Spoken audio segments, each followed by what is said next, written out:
Do you know what we're here for? Equal parts. Oh my gosh. Illegal.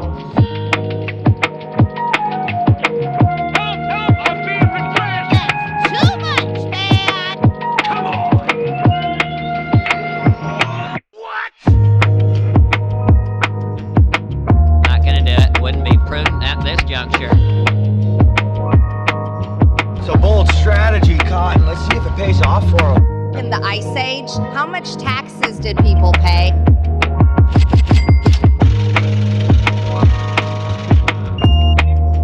Follow the rich way, man. Consequences. I'm staying in the race. What you talking about?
There's no point in you betraying your future self to gratify your present self. It's a stupid game.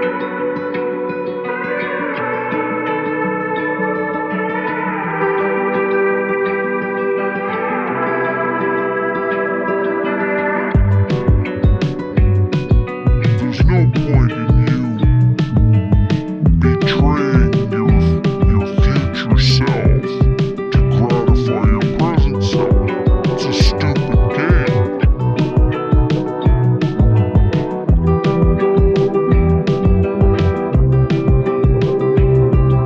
When I go into the dry cleaner, that dry cleaning place becomes holy. What now? Jesus, I say that.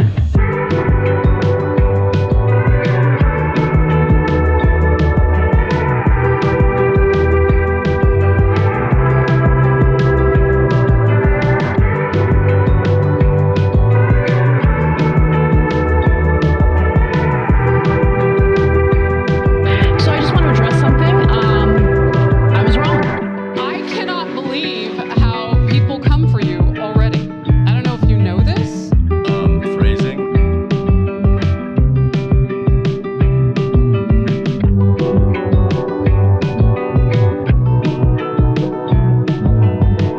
Well, first of all, some of the things that I say will be incorrect. Oh, it never occurred to me. Interesting. It's just crazy enough to work. Yeah.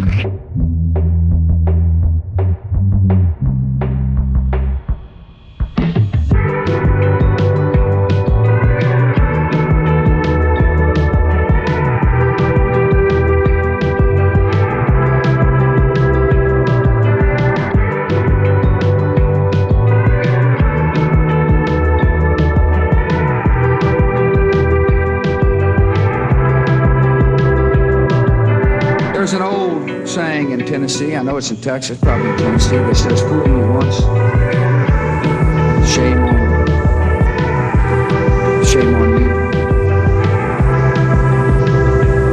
You fool me, can't get fooled again.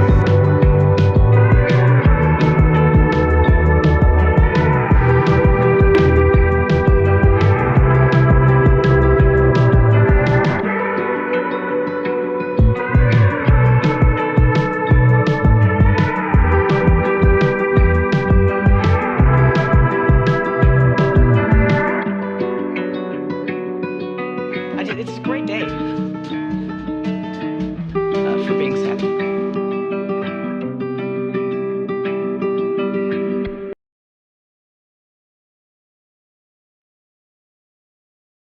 This is from 12 Rules for Life. I don't want reality. It's science. Break now.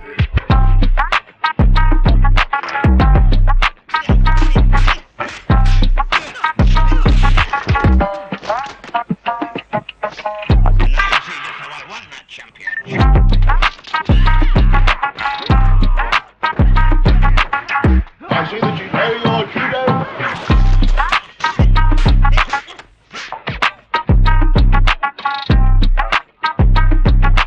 Facebook, Zuckerbucks. China. I have to have my China.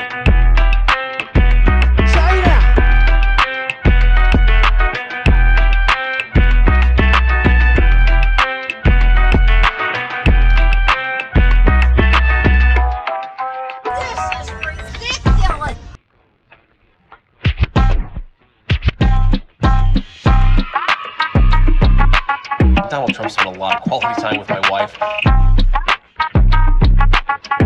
mean, this woman is dangerous, ladies and gentlemen.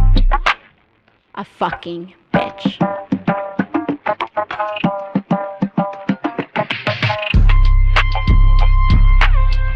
You supercalifragilisticexpialidocious.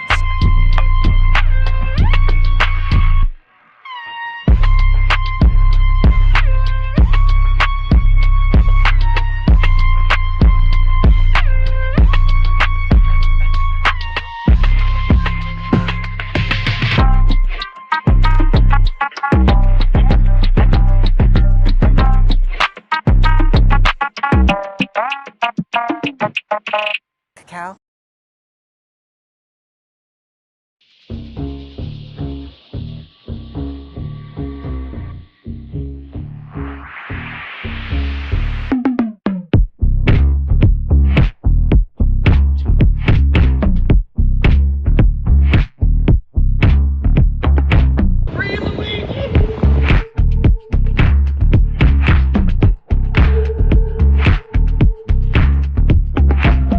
Winter is coming. Cyclone Cheeto.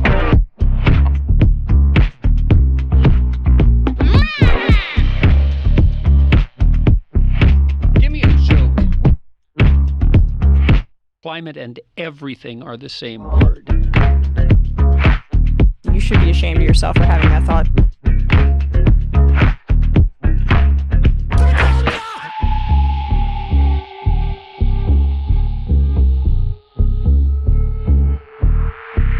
Welcome to the resistance.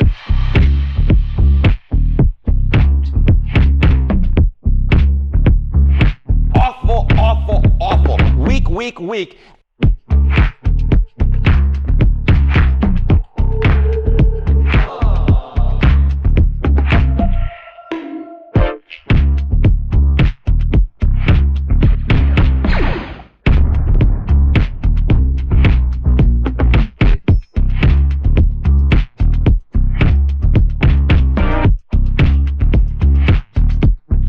Don't worry about it, little Margot. Gentlemen,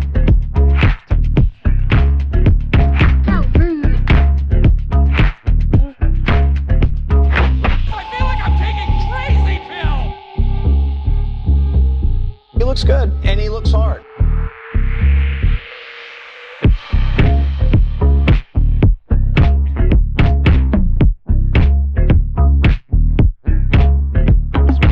Anti-Semitic. So hot right now.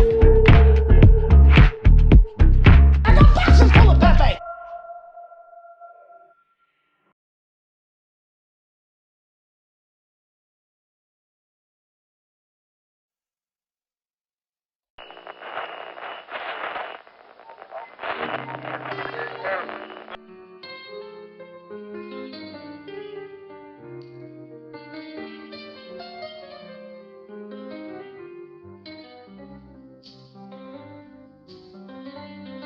Well, here we are once again, floating somewhere between Earth and space. Just trying to make sense of everything that's going on out there in the world. Got a hell of a lot for us to talk about here today, Space Fams. So I suppose we better get right to it. Don't forget to buckle up those seatbelts, otherwise you might go floating off into that deep, dark void that we call space.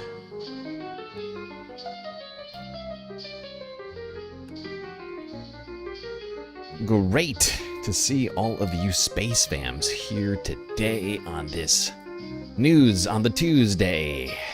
Gotta do some shout-outs before we get to the show. Hermit Horologist, Soul Life, and Bob Carmody, 123 in the YouTube chat. Pitchfork Dragons, a very close fourth. Mo and Noem here as well. Good for Gabby. Vicky. Pitchfork's dope daughter as well. What you can do. Winston Sayer 007, Kevin, Morbius Dragon, Icebreaker Gaming, Bela B-Balm, Nightbot's even here, E-Rock 121, Michael Reich,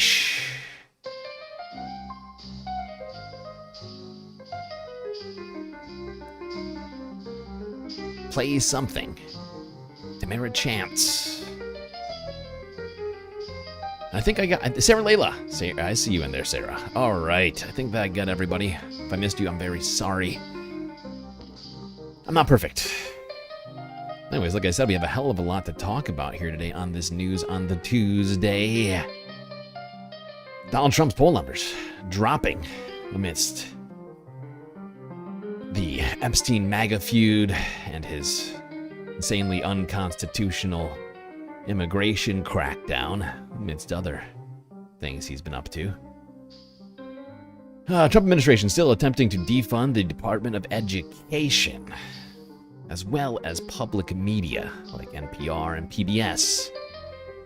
Gonna talk a little Zoran as well at some point here today. A bunch of extreme weather stories, including fires in the Grand Canyon across the West, flooding in the tri-state area, and much, much more. I guess we better get started in that familiar place. Yeah! Not just America. We're going to start in New Jersey, where Donald Trump made a fool of himself at the FIFA Club World Cup.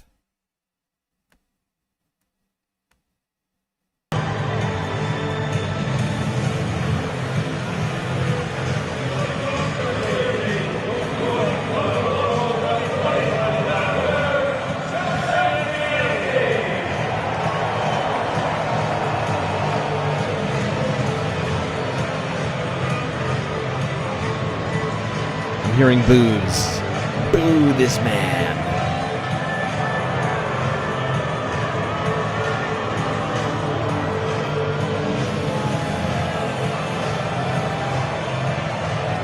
I love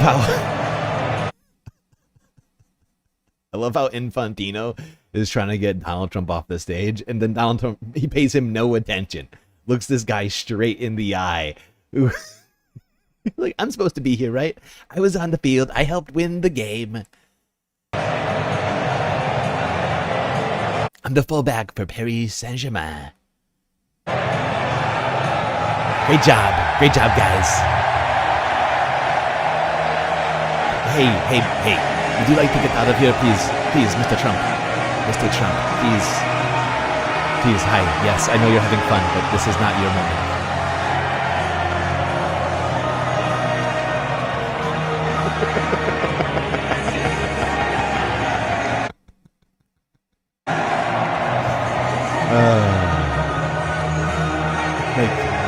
Yeah, you really shouldn't have been there, man. It's like not your moment, dude.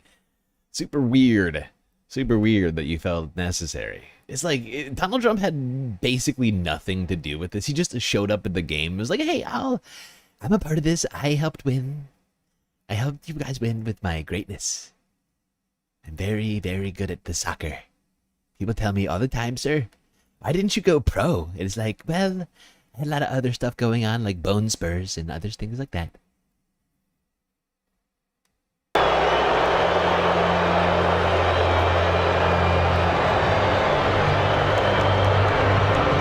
President Donald Trump faced some booing from the crowd at the FIFA Club World Cup final. On Sunday, July 13th, the President and First Lady Melania Trump attended the game at MetLife Stadium in New Jersey. And when Trump took the stage to present championship medals to the Chelsea Football Club, the former reality TV star turned politician received a not-so-warm welcome from the crowd.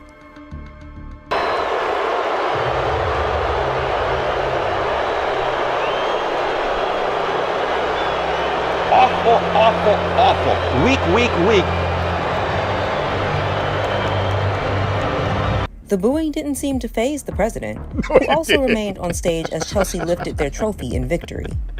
Nah, I knew he was gonna be. They're booing me because they love it. They're going, ooh, great job, Trump. Ooh, it's not a boo, it's a ooh. That's just different. You guys don't get it. Who also remained on stage as Chelsea lifted their trophy in victory. Nah, I knew he was gonna be here, but I didn't know he was gonna be on the stand when we left the trophy. So I was a bit confused, yeah.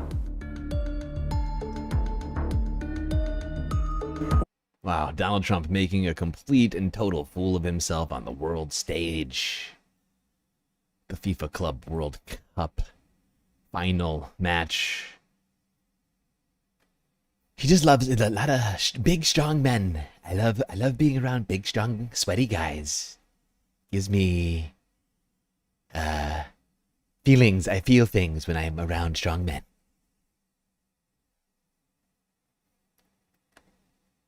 But there we go. I figured we'd start off with a little comedy before we get into the thick of it. Donald Trump really he continues to sort of put himself into places where he doesn't belong. I'm staying in the race. All right. Let's move on to talking about the Epstein files, which has caused a massive rift in the Republican Party. Not just in the media, but MAGA supporters, Congress people, and so many more. It would seem that Democrats are starting to actually get on board with all of this and try and push the envelope even more on this situation. Let's start here. CNN. Not my favorite guy, but one New York Representative Hakeem Jeffries, Speaker of the House, well, minority leader, I guess, really, of the House, whatever you call it, had some things to say on CNN here yesterday. Release the Epstein files. That is the demand immediately, coming from if not sooner. The top House Democrat. Tonight, Hakeem Jeffries joining MAGA Voices, saying that the American public deserves to know the truth. And Jeffries offered up two explanations as to why he believes the administration may be involved in some sort of a cover-up. Illegal. Option one, they lied for years. Option two, they're engaging in a cover-up. At this point, it seems reasonable that can only be one of the two things. And so it's Congress's responsibility in a bipartisan way to ask the questions and try to get answers on behalf of the American people. Oh, thank you, Hakeem. Again, that is the top Democrat in the U.S. House of Representatives. Thank you, Hakeem. Very helpful illustration. Yeah, that's right. Really, it's a binary option. Either they lied about it or they're lying now. They're lying, or maybe, you know, who knows? Who can say for sure?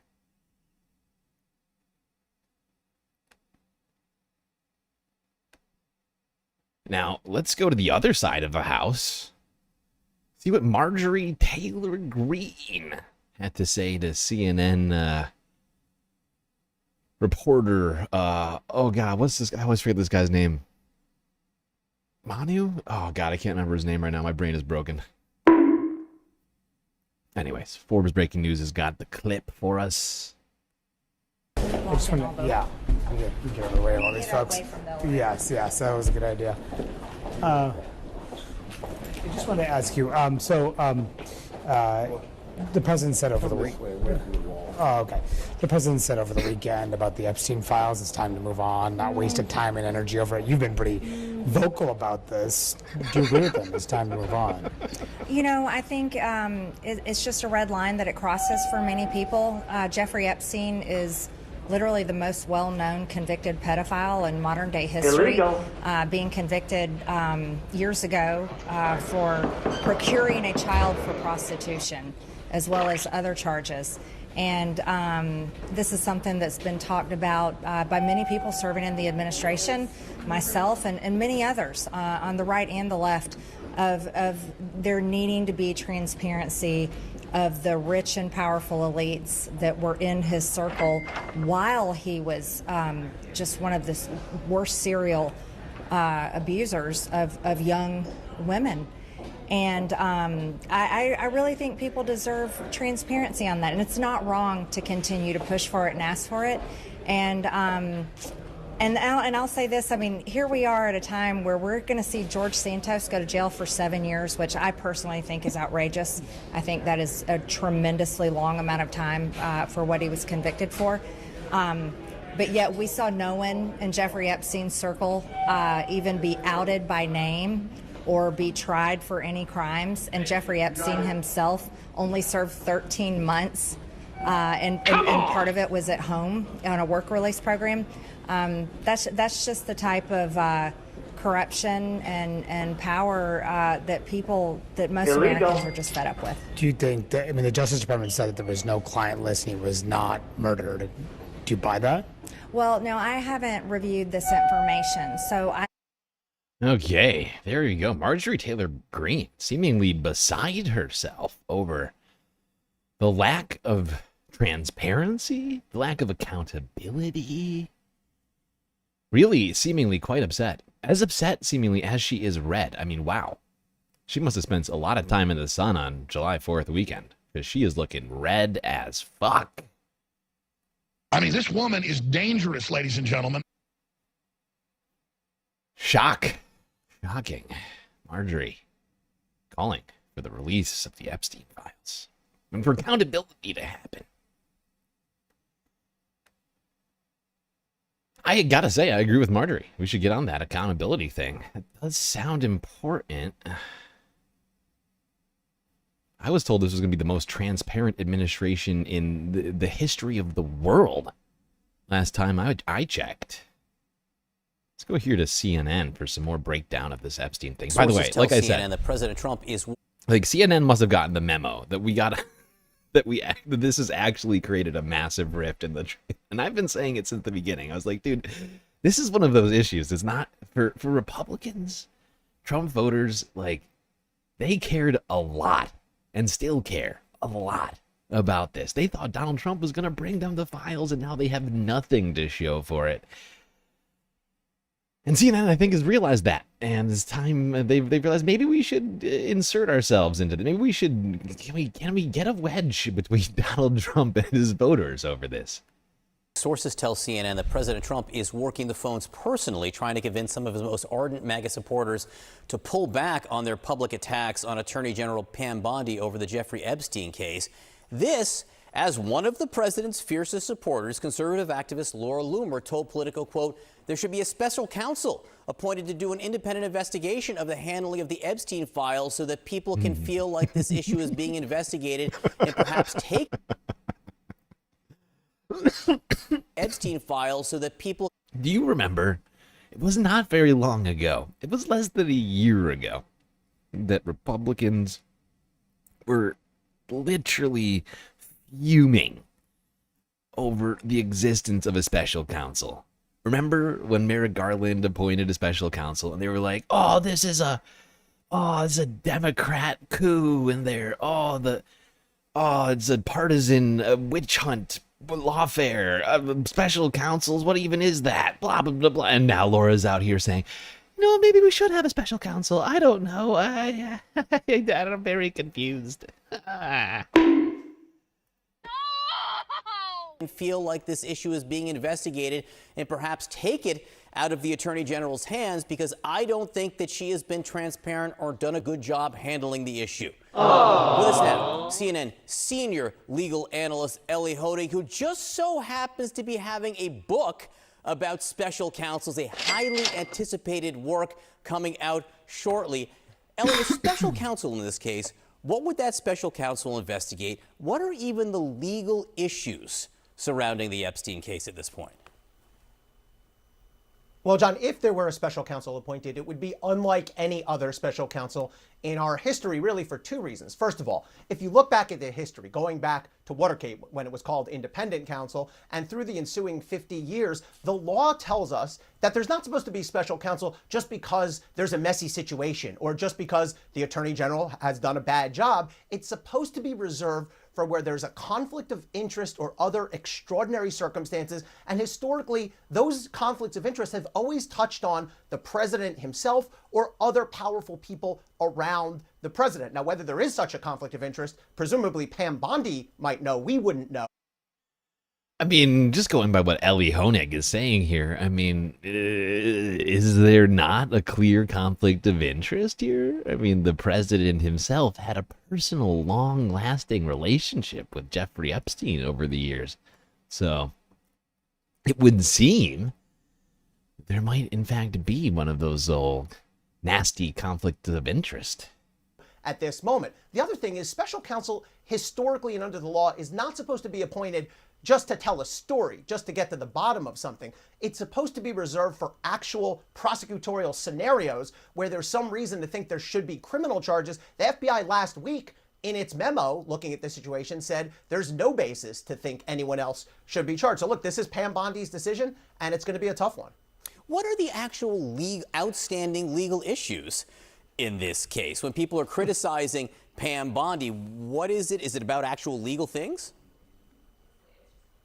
It's a great question, right? It's important that we separate what people are super interested in, myself included, I think a lot of us in the media included, but where there's some actual legal work to be done. And the only real legal work that could be done here by DOJ would be a criminal investigation and charges. But again, if you look at that memo that the FBI put out last week, they said they went through 3 terabytes of information. That's a massive amount of information.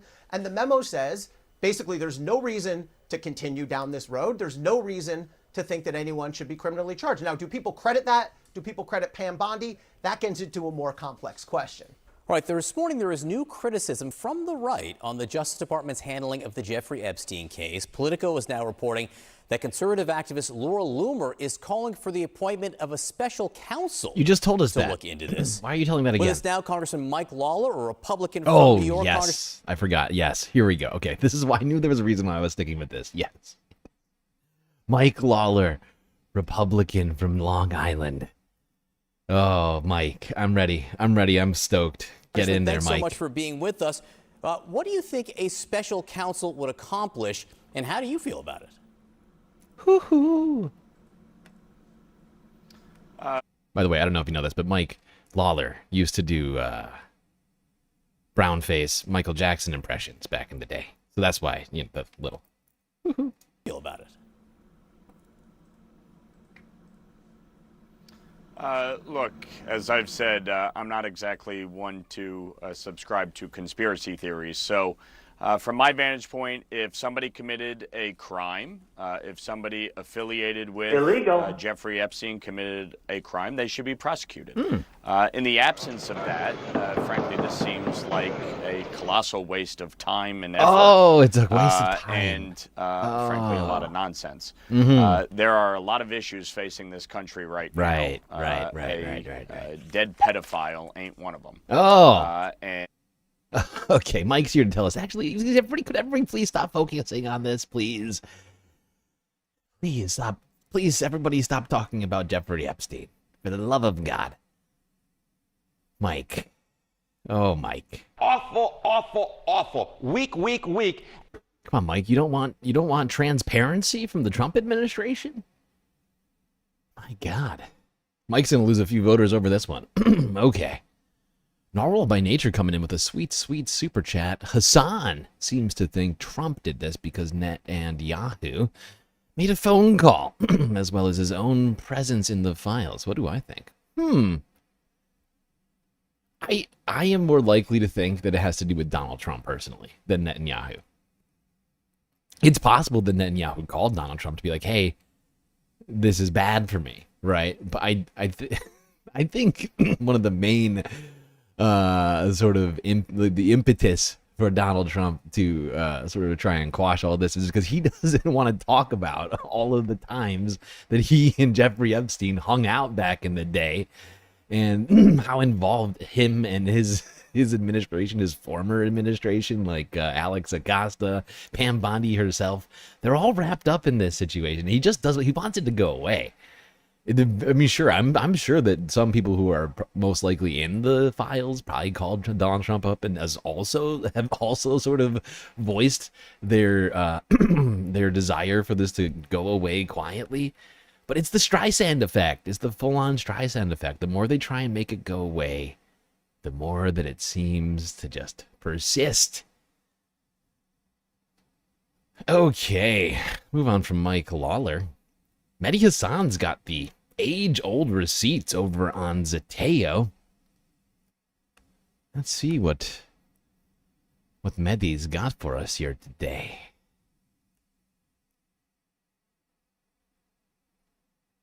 MAGA is having a crisis of confidence, but it's not over Trump's Medicaid cuts or his mass deportation campaign. They love all of that. What they don't love is that the Trump DOJ is now denying that the late child sex offender and disgraced financier Jeffrey Epstein had any kind of quote-unquote client list, or that his death was anything other than a suicide. They're mad at Trump's Attorney General Pam Bondi, accusing her of incompetence, or worse, a cover-up. But how come MAGA is never mad at Trump for, being friends with Jeffrey Epstein, for all his connections to Epstein over the decades? How come they never saw the writing on the wall when Trump got quite prickly and even nervous last year when he was asked on Fox about declassifying a certain set of files? Would you declassify the 9/11 files? Yeah. Would you declassify JFK files? Yeah. Would you, I did a lot of it. Would you declassify the Epstein files? Yeah, I would. All right. I guess I would. I think that less so because, you don't know. You never don't know. want to affect people's lives if it's phony stuff in there. There's a lot of phony stuff. A lot of phony stuff with that. A lot of phony stuff world. in there. But I think I would, or at least Do you think that would restore trust? Help restore trust? Yeah, I don't know about Epstein so much as I don't know about Epstein as much as I do the others. Are you kidding me? Trump knows Epstein better than most people on planet Earth. So while MAGA may be obsessed with Pam Bondi and before her, the Clintons, we here at Zateo have got you covered when it comes to Trump and Epstein. Everything you need to know about these two best buddies going back almost 40 years. So here we go. Let's start in 1987. That's when Epstein and Trump's friendship begins. At least that's what Trump told New York Magazine in 2002. By 1990, the two men have officially become neighbors after Epstein buys a... I'm sorry, we got to go back and read that real quick. Sorry, Mehdi. New York Magazine, Jeffrey Epstein, international money man of mystery. Quote unquote, this is back in 2002. Donald Trump. I've known Jeff for 15 years. Terrific guy. Terrific guy. Okay, he is great. A great guy, that Jeffrey Epstein. In 2002. By 1990, the two men have officially become neighbors after Epstein buys a mansion in Palm Beach, just 1 mile away from Trump's Mar-a-Lago. According to Roger Stone, Trump once said that Epstein's pool was filled with young girls when he visited, telling Stone that it was nice to see Epstein let the neighborhood kids use his pool.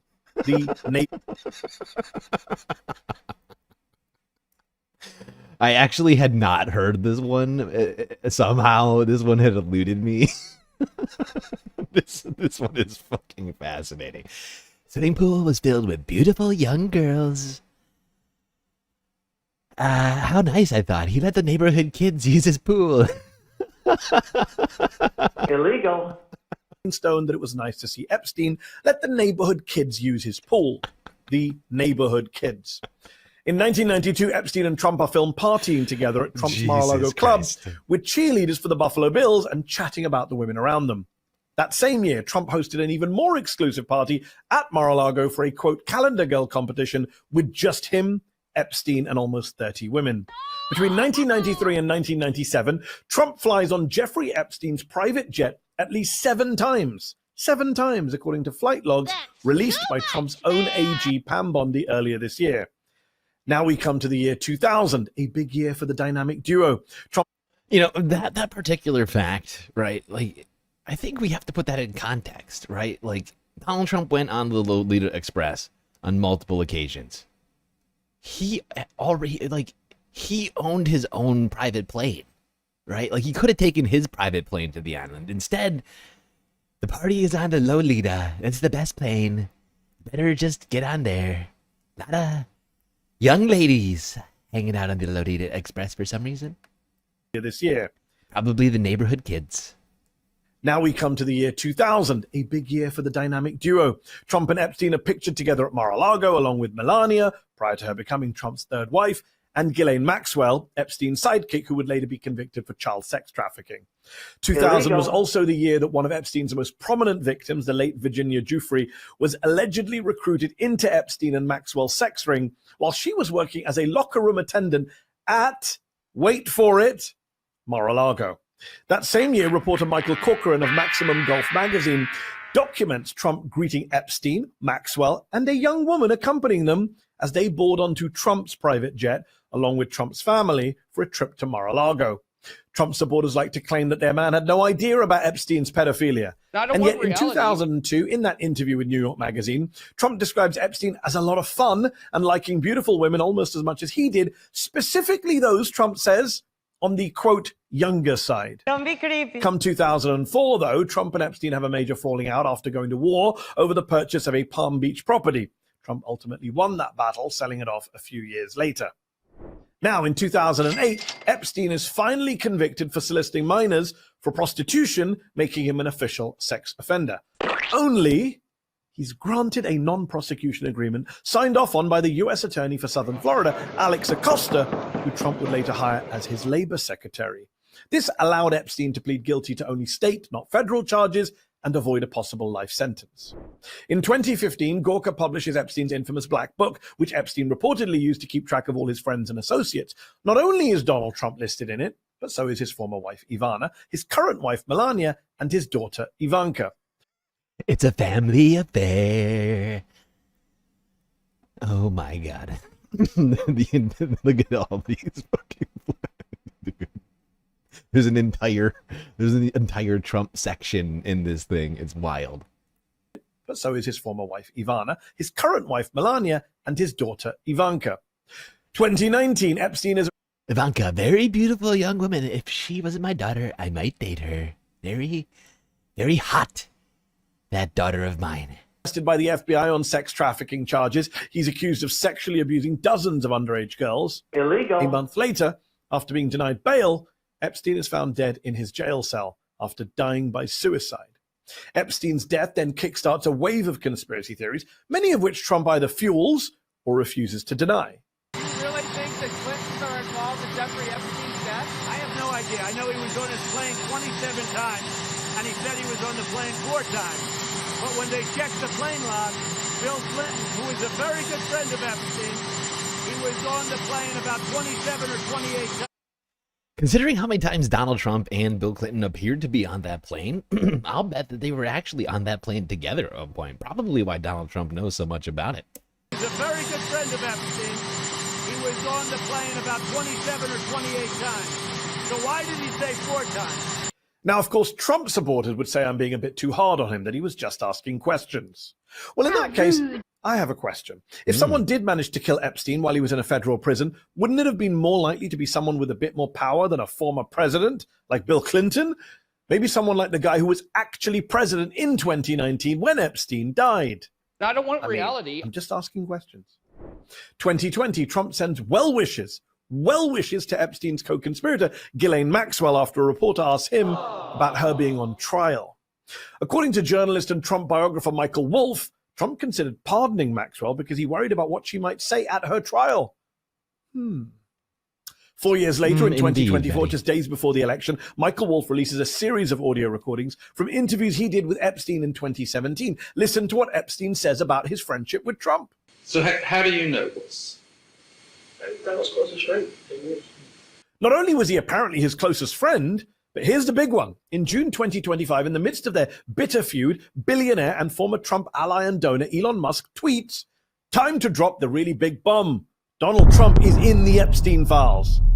Now, Illegal. Musk has since deleted that tweet. Maybe he realized it doesn't look great to have funded someone you claim was associated with a pedophile. But still, Musk made this huge accusation about Trump.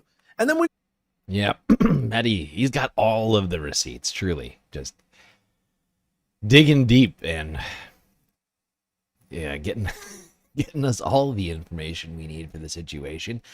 And yeah, it's stuff like this that makes me think the thing that I said earlier in response to was it Narwhal who maybe Netanyahu called Donald Trump. But Donald Trump's got plenty of reasons on his own to not want these files to come out. Narwhal by nature gifting 5 sweet galactic memberships to the community. Who got them? HBX, Promethean Rebel, Zachariah Barnor, B-Cat, and good for Gabby. Very generous, Narwhal. Thank you very much. With that, I think I'm going to start the goal now. We're almost an hour in. I'm going to count those gift memberships with the goal, which means that we are really, even though it's going to say 10 of 10 super chats, we're really only 7. Please hold.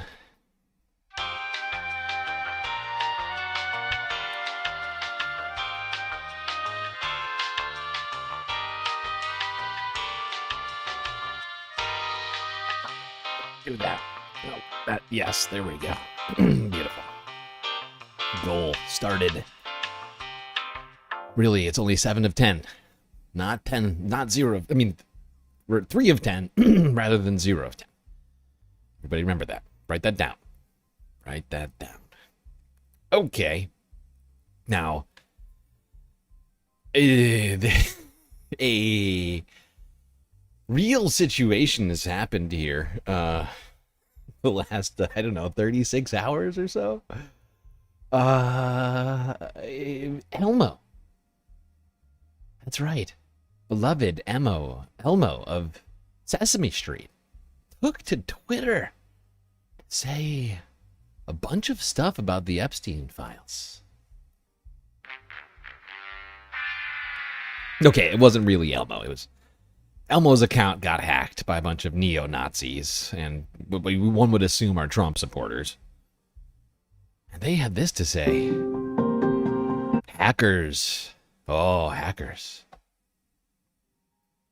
Hackers post about Jeffrey Epstein on Elmo's X account. Shocking posts appeared on Elmo's X account after it was hacked. A spokesperson for Sesame Workshop told CNN that Elmo's account was compromised and they are working to restore control. The hacker posted expletive-filled anti-Semitic and anti-Trump rants, which have since been deleted. One post referenced a conspiracy theory concerning accused sex trafficker Jeffrey Epstein. The FBI recently said there was no evidence that Epstein had a list of powerful men who participated in his alleged sex trafficking and pedophilia ring. Yeah, let's get a little bit more into the weeds on this one. Show me on Elmo where Trump touched you. Well played. Stop tickling me.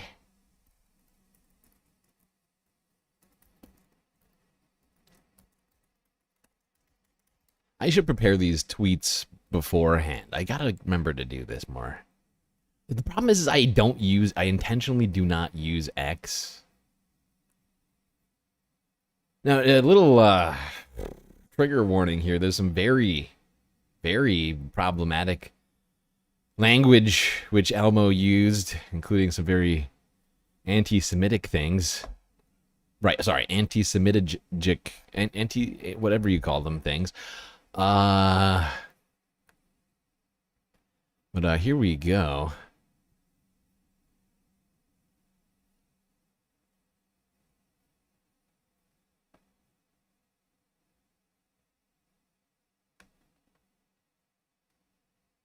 So this was, I think, like Monday morning or Sunday. Elmo says all Jews should die. Fuck Jews. Donald Trump is Netanyahu's puppet because he's in the Epstein files. Jews control the world and need to be exterminated. Release the files, child fucker.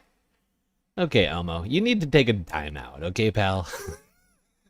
So many problematic things in there. But the fact that somebody took the time to do such a thing, I think speaks to just the, what do you call it? The utter fallout happening in the extremist right-wing sort of crowd, if you will. I think we can all say with utter certainty that was no leftist posting those horrifying tweets. Jesus Christ, Elmo. Time out, okay?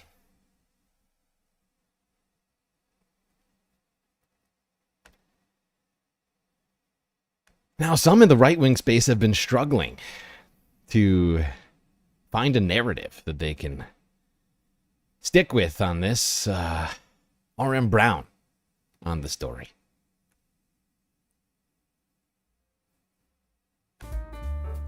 Oh, hey, man. Hey, what's up, man? Hey, what's up, guys? How you been? Really, is that right? Really, is that right? Well, actually, I can't hear you because I'm in a video. You're in a different place, so if you just said something, I didn't hear it. I didn't get it. Let me ask all you guys. I'm not interested. If you were given evidence of Epstein's client list and it included business magnates, world leaders, and they said, you make the choice to publish this, but wrong. It will sever alliances with the United States. It will potentially spark civil unrest in numerous countries. It will destroy several Fortune 500 companies, potentially sending the U.S. market into a crisis or depression. Tim Pool really trying to big picture this thing. It's like, look, I know my entire viewer base really cares about the Epstein files, but have you thought about the ramifications of releasing the files that I've been saying we should definitely release this whole time? Could be bad. Would you do it? Would you release all of the information to the world? You know, man, what would you do? You know, if you were gonna release the files, you know? People want to see it, but it would cause a lot of problems for America. And for Canada, too. Wrong. Okay, yeah, man. Yeah, thank you. Okay, great, man. So this is my favorite content creator. This is his cable access show that he does on YouTube. But man, oh man, goddamn it to hell, son of a bitch. But goddamn, my oh my, has this guy been uploading maybe the funniest content I've ever seen, you know? You make the choice to publish this. Yeah. It will sever alliances with the United States. Wow. It will potentially spark civil unrest in numerous countries. It will destroy several Fortune 500 companies, potentially sending the U.S. market into a crisis or depression. Right. Would you do it? Would you release all of the information to the world? Immediately, if not sooner. I mean, there's no question that you have a more. That guy right there. That guy's face is hilarious. I'm sorry, I wasn't listening, actually. What was it? What were you saying? I'm sorry, I wasn't listening. Hey, man, were you listening to what I was just saying? Her tongue clearly touching a donut. I mean, man. This is the funniest content ever. This is not like political we're not like learning anything. So, I mean, this is great. You know, the past couple days, I've been looking at all these YouTube channels. They're like, hey, I don't even talk about political stuff. I talk about some other crap, but this is weird. What is this, a goofy cover-up or something? All these YouTube commentary channels are like, what is this, a cover? This guy's not even trying to do a cover-up. This isn't just a cover-up. This is like a lazy cover-up. So everybody's like, this is weird, man. You guys said you were going to release some Epstein crap. Now you're saying it doesn't even exist. What the hell? The hell's wrong with you people? You know, just normies are saying this now. So what Tim Pool has come up with to a rapidly dwindling audience is, okay, yes, there is a cover-up, but... Wait till you hear this. Wait till you hear this. I came up with this all on my own. No one helped. Yes, there is a cover-up, but it's for not just a noble cause. The greater good. Many say the most noble of causes. We are making fun of a differently abled person. So I'm sorry for that, but Illegal. I believe, not unlike what he's saying, it is for a greater cause. Okay, so that's the current story. Oh, yeah, they are covering it up, but for a good cause, man. Not only for a good cause, but they're saving people's lives, goddamn you. You should That's what it means to be a mighty man of valor. be grateful that he's covering up that pedophile stuff, because it's for good. Oh, no. Pendejo. Okay, so that's the story we're going with now. And by the way, that information, that little calculation was always available. Oh no, releasing this could cause a problem. That was available from the beginning. Let's go back 4 months. Here's a video from 4 months ago. Let's check this out. I always love the time travel test. You better not. Go back to 2018 and say, in 2025, the AG will release a letter saying that the FBI offices are withholding evidence of a mass ring involving high-profile billionaires and celebrities. People are going to be like, what? They'll say, yeah, the FBI is sitting on documents they won't release because they're trying to release them to the public, resulting in conspiracies that the FBI offices are on rogue. Now, I do have to mention, the Southern District of New York office had previously tried to prosecute Donald Trump, prosecute his lawyers. They tried to impeach him. The state of New York, then they're going to try the AG under Trump is going to try to release the Epstein documents, but the Southern District of New York and FBI office in New York are going to secretly cover up thousands of documents. Right. Well, wouldn't that be a good thing, though? Right? Couldn't that possibly be a good thing? Right? Okay. I don't know about that. Nothing ever happens. I would have said that you were crazy if you told me that Trump was going. Hey, shut up, lady. Right. I mean, it's just the best. It's the best content. It's the greatest content, man. There's nothing been and never will be anything like this ever. Like, wouldn't you, watching this out there, remember what you said 4 months ago? Oh, right. Okay, I gotta remember. I would do this. Okay. What did I say 4 months ago? Right. I'm lying all the time, so what I gotta keep it straight? Oh, I said that wretched goddamn New York office. It's sick for them to hide these documents, because these documents need to see the light of day. So if I said that's sick to keep these documents secret when it's New York, the people that I don't like, I probably can't say that it's good now, right? When the story kind of changes, when the guy that I pretend to like because my audience gives me money for saying that, when he kind of flips on this whole thing and starts seeming really guilty because he might have dementia, he might have Joe Biden disease or whatever. Now it's not looking so great. It's for good. It's for good reasons. To save humanity. I mean, honestly, the public humiliation of this, you know, where it's like... It really is. It's amazing. Hold on, we can't watch this whole thing. The arm really goes in on this. This is like a 35-minute long frickin' video. He's got some very good clips here that I think we should probably check on. Yeah, let's see how the Tim's co-hosts are taking this. Adam. Would you do it? Would you release all the information to the world? Sure, man. Whatever you say. I mean, there's no question that you have a moral obligation to. Right. But who's this we're guy? talking about balancing the scales here in a situation where the scales are seemingly unbalanceable. Right. You know, like, do you take the moral high ground and say we need to release this because the public has a right to it, or do you allow everything to be maintain the stability? How do you make that call? Yes. Hey, Hatman. Hey, we got another Hatman here. Shut up for a second. Yes, I'm with Tim on this one. This is the ultimate self-sacrifice for the greater good. The ultimate sacrifice. Oh, baby, yeah. Okay. It's for the greater good of the world. And for Canada, too. Aren't they part of the world? Wrong. Okay, they're not. Okay, got it, man. Thank you. Okay, anyway, Tim Pool has this hardcore singer on here. Making applause and not remembering them. I think that's one of his songs. See what he has to say. I came up with a name for this guy. Henry Wrong Lies. Okay, all right. Hey, don't unsubscribe, guys. Thing to be Maintain the stability. How do you make that call? I'm of two minds, right? First of all, Well, there is a... Well, I mean, I would say one is a stretch. Okay, hey. Sorry, Henry Wrong Lies. What is his name? Right. First of all, there is a human cost in that kind of course of action, right? If it destroys global markets, if it causes a bunch of chaos, there are going to be a lot of people that are going to lose their lives. There's a lot of people that'll die. There is a direct So you're correlation. saving? Oh, whoa. We have to weigh the human cost. Do we? I don't hear them using this argument of, I don't know, like Donald Trump's tariff war. You know, if GDP goes down, all of a sudden, oh God, people are gonna die. People are gonna start dying. You know, but when it comes to this, it's like, do you know what this will do to the global economy? It's like, are you an economist, sir? Can we check your credentials real quick?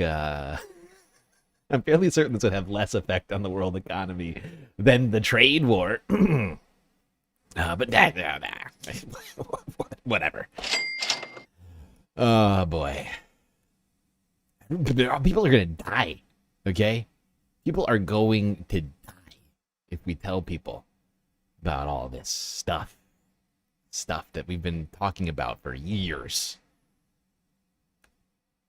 Could have negative implications, supposedly.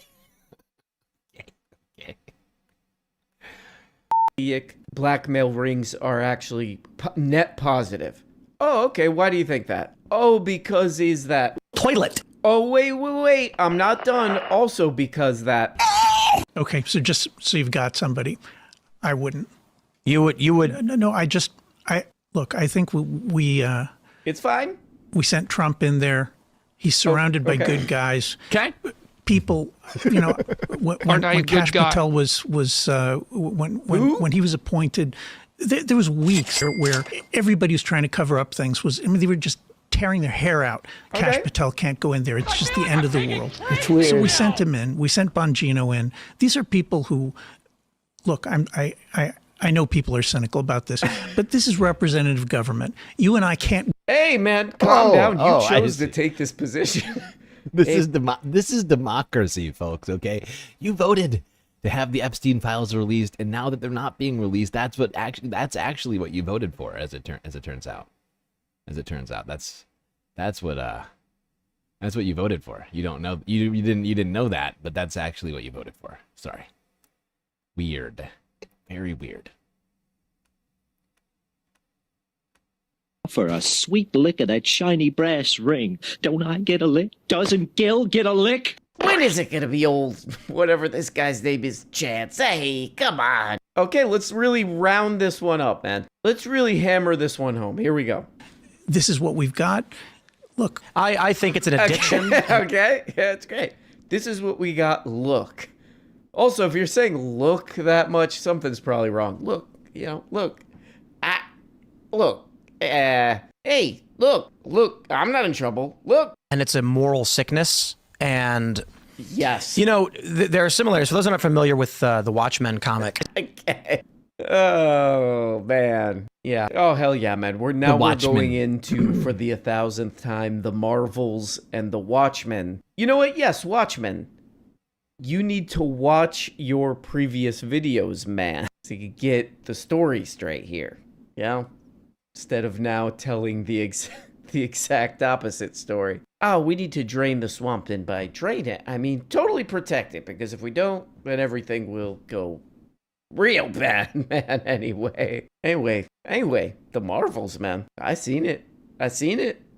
Now, here's a reality about law. Let's say you're a small town business magnate. I am. You live in an area of 2,000-3,000 people, and you own the local brake pad factory. Yeah, I do own that. Yeah. You're the CEO, and you're caught, I don't know, with some ladies of the night. Illegal. You don't go to jail.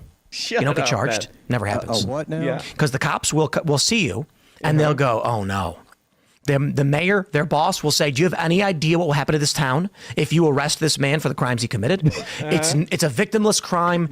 Just do nothing. Yes. Okay? It was him and some lady. We know it's illegal. Yeah. Yeah, it doesn't If you're in exactly. this small town and you get arrested and go to jail, and that puts the big factory at risk. Jobs could be lost and the town could go under. So they protect you. This is true at all scales. Yeah. Yeah, where was this 4 months ago? Hey, man, this is just how it has to work, because otherwise it'll cause more problems than good. Yes, I do love this very pragmatic take from Tim Pool and his crew of sort of, what do you call them? Trying to think of the word right now. His lost boys over here. But all of a sudden, they're worried about the economic consequences of this situation. It's very strange. It's very strange.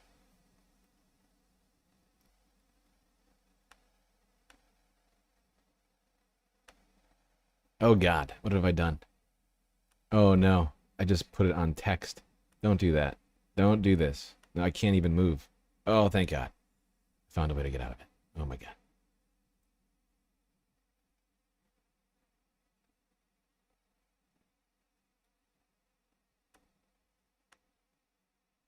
Now that you have to have dementia if you're the president? West. Yeah. That interview. Yeah. Am I the only person in America, though, that doesn't care about this story? I hate this story. It feels a bit Reddit at this point. Yeah, it feels. It's exactly what it feels like to me. It's Calm just like, down. I'm done. Who cares? We'll figure it out. Hey, shut up, Drew. Calm down, man. You know? Shut up, you know? Yeah. Am I the only person in America, though, that doesn't care about this story? Probably. I hate this story. It feels a bit Reddit at this point. Yeah, it feels exactly what it feels like to me. It's just like, I'm done. Who cares? We'll figure it out. We'll not figure it out. We're going to find out when we find out. I think it's pretty important if all of your governments and your academia and your media and that is run by a PR ring. I think that's pretty important. Probably with your government, too. Unbelievably so. I thought that was an own. Okay, man. Okay, you laymen out there. Lame men out there. Okay, all right. All right, I think that's all I wanted from this one. Was there another spot that I wanted to go to? I don't think. Was it the very end? Oh, I think it is. Okay, we got one more spot I want to hit here. One more spot. Warren Brown going deep dive mode on the Tim Pool the Timcast. On the old Timcast. All right. One last clip here. Involved in sports somewhere. Let's move on to that. Okay, is there an actual story about that? No, probably. Google it. Like the blackmail hold we have over, here's a bunch of countries. And Trump's like, damn. I think there's a strong probability it's the One Ring. Here we go. Trump comes into office. Yeah. And before he does, he's like, we're going to release all the Epstein stuff. Lord of the Then when Rings. they actually dig into it, Dan and Cash are like, holy crap. Oh, yeah. This is like the U.S. hegemonic power structure. That's right. So maybe. What does that have to do? Trump gets in and he says, oh, it's really bad. Oh, yeah. What do we do? It could be like the That's One probably Ring where true. Trump is standing at the cliff of inside Mount Doom, holding the Epstein client list, and they're like, now do it it, makes Trump. sense. Now it Cast makes it into the sense. public sphere. I just realized what he's trying to do. Is Tim's only frame of reference fiction, like movies? Like he's constantly like Watchmen, Marvel, DC, Batman, Superman, the Avengers, Marvel, the One Ring rules them all. Oh, J.R.R. Tolkien, save us. Knows them. And he looks down and turns around at Elrond and goes, no. No, well, no, it's like in Lord of the Rings when... I can't it's carry like the in rings Lord to of the Frodo, but I Rings can when- carry you. Does he know about third breakfast?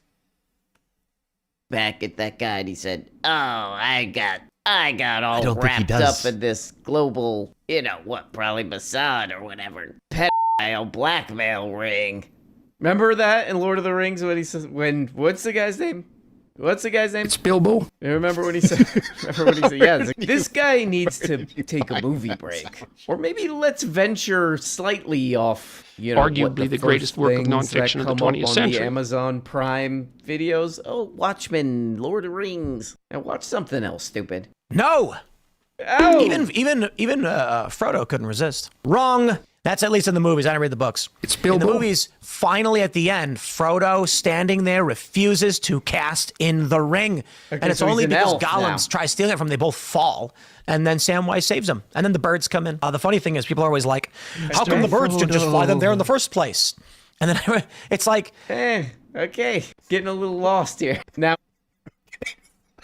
Apparently Donald Trump is Frodo. Who's Samwise in this situation? Pam? Is Pam Bondi the Dan Bongi? Who among the administration is the Samwise? The Samwise Gamgees of this situation? I need to know. Now that we've started the analogy, I need to complete it. Okay? And also, who is Gollum? Is Gollum like the MAGA? Is like Gollum like everyone, like all the Trump voters? Like, yeah, that's what it is. All Trump voters are Gollum. And they are demanding to have the ring back. The ring being the Epstein files. I see. That makes perfect sense. Thank you for that. Oh, God. I'm glad I didn't have to watch that whole thing, that I had R.M. Brown to do it for me. Because watching these goddamn Timcast IRL clips are just fucking wild. Okay. All right. Let's move on from Timcast to talking about the goddamn numbers. At least we got multiple instances of numbers that we got to talk about, actually. Harry Enton has been on the case all week.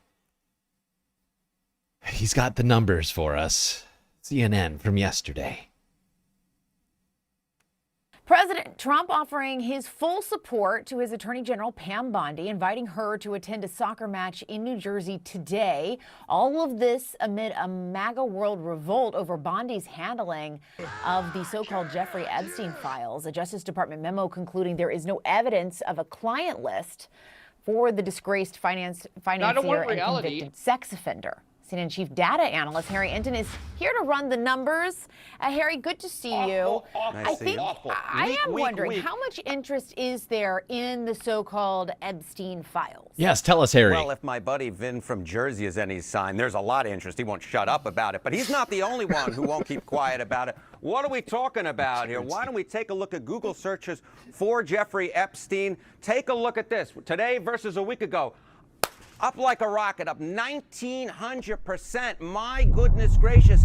And get this, it is currently the top term topic being searched alongside Donald Trump today. If Donald Trump, who is begging, asking his supporters to drop it, he is not getting his wish whatsoever. His supporters are not dropping it.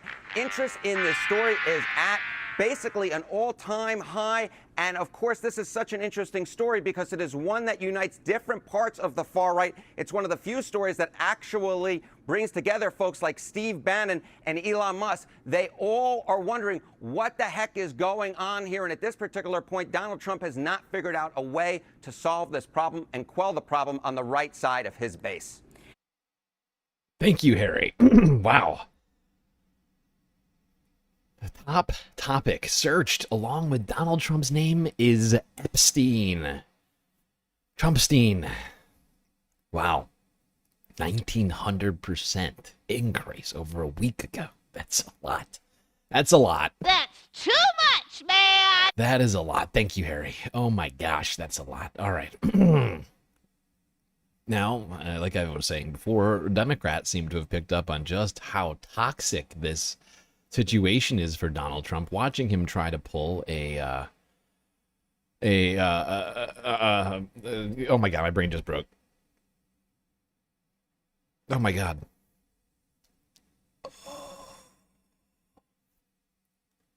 A Streisand, but that, of course, is coming along with the Streisand effect. The more that Donald Trump tells people to stop talking about it, the more that they do, in fact, talk about it. And Ro Khanna, on the floor of the House, introduced an amendment to force Pam Bondi to release the Epstein files in full. Immediately, if not sooner.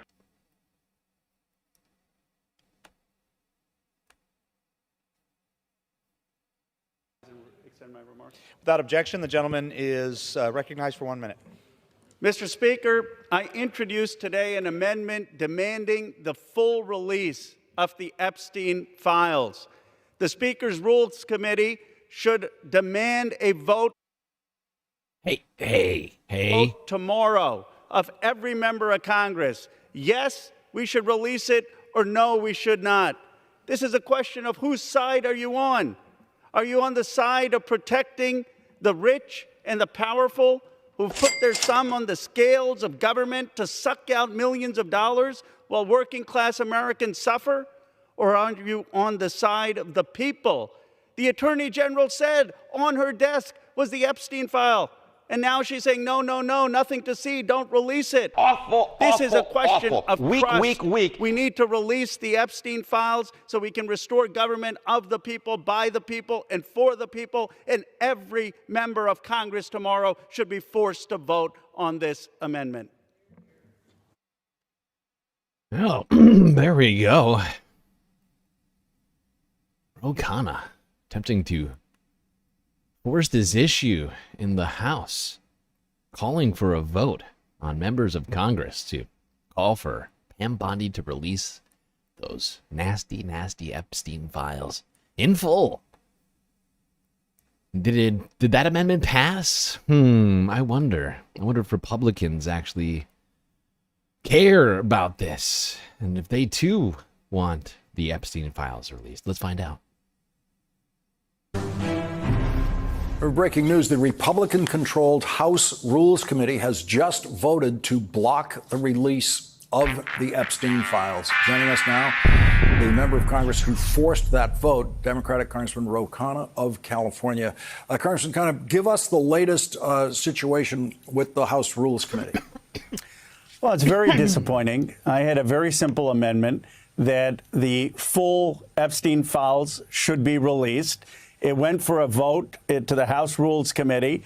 Jim McGovern, who is the ranking member for House Democrats, made sure that all 4 Democrats voted for the release. Ralph Norman, a Republican, actually joined with the Democrats, saying that there should be a vote on the full release. Chip Roy didn't show up for the vote, but 7 other Republicans blocked it. So as of now, there is going to be no vote tomorrow. Where's Marjorie? Where's Marjorie Taylor Greene? We just heard Marjorie saying we must release the Epstein files. Why wasn't Marjorie on board? That's very strange. Well, there we go. That's all the Ro Khanna I can handle in one stream.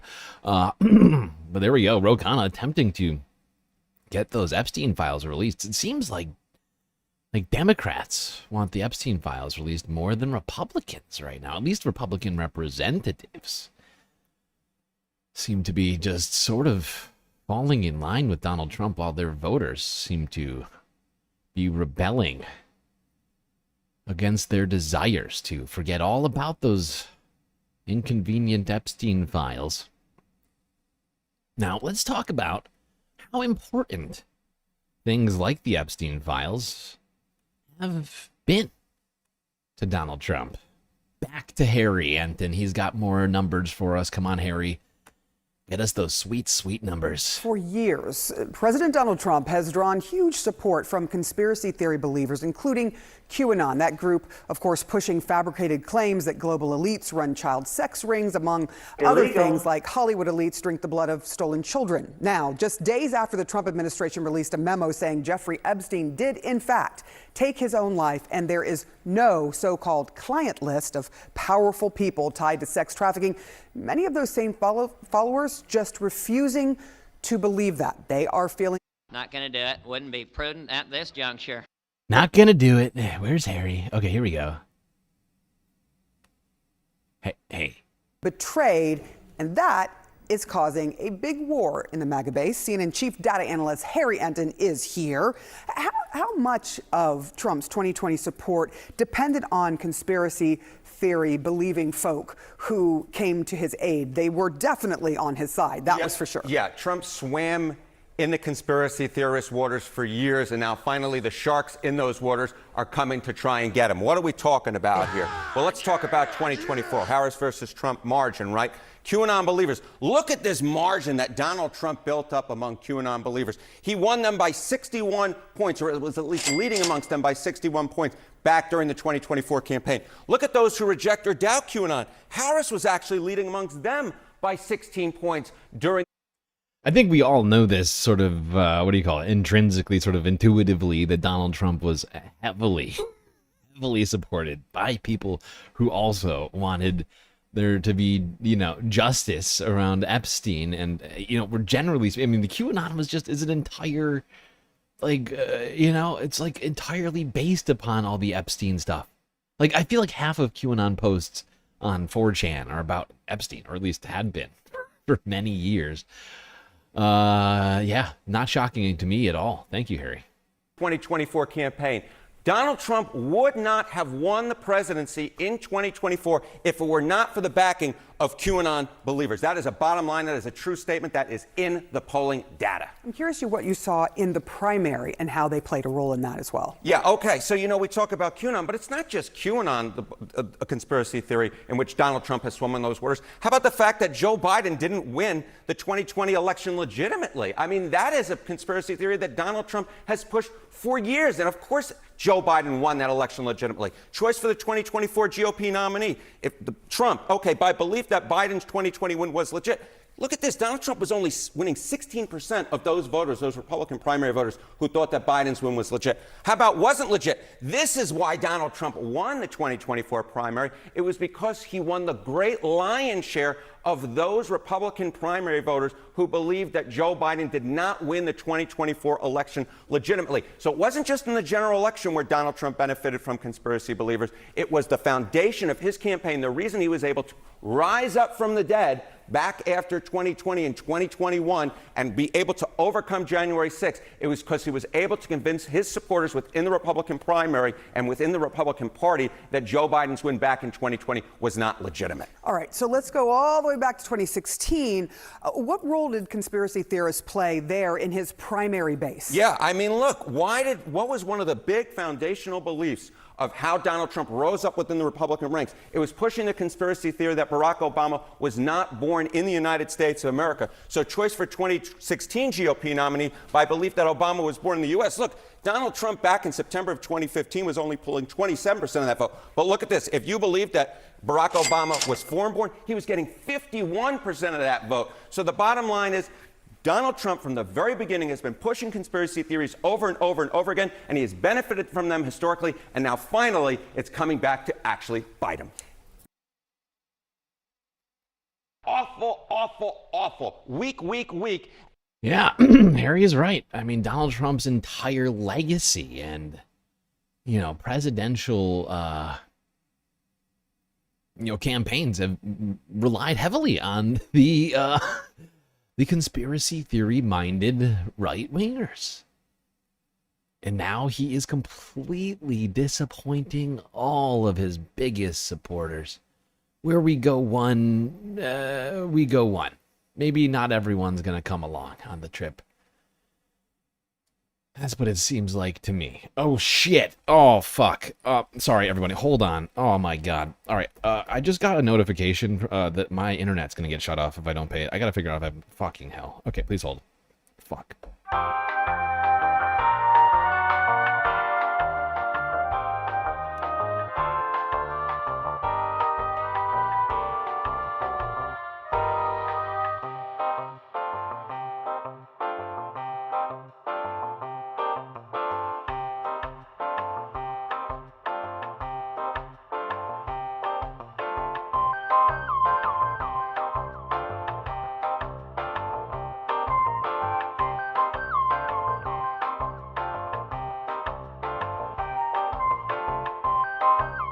Oh, okay. All right. I'm here, but I am gonna have to try and pay my internet bill right now.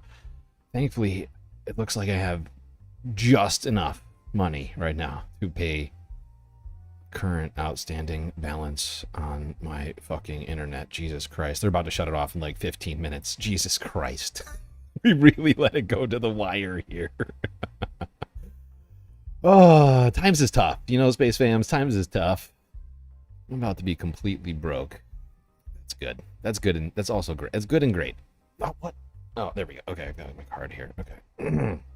How's everybody doing? You doing good? You're doing better than me right now because this is fucked. Ah, boy, oh boy.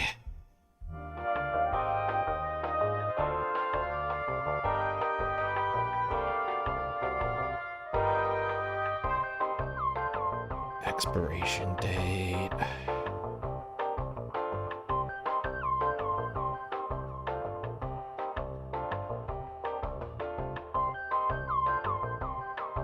Submit payment. Successful. Thank God. We did it. We did it. Might be completely broke, but we still have internet to continue doing the stream. So there we go. Okay. All right. Look down at my phone. I got the text message. My goddamn ISP saying, "Hey, we're about to shut off your fucking internet tomorrow." Like tomorrow's in like 15 minutes. Jesus Christ, that was close. Okay. Yes, staying on the Epstein files for a little bit longer. One quick Donald Trump clip here. He was asked very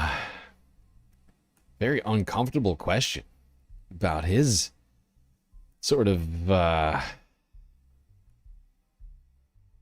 his name possibly showing up in the Epstein files here. Mr. President, your daughter-in-law said that there should be transparency in the Epstein case. Do you agree with her, sir? The Attorney General's handled that very well. She's really done a very good job, and I think that when you look at it, you'll understand that. I would like to see that also. I would like to see that also. I would like to see my name in those files. But I think the Attorney General, the credibility is very important. And you want credible evidence for something like that. And I think the Attorney General has handled it very well. Did she tell you, what did she tell you about the review? And specifically, did she tell you at all that your name appeared in the file? No, she's given us just a very quick briefing. And in terms of the credibility of the different things that they've seen, and I would say that, these files were made up by Comey. They were made up by Obama. They were made up by Biden. And we went through years of that. We went through years. I mean, look. Does my name appear in the files? The credibility of the files is in question. Okay, Obama and nasty James Comey put my name in the files. Completely fabricated. I don't know who Jeffrey Epstein is. Thanks, Jeff, for the question. I have no idea what you're talking about. Actually, it's very credible. Everything Pam has done, she's doing a great job. And if my name shows up, it's all because of Obama and James Comey. Love that. That's a great response. It's a great response from Donald Trump. Look. We've been talking a lot about how we love those Epstein files and how we want to get them out. But now that we know that James Comey and Obama have actually doctored it to say that I was Jeffrey's best friend, they're no longer credible. And thankfully, Pam has saved us from that horrible situation. The Ho to Know with a sweet super chat. Thank you. Jesus Christ. Jesus, I say that. Much appreciated. That gets us to 1, 2, 3, 4. I think 4. 4 of 10. Even though it says 1 of 10, that's a lie. It's a non-credible goal counter, okay? We're actually not 1 of 10. We're 4 of 10. Doing great, beautiful work here in the Galactic Chat. All right, back to Harry for even more numbers. Come on, Harry. You can do this. Oh, wait, I forgot to refresh my list. I got one more thing before Harry. God damn you. Come on. I made a huge, tiny mistake. One more thing before we go to the numbers at the very end of this discussion. Let's take a quick, let's tune in to the Majority Report with Sam Cedar and crew. Carrot cake and Epstein. You're still talking about Jeffrey Epstein? Come on! I'm enjoying this. I'm enjoying this very much. Emma loves the Epstein stuff. Illegal. Well, I do. I like seeing them freak out and panic, and I actually think it's having an impact. I think at the very least is creating a credibility problem for Donald Trump with some fraction of his base, and that is something I enjoy. Well, it's causing the freaks that we have to pay attention to absolutely, like, you know, their hair is absolutely on fire right now. Yeah. There's one other aspect of it before we go to break that I just want to talk about, because I think there could be other reasons why we're not hearing about this information that don't necessarily have to do with the child trafficking that Epstein was involved with.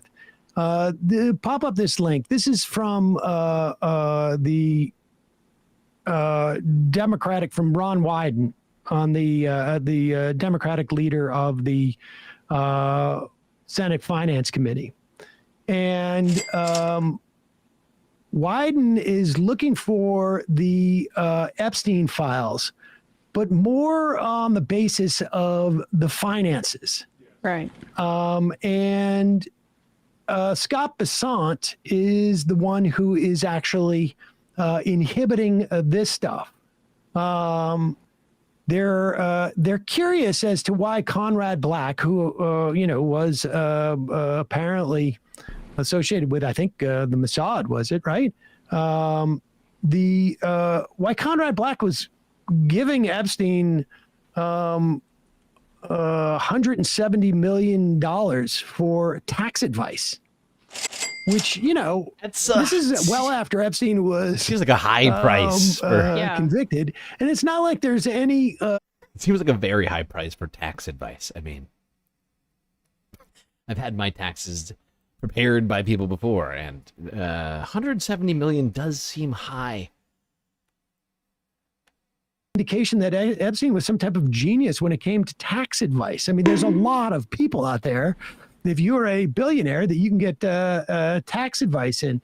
So, I mean, I think there's probably like a web of finance stuff that is, that may be in those reports that may have more to do with, you know, Pam Bondi or President or Trump's reluctance here. Stuff that maybe, Bongino and Kash Patel never saw, because there is obviously, like, you know, Laura Trump came out and said, release the files. One wonders why they would do that if they thought that, you know, there was a P tape in there or something. You're out of the circle, Laura, okay?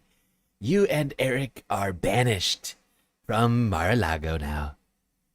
Very nasty. Never should have let him marry you. Yes, and right. I mean, I think it's a mix of both financial and like sexual blackmail. Like how did Epstein... Sometimes sexual blackmail of, say, bank executives. No one has been able to answer to this day how Epstein made his fortune. He was a high school teacher. Teaching scooped math up. pays billions. A lot of money in high school Barr's mathematics. Father, who was in the OSS, which is the forerunner to the CIA. And then I think I said Conrad Black. I'm sorry, I meant Leon Black, not Conrad Black. Went on to kind of skyrocket to be the financial manager for the Victoria's Secret CEO, Les Wexner, who did have some pretty deep ties to Israel, and became somehow a multi-billionaire overnight, and all of these connections to powerful people as well. So the problem is that the right, well, we can talk about this, but we'll talk about this later. We'll get into it in the they have no systemic critique except Jewish cabal, but there is a systemic critique here. All right, let's go over this MAGA saga, as it were, of Donald Trump over the weekend. We didn't get to this yesterday, but he wanted to let people know, like, what's going on with my gals and my guys. They're so uptight about this. I mean, I'm sorry. What's going on? What is going on with my boys? And in some cases, gals. They're all going after Attorney General Pam Bondi, who's doing, in all caps, fantastic job. We're on one capital T team, MAGA. And I don't like what's happening. We have all caps. Perfect. Capital A administration. All caps, the talk of the world. And quote-unquote selfish people are trying to hurt it all over a guy who never dies, Jeffrey Epstein. For years, it's Epstein, over and over again. Why are we giving publicity to capital F files written by Obama, capital C crooked Hillary, Comey, Brennan, and the capital L and capital C losers and criminals of the Biden administration who conned the world with the Russia hoax, 51 intelligence agents, the laptop from hell. My gals. And in some very, very nasty Trump supporters who want to talk about the James Comey files.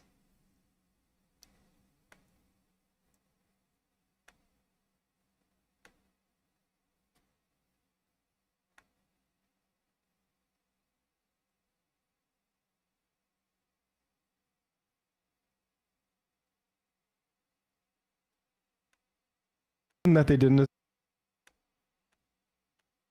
They're also complicit. Christine Pelosi herself tweeted out, and the tweet is still up, when Epstein was arrested. Some of our faves may be implicated. We need to follow justice where it goes. She wasn't saying that for her health. Okay. No, but you know who is really just the Machiavellian person pulling the strings behind the scenes?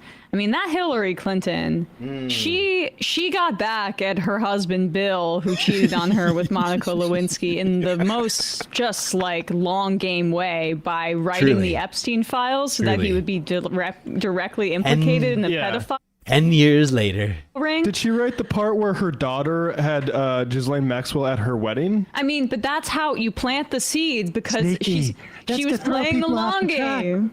Bill throw people off the trail, Matt. I can't believe you fell for that. Bill had to get his comeuppance eventually for humiliating her like that. I mean, she should be calling on the release of the files that she wrote for that very reason.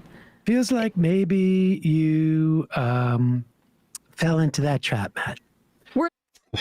Yeah, you fell into the nasty spider's web of Hillary Clinton and James Comey. Very gullible, Matt. Okay. Now it's time to go back to CNN for more numbers from Harry Enton. Awful. Weak. Wait, I think I have to fast forward this one because we don't need this whole thing. It's like an 11-minute long video. CNN's Elena Treen is. All right, it's settle down. We don't need Elena. Okay, well, give us Harry. Give me Harry or give me death. Okay, here we go. Yes, there he is. Look at Harry.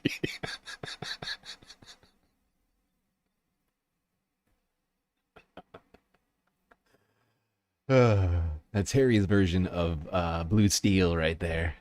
Quite a look from Harry. Harry Enton. And Harry Enton, there's a new CNN poll that's just out. How's the controversy impacting the president's support? Yeah, I would say that the word is dissatisfied. That is how Americans feel in terms of the releases so far of the Epstein case. Take a look here. Epstein case. Amount of info release. The winner here, 50% dissatisfied. Doesn't matter, 29%, not heard enough, 17%. But look at the bottom of your screen. The percentage that are satisfied is just 3%. That's 1, that's 2, that is just 3%. I feel like the count on Sesame Street. Just 3% of Americans are satisfied so far with the amount of information released. The clear winner in this particular case is 50%. Half of the public is dissatisfied, at least so far. This is one of the worst, issue polls I think that is coming out for Donald Trump. A 3%, I think if anything, that 3% is people who accidentally answered the poll incorrectly. At that point, it's like, it's such a negligible amount of people who are satisfied with it. It is incredible. Awful. Weak. Yes, awful, weak. Harry's right. That is pathetic. Jesus Christ. Donald Trump really not getting that red meat to the base anymore. Seems to have gone the opposite. He's taking away the red meat from his base now. Vast majority of the country either completely uninterested or incredibly dissatisfied. Maybe 7 or 8 people across the country seem to be fine with it, I guess. Not a lot of people seem to be pleased with Donald Trump's handling of these files. It's very sad, but don't worry. Trump administration's busy with other important things, okay? It's all of this stuff, you know, running he's got a $200 billion being given to the secret police. You know, they you know, but that's not it. They're very busy. They're very busy doing important things for America, okay? Let's see what Brooke Rollins, Secretary of Agriculture, had to say here about some MAGA-related issues. Her and RFK Jr. were doing a little bit of a press conference here. Don't worry, they're going to save us from thinking about the Epstein files with stuff, big, hard-hitting stuff like this. This is going to distract everybody. Get ready. Well, hello, everyone. We've got some very, very, very special guests with us today. Really exciting announcement. So glad to have so many wonderful people. And how about all of this ice cream here in Washington, D.C.? How about all this ice cream in D.C.? Huh? What now? What? How about all... Very exciting news. We have a lot of ice cream in D.C.? Say that again. To have so many wonderful people. And how about all of this ice cream here in Washington, D.C.? I'm sorry, does Brooke Rollins think that there was no ice cream in D.C. before? I'm very confused. Huh? What's going on? What'd you drum up? First of all, I want to say thank you to all of you for being here today. It's obviously a bit of a toasty, humid day here in Washington, which is normal for July. But for you guys who are all out braving the weather to celebrate today, we're just so grateful. Oh. A very special thank you to so our much. agricultural marketing service, Dairy. Okay, we're not going to listen to this whole thing. Anybody want to guess what Brooke Rollins here announced to the world and to America? That they had just achieved the greatness of the Trump administration. By the way, this is definitely going to distract all of us. We're going to be talking about this for weeks, okay? This is huge news. It's very exciting, like Brooke said. The Trump administration is trying to eliminate the use of artificial colors in ice cream products. Thank God. Thank God. America was clamoring over that. That's all I could hear about. I go to the store, corner store. Everybody in the corner store is like, "Hey, what's up with all these dyes and all this ice cream? I can't be eating all these dyes. You know, I don't give a fuck about the Epstein files or the tariffs or how Donald Trump is setting a secret police upon American citizens and immigrants alike. I can't keep ingesting all these goddamn dyes in my diet." Oh, thank God we have the Trump administration to get those nasty dyes out of our food, and specifically ice cream. That's the most important place to get the dyes, because it's summer and we can't. Yeah, oh God, that is top of the list. Top of the list for me, and I think for everybody really across America. We've all been shouting from the rooftops, please get the dyes out of the ice cream. Not people screaming like crazy about releasing those Epstein files. This is going to distract everybody, okay?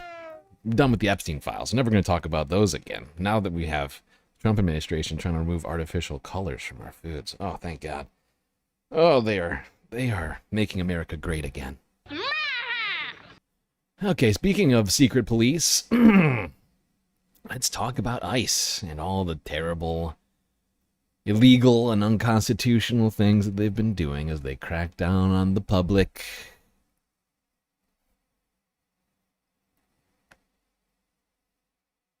This is Democracy Now!, democracynow.org. I'm Amy Goodman. We turn now to California, where a farm worker who fell from the roof of a greenhouse during an immigration raid last week died over the weekend of his injuries. 57-year-old Jaime Alanis had worked at the farm in Camarillo for 10 years, providing for his wife and daughter who live in Mexico. His niece says he'll now be laid to rest in his hometown of Michoacan.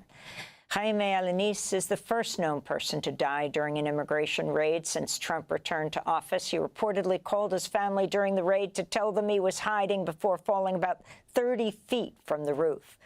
The raid there Thursday led to an hours-long standoff between protesters and federal border agents who blocked the roads with military-style vehicles and tear-gassed community members, including children, as crowds attempted to protect dozens of farm workers from arrest. This is one of the protesters. These guys showed up all tough, cowards, and they've already tried to push us out, but there's more of us here now than there were before. At the end of the day, they're the ones coming from over there. They're not from here. Farmers who work here take more of a beating than anyone else. They're not the ones who deserve this treatment. The Department of Homeland Security said over 300 immigrants were detained in dual raids on cannabis farms and agricultural fields in Camarillo and the coastal city of Carpinteria. Among those taken into custody were at least 14 immigrant children. The United Farm Workers Union issued a statement in response saying, quote, farm workers are excluded from basic child labor laws, and it's unfortunately not uncommon for teenagers to work in the fields. To be clear, detaining and deporting children is not a solution for child labor, they Seriously. say. This comes as a federal judge in Los Angeles Friday issued an order temporarily blocking the Trump administration from conducting sweeping immigration. Yeah, it's like we're going to deport these kids and what? They're not going to be exploited in their home countries or wherever we put them? I mean, ridiculous. This is ridiculous. Raids and racially profiling people in Los Angeles and surrounding areas. Judge Mame Wuse Mensah Frimpong said agents are prohibited from targeting people based on their apparent ethnicity, the language they're speaking, their presence at a particular location, or the type of work they're engaged in. The judge also ordered immigration authorities to provide anyone they arrest with immediate access to lawyers. One of the plaintiffs in the case, Brian Gavidia, who was aggressively pushed against a fence by ICE agents during a raid and questions as he repeatedly told the agents he was a U.S. citizen, spoke at a news conference Friday. I believe in the Constitution. I believe in America. I believe in what we stand. I believe in this court system. And I believe that what's going down right now in the United States is wrong. I believe in the Constitution. We are ignoring the Constitution at this very moment. It is not right. We will not stand down. We are all Americans here. We will not allow this to happen. We follow the Constitution. For more, we're joined by two guests. Angel Marie Taylor is an undergraduate student in her senior year at California State University, Channel Islands, a volunteer with 805 Immigrant Coalition. 805 Immigrant Coalition was present during the federal immigration raid in Camarillo. And Lewis MacArthur is mayor of Oxnard, California, about 10 miles from Camarillo. He was previously the police commander of Oxnard and worked on the police force there for 35 years, now speaking out against the ICE raids, saying they're, quote, aggressive, demonstrating insensitivity toward the direct impact on our community. We welcome you both to Democracy Now! I want to begin with Angel Marie Taylor. Describe the raid that you saw. You are an eyewitness. It was almost unlike anything that we had ever seen before. Most of the protesters out there are your average people. We are average community members who have been volunteering our time to patrol our own streets to keep each other safe from these ICE agents, ICE thugs, I would say, who have been operating entirely outside of the law, not identifying themselves, not allowing us our rights. And that's just us as protesters who come to witness and document these raids.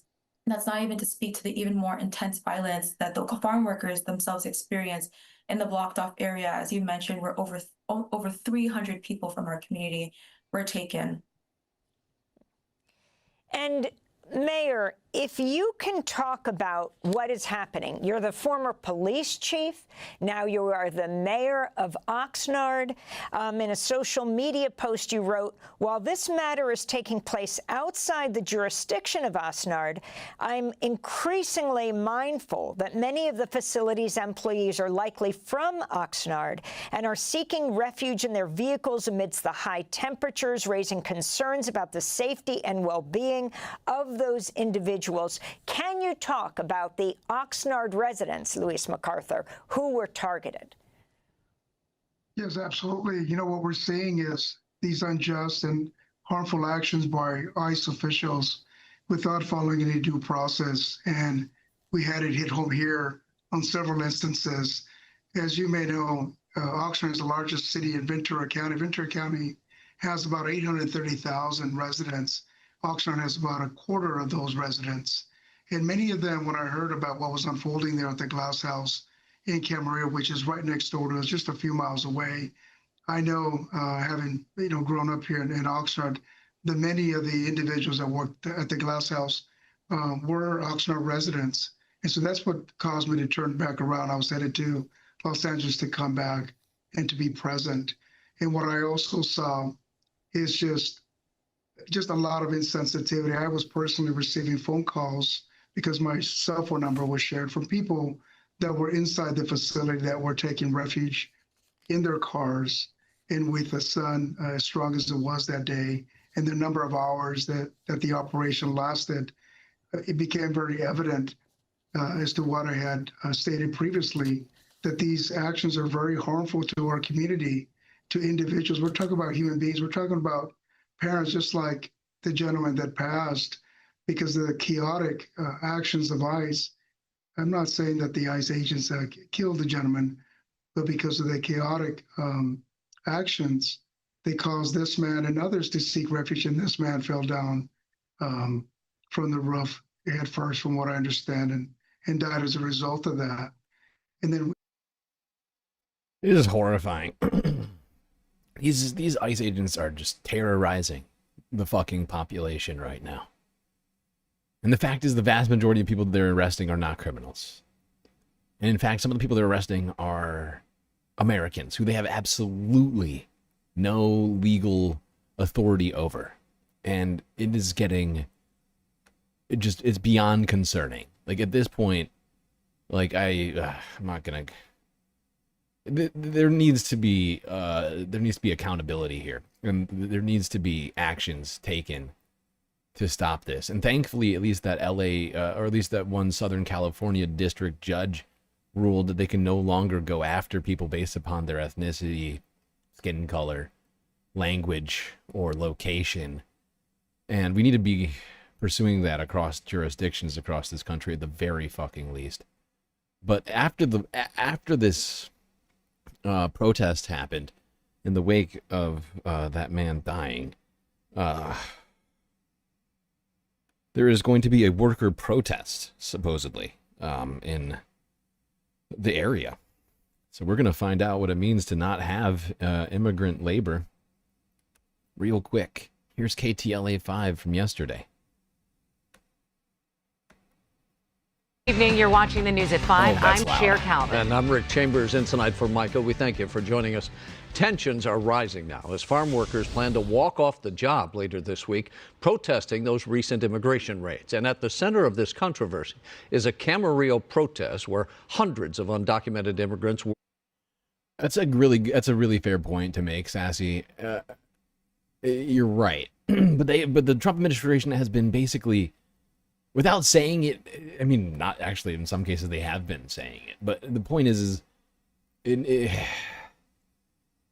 I think it just needs to be reiterated because they've been running around suggesting that everything they're doing is lawful when they're clearly not abiding by the law. I do understand your skepticism, though. Detained, and a local college instructor was arrested. And now, as the Trump administration prepares to appeal a federal ruling that limits immigration raids, workers are gearing up to make a powerful statement. KTLA's Sarah Welch joins us live with the latest from downtown LA. Sarah. Hey, Cher, good afternoon. Jonathan Caravallo was ordered released on $15,000 bond. He's due back in court on August 1st. This says those farm workers are preparing to strike, calling for an end to the ICE raids and a path to citizenship. We are not criminals. We are the backbone of our food system. Farm workers planning to walk off the job to show how much they matter. Who fed you today? Who feeds your children? And will you stand with the people behind your food? Their upcoming strike follows last week's massive immigration raid and violent protest at a marijuana facility in Camarillo. Well, there we go. Large group of workers in the Southern California area preparing to strike with demands of fair treatment and a path to citizenship. Miss these horrifying authoritarian crackdowns by the Trump administration. Now, one man was in fact arrested at this protest who was a CSU professor who was accused of assaulting an agent. Help! Help! I'm being repressed! Assaulting an agent? What could that mean? What, he beat him with a beat an agent with a baseball bat or something? I wonder. New video of a CSU Channel Islands professor walking out of court today. He's accused of trying to throw a tear gas container at agents during Thursday's raid at a Camarillo farm. Not a canister. Who? NBC4's Starsha Phillips is live for us downtown. Wait, where did the gas canister come from? He threw a oh God, where did he get that gas canister? Tear gas, huh? A protester. Did he show up with the tear gas, or did somebody else throw the tear gas first? Huh? I'm trying to, weird. Very strange. With what fellow protesters say happened. Darsha. Carolyn, this CSU Channel Islands professor accused of assaulting a federal officer, a charge that comes with some pretty severe consequences if he is convicted. But at least one witness says the professor was trying to help someone and not cause trouble. A glimpse of CSU Channel Islands professor Jonathan Carvello leaving federal court in Los Angeles after posting a $15,000 bond. Just back up!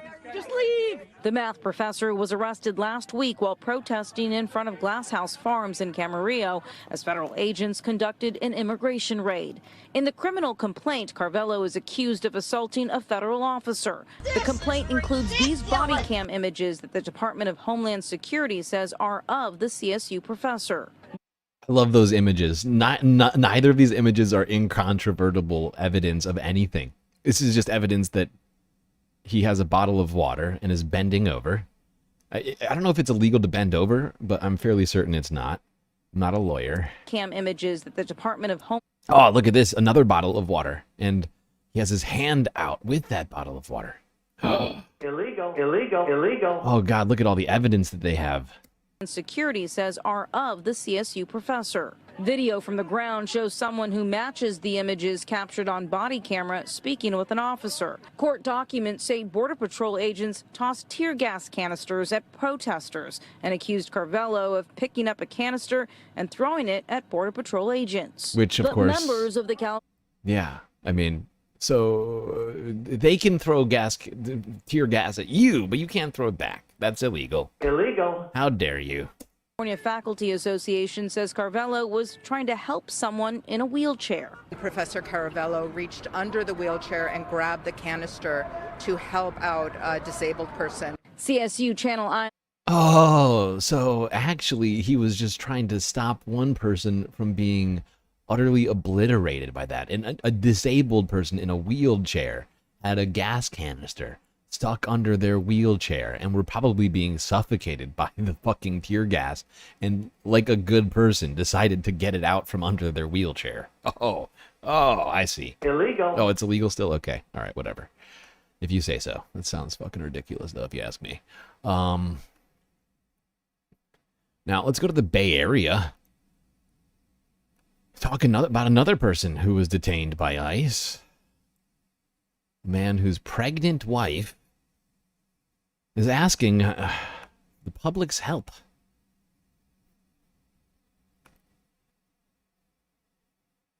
An urgent plea tonight from the pregnant wife of a well-known Bay Area artist. Her husband is originally from Brazil, but the wife says her husband's been detained by ICE as he was pushing for his green card. NBC Bay Area's Jody Hernandez has more on the struggle to figure out what happens next. I'm 7 months pregnant and due in October, and I just want him to be home for this. He hasn't done anything wrong other than... Wow, she's 7 months pregnant? Jesus. Really, keeping things together. God. To be home for this. He hasn't done anything wrong other than not being born in this country. Rachel Leydig is a ball of emotions. Her husband, 35-year-old Guilherme Lemes Cardoso y Silva, or Guy, was detained on San Juan Island in Washington on Friday. It happened as he drove to pick up his daughter, who he shares custody of with his ex-wife. He says the agents refused to show him a warrant. Wow. He was recorded. This is ridiculous. They continue to not show warrants. That is a fuck. Every time they don't show a warrant and arrest somebody, it's a crime. It's a crime. It is their legal obligation to show these warrants, to show a warrant. But of course, they're not going to judges to get warrants. They're circumventing the entire judicial system. And the rule of law, the supposed rule of law party, is entitling a secret police organization who they've now just given $200 billion to just entitling them to just ignore the law and just snatch up whoever the fuck they want. Oh, you're looking a little brown. You sound a little Hispanic. Oh, I don't like you. You're going to Alligator Alcatraz. Immediately, if not sooner. As this was going on, and there was a larger agent behind him who took his phone, took him out of the car, and pushed him against the car and handcuffed him. While this was happening, all the other ICE agents were masked behind him, laughing and saying that they are glad they didn't make the news this time. Originally from Brazil, Guy is a Sausalito-based artist who has painted murals across the Bay Area and the country. He has a gift that he's trying to share with the world. We need to have him out. He and Rachel got married in April. She's 7 months pregnant with her first child. It's just so terrible what's happening to him and everyone, and this just needs to stop. They're tearing families apart. Rachel says Guy has no criminal record or warrants. She says he's in the green card application process and trying to get his work permit renewed. In fact, Guy called as we were meeting with Rachel, telling us ICE agents shackled his arms, legs, and ankles, treating him like an animal. They made me show all my tattoos and check if I was related with gangs, but never been related to any gangs. I really hope I can get out of here very soon because I have my family to take care of. A GoFundMe has raised more than $50,000 for legal expenses. With the baby due in October, Rachel says she needs her husband home. I'm just so frustrated, but I'm trying to channel all this anger into being productive to get Guy out and to help others as well. This is bigger than just mine and Guy's situation. This is happening to so many people. I need him. Our little boy needs him, and I just don't want to go through this without him.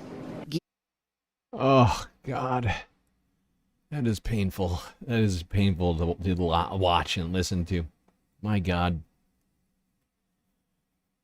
Remember way back earlier this year, like, I don't know, 4 or 5 months ago, when they were saying that they weren't going to tear apart families, none of this family separation stuff. It seems like day after day, every single stream, we have a new instance of a family being split up.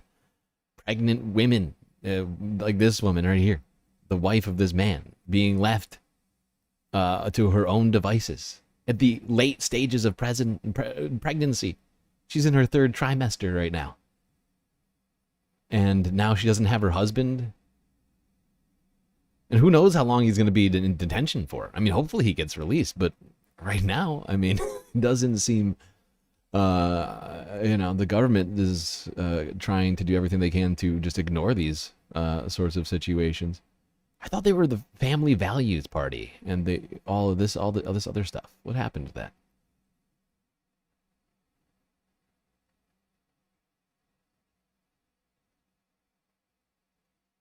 What happened to all that?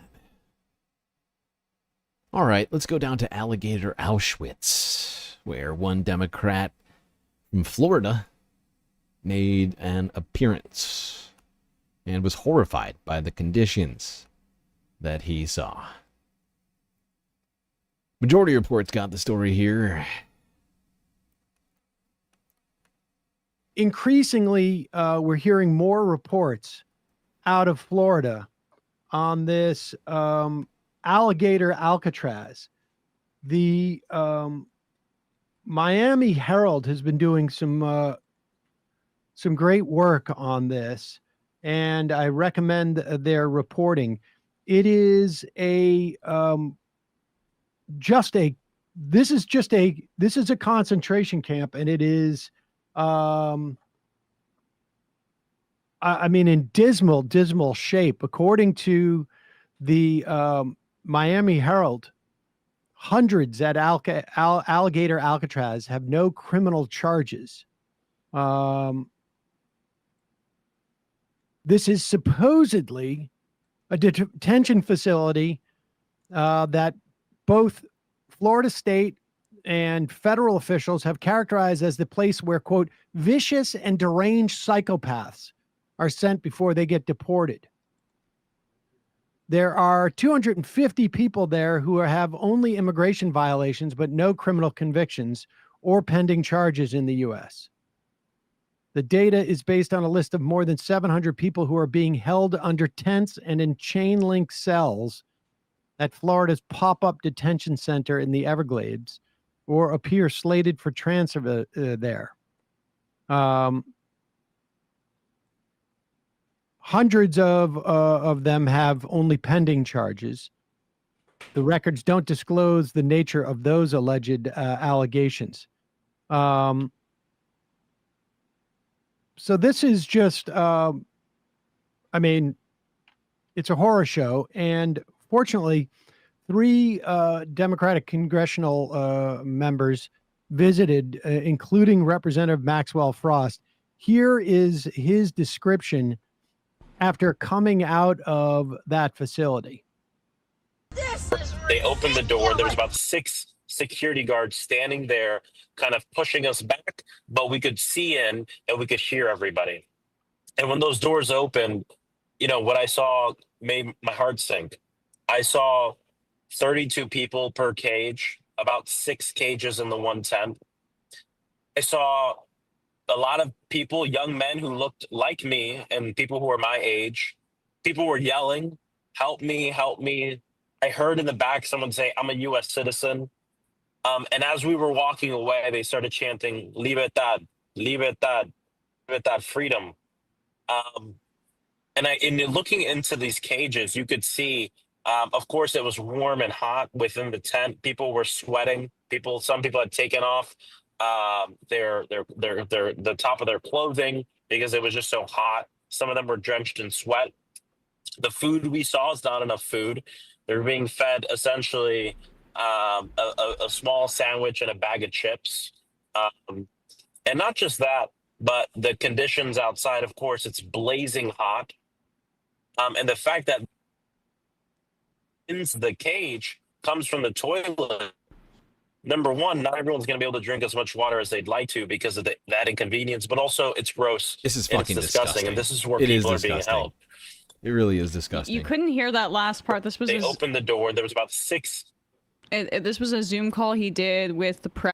Yeah, no, Maxwell's absolutely right. That is fucking disgusting. Inhuman. That is inhumane treatment. This is cruel and unusual punishment. This is illegal under the fucking Constitution. Forcing people to drink out of the fucking toilet? That's fucking insane, okay? I feel like I'm taking crazy pills! Illegal. After Debbie Wasserman Schultz, and I think another Democrat whose name escapes me right now, was there. You couldn't hear that part, but he was describing how the drinking water comes from the toilet, and he'd said that on other shows before.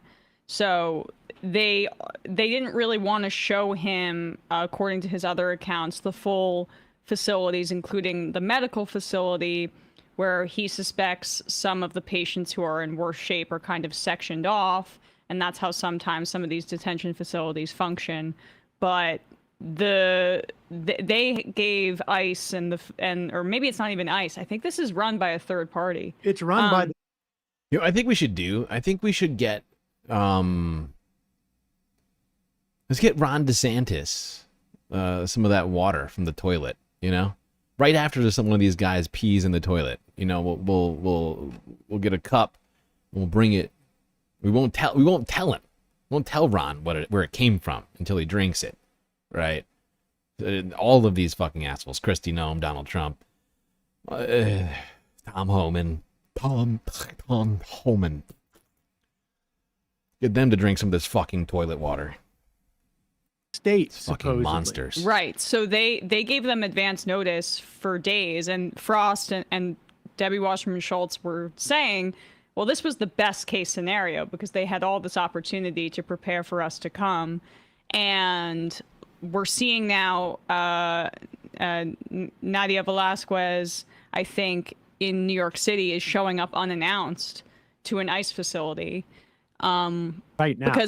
Right now, at least as of an hour ago, because if that's the best it looks, I mean, we're talking a torture chamber and a concentration camp, and we're hearing accounts that they're borrowing tactics from the concentration camp CCOT in El Salvador, including keeping the blaring fluorescent lights on 24 hours a day and housing dozens of people in small cages all together.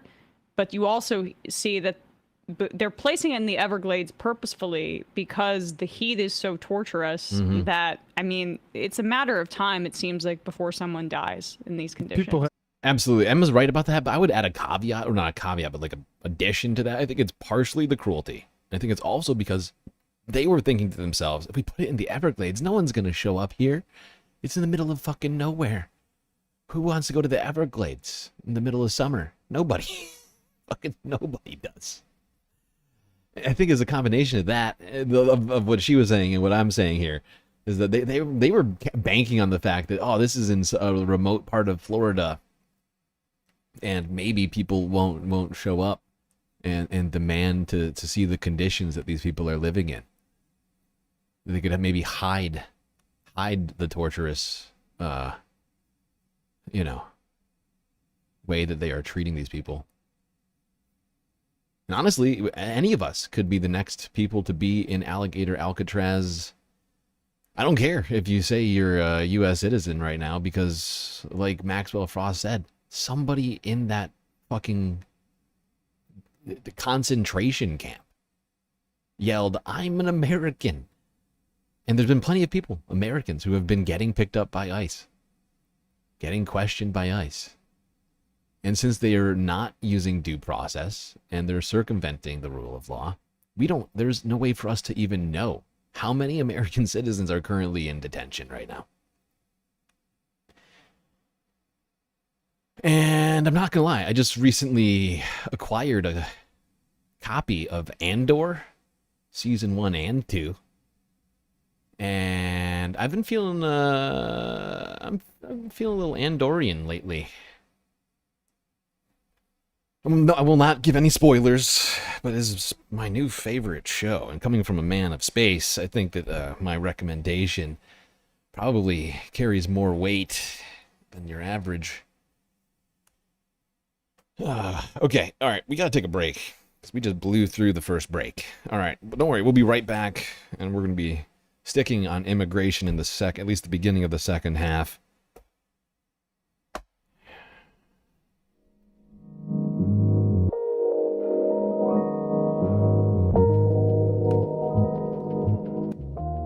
Alright, I hope everybody's been enjoying the show so far. If you haven't already, hit the like button and don't forget to subscribe. While you're at it, don't forget to hit the bell icon too, otherwise you're not going to know when the show is live.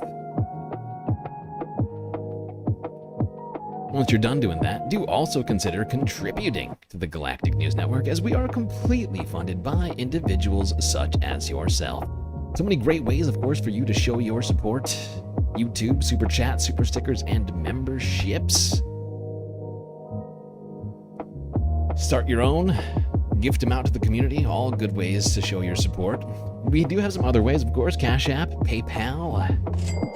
But the best way to get the most space benefits for your Earth dollars is to go on to Patreon and become a Galactic patron. Just $3 a month will get you access to a bunch of sweet, sweet space benefits unseen by the rest of the goddamn Milky Way galaxy. Stuff like getting an avatar on screen. That's right, you or maybe your pet or your favorite fictional character could grace one of these sweet, sweet space break screens, like the pool. Or maybe the bar's your preferred hangout spot. Maybe the lake, cool space breeze. Streets available too. But that's not all. Shoutouts, secret content, and much, much more. Anyway, chat, that's it for me. Don't forget, we're still working on completing a galactic goal. Don't worry, YouTube is lying to you about how far we have completed. We're not at 1 of 10. We are currently at 4 of 10, if last time I checked. So we're much closer than it would seem. Anyway, chat, that's enough for me. Enjoy the break, grab yourselves a drink, maybe a snack, and I will be right back.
Right.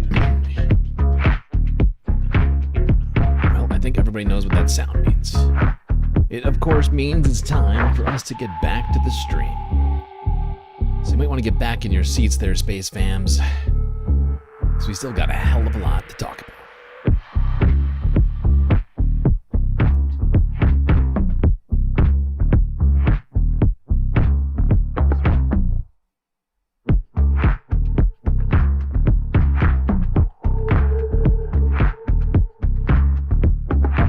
Since we left off talking about Andor, I do recommend that show. I haven't finished it yet. I got a hold of it yesterday, and I spent my entire day off binge watching it. I'm already on the second season. I got through like 15 episodes somehow. I couldn't help myself. I started watching it. I couldn't stop. I was also thinking of maybe doing like a watch party in the Discord at some point. If people would be interested in that, let me know. Might be able to make something like that happen. I'm bouncing and saying things, but it's muted. That happens sometimes.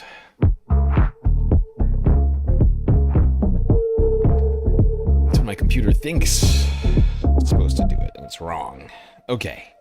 No, we actually left off talking the more serious things. We left off talking about Alligator Alcatraz, which we are going to go right back to doing as people were continuing to protest outside of Alligator Alcatraz, even in torrential rain.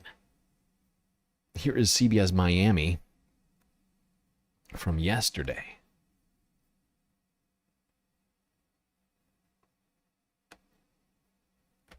But a handful of protesters stood in the rain in the Everglades outside Alligator Alcatraz today. They're continuing to push for better conditions for detainees, the preservation of sacred land, and for transparency about who is being held inside. CBS News Miami's Chelsea Jones is in the Everglades with more about the facility some call inhumane. The protesters you're about to hear from say that this facility is a war on nature and humans, and it needs to be documented. That is why, despite the rain, they were here today and say they will continue to show up. As rain fell Monday evening, a small group of people from both near and far stood in solidarity for those inside of Alligator Alcatraz. I'm sure everything is flooding. It's a tent. Since its inception, there have been claims of inhumane conditions from detainees and lawmakers alike.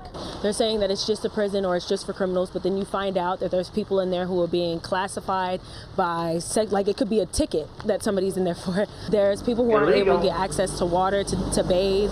They're fighting over sanitary materials, so it doesn't ring as just humane for me. It gives that these people are suffering. The state has denied these claims, but the Miccosukee tribe says it's concerned about environmental and cultural impacts on sacred lands in the Big Cypress National Preserve.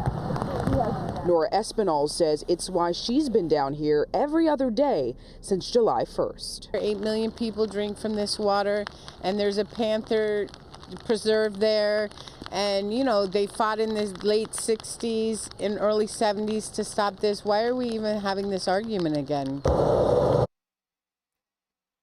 Good question.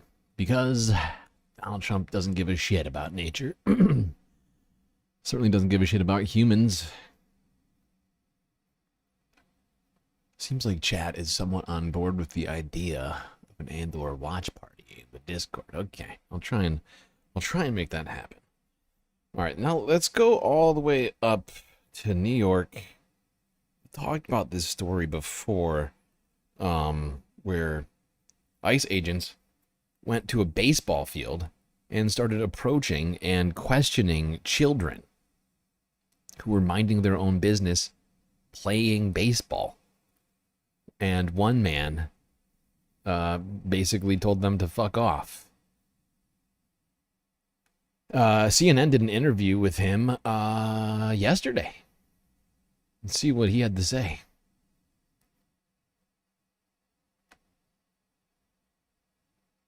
In New York, a youth baseball coach saying he was forced to step in. He saw ICE agents approaching and starting to question kids that were on the field practicing baseball, all of whom, he says, happened to be American-born. That coach, Yeoman Wilder, is now out front. He is the founder of the Harlem Baseball Hitting Academy. So I go over there and I just see the agents coming by. I'm not paying any attention to it because I've been up when I've seen them up in Washington Heights. And all of a sudden I see them make a beeline to my kids, and I said, whoa. And I went over that direction, and then I just hear, what's your name, where you from? You know, are your parents from here? And I said, these are inappropriate questions, and I'm going to tell my kids to invoke their Fifth Amendment right now. So what was the reaction of your kids? I mean, obviously these are armed law enforcement agents. On one hand, I mean, they got to be scared. They start answering the questions. I mean, what happens? Well, I got some tough New York City kids, but so for them to be scared means something's really happening. So I just told them there's one way into the batting cage and one way out. So I said, everybody get your stuff, get your gear, and go to the back of the batting cage. And I whispered to them, I said, listen, I'm not going to let them get through me. I said, if you guys got to climb this fence and get out of here, and, you know, that's what we'll have to do. And I just said to myself, I'm willing to die to make sure that you get home. This man is a fucking hero. The first time we heard from him was on local news. I think it was CBS New York or ABC 7, one of the two. This man's a fucking hero, okay? And like, we've talked about this in the past. There is readily available ICE outfits online. You can fake being an ICE agent. And having these people approaching children and asking them questions for this supposed administration that wants to protect the kids. They've been talking, oh, we got to protect the kids. You know, we got to protect the girls in sports from the transgender people. Meanwhile, they're allowing their fucking Gestapo to run around not identifying themselves and now having them talk to unaccompanied minors. It is horrifying. They could be pedophiles. They could be serial killers. We have no fucking clue. There's no way to know for sure since they refuse to identify themselves properly. Like, everything about this shit is fucking wrong. And this man stood up and he deserves a fucking medal and, I don't know, like $1 billion. He's protecting these kids. Actually, this man's actually protecting the kids. Unlike the Trump administration, who is making kids less and less safe every single day. Because seriously, can anybody provide evidence that maybe, like, you know, that somehow, like, that couldn't happen? Of course not. Because it could happen. It could happen at any time. You know? Somebody shows up in an ICE outfit. They're not actually ICE. Instead, they just want to take a child home. You know, and do whatever they're going to do to them. And that is fucking insane to think about. But it's a real concern that I have. Real concern. Everybody should honestly be concerned about that. It makes everybody less safe.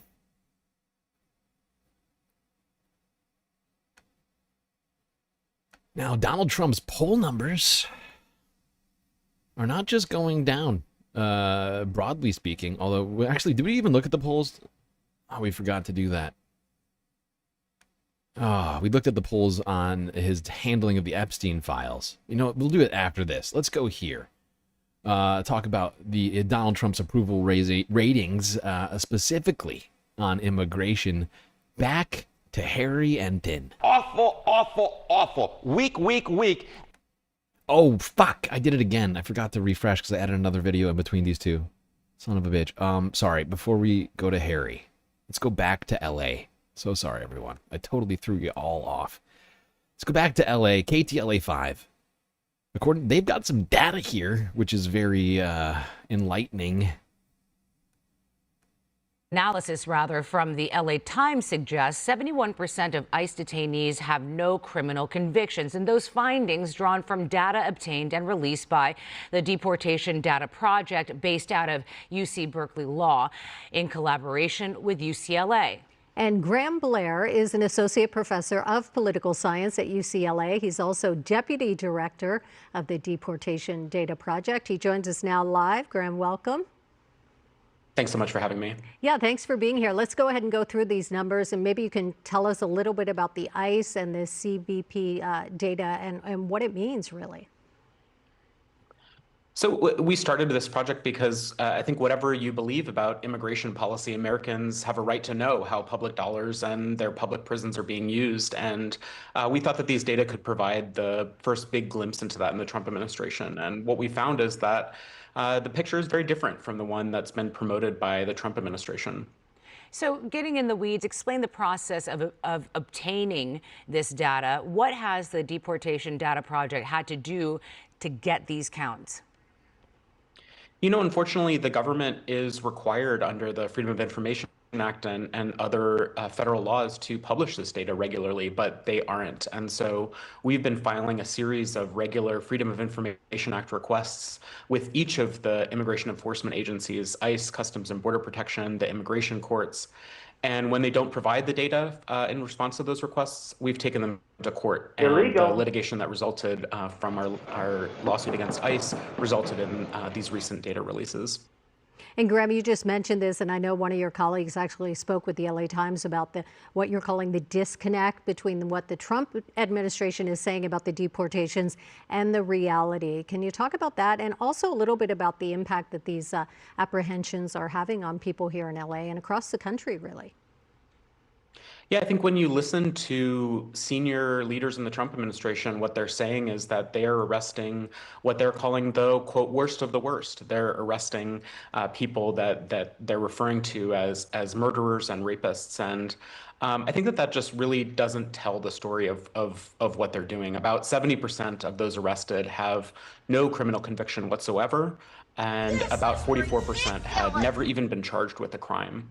And when you kind of drill down into that, looking at that 70%, most of these charges of crimes are for really minor offenses like traffic violations. And I think when you think of someone being arrested and even deported out of the country, you don't think of someone being pulled over for a broken taillight.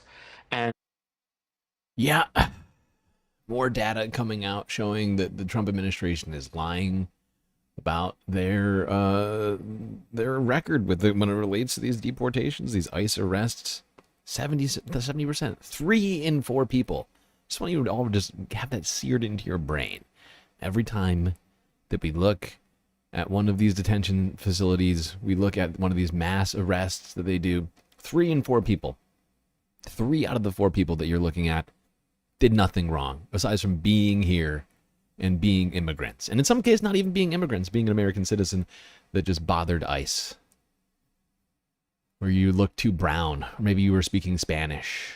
Maybe you were hanging out at a work site or on somebody's lawn. All right, let's stay with the numbers here. Now, go to Harry Enton over at CNN, who has more data for us on Trump's approval rating on immigration. Right, so this morning, the president's border czar, Tom Homan, Wow. he says the administration Ain't will looking fight like a Big new Bird judge's over here ruling today. stopping immigration arrests without probable Man. cause in southern. That is maybe the most yellow outfit I've ever seen in my life. Holy cow.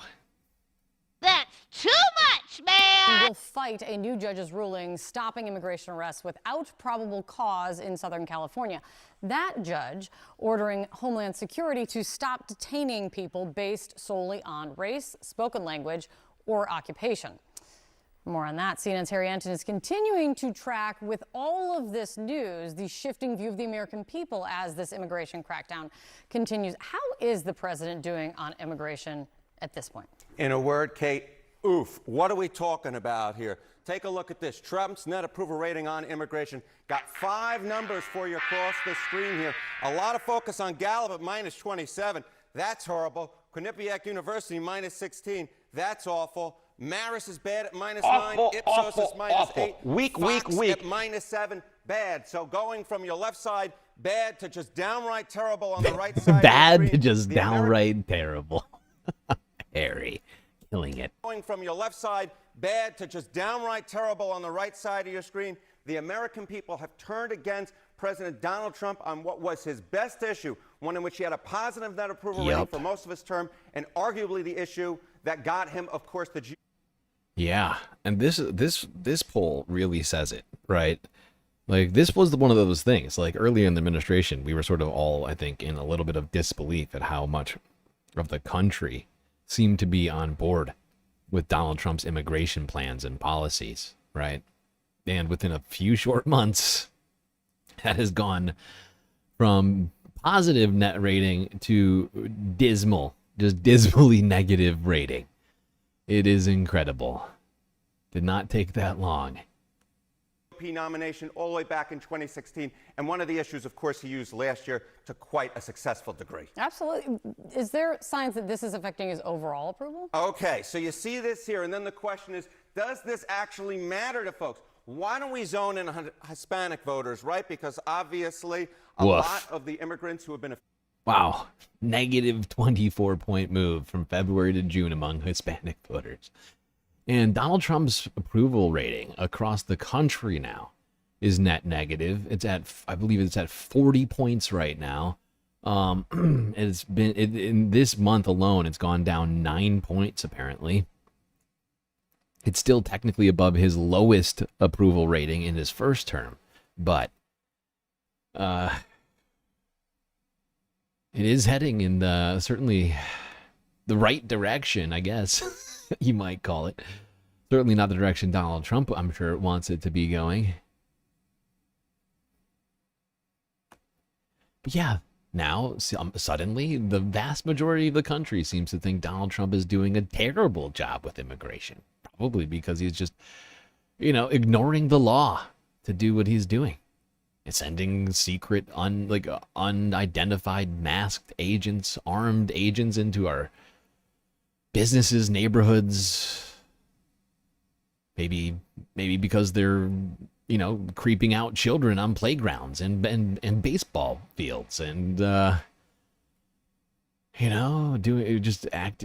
treating people with zero respect and dignity, not going after criminals, and instead just going after anybody.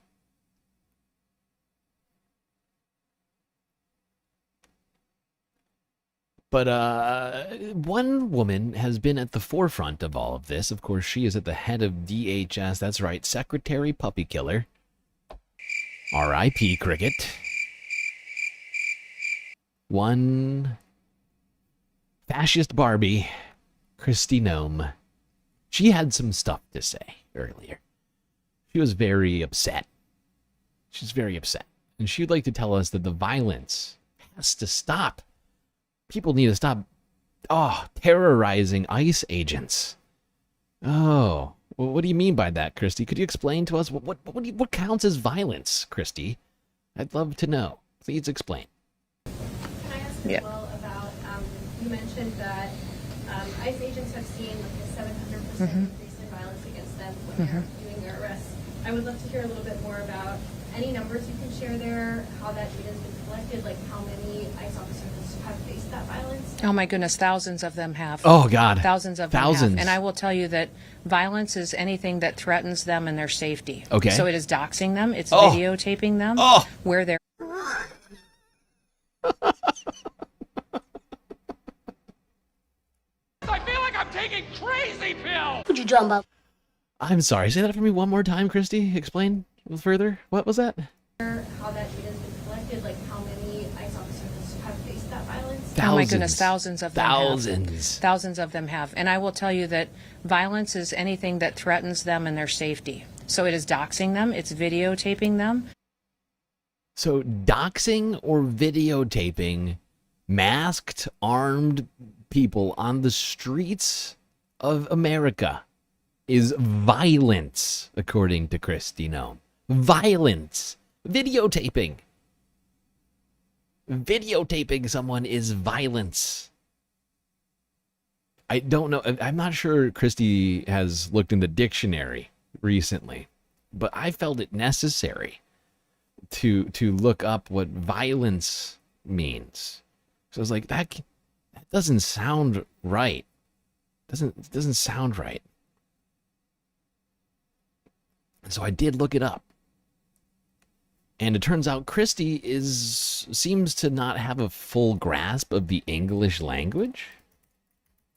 Let me just bring up the definition of violence for everyone in case you don't know what violence means too. If you're just like Kristi Noem and you're confused what it means. Violence definition: behavior involving physical force intended to hurt, damage, or kill someone or something. It's not videotaping a person from some distance from them or alerting people to who that person might be. It might be inconvenient. It might be awkward. It might make you feel bad as an ICE agent. Oh, why are you videotaping me? It hurts my feelings. Oh, I'm being repressed. But that's not violence. I'm sorry. It just doesn't make the grade. Unfortunately, thankfully, we have the internet to look these things up. Unlike Kristi, who apparently doesn't have access to the internet or a phone or a dictionary or, I don't know, a working definition of the word violence in her brain. Dumb fucking woman. A fucking bitch. Violence is videotaping. I'd love to see that stand up in the court of law. Videotaping an agent is violence. How dare you? Even though it's technically... what's it called? Constitutionally protected free speech, actually. Oh, no. Constitutionally protected free speech is actually violence. Illegal. That's where we're at now. These people are like just reaching for straws. They're just so far out of reach, though, they just fall flat on their face. You supercalifragilisticexpialidocious bitch. Now, thankfully, Kristi Noem, she has a solution for all this. At Turning Points USA earlier this weekend, she did this.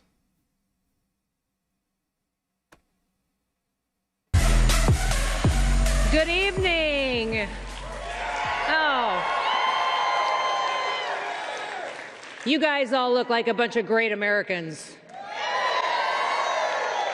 Thank you so much for welcoming me here tonight. What an honor to be with all of you. What did you say? Yes, I am your governor. And now I work for your president as your... You're not the governor anymore, Kristi. You're not the governor. You're no longer the governor. Why are you saying that you're still the governor? You fucking liar.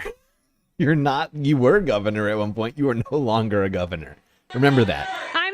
She's not the smartest person, it would seem. Yes, I am your governor. And now I work for your president as your Secretary of Homeland Security.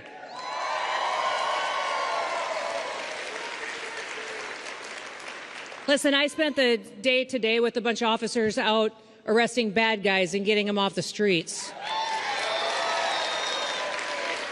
Aren't you grateful for our law enforcement officers? In fact, I want to do this. I'm sure my team put together a fantastic speech for me to give to you, and I will use some of it. Great. But I'm going to go a little off the rails here a little bit because that's the mood that I'm in. That actually doesn't shock me, Mrs. Puppy Killer. R.I.P. Cricket. Not shocked at all that Kristi Noem wants to go off the rails. She seems to live off of the rails. I want you all to stand up with me, and we're going to cover our law enforcement officers in prayer right now. Oh, thank God. Let's bow our heads. Dear Heavenly Father, we just come before you tonight grateful. We come before you extremely thankful for the blessings that you have given us, Lord, recognizing that we are a privileged people living in the greatest experiment on earth. Jesus Lord, Christ. you have given us a country that defends our freedoms and our liberties, and you have surrounded us with good men and women who care about the rule of law. Who every single day stand up and they defend the oath that they have taken. We're surrounded by men and women who care about the rule of law. Wow. Alex, give me untrue trivia for $500, please. To protect people. Lord, we were created to serve you. The purpose you've placed inside of us as human beings is to serve other people. And when we serve other people, we will be happier because we are fulfilling the purpose for which you have created us. Lord, I just ask right now that you would put your hand and a covering over every single law enforcement officer in this country. Jesus, I say that. Jesus, I say that. Yeah, I don't think Jesus said that. In fact, I think Jesus thinks that you're all breaking the law and acting inhumanely. Unchristian, in fact. Unchristian as fuck. I don't think God hears your prayer right now. In fact, I think God, if anything, God hears this prayer and is considering a smoting. Smite her, God. Please. I approve. If you just you know, little lightning strike. How about that?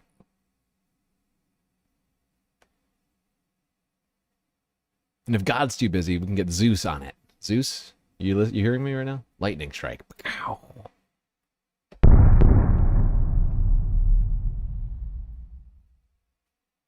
I mean, this woman is dangerous, ladies and gentlemen. But don't worry, it wasn't just Kristi Noem getting all sacrilegious up in this piece. It was also Donald Trump.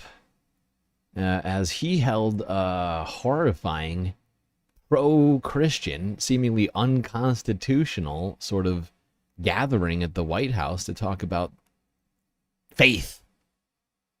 I've never actually seen Donald Trump. Actually, I guess that's not true. I guess I've seen Donald Trump in a couple of churches. He certainly doesn't go regularly. I know that much. But he's here to protect the Christians. From the earliest days of our republic, the steady compass of faith has guided the strong hands of American workers, builders, and entrepreneurs like really no other. Our country was founded by pilgrims and believers, and every generation since, Americans of faith have built our communities and forged new industries and enriched. You know, I don't feel like Donald Trump truly understands the history which he's talking about.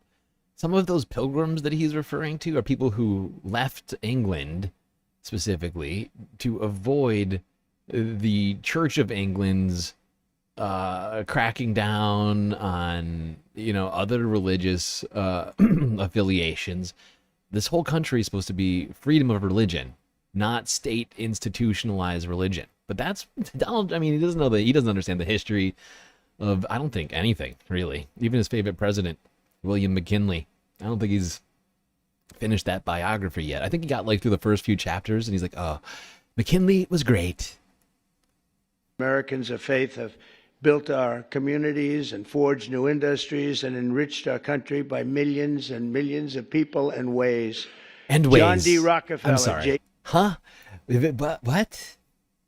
A what now? By millions and millions of people and ways. Millions and millions of peoples and ways. Ways? Like whey protein? I'm very confused. That's not making a lot of sense to me right now. John D. Rockefeller. The great John D. Rockefeller. Everybody loved him in his time and in this time too. Everybody loves him. The great oil magnate of the Gilded Age, Mr. Rockefeller. He was a great guy. Remember? A great guy. Goodyear, Truett Cathy, and frankly, we have people I could name right in this room sitting here that their names are every bit as big as that. They were inspired by their love of God, and now the proud tradition continues with all of you. And this group reminds us, as a nation that prays is a nation that prospers. And you see that I think one of the reasons we went so bad is they really wanted to take God and religion out of your lives. And there was nobody to nobody was doing that. Look up to. There was just nobody. Nobody was doing that. We were freewheeling. Freewheeling. We can't freewheel. We were freewheeling. We're letting everybody practice whatever religion they want, when in fact Christianity is the number one best religion. I mean, this is so fucking insane. We were told that I grew up thinking that we were a multi-religious nation where all religions were equally respected, and now we're getting this.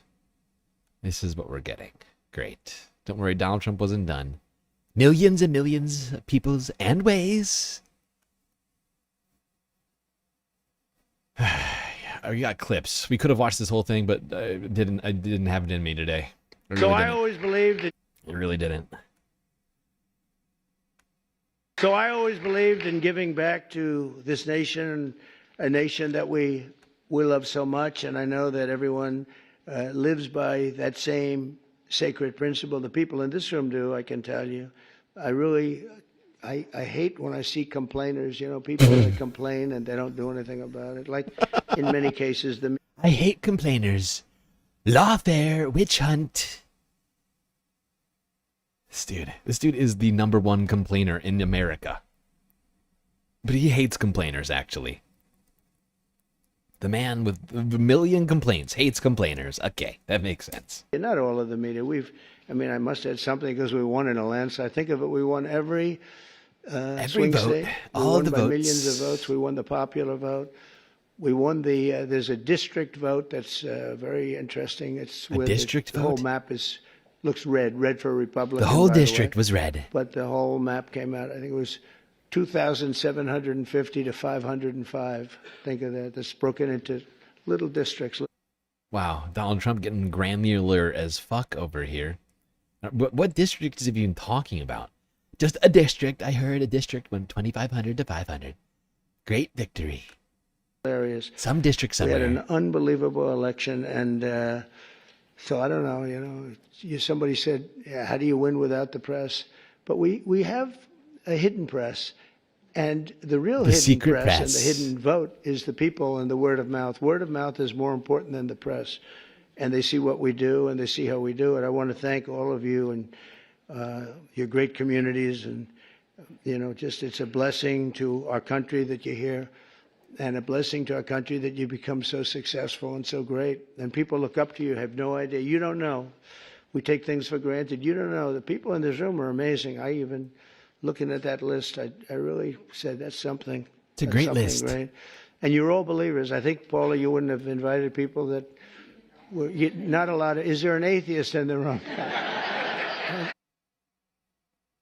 The room lapped that one up. Ha ha ha ha ha, no atheists here. Weird. We are living in a theocracy right now. An authoritarian theocracy. I'm thinking about moving to Iran so I could have some more freedoms in my life.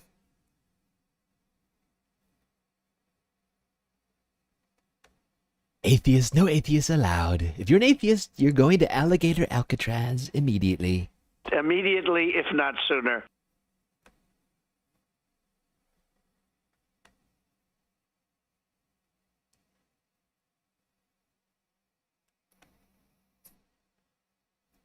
All right, last clip from this horrifying White House theocracy meeting.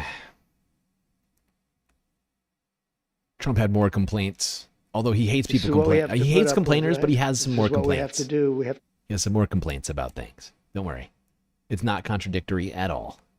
This is what we have to put up with, right? This is what we have to do. We have to put up with things. But it's been an amazing period of time, and we've straightened out so many bad things in this country. I created a Presidential Commission on Religious Liberty and established a Department of Justice task force to eradicate anti-Christian bias, because you have a very big anti-Christian bias that you don't. There should be nothing wrong with being anti-Christian in this country. Pro-Christian should be no problem. Anti-Christian, no problem, because we live in a fucking supposedly free country with freedom of religion and freedom of speech and freedom of thought, right? We can hate Christians as much as we want. We can like them as much as we want. And that's because we live in America. But Trump, this is a problem for him. We got to get rid of the anti-Christian bias. Anti-Christian bias, because you have a very big anti-Christian bias that you don't think about and you don't hear about it. I established the White House Faith Office to defend and represent people of all faiths, and it's located in the White House. You've never had an office. It's in the White House. You know, they said, hey, the founders of this country said, hey, separation of church and state. And I said, actually, Thomas Jefferson, wrong. Very stupid Thomas Jefferson. We actually want faith in the White House. We want a pro-Christian organization inside of the White House is much better than freedom of religion. We've never had that. And Jenny and Paul are there all the time, but we have it in the White House, so people can call up and complain, or they can call up and... I hate complainers, but people can call and complain and say, hey, there's been a lot of anti-Christian stuff going on here. Hey, you're doing a great job, whatever. Doing a great job. But we have it actually in the White House. With nobody's ever done that. Yeah, because most people would have fainted, at this idea, this suggestion of putting a fucking explicitly pro-Christian organization inside of the White House, because it goes against everything that we've been told our country stands for. And I would love actual instances of this anti-Christian bias that he's talking about. I have zero evidence to any of that shit. We've been a very pro-Christian nation since the beginning. I mean, the vast majority of people in the United States identify as Christian, and they're not being repressed in any way. There is fucking just a complete lack of evidence for any of these claims from Donald Trump. By the way, I just want to remind everybody that we are still 5 of 10 on the goal. We only got like an hour left to finish it, 50 minutes. We're getting pretty close to completing the goal. I think we can get it done. All right. Let's move on from immigration. Let's move on.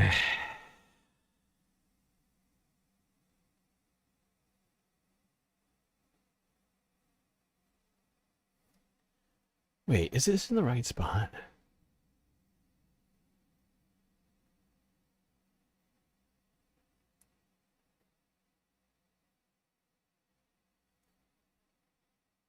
Actually, I don't like this here. What is this? Actually, no, this is fine. This is fine. All right, let's quickly go to CNN, where Lisa Murkowski, Senator of Alaska, was asked about her having voted for Trump's truly terrible tax benefit for billionaire bill.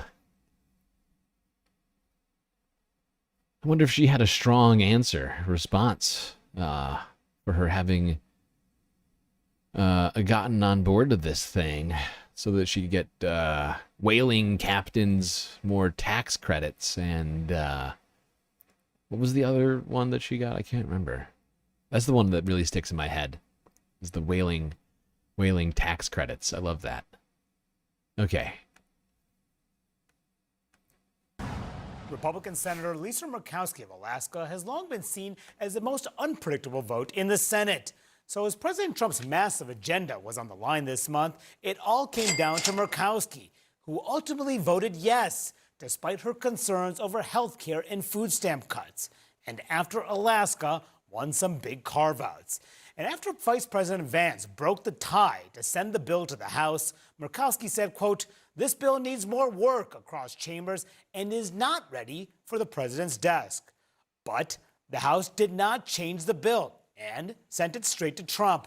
So this past week, I caught up with the senator who had said little about her decisive vote.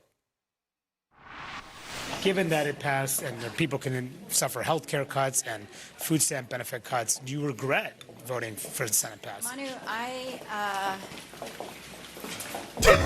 did everything that I could to try. Wow, Lisa's really struggling to answer these questions, huh? This is it's a single question. Do you regret voting for the Senate pass? Manu, I did everything that I could to try to improve that bill. Oh, you did everything you could to improve it. And yeah. Is it the bill that I would have designed? Of course not. No, okay. You didn't like it. I had a couple choices. You had two choices, yeah. Couple of choices. You could vote for it, or you could not vote for it. It is a binary situation. She has accurately identified how many choices she has. Good start. Good start, Lisa. But I had a couple choices. Either try to to make it less bad. Which I less think bad. That I did, not only for tried. the people of Alaska, but Yeah, for all the country whale when- captains, when whaling we were able ships. to double the funding for the rural. She can't even rural remember health what she did. transformation. She can't even remember what she got done. I fucking love it. Lisa Murkowski is struggling to even remember what she did to justify her voting for the bill. Love it. Love it. Awful, awful, awful. Weak. Funding for the rural. Health Transformation Fund. I think that's going to be help. That's going to help. That's gonna help, right? Not only these hospitals, but all of the 50 states. Do you worry that it's people gonna may help lose their everybody. health care because of this bill? That was what we were trying. That was what I was trying to do, along with others, to make sure that that is not going you to failed. be the case. What do But you you think people failed who at say that. that? It was naive to think that the House would make it better. Yes, it was I don't think naive. it's naive to suggest that processes like conference committees can. Lisa is trying to retcon the shit out of this thing. Holy cow. That's a lot of uhs. Like, that was a lot of, Manu, look, Manu, I was, Manu, well, you see, Manu, the thing is that I had two choices. I could vote for the bill, or I could not vote for the bill. I voted for it. And I thought maybe the House would do my job for me. And then, well, they didn't do it. And then, well, it was too late well, there we go. Okay. Thanks, Lisa. Great job. Really helpful. Really, what a great representative. Enjoy that, Alaska. What a fantastic senator. Columbia Rican, New York with a sweet, sweet super chat. Lisa M wants a mulligan for destroying the U.S. Yes, she does. She's really struggling in that interview. That was rough. That was a rough watch. That was a fucking rough watch. Oh, God. And that gets us up to, what are we at? 5.5? I think 5.5 super. We're getting closer and closer. Getting closer and closer, people. She should have to attend every single funeral of everyone in her state. That would be hilarious. I'd love that. I would love that.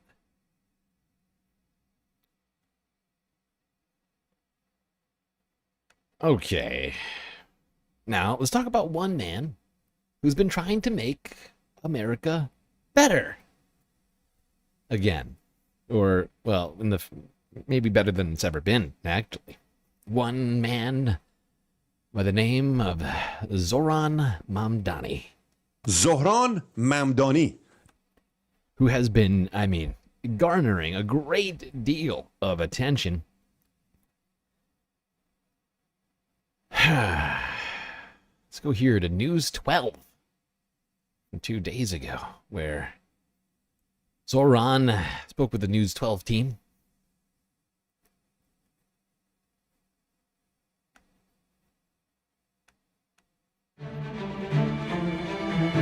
From long shot underdog I stand before you as a candidate for New York City mayor.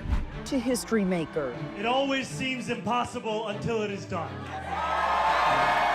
Zohran Mamdani is now the most talked about name in New Zohran York politics. Mamdani. How has life changed for you behind the scenes? Today, in a wide-ranging News 12 exclusive, the Democratic nominee for New York City mayor opens up about his uneasy alliances inside the Democratic Party. I've been having a number of conversations with leaders across our party, and His plan to take on President Trump from City Hall, I will not back down from that fight. and which Democrats might join him there. The rumors out there that you're looking at former Congressman Jamal Bowman. I love retail politics. Plus, we go one-on-one with his Republican challenger, Curtis Sliwa. I'm the only real New Yorker running in this race. Why he says the polls are dead wrong. And his warning to voters about what a Mamdani mayoralty could mean for the city and the suburbs. Wow. I'll be damned if I'm going to let Zohan and his Zohan. ideology I'm not rule. gonna- A special edition of I Power ain't gonna and let no Politics Zohan. starts now. Zohran Mamdani. Zohan. Nobody, why do all these assholes intentionally mispronounce his name? It's not hard. Zohran. Just say it. It's like 2 syllables. Hello, everyone. I'm Tara Rosenblum, and we're going to begin now with my exclusive conversation with Zohran Mamdani. The 33-year-old Democratic Assemblyman just made history, winning more primary votes than any. What's with the beret? Do you not know? Do you not know of the great Curtis Sliwa, Sisyphean? Curtis Sliwa, of course, is the progenitor of the Guardian Angels in New York, where they, back in the day, they were tough guys. They big tough guys. They wear red berets and go around hanging out on street corners, and they're keeping New York streets safe. They were keeping the streets safe.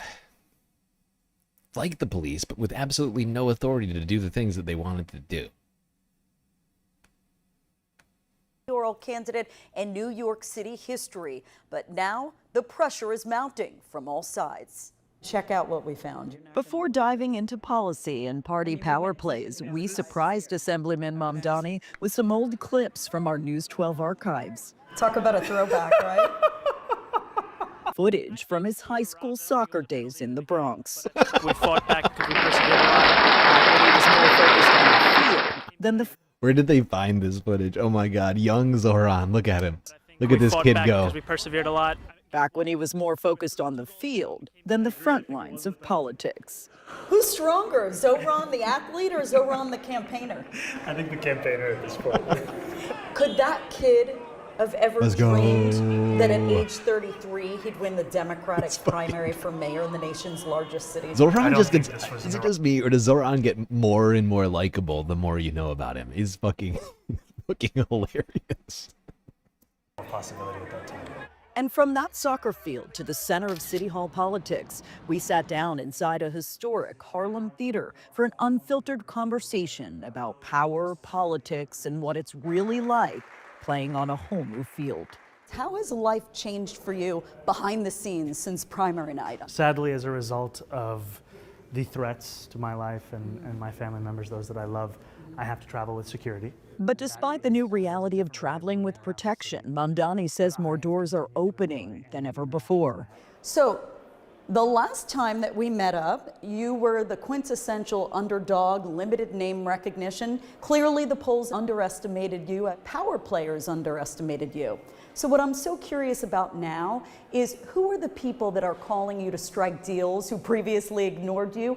And what is the most unexpected call or message that you've received since your primary win? On election night, I received a call from Mayor Wu of Boston. And that was a surprise to me because during the debates, I had spoken of my admiration of her and her leadership of that city. It was a call that came as we were writing our victory speech. And it was a call that shows me what partnership could look like in the months and years to come, even between cities like New York City and Boston. Since your win, you faced a lot of threats, a lot of attacks from a number of lawmakers, probably most notably the president himself. He has called you a communist. He has threatened to arrest you if you try to prevent illegal. Specifically, what measures are you prepared to take if he pulls federal funding, as he has already threatened to do, headed to New York? If the federal administration led by Donald Trump is looking to go after the people of the city, is looking to attack the people of the city, is looking to detain and disappear the people of the city, then I will stand up for those same people, and I will not back down from that fight.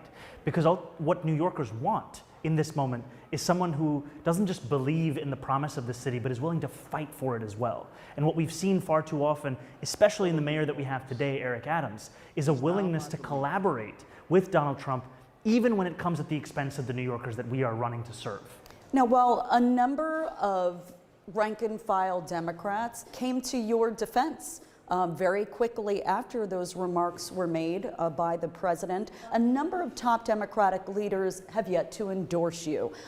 So what's the hesitancy? Typically, after a primary night victory as sizable and as significant as yours, the Democrats usually fall in line. What's going on here? I've been having a number of conversations with leaders across our party and across the city and state, and I've appreciated those conversations with Governor Hochul, with Senator Schumer, with Congressman Jeffries. They are conversations that have always come back to the importance of affordability in the fight for working New Yorkers. And I look at them as partners in delivering that affordability. And what I've appreciated is as we've shared that same commitment, they've also stood up for me amidst these kinds of remarks and threats from Donald Trump. You mentioned Governor Hochul. She has said that you and your teams are almost in daily communications, yet she hasn't endorsed you yet either. So tell us, what are those communications, what are those conversations really like? What's being said in your daily calls with? Kathy Hochul should be embarrassed. She should be embarrassed that she hasn't endorsed him yet. Like, what the fuck is wrong with her? She is the governor of New York. This man just won the Democratic primary for mayor. Like, they're going to have a lot there's going to be a lot of sort of office, I guess you might call it, sort of stuff to come in the future.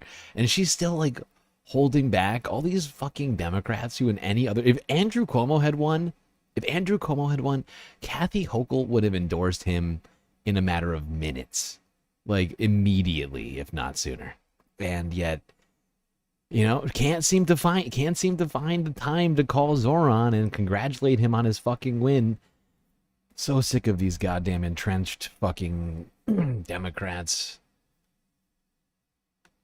Ah, boy.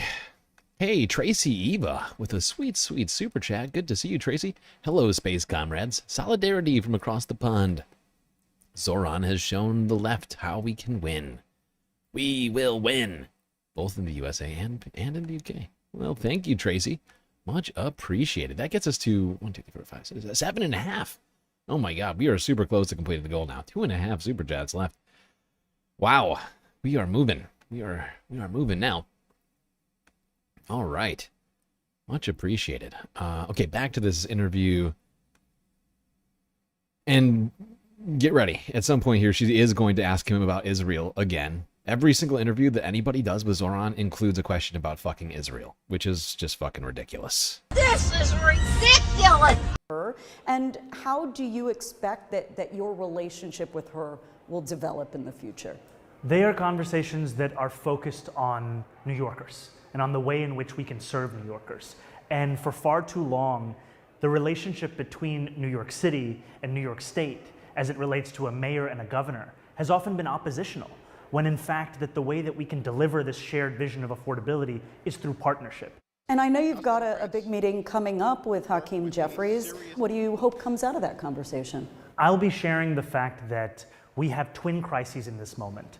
A crisis of authoritarianism from Washington, D.C., and a crisis of affordability here within our own city. Can you give us a window into who you're looking at and who you're speaking to for major roles in a Mamdani administration should you win in November? Like, the rumors out there that you're looking at former Congressman Jamal Bowman to lead New York City schools as chancellor. That'd be lit. Any truth to that? I have made no personnel commitments, and I believe that it's too premature at this time to do so. And any article.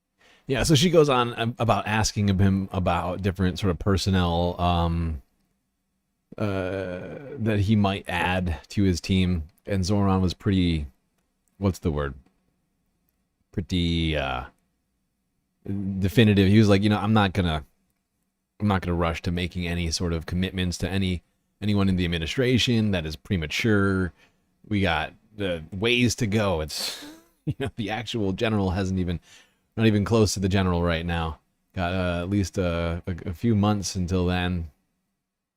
And so he's just trying to stay focused on message.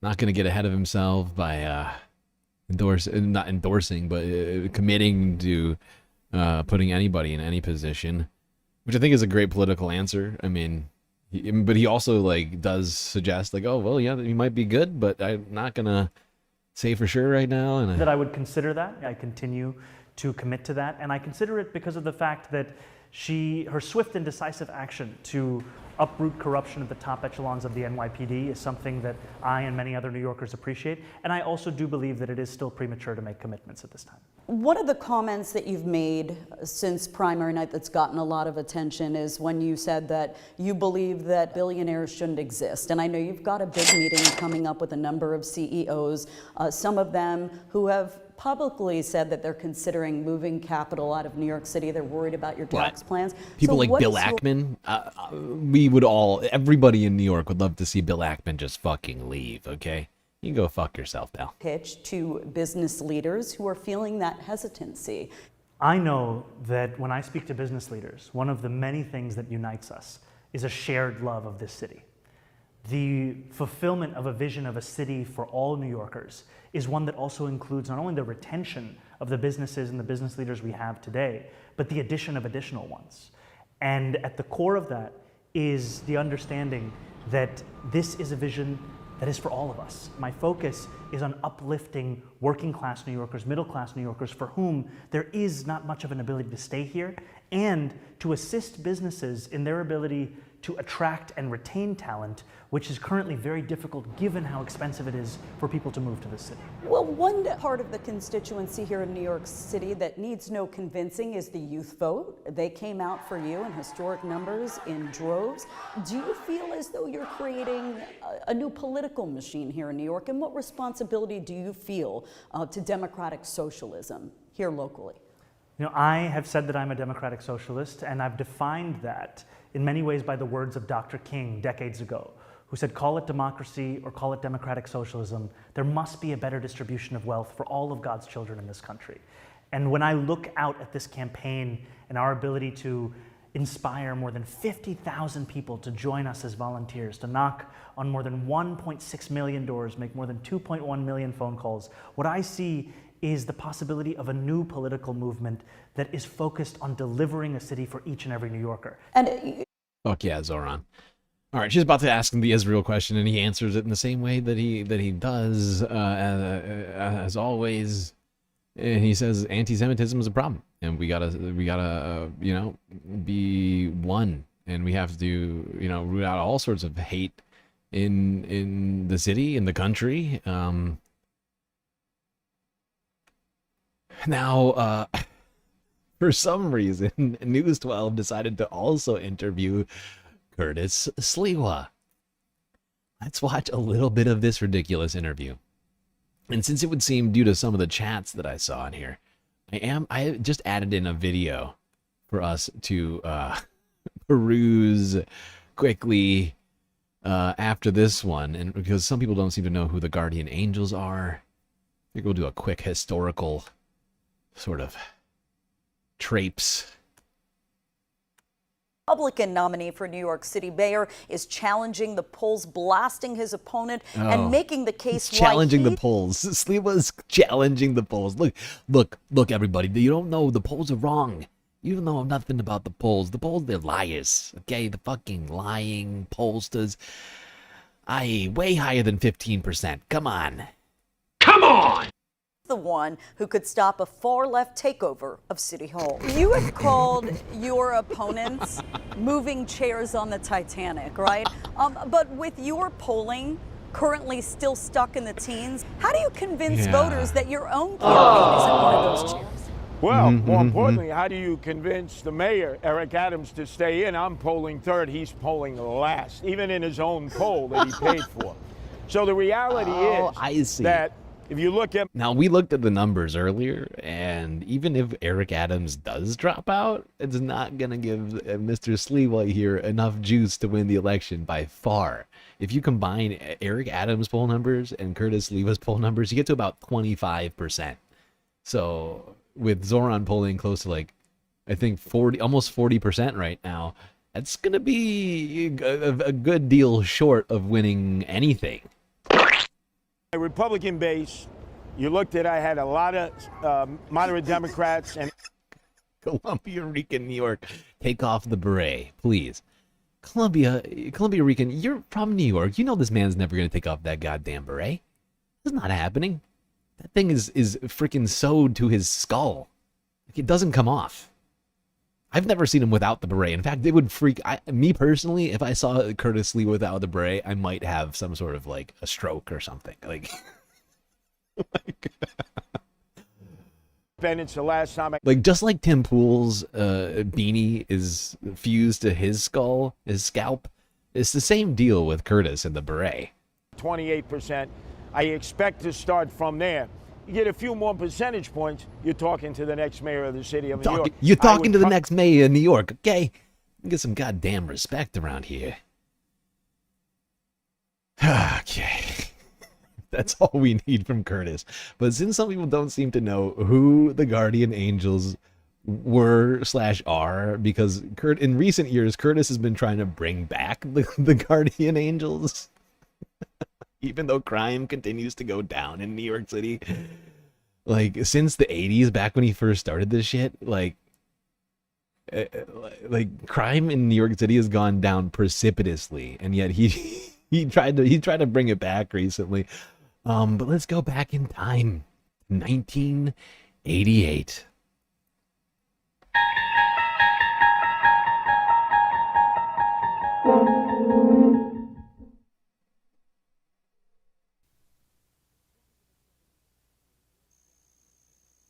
June 13th, 1988. News at 10.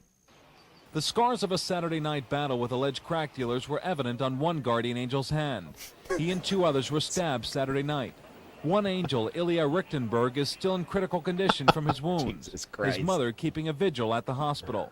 These guardian angels, I find them to be a very courageous group. So He's courageous. proud of being a guardian angel. I'm proud of him being a guardian angel. Meanwhile, why none of these guys never just joined the police department instead of running around in these goddamn berets? I'll never be able to explain that one to you. Courageous group. He's proud of being a guardian angel. I'm proud of him being a guardian angel. So proud. Meanwhile, other battle lines were being drawn on Restaurant Row. On Sunday night, two angels were arrested by police after they tried to make a citizen's arrest of a man who threatened them with a knife. Angels leader Curtis Sliwa says the police warned his group if they make more citizens' arrests, they too will go to jail. You better find another ferry boat. If they continue to make more citizens arrests, they're gonna go to jail too. Yeah, because you don't have the authority. They never had the authority to do any of the fucking garbage shit that they used to do. It's ridiculous. Oh God. Oh my God. I'm sorry. It's just so fucking funny. Oh God. Make more citizens' arrests, they too will go to jail. You better find another ferry boat in England and turn that into a jail because you're going to be loading it up with guardian angels. What? We are going to fight for the streets of New York City. With the change. See what I mean? Look, much more spry. 40 years ago, Curtis Sliwa still had the beret on. It is sewn to his skull. It does not come off. Okay, that thing was surgically attached to this man's head. Same beret. Stayed on that head for the last 40 years. With guardian angels, we are going to fight for the streets of New York City. With the change in department policy, the police are now in the position of watching over the angels, not necessarily to assist them when they make a citizen's arrest, but to arrest them when they do so. At least one area resident lashed out at restaurant owners for putting the guardian angels' lives in jeopardy. We pay taxes for a professional police department. There's an alternative for private guard service. You know, we all feel a certain guilt about it. Once again, I love that. The police were following the guardian angels around to ensure that they didn't commit any crimes. The guys preventing crimes for committing too many crimes in the fucking the New York Police Department had to follow them around to ensure that they didn't commit crimes. Love that. Now, this is from a few years ago. This was part of Curtis's. This is actually this was on Curtis Sliwa's YouTube channel, showing the new iteration of the Guardian Angels. Stopping the crimes once again.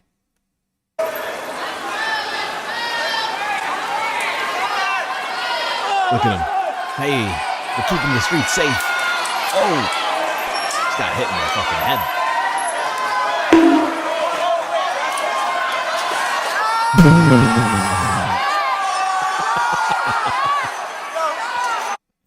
You just got a whole ass bike thrown at him.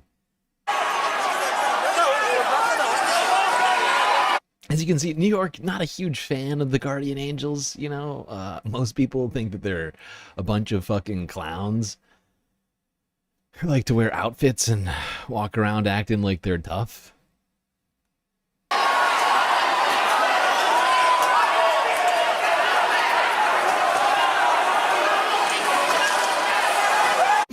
Just more shit just coming from above them. People just throwing shit off of their balconies. Love it. Love it. Great job, New York. All right. All right. I got one more for you. This is just for pure comedy. Boom. We look so stupid. We look awesome. Throw that on. I'm not putting on a beret. Gotta wear the beret. It's terrible, and I don't get the point. Sends a message, D. The Guardian Angels were the same. It sends a message, D. A beret. Gotta wear the beret. It's terrible, and I don't get the point. Sends a message, D. The Guardian Angels wore the same exact outfit when they cleaned up the streets of New York City in the 1970s. We look like Rerun. Oh my God. You know what I hear when you talk like that? A scared little girl who's never had anyone fear her. Fear is power, D. Don't you get that? It's like a drug. Once you get a taste of it, you can never get enough. Hey.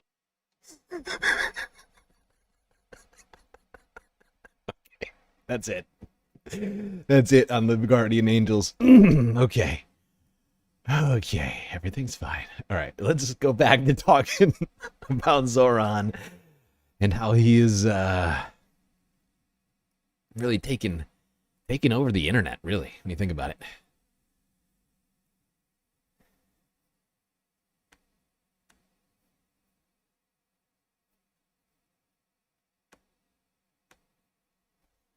Andrew Schultz weighed in on Mamdani. And this is sort of the classic, when these guys figure out like, oh, I'm behind the curve here. How am I going to get back out to like, how am I going to get my numbers back up or whatever? How am I going to claim people are starting to sort of notice some of my shtick? This is what they do. This is a sort of like an adoption. They used to call this like savvy. This is what like moderate centrist pundits would do 10, 15 years ago. They'll make some acknowledgement about the guy, but then go like, this is all pipe dream stuff. None of this stuff is going to happen. And of course, he doesn't know any of the dynamics here, but this is a fascinating sort of like, this is the reality. The DSA has taken over the Democratic Party, which of course is just absurd. I think we all wish that was true. News to any DSA member. Great job. Yes, would love it. Exactly. The DSA has taken over the Democratic Party, but of course, it's just because they're all wackos.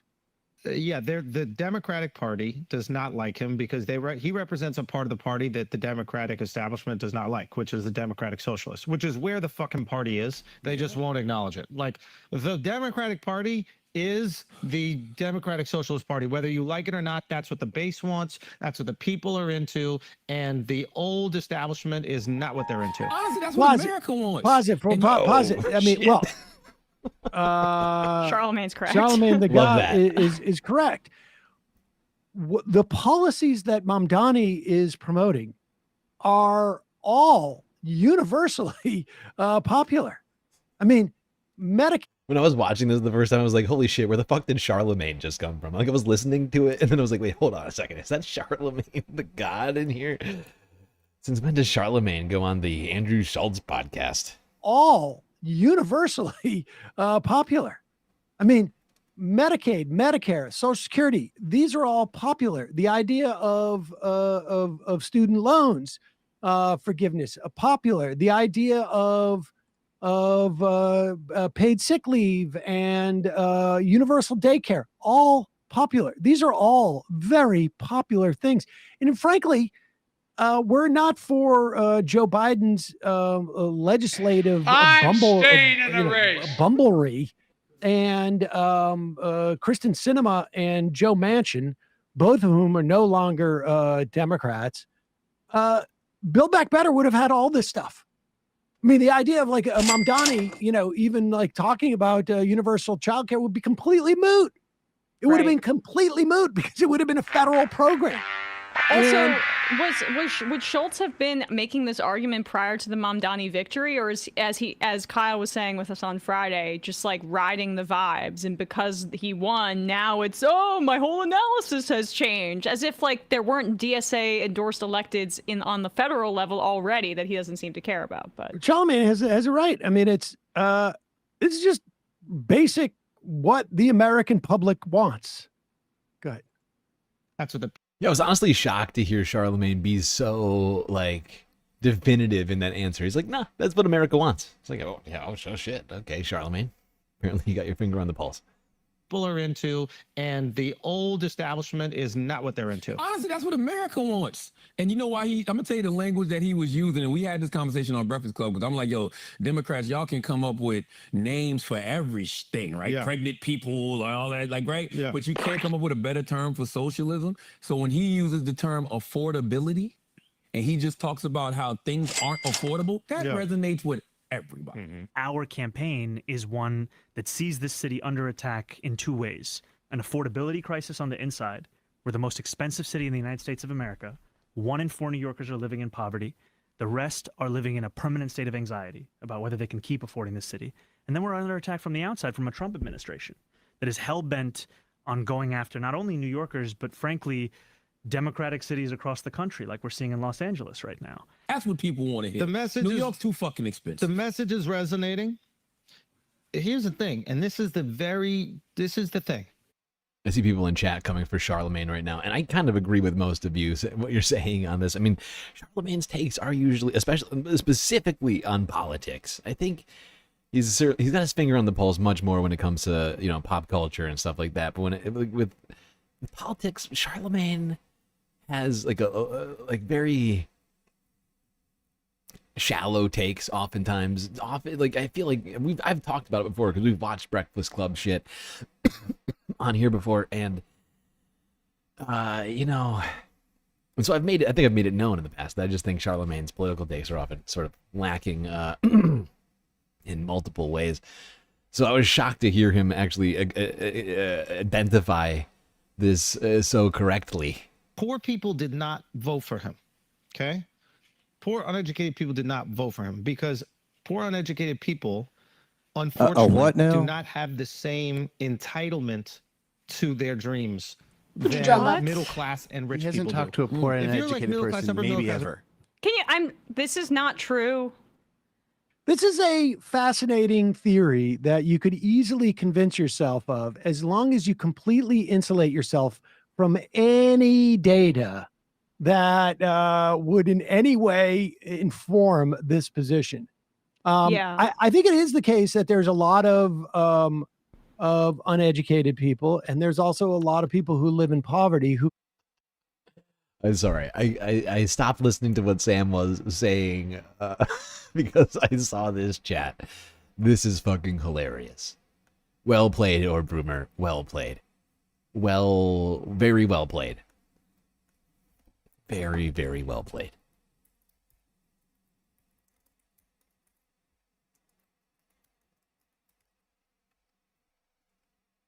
%. Hold on. I gotta pull this up. Yeah. Absolutely. Honestly, there's something of a similarity between Freddie Mercury and old Andrew Schultz over here. It's not just the mustache.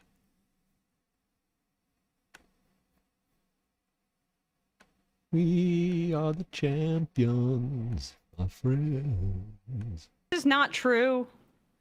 This is a fascinating theory that you could easily convince yourself of as long as you completely insulate yourself from any data that would in any way inform this position. I think it is the case that there's a lot of uneducated people, and there's also a lot of people who live in poverty who feel like there's no opportunities for me, that I have given up on the system because I just don't think it's going to work. Exactly. But the idea that they don't have aspiration for something more is absurd.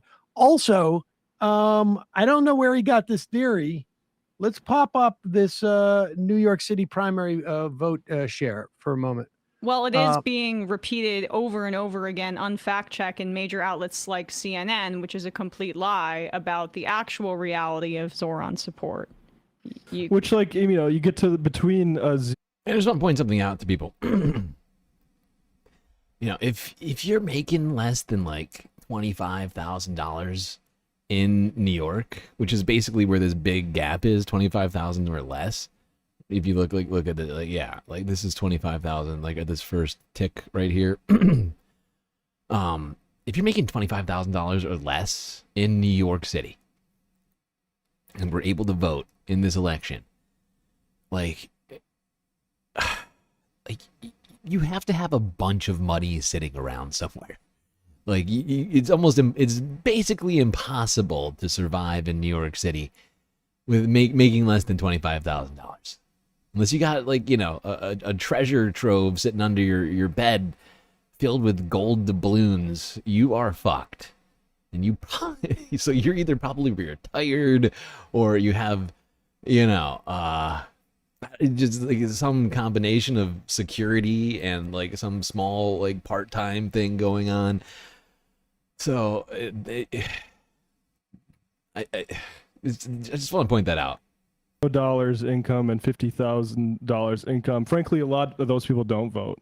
They're disenfranchised. It's made very difficult for that. So I would be curious to know even the raw totals. But once you get to up closer to you know, even under like low $35,000, Mamdani is neck and neck with a Cuomo, the political dynasty. Yeah. And that's just a primary campaign. So, like, I would say give it a little bit of time for people to believe in it, because a lot of people wouldn't. And then immediately, once you get into the most working folks in New York, I mean, again, like, it'd be nice to see numbers wait a with second. this. Let's also just remember who votes in a Democratic primary. Yes. It is. It tends to be, though.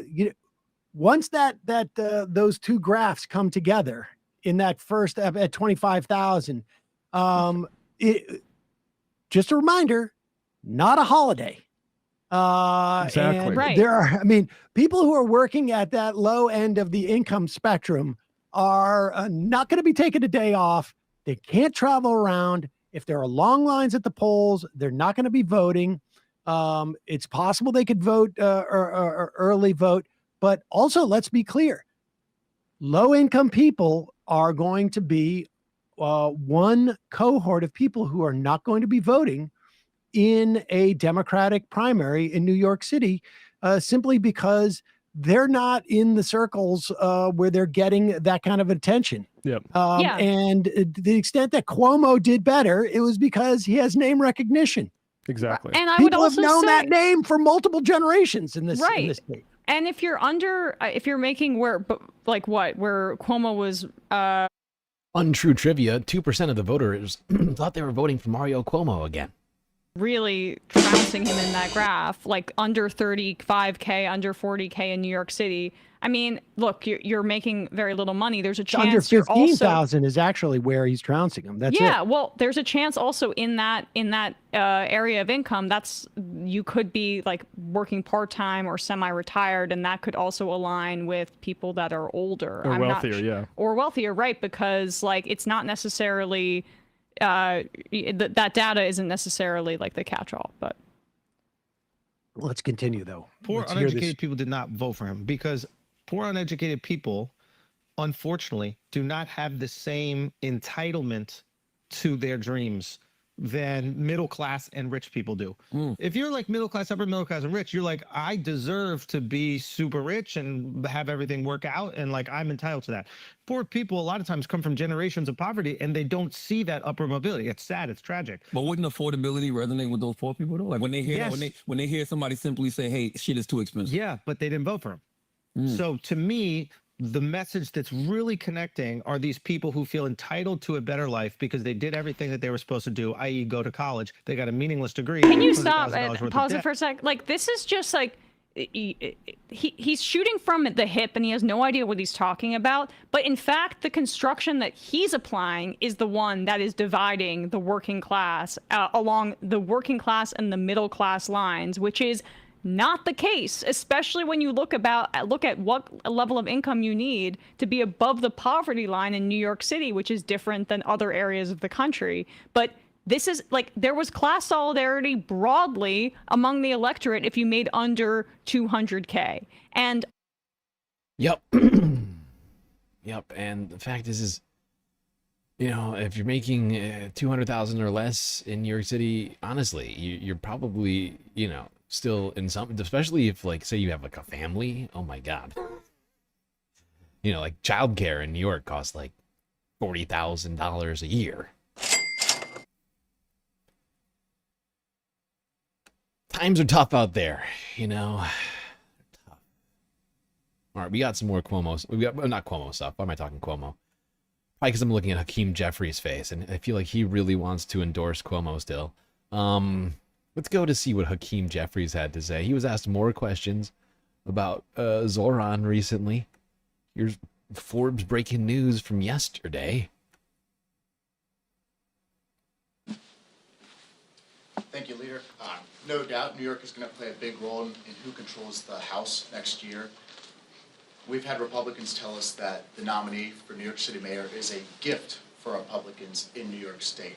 Do you think he's a political liability? Donald Trump is a gift to Democratic prospects in Virginia, That wasn't the question that was New asked, Jersey, Hakeem. and in the midterm elections next year.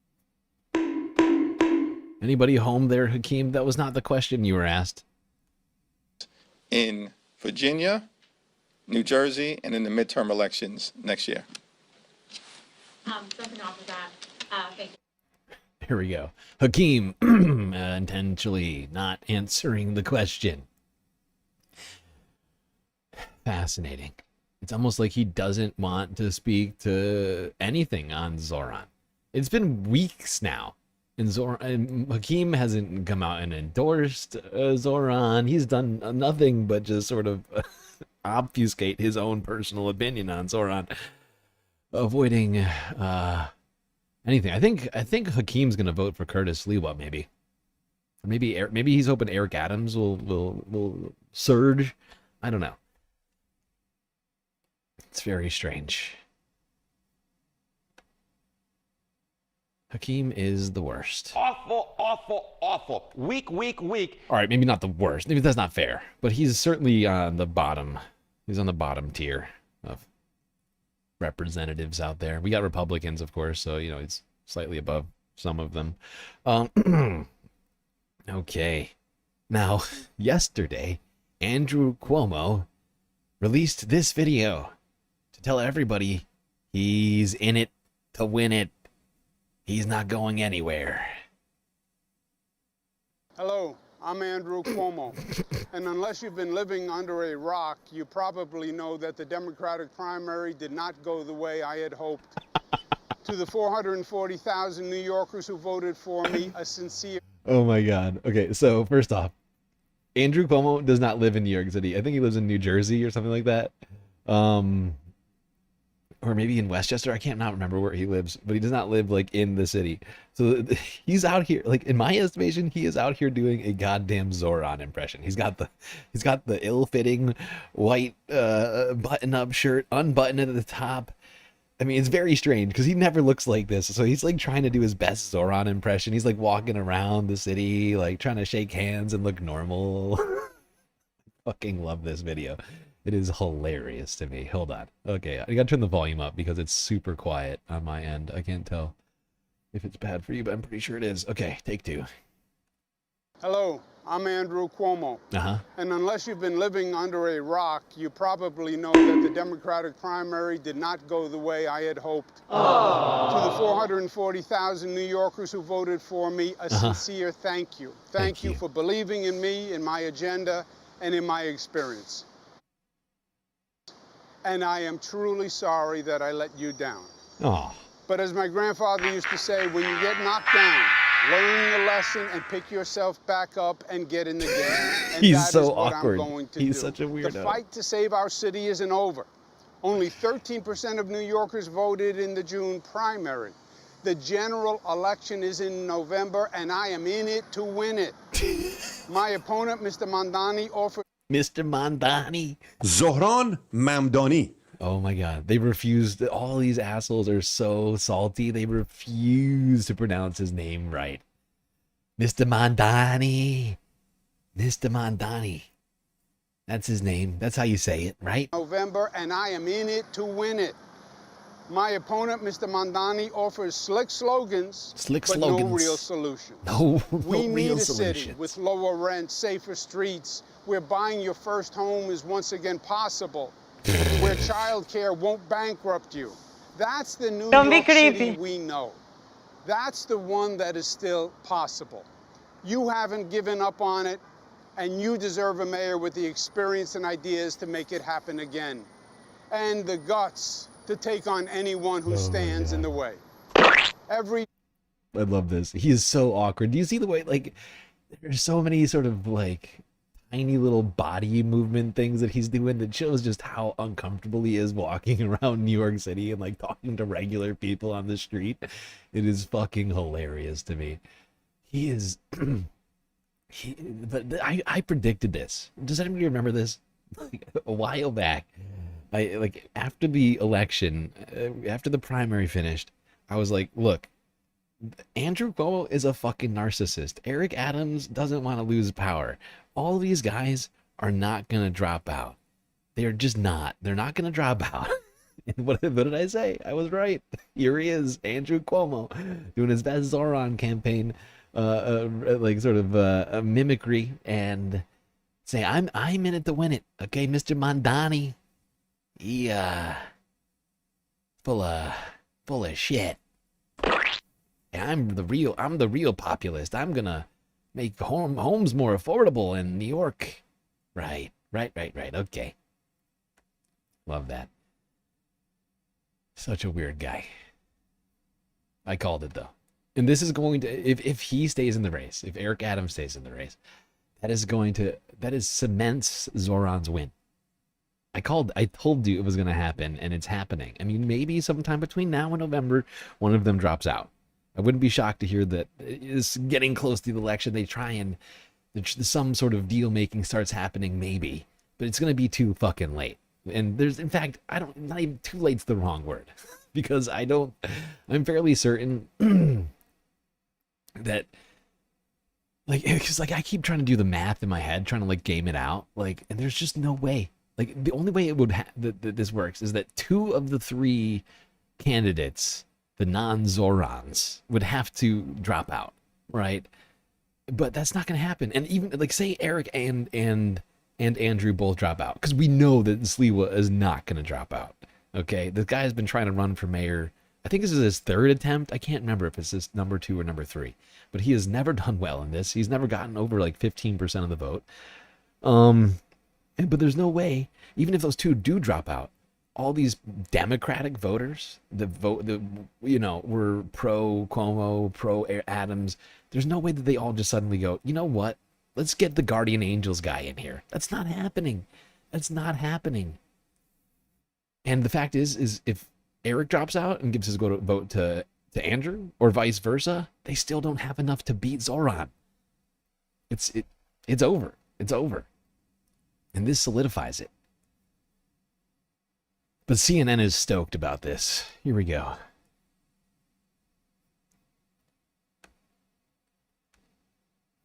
Cuomo is not calling it quits. The former New York governor says he's staying in the race for New York City's mayor as an independent.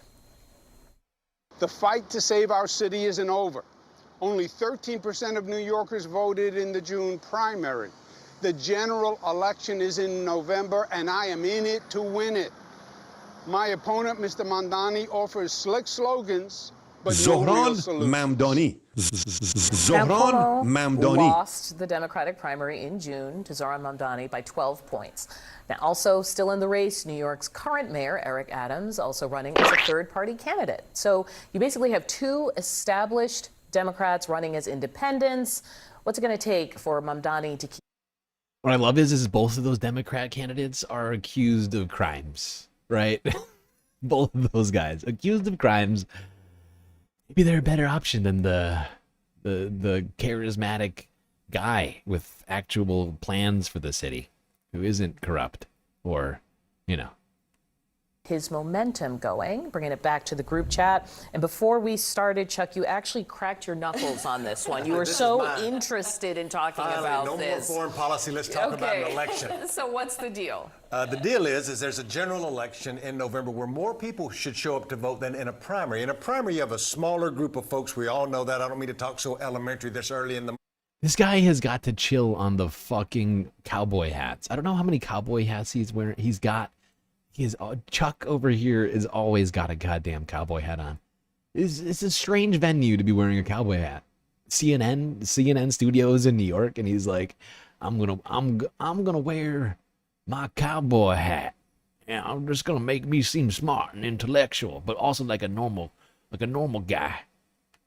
But See, there was I got the glasses, which make me seem smart, and then the cowboy hat let you know I like to have fun. On the weekends, I'm wrangling all day. Out yesterday that didn't surprise me, where Mondani had about 40% of the support. That means that 60% of New Yorkers would like to vote for somebody else. That sounds great for Mr. Cuomo. Here's the bad news, is that's going to be split up amongst, as you mentioned, at least 3 credible candidates, 2 for sure with the mayor that's currently there, and Cuomo, who was the governor. So Eric Adams, a credible candidate, according to this dumb fuck on CNN. Thanks, Chuck. Great job. the only way that they have a chance really to beat him is they have to consolidate. They need to have a meeting and be like, okay, let's all work together and have one. I don't think Chuck's seen the numbers. I'm fairly certain this guy has not been looking at the numbers. That doesn't check out at all. Of us run, or it's going to be really hard to beat him in November. What kind of test is this for Mamdani, and more importantly, like the coalition he represents? Well, it's going to require him to go beyond the coalition that he won with that 13%. Andrew Cuomo is not wrong about that. He might be wrong about a host of other things, but he's not wrong about that. So it's going to require Mamdani to go beyond. Obviously, he'll be in D.C. He's going to be looking for more money so that they can do more things on social media. CNN with some serious copium going on here. Like maybe the Democrats, the guy accused of corruption or the guy accused of sexual assault, they're going to have to work together to beat the guy with the actual good plans for New York. Okay. Okay, thank you, CNN. Great reporting. Bad enchilada. Thank you for the sweet, sweet super sticker. Thumbs up to you. Much appreciated. Much appreciated. Oh, that gets us to... Wait. 7? We're 8? 8? I think that gets us to 8. Yeah, we're at 8 of 10 right now, people. I know it says 2 of 10, and it's a lie. YouTube is lying to us. Oh no, the goal ended? I didn't even notice the goal end. Oh god. I'll give you a little extra. We're going overtime. We're going overtime on the goal. We only have 2 chats. We only have 2 left. I think we can get it done. I really do. I believe in us. No, absolutely, Donald. It's like these people just don't know what they're talking about. Exactly, Donald. Mamdani was maxed out on money. Literally, this is 100% correct. Mamdani released a video on his YouTube page telling people to stop donating. We literally watched that video on this stream where Mamdani came out and was like, look, you have all given us so much money in such a short period of time that we are here now telling you, stop, please stop. Immediately, if not sooner. Please stop giving us money and instead volunteer. Help us knock on doors because we can't take any more money. We're just... And they're like, oh, he's going to have to go and raise more money. Is he? Is he? I don't know. Oh, shit. Bad Enchilada coming in strong with a super chat. You got it. That does it. That's done. That's goal over. Officially goal over. You know what that all... Everybody knows what that means, I think. It means it's confetti time. Ahem.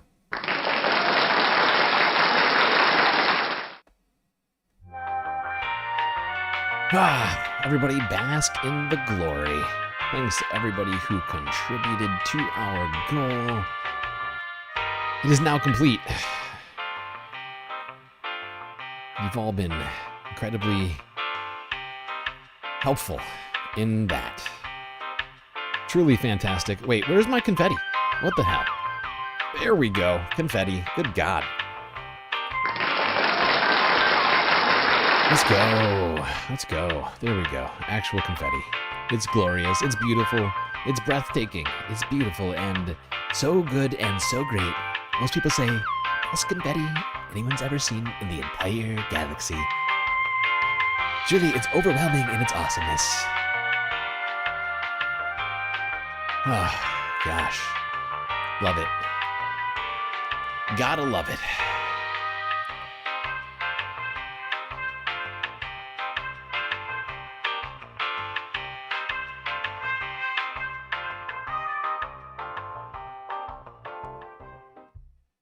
All right, everyone. Thank you for your contributions. You have now ensured that we get all of the sweet, sweet galactic content tonight. Rather than having the stream ending now, we are going to keep pushing forward. Pushing through all of this. How are we on time? Let me think.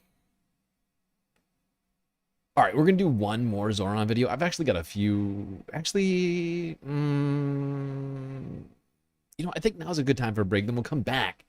I got like a few different Zoran/Zoran adjacent videos. I think it makes sense to just do them all together rather than breaking them up more. Okay. Yes. But don't worry. We will be right back with the galactic content after these short space messages. So don't leave. Otherwise, you might miss it. Oh, shit. What's happening?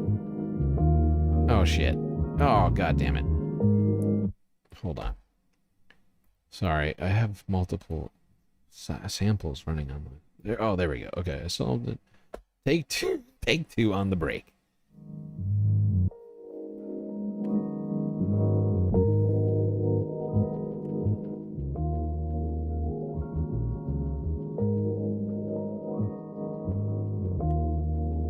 Alrighty, I hope everybody's been enjoying the stream so far. If you haven't already, hit the like button and don't forget to subscribe. While you're at it, hit the bell icon too so that you make sure that you never miss a single episode of this spacecast. Now, while you're at it, do also consider contributing to the Galactic News Network, as we are completely funded by viewers such as yourself. We got a whole host of ways for you to show your support. Things like YouTube Super Chats, Super Stickers, and memberships. Got Cash App and PayPal if you prefer your money go directly to funding the stream rather than funding YouTube's bottom line. But the best way to get the most space benefits for your Earth dollars is to go onto Patreon and become a Galactic Patron. Just $3 a month to get you a bunch of sweet, sweet space benefits unseen by the rest of the goddamn Milky Way galaxy. Stuff like an avatar on the stream. Yes, that's right, you could be hanging out in the pool, or at the bar, maybe in the lake, or the street. That's right, all available to our patrons. You just tell me what you want your avatar to be, and I'll make it happen.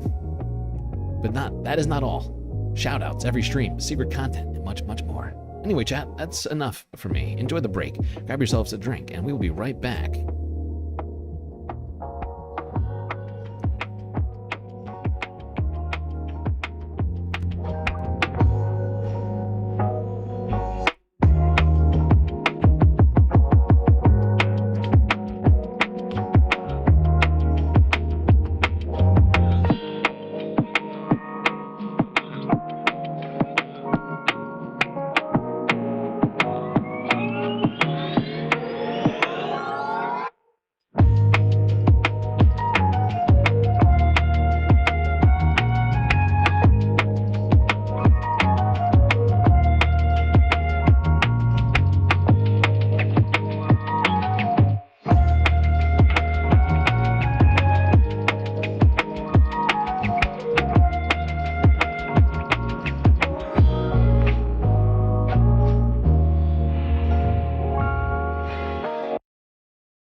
Righty. I think everybody knows what that sound means. It means that it's time for us to get back to the stream. So get back in your seat, Space Fams. Otherwise, you're going to miss the beginning of the third half of the show. Just beginning immediately. Immediately, if not sooner. If not sooner.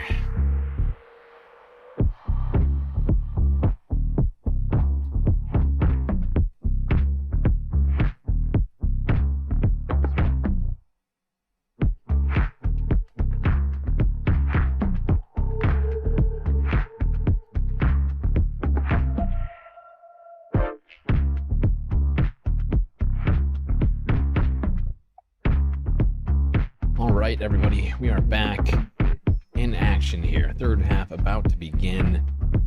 We got done listening to CNN trying and cope over the fact that a Democratic socialist is slated to be the next mayor of New York City. Now, I just want to go to this tweet before we move to the next video. Let's go here, back to that CNN video, because I found this one hilarious. Dan Pfeiffer, author, and dude who tweets sometimes, had this to say about Andrew Cuomo's campaign video. I found this to be quite a cogent response here. This is one of the least compelling campaign videos that I have ever seen. It's true. It's true. It's so incredibly true. No message, no charisma, no compelling visuals. Just a visibly annoyed man wearing an ill-fitting shirt saying things that he clearly doesn't believe. That is an accurate description. That is an accurate description of that fucking campaign video we just got done watching. It was painful, and it did not have the vibe of somebody who was, feeling extra confident about the things that he was saying and or doing. Okay.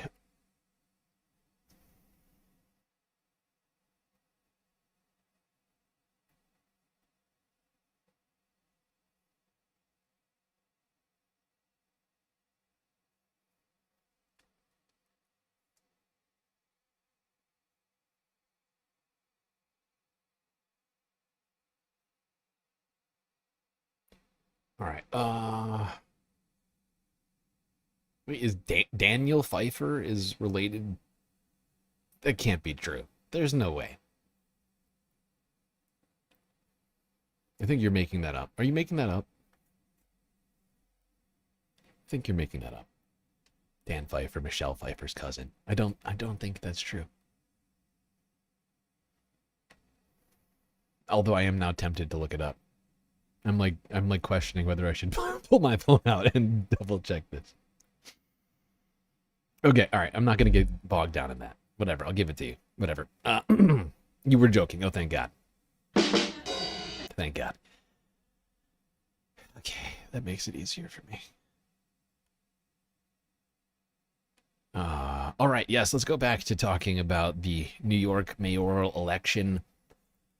Eric Adams, guy who is in last place in the mayor race, had a bunch of things to say.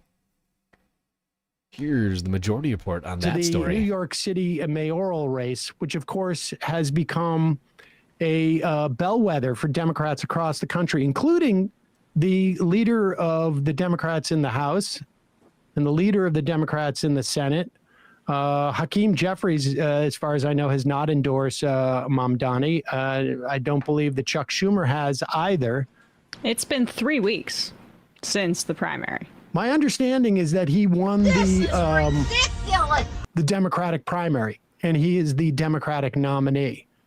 But you have Hakeem Jeffries out there pushing the any type of lie to try and characterize Mamdani as anti-Semitic, despite the fact that he was endorsed, cross-endorsed during the race by the highest Jewish elected official in New York City, Brad Lander, Nevertheless, Andrew Cuomo has made it official, ladies and gentlemen, with this stellar video he released on what the kids call social media.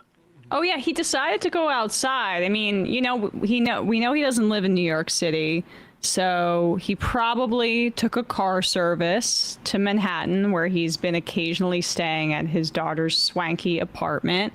And he goes, Zoran's outside all the time, talking to New Yorkers and creating actual energy and grassroots support. Maybe I'll leave a conference room or a town car on occasion and stand outside for my relaunch. I'm something of a Zoran myself. Does he have a humiliation fetish? Let's play this video first, and then we'll comment. Hello, I'm Andrew Cuomo. Oh God! And unless you've been living under a rock, you probably. I forgot that they did this one too. Okay, hold on. Okay, we already made fun of Andrew Cuomo. We don't need to make fun of him again. We'll have plenty of time for that. Have plenty of time for that in the near future. Did not slow this video down. We did not put any type of filter on him to make it look like he was speaking after having a small mini stroke, or that he had to articulate the words that he was saying and read them off of the whatever the cue cards that he had there. I just want to make that absolutely clear. And we also did not play around with the editing. If you're wondering why at certain times he just breaks away, I mean, it's almost like the people who were shaking his hand were saying, I'm sorry, you lost, you're gone. And also, let's also be clear, this story about like the numbers, it should, 13% of New Yorkers voted. Mamdani got the highest vote tally of any New York City mayoral primary that has been on record. In history. In history. So to be clear, if there's any metric to go by here, he is already one of the most successful mayoral candidates that we've seen in this city. But all right, continue, because Cuomo, I want to hear Cuomo's fake story about his grandpa. Oh, I'm excited about that. The fight to save our city isn't over. Mario. Only 13% of New Yorkers voted in the June primary. The general election is in. Oh, wait, hold on. Okay, actually, I take it back. We don't need this. I thought there was going to be something else. I forgot that he brought that up in there. Let's move on from fucking Andrew. We don't need more Andrew Cuomo. This guy is such a fucking weirdo. It's one of the worst campaign videos I've ever seen from a dude who just got done losing and has now decided to switch parties so he can continue running. It's ridiculous. Get a life, Andrew. I mean, what's amazing is that he says he has no real solution. Zoran has been immensely clear with policy specifics. The rent freeze, if he appoints the members of the board that he wants, he'll be able to do that fairly unilaterally. Bill de Blasio did it 3 times. The raising of the corporate tax rate from around 7 and change to 11 and change, which is what matches it in New Jersey. Yeah, he'll have to get Hochul on board with that. Good news for Zoran is that DSA has been quite effective in electing assembly members to Albany who can back up his agenda up north. And when he has a 12-point victory over the incumbent governor, he has a bit of leverage right now over Kathy Hochul, who is facing a primary challenge to her left, where he could get some of these things done. So it's actually immensely achievable. And then David Friedlander of New York Magazine interviewed Cuomo and asked him, like, I just want to read this short piece because he says that Zoran has slogans but no solutions. Cuomo has said he would make affordability a cornerstone of his general election campaign, but would run on the notion that he will actually be able to make the city more affordable, while Mamdani will only talk about it. It's about not just connecting with the perception of the problem, it's finding the real solution and then having the ability to do it. You don't want someone who just connects. That's step 1. What you really want is the problem solver, and I can actually do that. So what would he do on housing affordability? There is no real answer, he said. What? Wait, what? The key is not to freeze the rent, but to build a lot more affordable and market rate housing, so abundance, while Look, Zoran Mamdani, he says he's going to solve housing, and he's got plans. But actually, he can't solve housing. I can solve it. Of which there is no real answer to the solution. Love that. Love that. This is ridiculous. Freeze the rent, but to build a lot more affordable and market rate housing, so abundance, while broadly broader affordability can only be tackled by making government more efficient and cutting taxes. That is really the only truth. That's not pithy or sexy, I know, but that's also the truth. That's the dark thing of we're dealing with these elite liberals, which is you look at what happened in the UK. They're doing Doge, but it's just the Labour Party doing it. There is a constituency to attack government as the problem that has existed from Bill Clinton and the DLC in the late 80s to now, and they're Vichy, like they are working with Doge and Elon and all those guys to attack the things that we're trying to preserve here. And as out of curiosity, I was looking up who Eric Adams put on that board, and one of them is from the Niskanen Center. Niskanen, I can never say it. So that's like another abundance libertarian thing. How does cutting taxes for low-income New Yorkers help affordability? I mean, of the city. What taxes is he talking about? It's just a way to sort of like a sop to his wealthy benefactors. And he's a Republican, it's basically. Also it's the David Feldman lefty from way back thing too. Yeah. It's like everything he says about affordability, I agree with, but I know how to do it correctly. But there's no real answer. Let's and for those of you, of course, who are not interested in Mamdani and or Cuomo, of course, we do have a third and fourth candidate. One is Curtis Sliwa. You can check him out. I think he's still doing a radio show. I'm not sure. Or, of course, there's Eric Adams, who's out there really, concerned about what Hakeem Jeffries alluded to. That, of course, is I'll let Eric Adams say it. He's running on the end anti-Semitism party. Just a primer for this clip. Do you think that Mamdani is an anti-Semite? Yes, I do. I think that when you're in the streets, after what we saw took place on October 7th, when you're in the street either the next day or days later and don't immediately denounce it, when you're unwilling to talk about global intifada, the intifada, the infitata, the frittata, the enchilada. Gosh, You've our got to get rid of. There's too many frittata. That's the problem. Exactly. Yeah, right. Globalize the enchilada. Global intifada.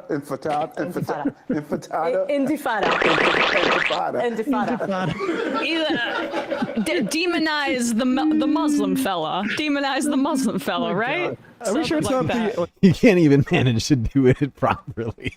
The globalize the Nevada, the Buddha bomb, the boom, and the empanadas, the enchiladas, the bagada, the.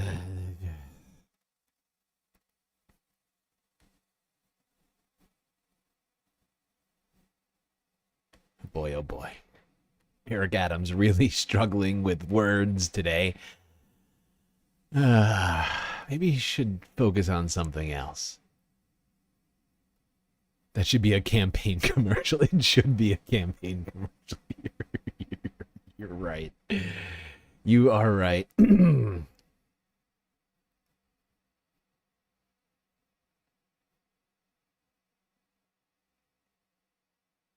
Yeah, all right. Okay. Okay. Now let's go to some of the reactions.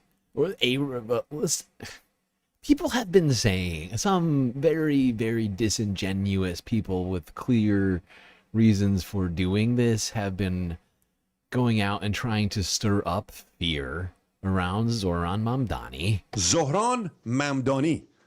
Suggesting that there's going to be no-go zones in New York City. It's going to be global jihad. It's going to be Sharia law. And, that I think who said it? I can't remember who said it now.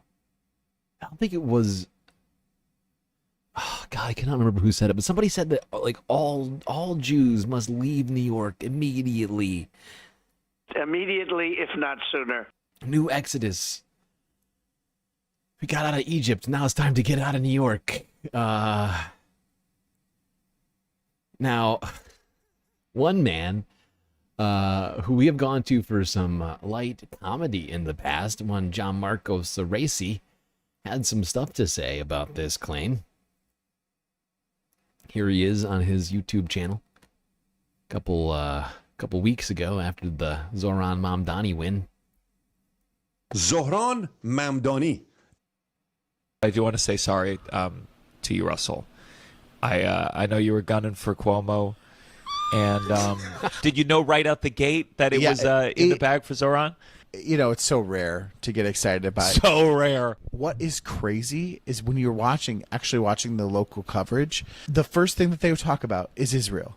He is the mayor of a city, and he's not the president. They talk about Muslims and Jews in New York as if we were literally talking about being in the Middle East. One of the beautiful things about New York, outside the world of the conflicts in the Middle East, we can see a vision of wonderful coexistence. Speaking as the Jew on the panel today, you have to look at your Jewish brothers and sisters who go, this is the reason a Jewish state needs to exist, and go, you're feeling anxiety and you are running amok with it. We need a place to hide.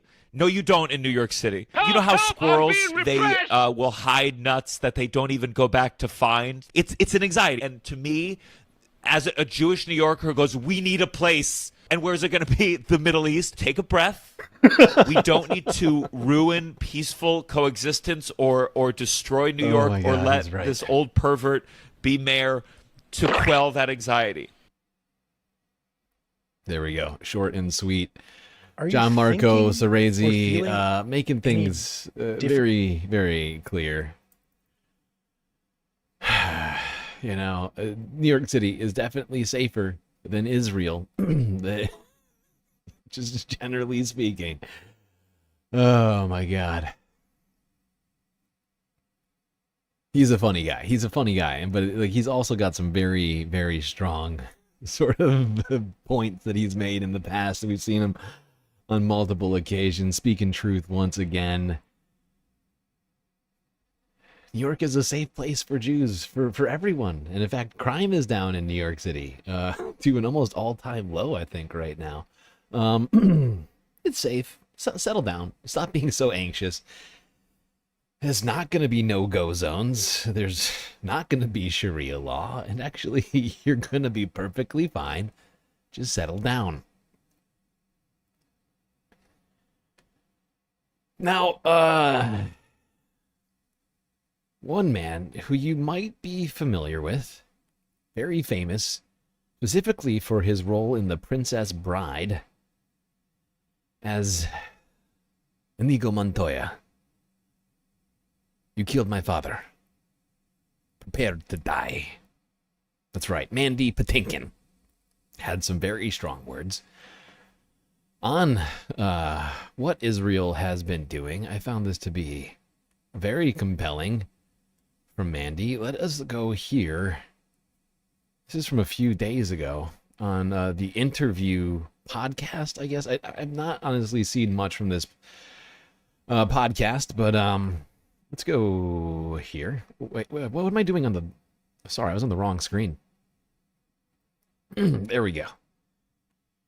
Are you thinking or feeling any differently about what it means for you to be Jewish in this moment? Yes, I am. I'll let them go first. I hate the way some people are using anti-Semitism as a claim for anybody that is critical about a certain policy. You know, as far as I am concerned, compassion for every person in Gaza, you know, is very Jewish. And the fact that I abhor the policies of the leader of that country does not mean I'm a self-hating Jew or I'm anti-Semitic. You mean Netanyahu? You say the leader of that country? Yeah. Benjamin Netanyahu. Yes. I feel this is the behavior the politics of what he's doing is the worst thing for Jewish people. It's like lighting a candle for anybody that has any anti-Semitic feelings. It's creating a generation of wounded and hurt kids who will understandably be very angry. So that is how I feel, and I feel, I really feel deeply troubled and horrified by what is happening in my name. 10-15.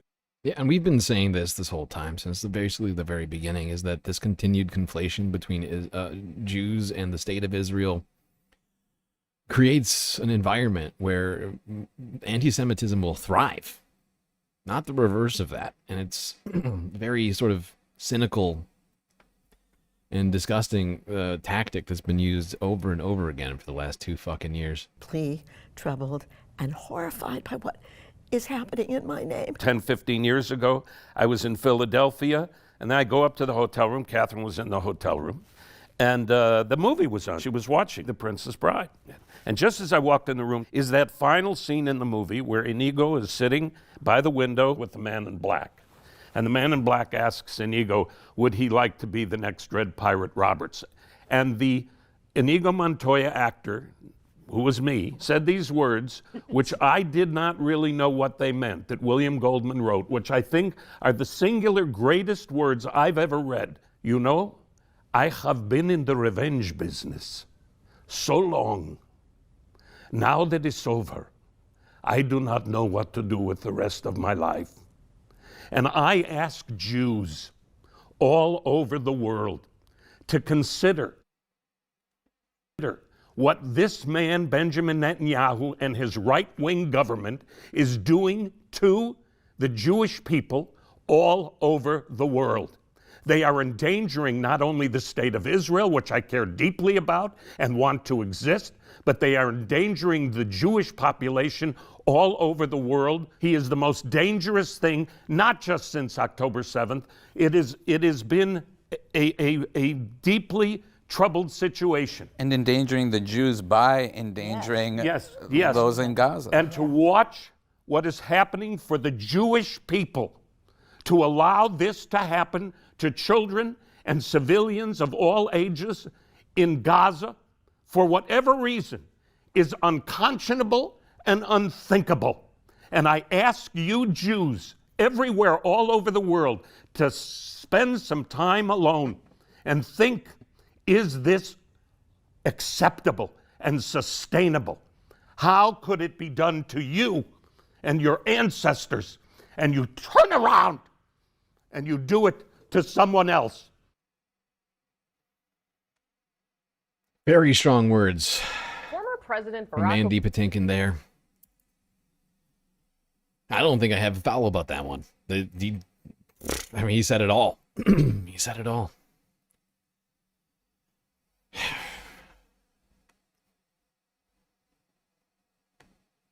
He still got it, honestly. Still got it. All right. Now, while we transition, I figured we'd go here. Since we've been talking about Democrats and the future of Democrats, whether it's, moneyed interests or the issues of the people. This video felt like a good place to go amidst all of this talk as we transition to more stuff. Former President Barack Obama had some stuff to say. He had a message for Democrats. Here's CNN from yesterday. Former President Barack Obama has a blunt message for his fellow Democrats. Quote, just toughen up. Stepping out for his first fundraising appearance since the Democrats' 2024 election loss, the former president had some tough love as his party continues to struggle to counter President Trump's agenda. He told donors this over the weekend. Quote, I think it's going to require a little bit less navel-gazing and a little less whining and being in fetal positions, Obama said, according to excerpts of his remarks exclusively obtained by CNN. And it's going to require Democrats to just toughen up. CNN's chief chief political analyst, former senior advisor to President Obama, David Axelrod, joins us now. Ax, always great to see you. Thank you so much for coming on.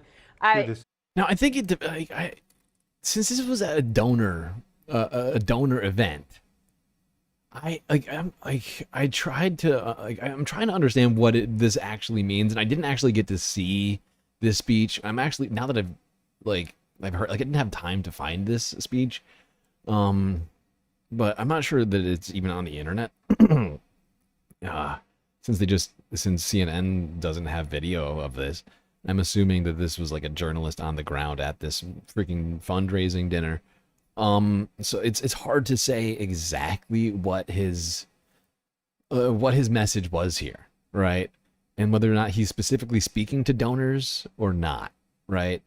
But the fact is, or if he's speaking to lawmakers, it's hard to say. And being in fetal positions, Obama said, according to excerpts. CNN's chief political analyst, former senior advisor to President Obama, David Axelrod, joins us now. Ax, always great to see you. Thank you so much for coming on. Good to see you. What do you make of the former president doing this in this way and doing it now? Well, it's telling that he did it at a fundraiser for the Democratic National Committee that was set up to support candidates, particularly the two gubernatorial candidates in New Jersey and Virginia, Mikey Sherrill and Spamberger in Virginia. And so, I mean, if you read through all of it, I think part of what he's saying is the way you resist is by electing people who are going to pursue a different policy. And, so toughen up and, stop navel gazing and so on means focus on the task at hand. And he talked very specifically about that. The thing I found most interesting about it, Casey, was there were a couple of lines in there. He said, "Stop looking for the quick fix. Stop looking for the messiah. You have great candidates running races right now. Support these candidates." And there's been a lot of discussion about why isn't he out more. So yeah, see, I would like to think that he's speaking to the donor class in this, but he could be speaking to voters. Honestly, it's not. But since it's at a donor meeting, I feel like it is directed more at the donor class, and so I don't know. Like honestly, I got a lot of problems with Obama. I got very, what do you call it? Sort of mixed feelings about old Obama. There was a time where I was had a much more positive view of Obama, and over the years that's certainly changed.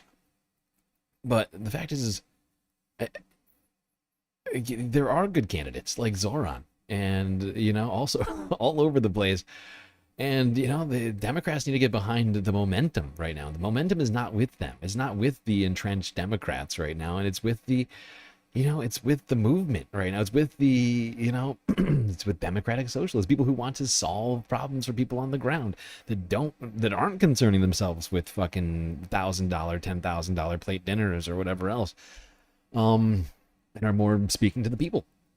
And, I wish that Obama had been more specific in that instance because it wasn't really clear what he meant. Anyway, that's enough from Obama. Let's talk about what Republicans are doing right now, as they are trying to dismantle more aspects of our government as we speak.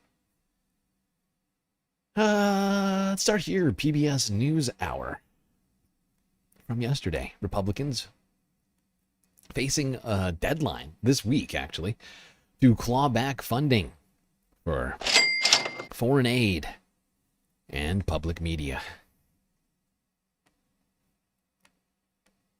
The White House effort to claw back $9.4 billion of already allocated government spending faces a critical vote in the U.S. Senate this week. Some Republicans have concerns about the cuts to foreign aid and public broadcasting, while the clock ticks towards Friday's deadline to approve or modify the Trump administration's plan.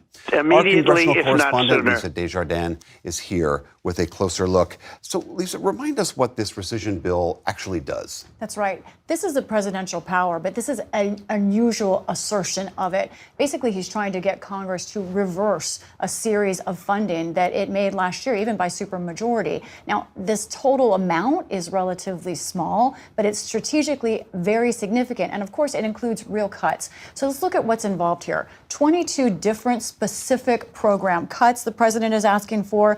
Most of it is foreign aid. That's $8.3 billion, but there is $1.1 billion for public broadcasting. That's all of the funding for the next 2 years for the Corporation for Public Broadcasting. In order for these cuts to happen, both chambers must approve by majority and also by law under the special rescissions maneuver. This only has 45 days to live in Congress until it basically expires. That 45 days ends Friday. So this week, then, is obviously critical. Yeah. As to whether it's a thumbs up or a thumbs down. Does it have enough votes to get across the finish line? It is really up in the air right now. I think in the Senate it probably does, but it is really not clear. One thing to keep in mind is that the House barely passed this through. They had to flip votes at the last minute to get it through. Now the Senate will tackle this. And remember, Republicans can only lose 3 votes, not 4, in order to get things through with just Republican votes. So we know that there are some senators right now who, if they vote, they could potentially block it. These are 3 senators that have public strong doubts and issues with this package. Susan Collins, Lisa Murkowski, Jerry Moran, all of them have problems with either global health cuts, including to PEPFAR, HIV/AIDS prevention money, or to public broadcasting money. So just one more on top of that, then the Republicans would have a problem. My reporting is that there are somewhere between a total of a dozen and maybe even more Republican senators who do want to change this bill. They have those same problems with global health and also with the Corporation for Public Broadcasting. Well, we had a very similar situation. Like I feel like PBS is being overly optimistic in this moment. I could be wrong, but we just saw this happen. We just played this out with the big beautiful bill. Remember that? Anybody over at PBS remember what happened with the big beautiful bill? Like there was a bunch of people who came out and were like, "Oh, I don't like this bill," like Lisa Murkowski, who then voted for the bill. You know. There were plenty of dissent, at least, and yet here we are today. Big beautiful bill has passed, and we got Lisa Murkowski struggling to justify that vote, but still voted for it. You know, it's I'm not as optimistic as PBS is about Republicans deciding to try and stop these these cuts. I mean, I would love to be wrong about this, honestly. I mean, I would be thrilled to find out I was wrong and the Republicans grew a spine between now and Friday. I do not have a great deal of confidence in that, though.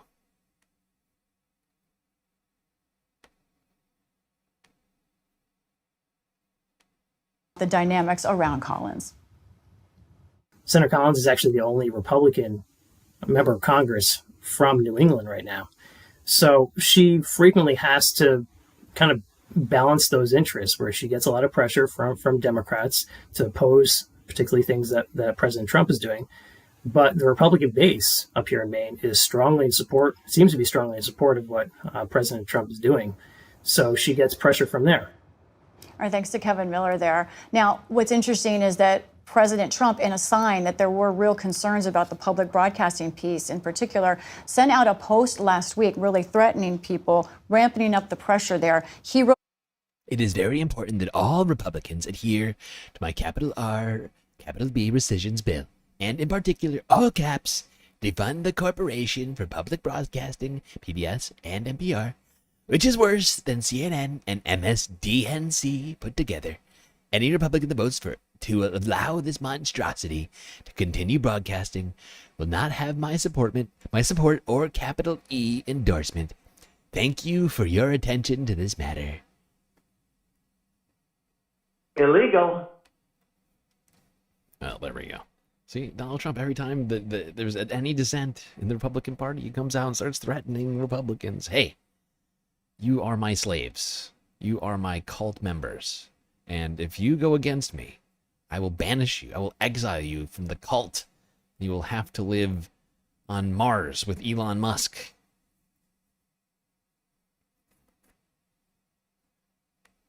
All right, let's go back in time. Talk about the history of silencing and punishing journalists in the United States. Fuck yeah!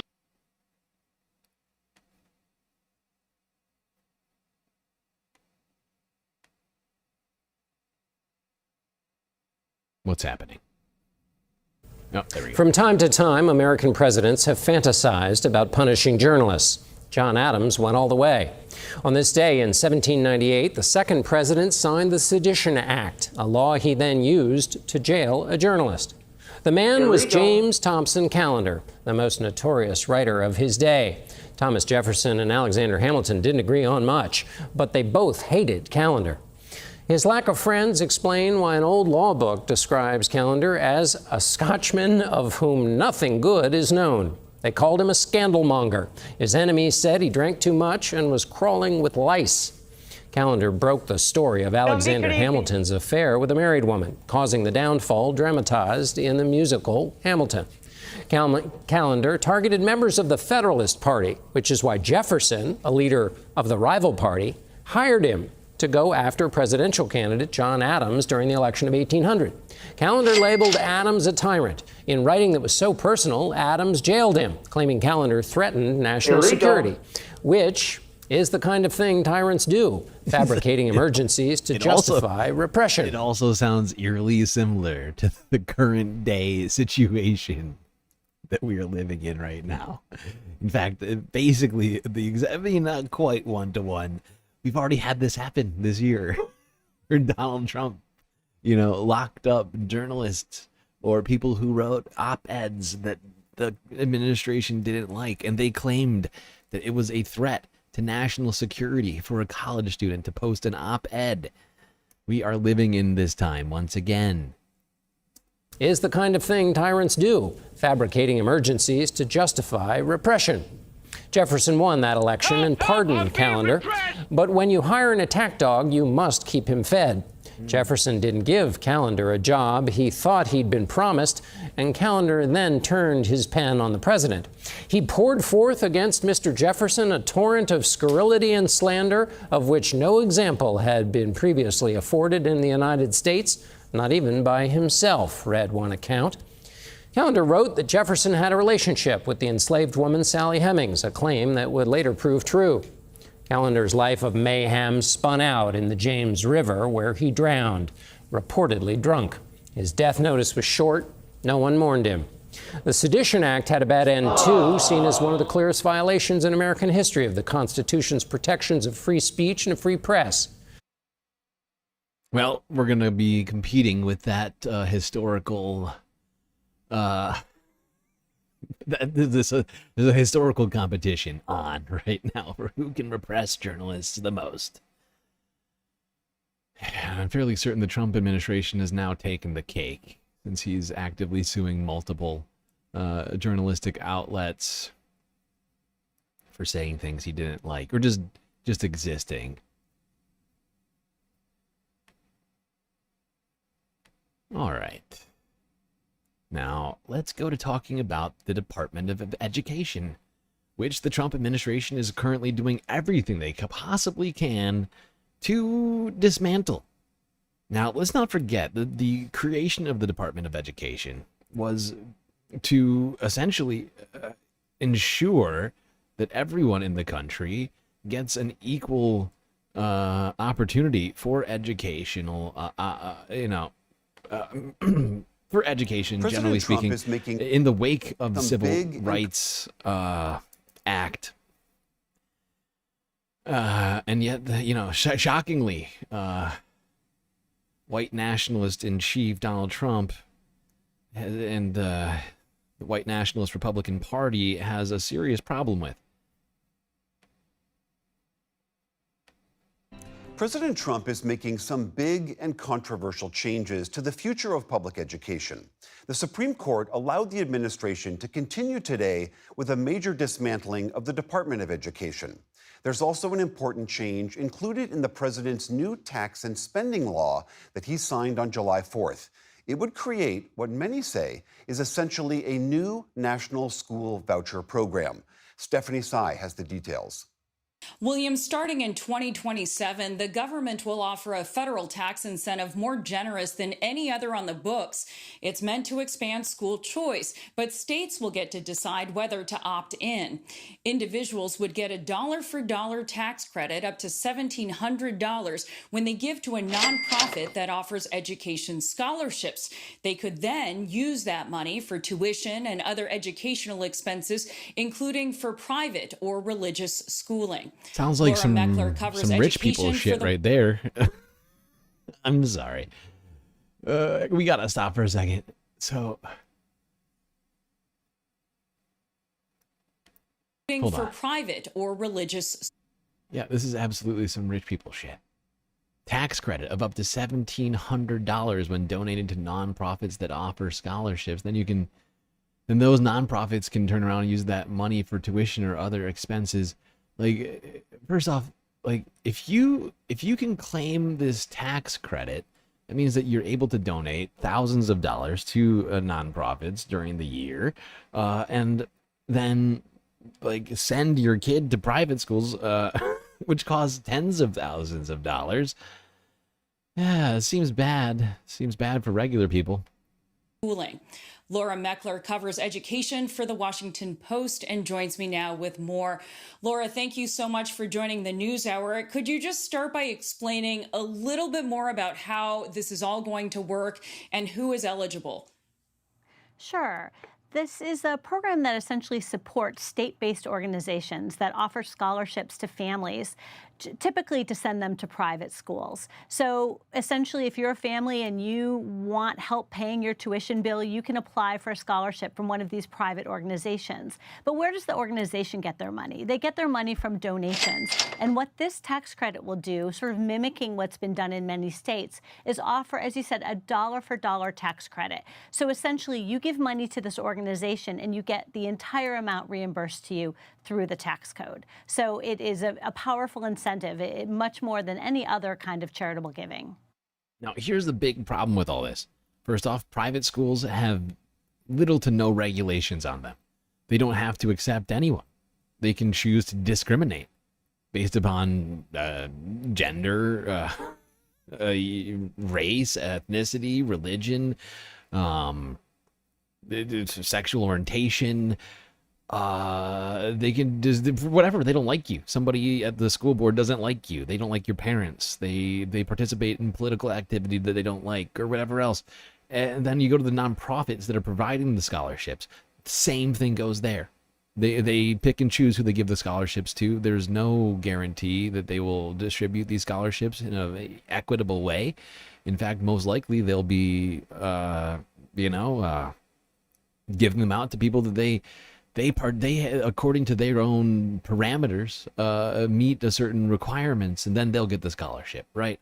Like this is so fucking problematic in so many ways. It is utterly horrifying that we're doing this to the education system right now, and it doesn't seem like there's much that is going to be done to stop this. Republicans love this shit. Republican states are already implementing stuff like this on a state by state basis in red states. So I find it highly unlikely Republicans are going to vote against this. They're going to try and stop this. Actually, this is part of the big beautiful bill. I take it back. It's already being enacted. It's my bad. I misspoke. Oh, and disability. Thank you, Noem. I knew I was missing something in there. One of the protected classes. This is such a frustrating time to live in the United States. It's just we are upending just centuries of precedent in some cases.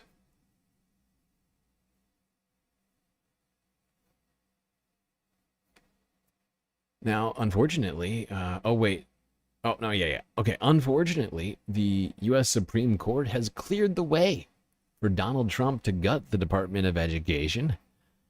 Earlier ruling without, now I'm bring this up at the end of this. Hold on, let's just go to this first, and then I'll make my comment. Here we go. The U.S. Supreme Court on Monday cleared the way for President Donald Trump's administration to resume dismantling the Department of Education. It's the latest high court win for Trump, who on Monday praised the decision on Truth Social. The Supreme Court's action came in a brief. The United States Supreme Court has handed down a capital M, capital V major victory to capital P and capital S parents and students across the capital C country by declaring that the Trump administration may proceed on returning the functions of the Department of Education, all caps, back to the states. Now, with this all caps great Supreme Court decision, capital D, our Secretary of Education, Linda McMahon, may begin this very important process. The federal government has been running our capital E, capital S education system into the ground, but we are going to turn it all around by giving the capital P power back to the all caps people. America's capital S students will be the best, brightest, and most capital H, capital E, highly educated anywhere in the world. Thank you to the United States Supreme Court. Oh, great job, Supreme Court. You're very good, very nice. Thank you. Monday praised the decision on Truth Social. The Supreme Court's action came in a brief unsigned order, undoing a move by a federal judge that had reinstated nearly 1,400 laid-off workers at the department. The court also again allowed the administration to transfer key functions of the Department of Education to other federal agencies. It all enables Trump to move forward with his effort to shrink the federal government's role in education in favor of more control by the states. The Supreme Court's 3 liberal justices dissented, with Justice Sonia Sotomayor writing that the court's action had handed the president, quote, the power to repeal statutes by firing all those necessary to carry them out. Democracy Forward, a liberal legal group representing the school districts and unions, said the action, quote, dealt a devastating blow to this nation's promise of public education for all children. Meanwhile, Education Secretary Linda McMahon called the action a, quote, significant win for students and families. The Department of Education's main roles include administering college loans, tracking student achievement, and enforcing civil rights in schools. It also provides federal funding for needy districts and to help students with disabilities. The department's Republican critics have portrayed it as a symbol of bureaucratic waste, underlining the need for smaller federal government in favor of greater state power. Trump in March sought to deliver on a campaign promise when he signed an executive order to close the department to the, quote, maximum extent allowed by law. Then in May, a Boston-based district judge issued an injunction against Trump's order, concluding the mass firings would, quote, likely cripple the department. Now, this if you didn't catch it in there, the Supreme Court issued this ruling, an unsigned, this is an unsigned Supreme Court ruling. And, you know, I had, up until recently, I did not know that the Supreme Court could issue rulings without giving reasons for the ruling, and not signing their names to the decision. It seems incredibly undemocratic and lacking all transparency. And if I were in charge of Congress, and if Democrats ever get in charge of Congress again, I think they should force the Supreme Court through legislation to get rid of all of this shit. Like on the unsigned, it's bullshit. It's bullshit. Tell us, give us the reasons, give us the logical basis and framework that you used to come to these decisions, okay? If you can't do that, then it should be invalidated, okay? If you can't clearly explain to me why it's acceptable for the Trump administration to take federal funds and give them to private schools, and give people tax breaks on these donations to the, like, if you can't explain to me why that's okay legally speaking, then it should be moot. It should be void. right? Don't give me shit. You guys are supposed to be like the supreme judicial philosophers of the land. If you're not capable of issuing a genuine opinion on this with any veracity, I think that it should be null and void. That's just my personal opinion.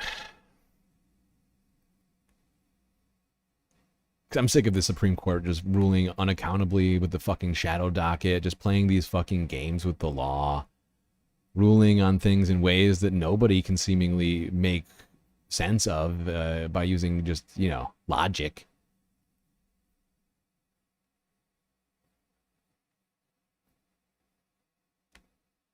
Now,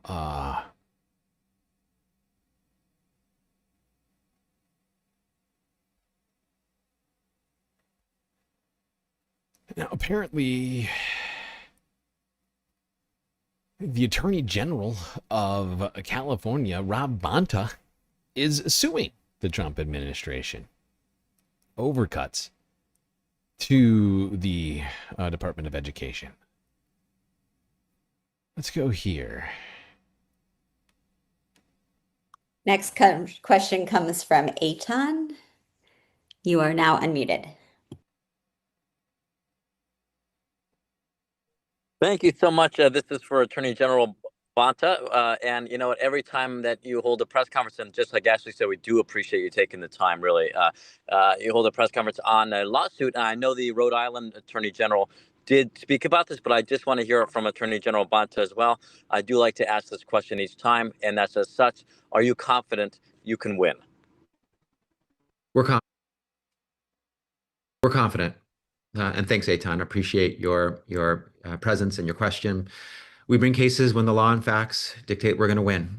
We don't bring cases when we have nothing but political grievance or ideological or political difference. That would be inappropriate. We go to courts of law to seek relief when the facts in the law indicate that a law has been broken and relief is appropriate. That's what we've done here. Illegal. And this is a common maneuver, if you will, that the Trump administration has taken time and time again. And in other cases where they've taken this exact same maneuver, tried to block or stop, withhold the flow of already congressionally appropriated funding, we have prevailed.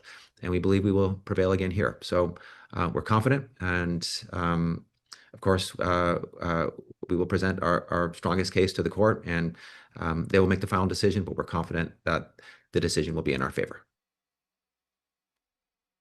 Let's hope so. Now, Attorney General Campbell had some other things to say as well. Sticking with this same press conference, this Zoom meeting happening. This question is for AG Campbell. Beyond the legal battle, what are the potential short and long-term impacts of these funding cuts on public education in Massachusetts, particularly in regard to mental health services, special education, and underserved communities? Thank you for the question. At least in this particular lawsuit for Massachusetts, it's $107 million that are at stake. And as I mentioned earlier, it goes to a wide array of educational services, mental health services included in that. When you think about after-school programming, extracurricular activities, this helps a child in their mental health and well-being. When you think about what the instruction should look like with inter-school and individualized learning opportunities for our students, that includes mental health components. So it will devastate not only in the short term, but the long-term effect of our school districts and local school districts and their collaborative organizations that they work with every single day. It will devastate their ability to provide these services.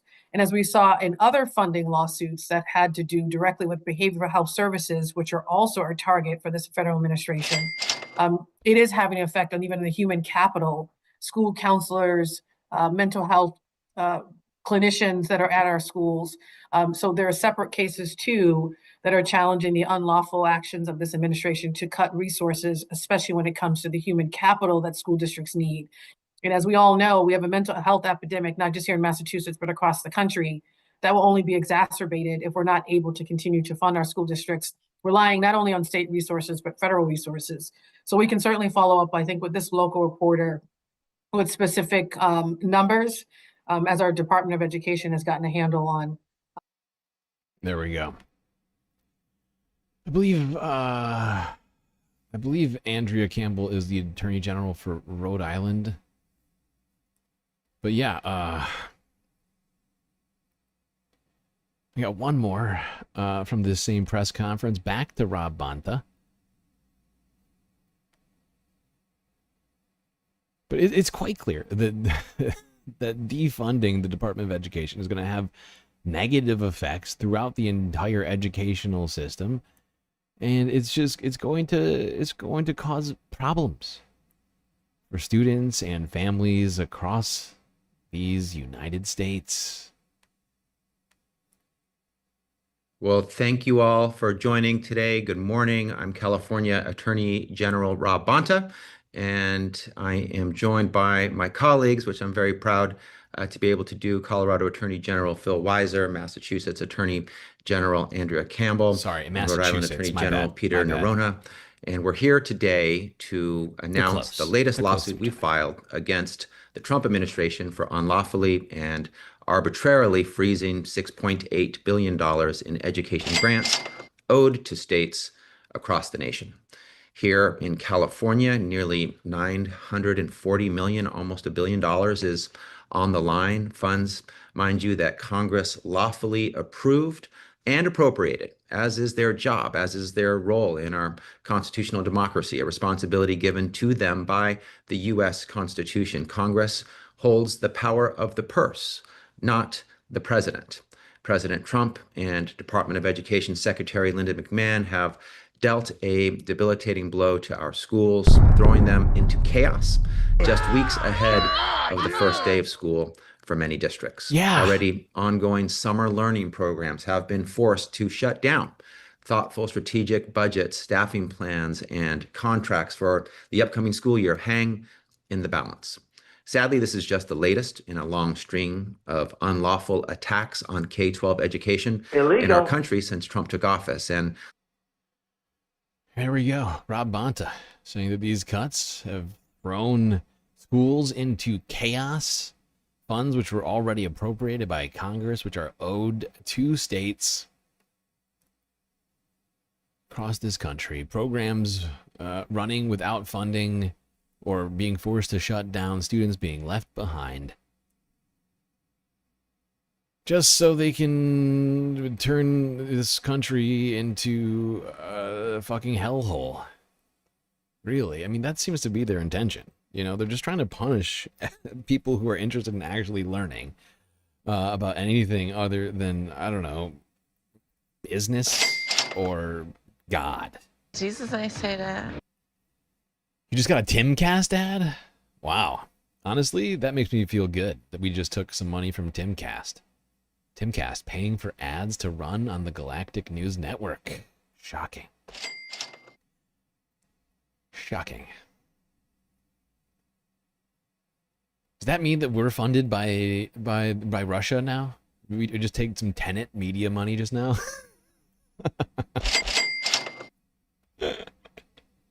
That's hilarious to me. Good point, PB. Business, finance, the church, or crime. Crime. Illegal. All right, now we're going to end this discussion of education with this ridiculous quote from Donald Trump. I think this was during the White House faith illegally conjoined state and church meeting that he had at the White House. He had this to say about schools. And we're defending parents' rights where the parents' rights have been taken away from them in schools. You look at some of these school boards, it's like they're brutal dictatorships. And we brought it all back. The parents have the control now. Last Monday. Still just as ridiculous as the first time I heard it. I couldn't even hold it together. Please, take two. Here we go. Wow. And we're defending parents' rights where the parents' rights have been taken away from them in schools. You look at some of these school boards, it's like they're brutal dictatorships. And we parents have a right to leave the school. If they don't want to be in the school, they can pay for private school. You know, if they got such a big problem, you know, make more money. Make more money, stop crying, send your kids to private school, and it costs like $40,000-$50,000 a year. What's the big deal? Oh, it's a dictatorship. It's a private dictatorship. The school boards. From them in schools, you look at some of these school boards, it's like they're brutal dictatorships, and we brought it all back. What I love most about that, though, beyond just the horror around the education aspect of it, is almost supplanted by him declaring anything to be a brutal dictatorship. Donald Trump accusing anybody or anything of being a brutal dictatorship is a fucking farce. This is ridiculous! Like, seriously. Give me a joke. Like, seriously, what a fucking farce. Donald Trump accusing other people of being dictatorial. That is fascinating. Yeah, about that. You're a fascist dictator. Okay? If you want to solve dictatorship, the dictatorship problem in America, just step down. Step down. Quit. Resign. That'll solve it. It's a projection confession. Exactly. He's projecting onto school boards. Even though they're democratically elected in almost all cases, from my understanding, within the community.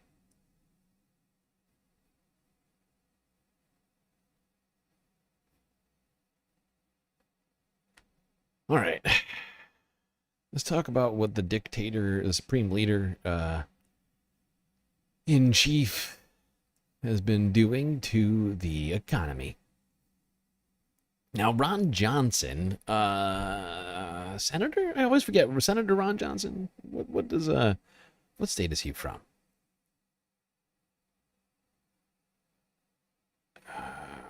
Minnesota? No. Is it Minnesota? Wisconsin. Wisconsin, that's what I thought. Okay.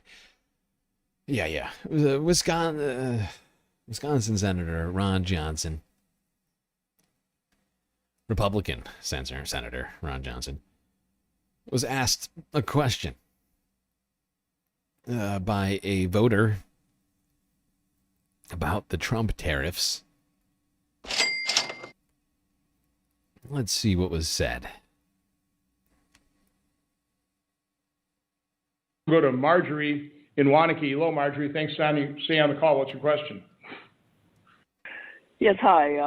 I am also a small business owner, single entity, and these trade wars are absolutely killing us, killing the business, as well as really cutting into my personal expenses. I mean, you go to the store and you can see the price increases. I have no idea why the CPI has not increased, because I can see the 9, 10, and 20% increases in prices, and also we're really being hit with international businesses not wanting to do business with us.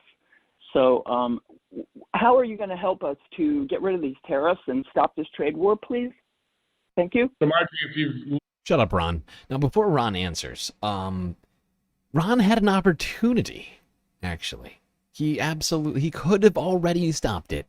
And instead, like a weak, pathetic man he is. Awful. Weak.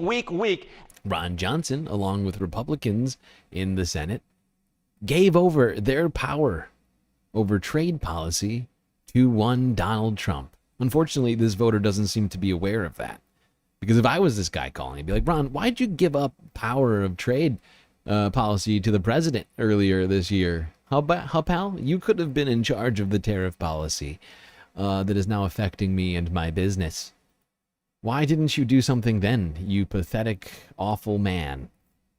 To me on the media, I've been voicing my skepticism about the trade war. Oh, he's been voicing his skepticism. Since he was skeptical, but he still allowed Donald Trump to take his power away from him. Okay, so skeptically gave over his power. Right, okay. Awful. Weak. What I do is I collect and listen to businesses, and we provide the information to Like the guy who just literally is talking to you right now. You listen to him. You're listening. Okay, good. Collect good. and You're listen to listening. businesses, and we provide the information to Representative Greer and What? Secretary Bessent. You're providing information to Jamison Greer and Scott Bessent. What does that do? You're just letting them know that the policy is bad for America. It's too late. You guys already gave up your power. You're pathetic.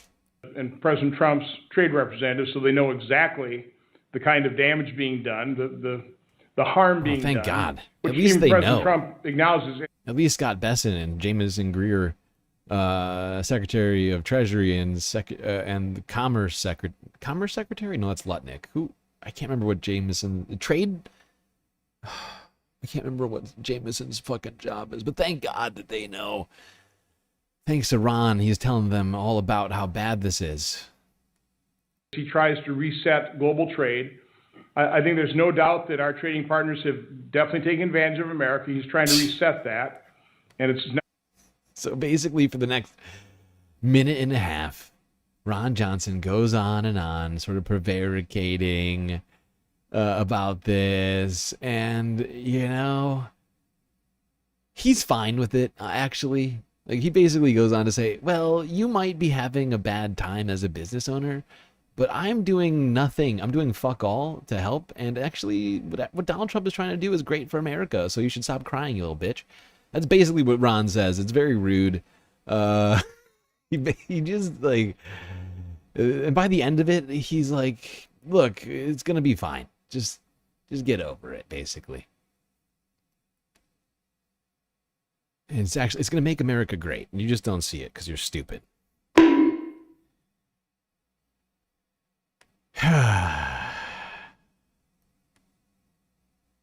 Okay. Speaking of businesses, many businesses are very concerned over Donald Trump's copper tariff announcement, which is going to be coming into play on Re-Liberation Day, which is now August 1st instead of July 9th. I guess it's really Re-Liberation Month. But yeah, let's talk about how those copper tariffs are going to be incredibly bad for manufacturing in the United States, which seems to go against Donald Trump's stated reason for doing all of this stuff. Although it's not, he doesn't have one reason, does he? Because sometimes he says he wants to bring manufacturing back, but also he says he wants to punish other nations for selling us too much stuff, and they've been very unfair. So I don't know which goal this is supposed to go along with, but yeah, let's go. Copper is needed for many things we use every day, from wiring and plumbing in our homes to appliances and electronics. President Trump has announced a 50% tariff on copper starting August 1st. In tonight's Price Check, Susan Elizabeth Littlefield shows us how businesses that use copper are worried about rising prices, especially when it comes to clean energy technology. A lot of steel, a lot of wire, a lot of copper. Copper is right below the surface, but its power runs deep, as seen at All Solar Energy in St. Paul and in their solar paneled projects. Each of those have two 700-foot rolls of copper in them. The wires that they use every day have copper inside, copper that will now cost more. On Monday, we gained clarity as to what was going to be happening with the federal tax credits. And then boom. And now we've got the copper. Adjustments to copper, and I don't expect it to stop. I anticipate they will continue to do this. And that's after the tariffs on aluminum and steel. Now he's trying to steal himself. Like, what's it like in your head right now? It's wild. I would say there's not a lot of sleep happening. My wife has noticed that the last couple weeks, that there's a lot less sleep than normal. Michael's restlessness has yielded some ideas. They are stocking up on supplies now, hurriedly trying to pre-order. But time, advanced cash, and space are limited. I can tell you our warehouse directors are absolutely barking to get more space. It's a scenario that comes as no surprise to this business law professor. And it's the uncertainty. That's the worst part, Susan Elizabeth. It's the uncertainty he creates. Uncertainty for many startup or family-owned organizations. These are examples of the 500,000, the 500,000 small businesses that are the backbone of the Minnesota economy. An economy Michael Allen is determined to maneuver. He's doubling down on the different sides of his business and trying to stock up as space allows. Now, one thing about this situation is, this could change in a matter of seconds. And businesses, could go ahead and stock up on all sorts of products, right? And then all of a sudden, a day from now, a week from now, a month from now, the tariffs could be off. And then you're sitting on a surplus of stuff that you don't need anymore because the tariffs are off, right? And that's the uncertain. That's one of the aspects of the uncertainty here, is that people are gonna make business decisions, and then who knows if those are going to be even necessary in the future. And if you don't make that decision now, and they stay on, then you're fucked too, right? You're stuck between a rock and a hard place. Thank God you changed the picture from the fake globe pic. I hope that's a joke, because that's one of the dumbest things that's been said in chat all day.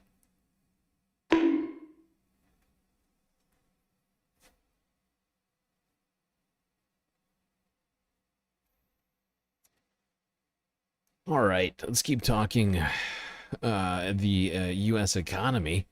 Now, inflation numbers came in earlier today. Well, earlier Tuesday. I guess for some it's already Wednesday.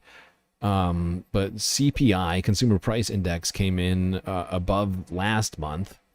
The year-over-year inflation was also hot. Core CPI also was higher than it was last month. Same thing for a core CPI year over year.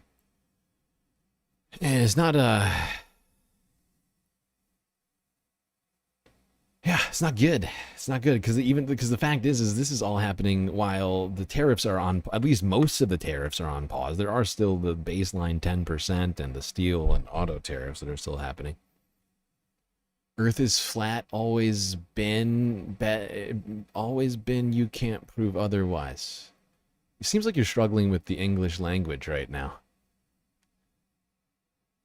I'm not sure if this is a joke. I want to assume it's a joke, because most people in here are smart enough to not say incredibly stupid things like that. You prove to me that it's flat, okay? You want to get into this? Prove to me that it's flat. I'm not here to explain science to you, but if you want to explain to all of us how the Earth is flat, I'd love to see it. I'd be really excited to see it. You need to provide actual evidence and facts and figures, please. Show me how you have arrived at this conclusion.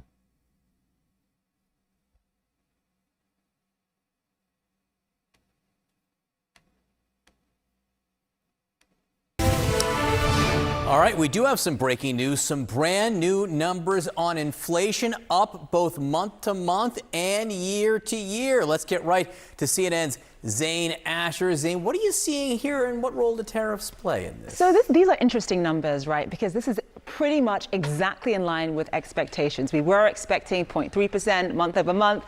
Guess what we got? Exactly 0.3%. What I think is interesting is that we are seeing a slight increase in terms of rising prices from these tariffs. This is actually, by the way, a 5-month high, but it's not the sort of catastrophe that people had been anticipating. Fed Chair Jerome Powell had said a number of times that the June CPI data was going to be critical. The summer inflation data is going to be critical in terms of figuring out what the Fed does as it pertains to monetary policy in this country. So the question is, what do they do with a number like this? It's a slight increase, but it's not dramatic. Remember, June is the first full month after a lot of the sweeping tariffs came into effect. Tariffs against Canada, tariffs against Mexico, the EU, steel, aluminum, a number of consumer imports. And so this is why the Fed is watching this data very, very closely. What I think is interesting is what it tells us is that perhaps businesses are absorbing some of these costs, so they're not necessarily passing them on to consumers just yet. Also, the issue of front loading. Remember, we talked about front loading along with the retail sales data. This idea that when people knew that the April 2nd Liberation Day was about to come online, that they stocked up, not just consumers, by the way, John, businesses as well, stocked up on goods back then. They're not necessarily needing to buy those goods again just yet. And I think the third thing is, remember, we've seen so many stops and starts as it pertains to these trade war. 90-day pauses on certain tariffs. The worst of the tariffs only came into effect very briefly, and then they were paused. So remember that before this data point, a lot of people were anticipating that there would be a September rate cut. I think the jury is still out as it pertains to what the Fed does with this number. Remember, it's just one data point, a slight increase, and there are more tariffs that are about to set into effect. You know that the August 1st deadline. We have new deadlines. New deadline. It's so hard for to keep track. Yes, exactly. What do the markets think about all this so Let's far? take a look and see where futures are. I think that, I mean, look at it. It's just pretty much flat. I mean, what does the markets do with a number like this? I think that what the markets really do want to see at this point in time is that, of course, they do want some kind of rate cut. Again, with this particular piece of data, it's still too early to tell what exactly the Fed's going to do come September. But I do think that Donald Trump does feel emboldened to continue this trade war, especially when you think about the markets are at record highs. And also, we're not necessarily seeing the effect of this trade war in the hard data just yet. All right, Zain Asher. Yeah, and the reason we haven't seen significant effects from the trade war is because the trade war has been kind of on pause for 3 months. While there's been the very, very low, baseline tariffs sitting around, many businesses sort of got ahead of that and have been holding on to inventory for quite some time. But the trade war has been sort of on pause. And that's why we're not seeing the effects just yet. We're going to see them. Oh, we're definitely going to see them. That's a fact. Write that down. Speaking of facts, this guy is still in here making a bunch of ridiculous assertions, mostly sentence fragments with no clear connections.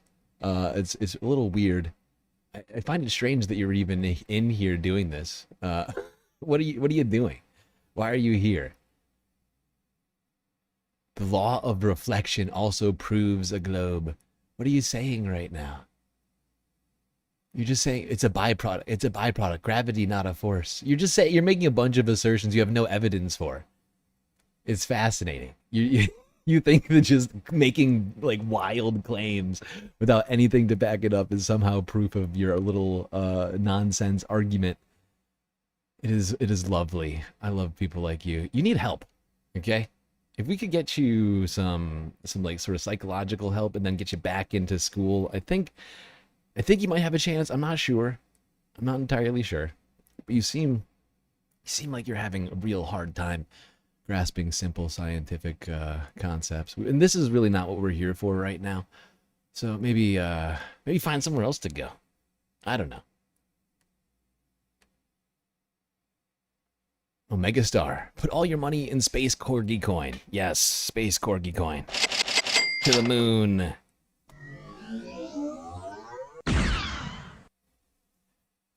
Thank you for continuing your membership, Omega Star. I appreciate you.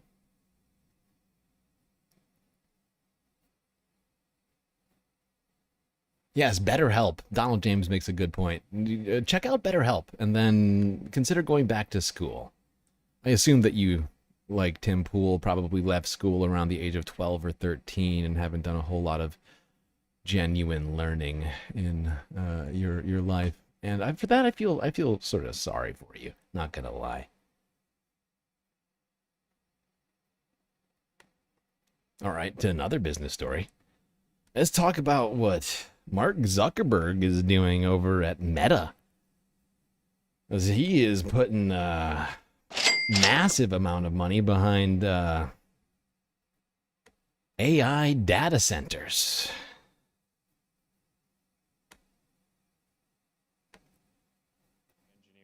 Mark Zuckerberg is placing a very big bet on AI.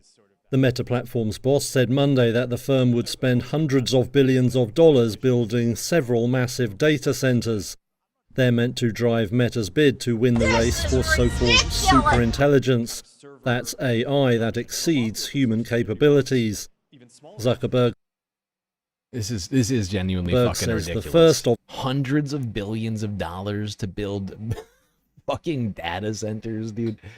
This is why our goddamn energy continues to cost so much money, because these dudes are in this ridiculous race between one another over controlling the planet with algorithms. It's fascinating. Oh, Megastar. Not only using your sweet, sweet galactic membership a highlight to pump Space Corgi coin, also gifting 5 sweet, sweet galactic memberships to the community. Simric. Donald Duck, FG, Earl of Laurel, and Felix Colon, all getting one of those memberships thanks to a megastar. So incredibly generous. Much appreciated.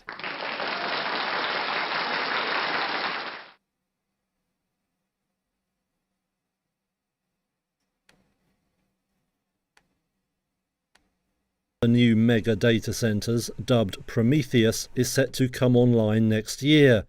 He touted the strength of the company's core advertising business to justify the spending. Meta last month reorganized its AI efforts under a division called Superintelligence Labs. That followed setbacks for its Llama 4 model and the departure of key staff. The firm is betting the new unit will generate revenue from products like smart glasses and new advertising tools. It has also been recruiting a... They have lost so much money on those smart glasses.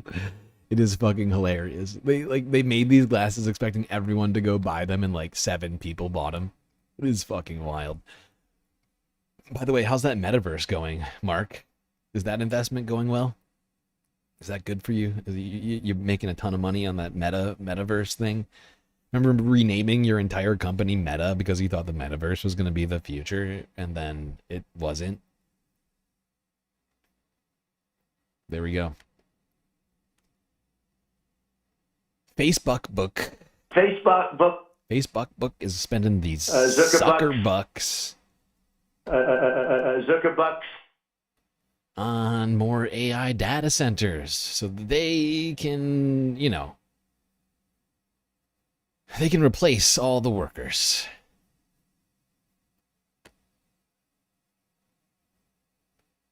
Speaking of vast swaths of energy being used, let's go to More Perfect Union from yesterday and talk about how Wall Street has been helping in creating that energy crisis of ours.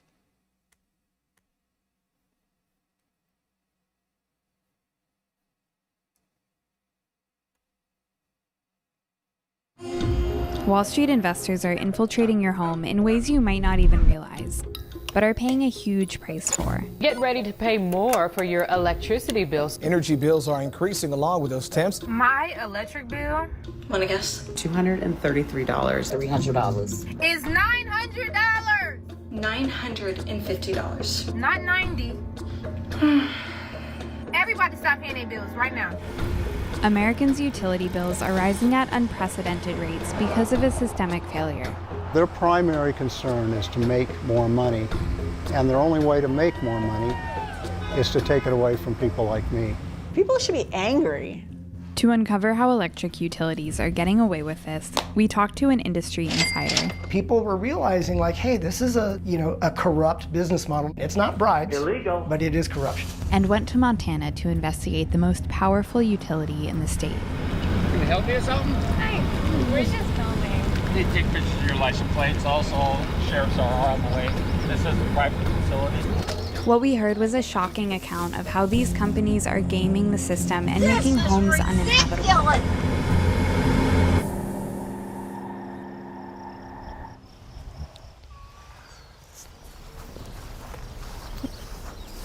He's driving pretty fast. My property boundary is here, and then obviously look north, and there you have the plant. You can feel it vibrating inside of our house. Casey and her father Steve live in Laurel, Montana. 2 years ago, the state's largest utility began building a $320 million methane gas power plant, less than a mile from Casey's house.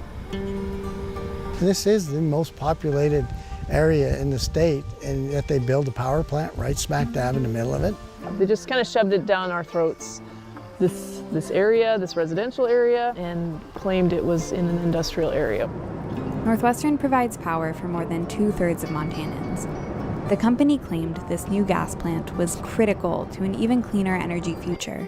It's all bullshit, that's what it is. Just kind of feels like local government just pushes through whatever Northwestern wants. They're literally, it's like shooting, what's the expression, shooting ducks in a barrel. Mark Ellis is a financial consultant who used to work at one of the largest utilities in the U.S. He saw the corrupt business model that companies like Northwestern are using firsthand. A lot of people don't realize that their local utility company is a for-profit company. And like any other for-profit company, their incentive is to maximize profits. Northwestern Energy is an investor-owned utility. Its biggest shareholders are massive investment firms like BlackRock and Vanguard. Almost 2/3 of U.S. electric utilities are investor-owned. Their main goal is not to provide affordable power for the community, but to generate profit. The utilities' profits are basically a fixed percentage on the amount of capital they invest in infrastructure, power plants, pipelines, distribution systems. The more expensive a project, the more money investors get out of that fixed profit percentage. So if their profit is based on how much they invest, and like every other investor-owned company, they want to maximize profits, how do they do that? By maximizing the amount of capital they invest. Yellowstone County Generating Station is a 175 megawatt gas plant, and it is the most expensive type of gas plant you can build today. But the utility wanted to build that because, in my mind, it's expensive, and that earns it a higher amount of money for its shareholders over time. But unlike the profits of other companies, utilities' profits are set by government regulators. So in principle, the regulator's job is to balance the consumer and the investor interest, right? Based on my work and the observations of many others, regulators are not doing their job when it comes to balancing those interests with respect to setting the appropriate level of utility profits. Northwestern is currently asking Montana's regulators, the Public Service Commission, or PSC, to approve a 9.6% profit on its investments, which now include the costly Yellowstone gas plant. Northwestern is back. Here's my question for everyone. If we live in a capitalist free market system, why does anybody have to, why does the government have to ensure the profits of private companies? Why should we give a fuck?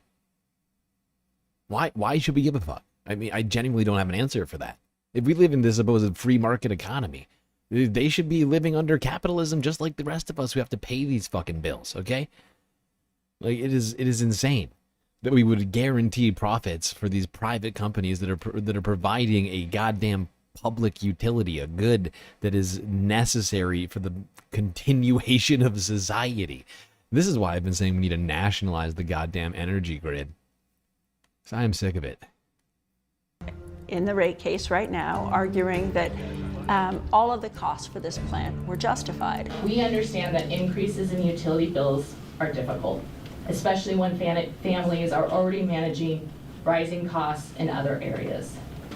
This is why we've worked hard to keep the impact as low as possible while still making critical investments needed to keep the lights on and the heat flowing. Northwestern wants to acquire the most expensive resources that it can get away with in order to earn a greater return for its shareholders. And it wants to convince the Utility Commission to charge customers for those at a really sweet return on equity. Regulators are supposed to grant profits that are fair and reasonable in order to avoid driving up costs for consumers that utilities serve. But the financial evidence is that these profits, or what's called the cost of capital, should be much lower.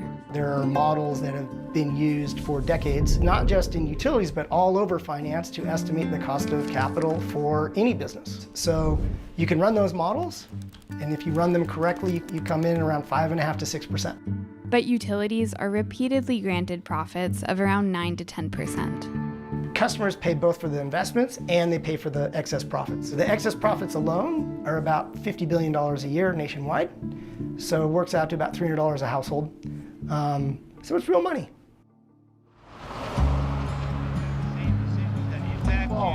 Your families and your communities. Thank you very much for being here. We are here today because we are fed up. We are here because Northwest Energy is out of control. How many of you have felt the squeeze of your wallets lately? How many of you are tired of seeing your hard-earned money disappear into the wallets of a greedy monopoly? In addition to approving Northwestern's profit, the PSC approves the rates the utility can charge its customers. 2 years ago, the PSC approved a 28% rate hike. And now Northwestern is back, asking for another 20% increase. I see people trying to work longer hours, sometimes 6 days a week, 8 to 12-hour days, or juggling different, several jobs. I see people turning off their lights. I see people in mobile home parks where there's not good insulation, being cold during the winter because they don't want to use more gas. Yeah, I feel like many of us are doing stuff like this. I mean, I turn off, even when it's hot, I feel like I've left my air conditioning running too long down on Earth. I'm like, fuck, I gotta turn that thing off. Even when it's blazing hot outside. I'm sorry. What? What? Shade Dragon, is this a real bill? You have a goddamn warehouse? Your electric bill was $497? That's too much, man! That is too much, man. That is, what the heck, that is ridiculous. This is ridiculous! And here's the thing, right? This is really just talking about the profit incentive in the energy creation space on our electric grid, okay? And I just wanted to go to this after talking about the AI data centers that fucking Mark Zuckerberg is doing, because I want you to think about that, right? Like we've talked in the past about how people like Amazon, right, and Jeff Bezos and the Amazon Web Services people have gone and built data centers directly next to power plants so that they can be the first ones to get power, right? And these energy providers are incentivized, since they are private corporations, to, instead of making sure that you get all the electricity that you need at a reasonable price, to give all the energy to Mark Zuckerberg and Jeff Bezos that they want, and then they'll think about you after that, because Mark Zuckerberg and Jeff Bezos can give them way more money than you can. You're not running a data center, are you? No, probably not. And so, they're paying way more money, right? They're customers just like you and I, right? I mean, sure, they both run trillion-dollar companies, but it's all fair. It's not fair playing field, right? It's just the free market. And this is the problem. While they continue to race to delete all jobs in the United States and on the planet, they're also racing to make our energy bills higher. And in worsening our lives, minute by minute. And it's bad. It's bad. Not only is it bad for us people, just finance-wise, there's also the, downstream consequences of them using up all this energy, much of which is created by fossil fuels, and adds to the problem that we're currently experiencing with global warming. Okay.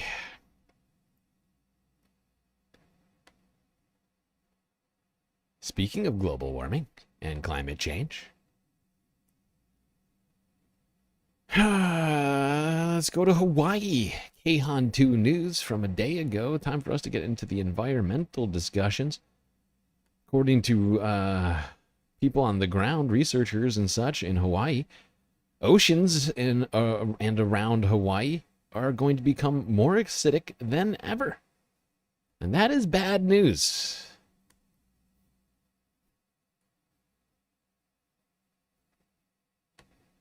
Oceans around Hawaii are becoming on track to become more acidic than ever before, and that's bad news for coral reefs. The new NOAA study used advanced models to predict how ocean chemistry will change over the next few decades.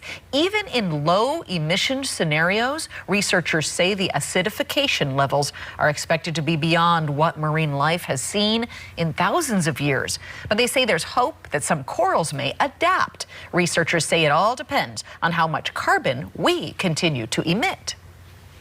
If we curtail...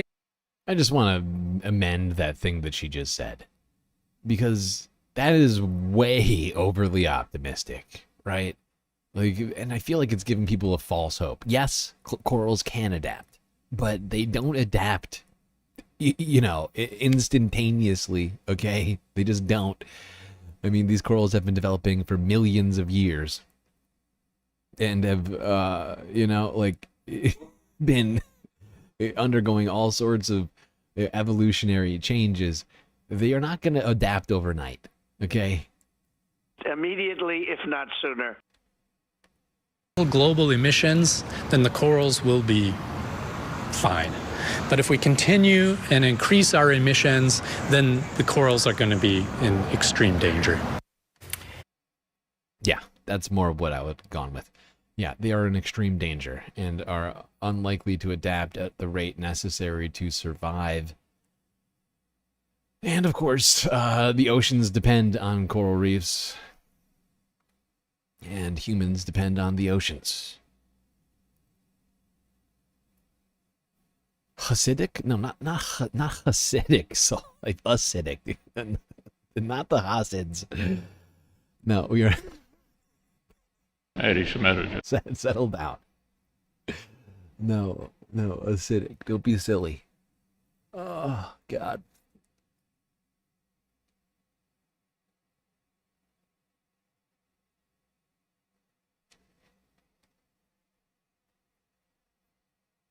Fucking nuts. You are too much, sir. Okay. All right, let's go from talking ocean water to talking about water on land. We're in Texas a couple of days ago. Shocking no one. More rain hit Kerrville. Flood Alley in Texas, causing more floods and complications in the rescue and recovery effort on the ground there. Here's Forbes breaking news from 2 days ago.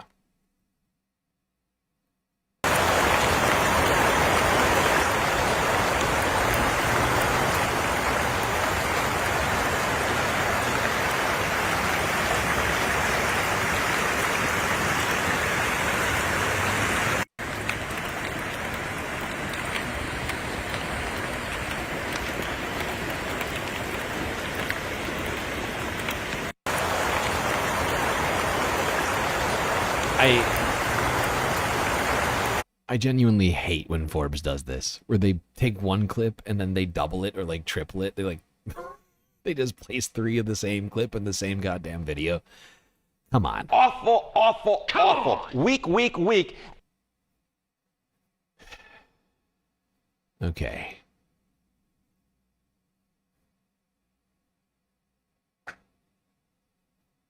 Okay, let's continue talking about this second flood in Kerrville County. Here's NBC News from Monday to Sunday. It's the last thing Texas... Sorry, this is not Monday. This was Sunday, if I recall correctly. Sorry. It's the last thing Texas needed. Another storm slamming the central Texas region, already suffering from catastrophic flooding. Drenching some areas with more than 9 inches of rain in less than 24 hours. Firefighters staging dramatic swiftwater rescues in McGregor. The governor confirming ongoing rescues underway in multiple counties. That's our road. Including Lampasas. One resident there capturing these rising floodwaters, sharing one family member had evacuated to a local fire department. Back in the broken heart of last week's catastrophe, county officials report 161 people are still missing. Heavy rain forcing the urgent recovery mission to a standstill. It slowed us down, but it's not over. NBC News with behind-the-scenes access to the nerve center of the recovery today. Thousands of volunteers were here yesterday. Today, it's empty. Jesus Christ. It's almost like people shouldn't have built, a Christian whatever camp, any kind of camp along this river. Wait, you did wonder how many campsites could be given permission to set up in an area known as Flash Floods Alley? Did you see our stream? Did you see any of the streams over the weekend? Because we talked about this. We talked about this earlier this weekend. It was might have been both Saturday and Sunday, but we talked about this. The fact is, they technically didn't have permission to do it. They are in a flash flood zone. FEMA had zoned this area as a flash flood prone area.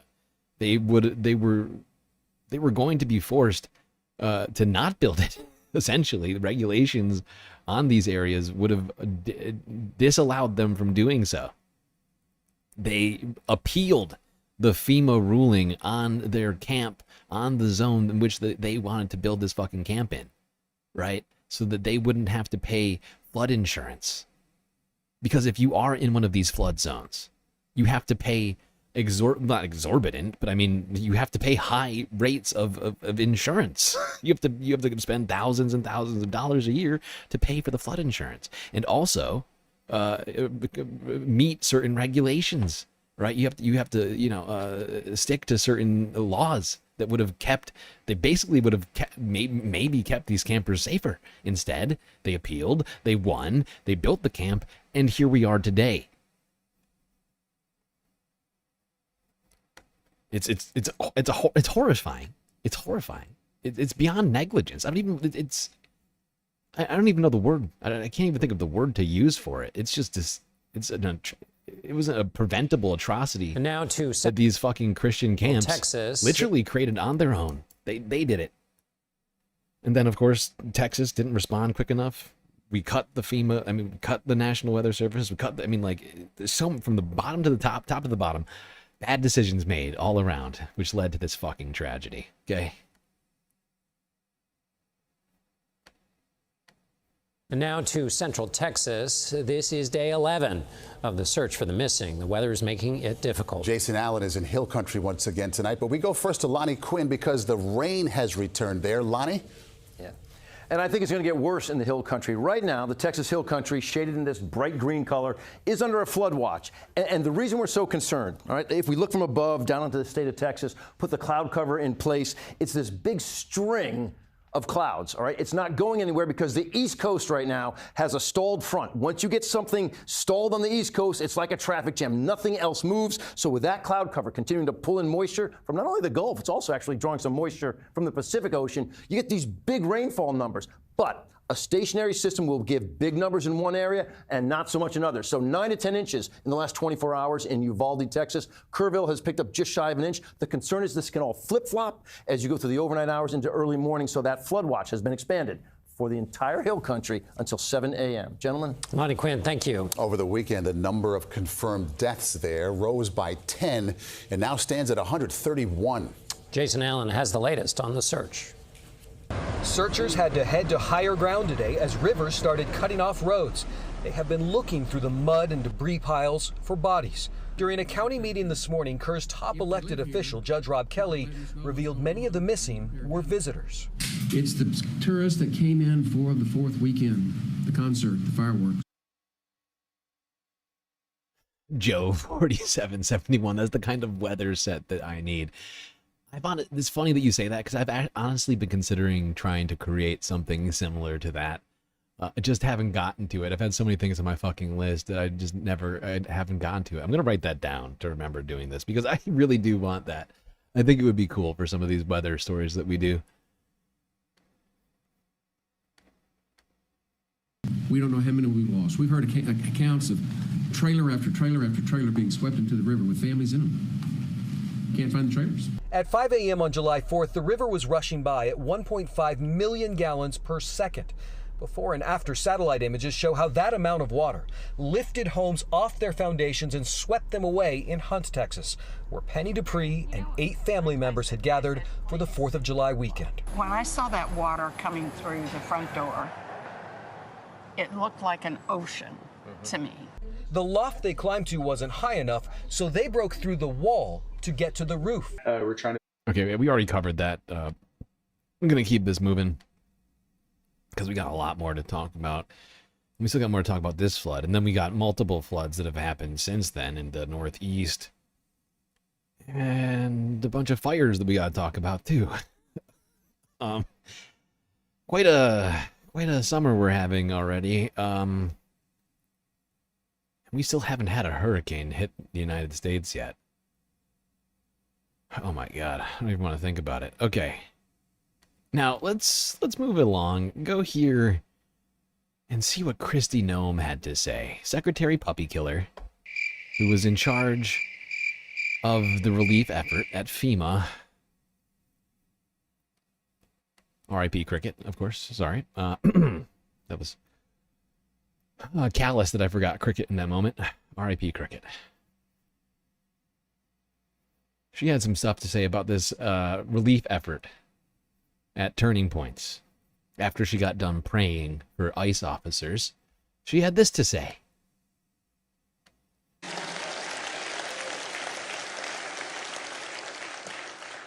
I'm also very proud of the fact that I have the supervisory authority over the U.S. Coast Guard. Aren't you proud about what the U.S. Coast Guard just did in Texas? Okay, that's all we're taking from this one. We don't need this whole thing. Isn't everybody proud of what the Coast Guard did in Texas? You know, finding all those dead bodies. Such a great job that Coast Guard did. Oh, God. Such a great job, Coast Guard. Thank you so much for helping find those dead bodies that shouldn't have been there. You know, that didn't have to die, but did through the negligence from the camp or from authorities on the ground in Texas. Thankfully, we had the Coast Guard here to do whatever. Fucking disgusting. Go fuck yourself, Kristi, okay? A fucking bitch. Oh, God. I really do hate her. Jesus Christ. Sasha G coming in with some sweet, sweet galactic memberships for the community. Who got them? Atticus Among Us. Love.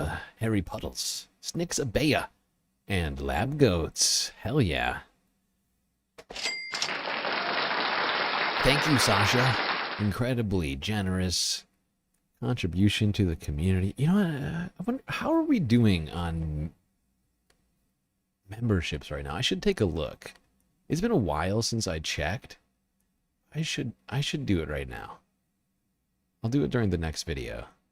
But I need to figure out where we are at on memberships, because we might be getting close to a new emote. I'm not sure. It's been a while since I checked, because we had something of a slow membership month. And actually, I guess in the last couple of months.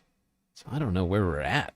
But of course, as most people here know, the more members we have, the more emotes we get.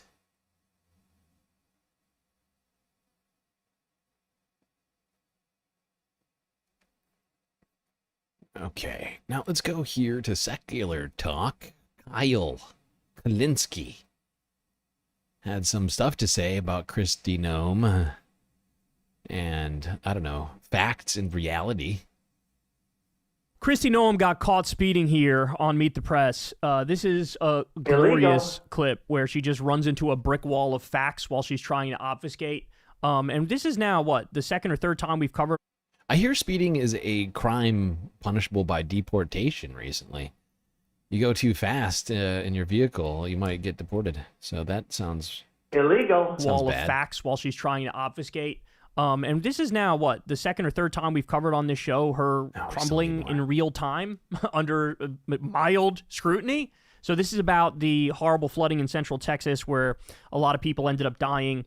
Remember, the main culprit there is the fact that Elon Musk and Donald Trump ruined our ability to get accurate weather forecasts because they cut the number of weather balloons. They fired 600 people from NOAA and the NWS, the National Weather Service. And so they ruined our ability to, give out the proper warnings at the right time and even get an accurate forecast. And as a direct result of that, people died. But also, they're destroying FEMA. Trump is openly talking about abolishing FEMA, getting rid of FEMA. And so in the wake of a disaster, when, the federal government's not there for you, now you know why. They don't want the federal government to be there for you. So here, Kristi Noem is going to be pressed on this a little bit, and man, does she fail miserably. I do want to talk big picture in just a moment, but the New York Times is reporting that thousands of calls from flood victims to FEMA call centers went unanswered in the middle of this ongoing disaster because you didn't renew contracts to keep call center staff in place until nearly 1 week after the floods. Why did it take so long to extend those contracts? It's just false. Those contracts were in place. Nobody, it didn't take 5 days? No employees were off of work. Every one of them was answering calls. So false reporting, fake news, and it's discouraging. It's discouraging that during this time when we have such a loss of life. Fake news. Very nasty fake news. Making Kristi look much worse than she is. Fascist Barbie is doing a great job. Just like Pam Bondi, both doing great jobs. Omega Star. Sweet, sweet super chat. there is no such thing as a flood or an Epstein. I don't want reality. Well played. Well played, Omega. Fake news. It's discouraging. It's discouraging that during this time when we have such a loss of life and so many people's lives have turned upside down, that people are playing politics with this because the response time was immediate. And if you talk to anyone in Texas that was there, that was a part of this operation. I find it despicable that anybody would play politics with a natural disaster. You know, like Donald Trump, when he went to LA and played politics after the LA fire. Oh, wait. I'm sorry, we're not supposed to criticize the Supreme Leader. Never mind, I take it back. And if you talk to anyone in Texas that was there, that was a part of this operation, they would say the federal government and President Trump immediately responded. Just to be very clear, on July 7th, 15.9% of calls were answered. I mean, does that concern you that only 15% of calls were answered? These are people in a desperate state. FEMA, often the first call that they make, only 15% were answered on July 7th, several days after the floods. These contracts were in place and those people were in those call centers and they were picking up the phone and answering these calls from these individuals. So that report needs to be validified. I'm not certain it's accurate, and I'm not sure where it came from. And the individuals who are giving you information out of FEMA, I'd love to have them put their names behind it, because the anonymous attacks to politicize the situation is completely wrong. She said the word validified. I need to... 15% is such a bad fucking number. Like, you really couldn't get worse than 15% unless you just completely just, you know, just exodus, like, you know, like every single person. If you expunged all workers, that would be the only way to get to below 15%, especially because Kerrville is not the biggest area. Like, the fact that they only managed to pick up 15 phone calls. Hold on. Let me just double check this, because I'm fairly certain that the population of Kerrville is like, I think it's like 15,000 or something. Hold on, I can't remember.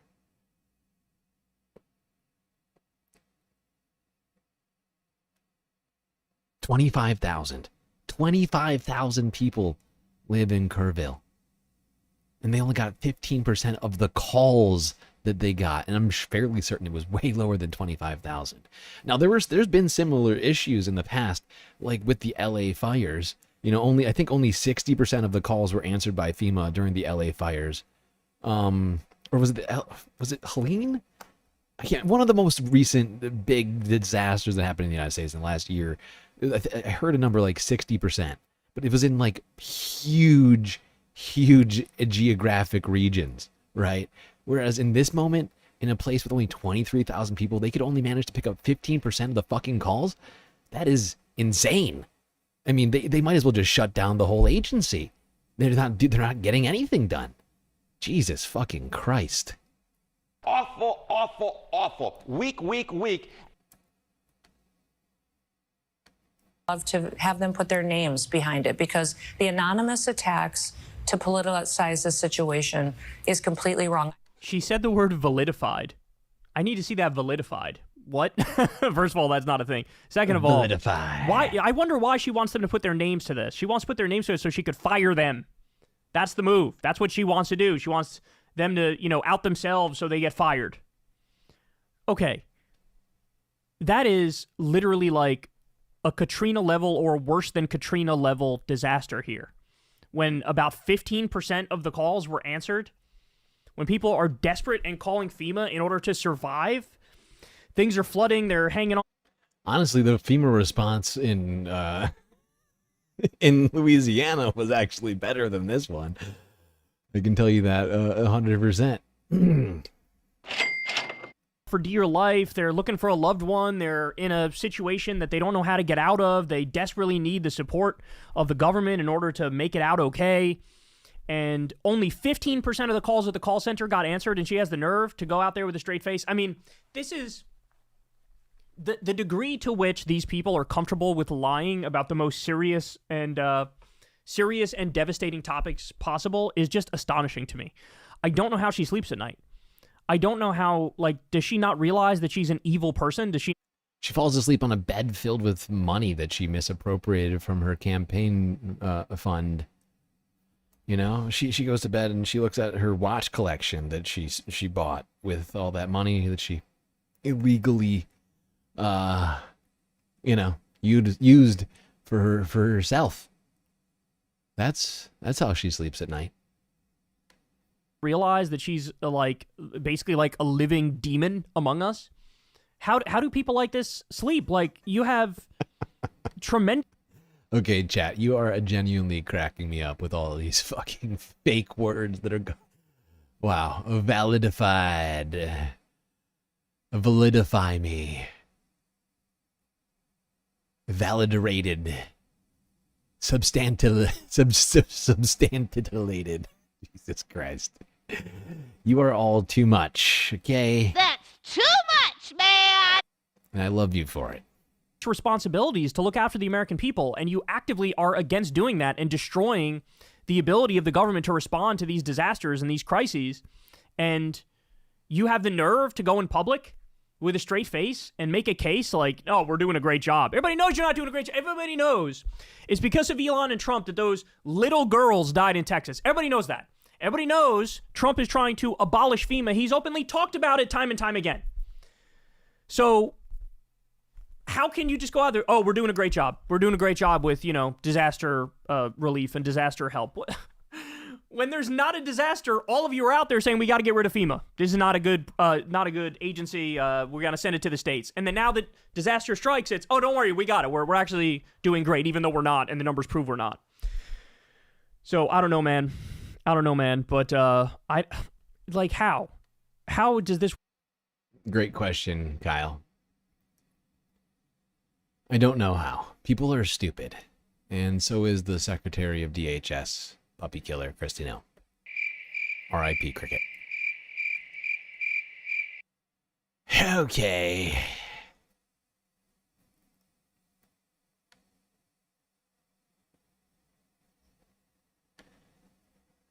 Let's move on to talking. Wait. Oh. This is actually a perfect time to pause. I'm sorry, everybody. We're going to move on from the floods in Texas to talking about some other stuff that's going on. But before we do that, we got to take a quick break. Don't worry, though. We'll be right back after these brief space messages.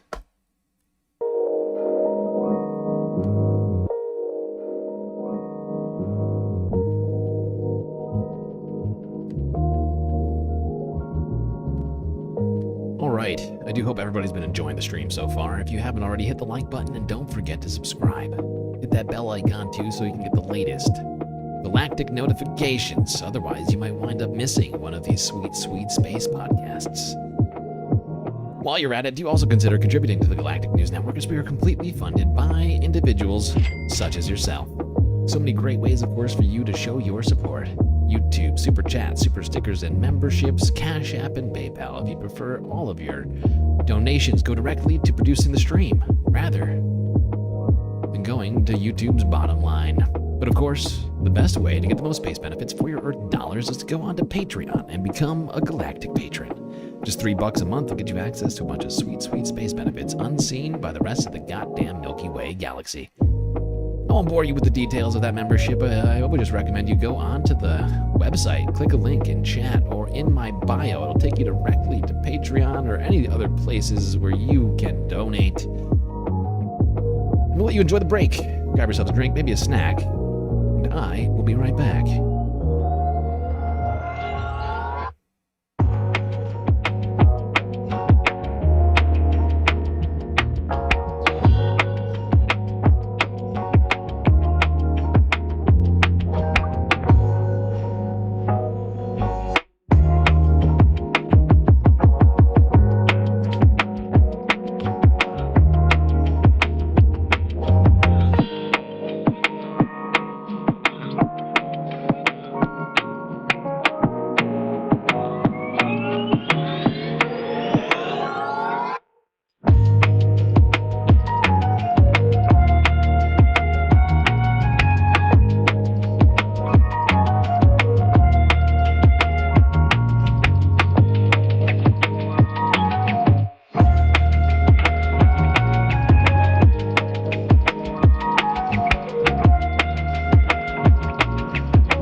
right, Space Fams.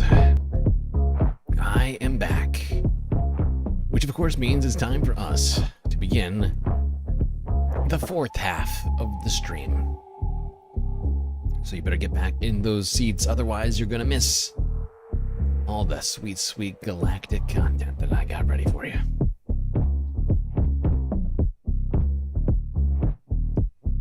Wait.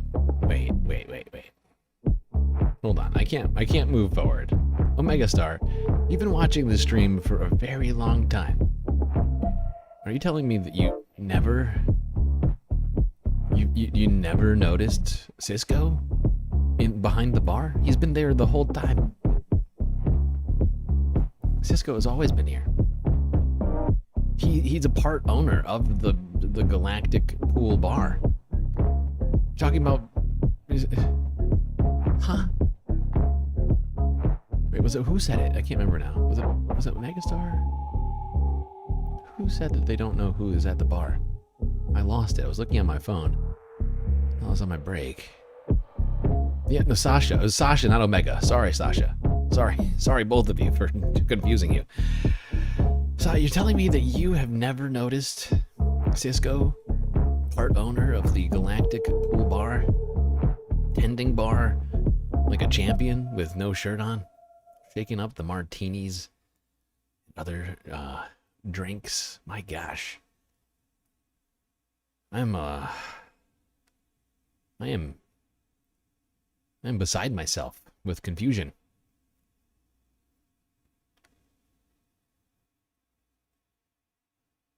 Wait, from who let the, yeah, but not from the thong to thong. I mean, my gosh.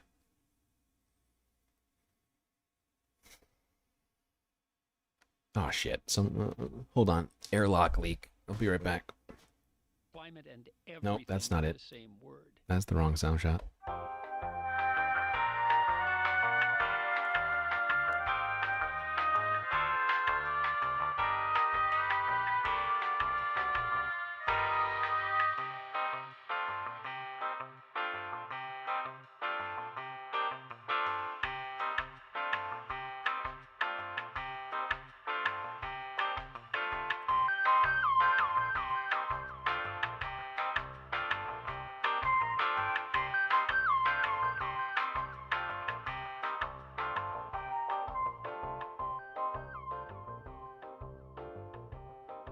Okay, I'm back.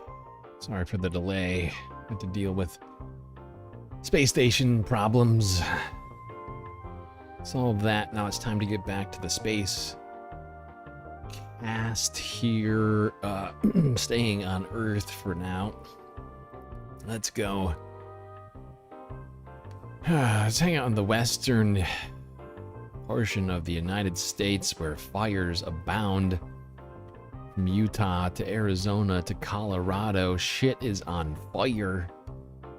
Let's start in Utah. Here's KSL News Utah from yesterday. Monroe Canyon fire grows to 1,248 acres, threatening dozens of structures in Sevier County.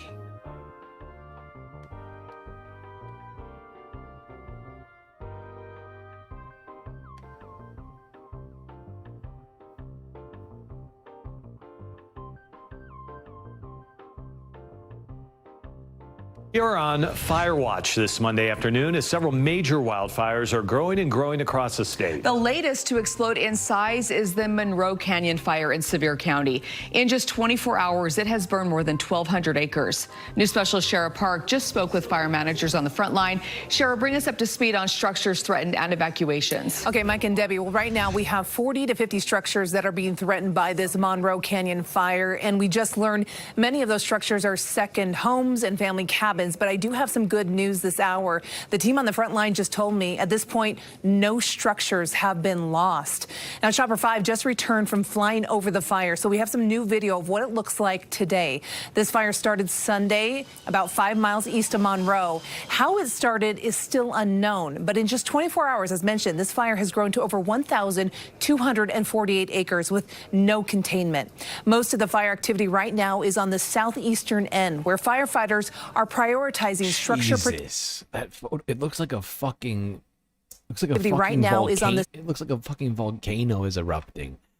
Jesus Christ, look at this thing. Holy shit.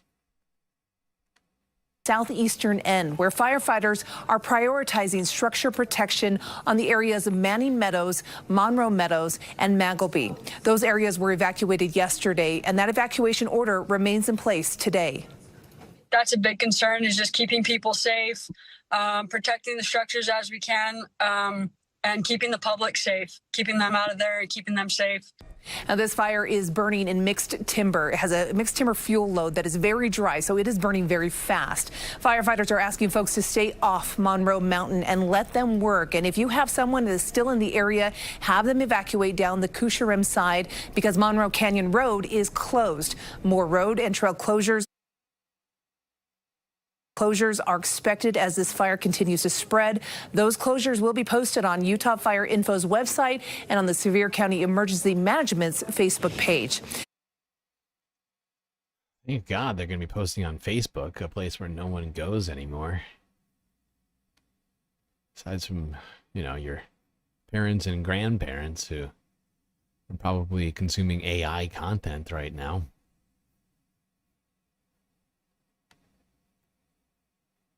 It's not just Utah that's on fire, but it certainly is very much on fire. Two more fires are growing rapidly in the Grand Canyon area. Have been in the last couple of days. Started off here with ABC News from, I guess this was Sunday.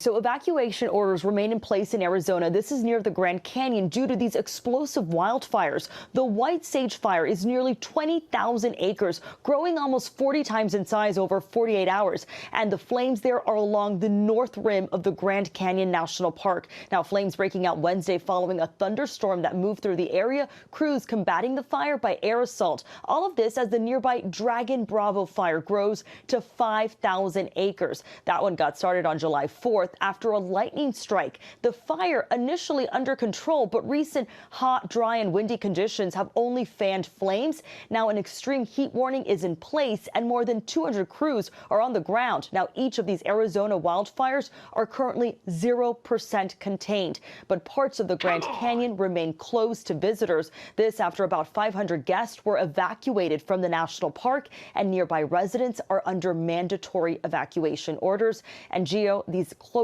are expected to last for weeks until the area is deemed safe. Gio? All right, a scary situation there. Melissa, thank you. Well, damn. Multiple weeks, the Grand Canyon, or at least multiple areas in the Grand Canyon, are being completely closed. Make America great again by burning down the whole Grand Canyon. We're going to turn it into a strip mall. Let's continue talking about this Grand Canyon fire. A historic 100-year-old lodge in the Grand Canyon was destroyed by one of these massive wildfires currently burning.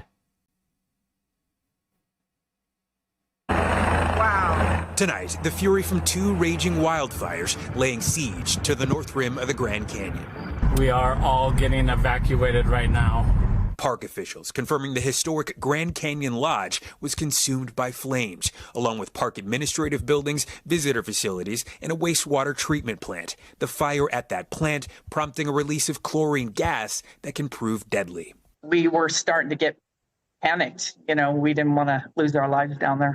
Jamie Coffin and her friend Amanda Travis among those forced to evacuate from that leak, getting out of the canyon by chopper. We didn't know how close that would be, and we were trying to hurry and pack. In total, some 50 to 80 structures now confirmed lost, all destroyed by the so-called Dragon Bravo fire, which quickly scorched at least 5,000 acres, and the larger White Sage fire exploding to tens of thousands of acres after a lightning strike Wednesday. The Grand Canyon hosts the nation's third most popular national park, last year with more than 4.9 million visits. The historic lodge there, constructed nearly 100 years ago, served as a mountain oasis for millions, the only real lodging inside the park on the more remote North Rim, now destroyed by flames. Thing's been sitting here for 100 years perfectly fine. Now it is just gone. All of that ICE money should have been spent on firefighters and FEMA, but this is America. Yes, Jerry, you're right. And we should be setting up a national, well, technically we kind of already did. We had the National Forest Service, which is completely, all members of the National Forest Service are trained to fight fires. But we've been defunding the National Forest Service ever since Donald Trump came to office. But we should have been working harder, knowing the current conditions on the planet, at creating a massive national forest fire fighting service on the scale of like sort of the Cal Fire type thing model, but for the whole fucking country. But no.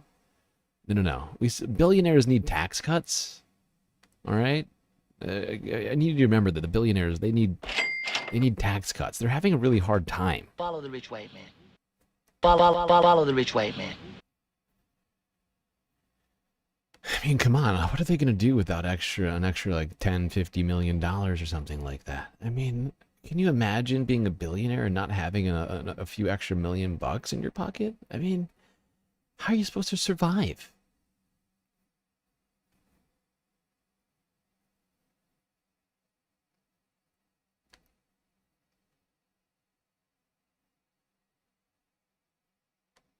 Let's go here to the AP from yesterday. According to them, the wildfire that destroyed that lodge was allowed to burn for days. Oh, good. Yes. Makes sense. Just let it burn. That's fine.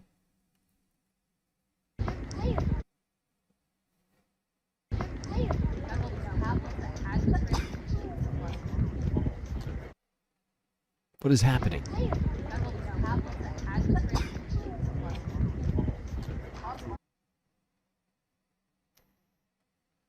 What is going on with YouTube right now? You are really fucking with my vibes right now, pal.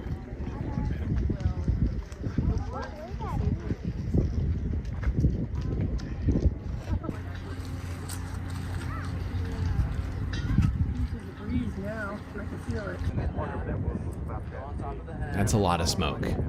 God damn. You can't even really see the canyon. I mean, you can kinda see right in front of you, but holy fuck, that's a lot of smoke. My God. There's an eerie picture.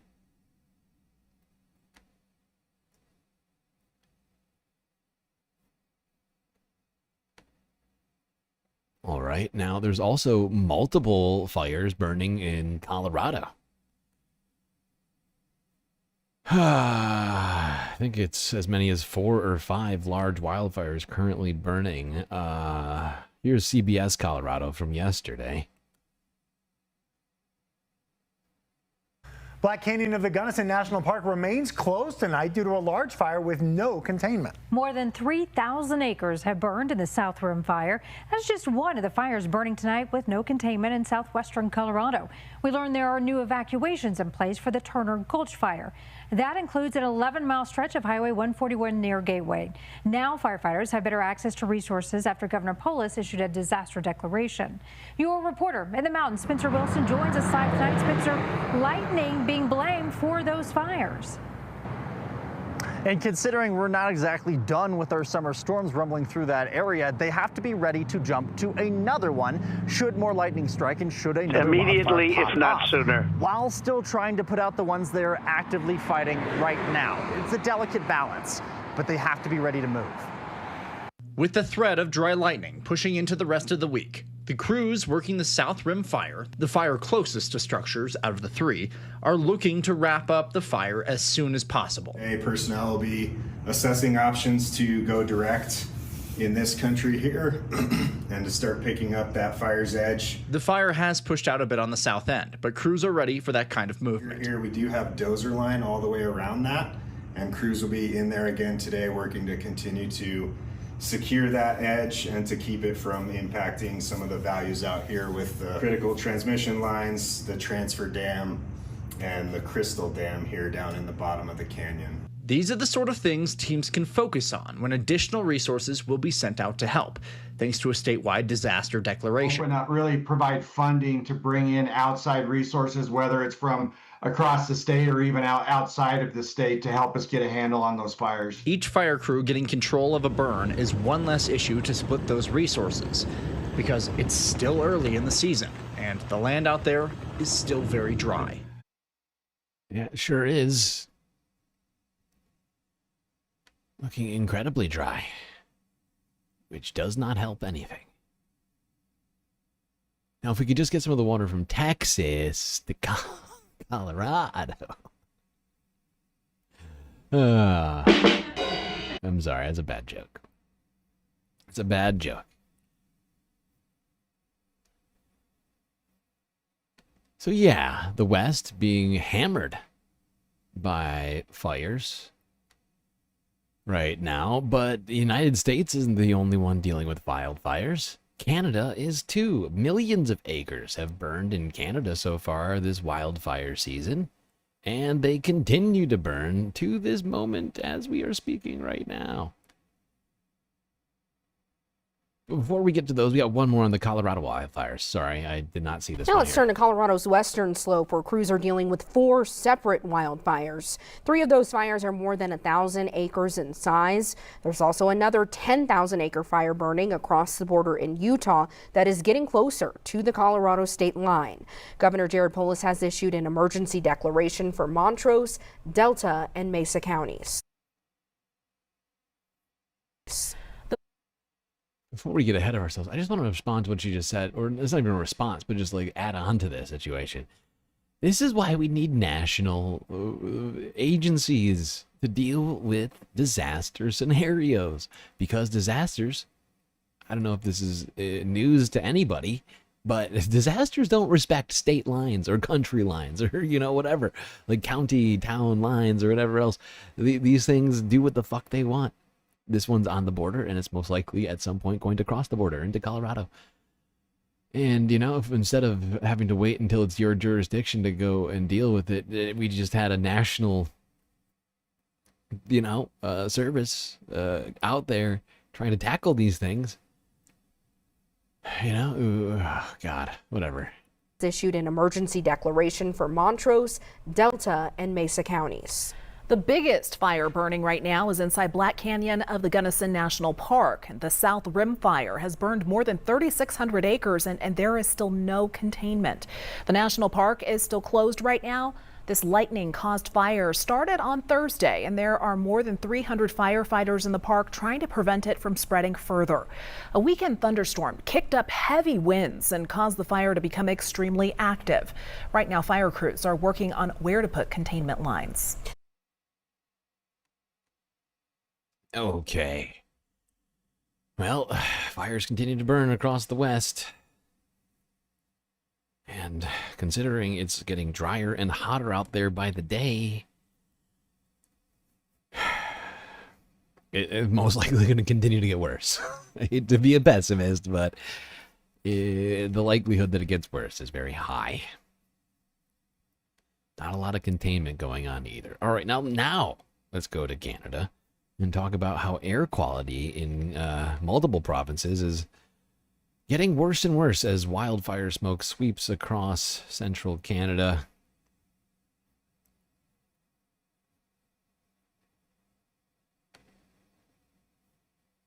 Whether you're in downtown Toronto, a small town in Quebec, or parts of the prairies, Monday's poor air quality is a reminder that what happens in one part of the country can quickly affect another. And for many Canadians, it's not just about the forecast, it's about their health and daily life, especially for those with respiratory conditions like asthma patient Christine Moffat. The fact that I had the asthma attack just at the end of June, and that was a direct result of the wildfire smoke, but that's something that I'm definitely more nervous about. Environment Canada says westerly winds are carrying smoke from active wildfires, creating conditions that could linger into Tuesday. Definitely one of the frustrating pieces is knowing when the wildfire smoke is coming and knowing that there's not a lot that you can do to really mitigate that. Doctors say everyone should take precautions, not just vulnerable groups like children, seniors, or those with respiratory conditions. Stay indoors. Air filters in the home are also a really great recommendation. So something with HEPA, because HEPA filters out particulate matter, which would be found in smoke. Wearing a proper mask, and by proper I mean something of N95 quality, because again, it filters out that particulate matter. While today's air quality alert Fantastic solutions from that doctor. I mean, if you can afford to buy a fucking HEPA filter for your home or apartment, you're good. You're going to be better. You're going to do better than everybody else.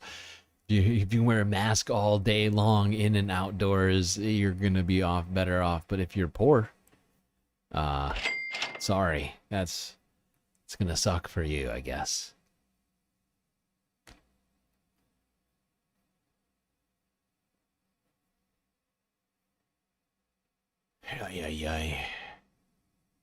Or we can make the planet more hospitable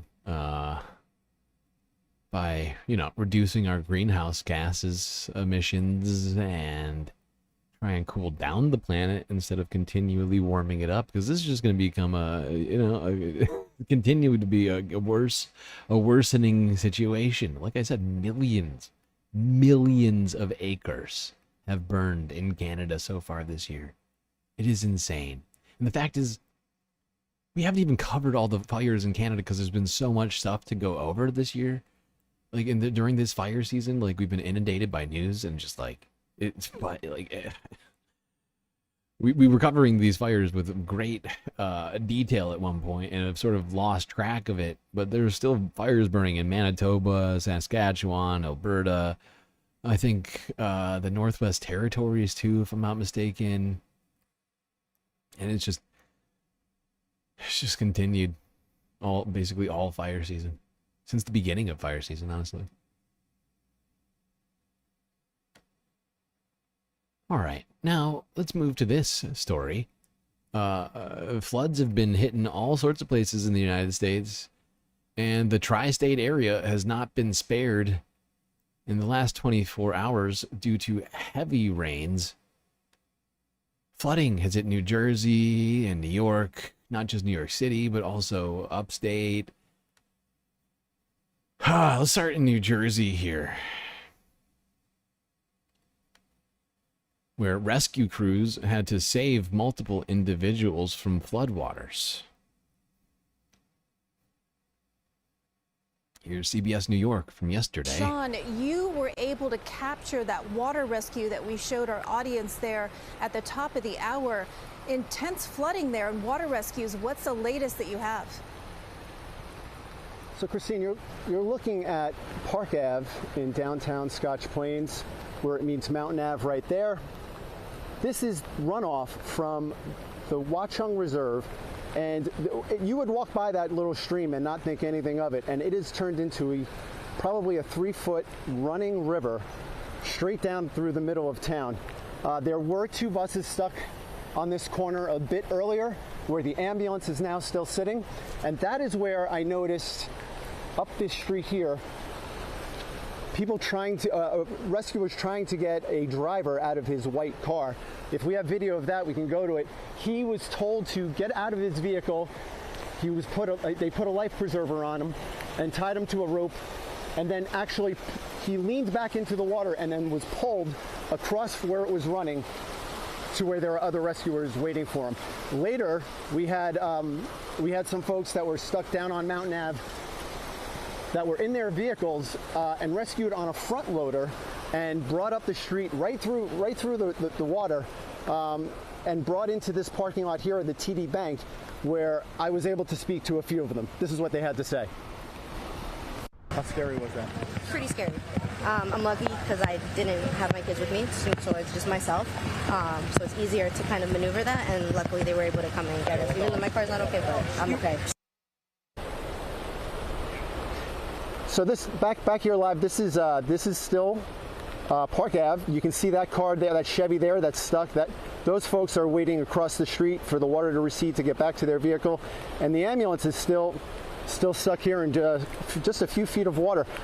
We do have several commuters here waiting what the police are calling higher ground. So as soon as the water recedes, they can walk back to wherever their homes are. But that's the story right now. We are live in Scotch Plains where. Yeah, that's a lot of fucking water right there is what that is.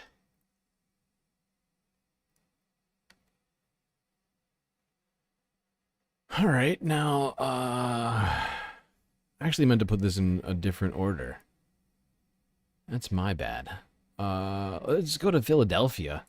Flooding hit Philadelphia as well. This one, if I'm not mistaken, was caused by a water main break in North Philadelphia. Here's 6 ABC Philadelphia from yesterday. Residents of a North Philadelphia neighborhood are dealing with muddy streets and also flooded basements after a water main break this morning. You can see the images that Chopper 6 captured right there. This breaks and a rush of muddy water streaming down Thompson and Franklin streets. Tonight, crews are working to get things back to normal, but this mess caused a lot of problems all day long. Action News reporter John Paul, live for us now at the scene with the very latest. John. Yeah, Shari, right now the repair work is underway. That water is gone, but they're trying to get the pipe repaired. In fact, they just cut most of it out. It's right down there in that pit. They brought out the pipe that was broken. Now they have to replace it, then they have to fill it all in. This is what failed right here, sending that water flooding the neighborhood. And I arrived to a very large river of brown water. From Chopper 6, Thompson and Franklin streets look more like Venice than North Philadelphia. A 12-inch water main burst, sending a torrent of brown water down the streets, trapping some people in their homes. And I seen all this flood right here. I'm like, wow, how am I going to be able to get out? Valerie Day couldn't get to work this morning because of all the water.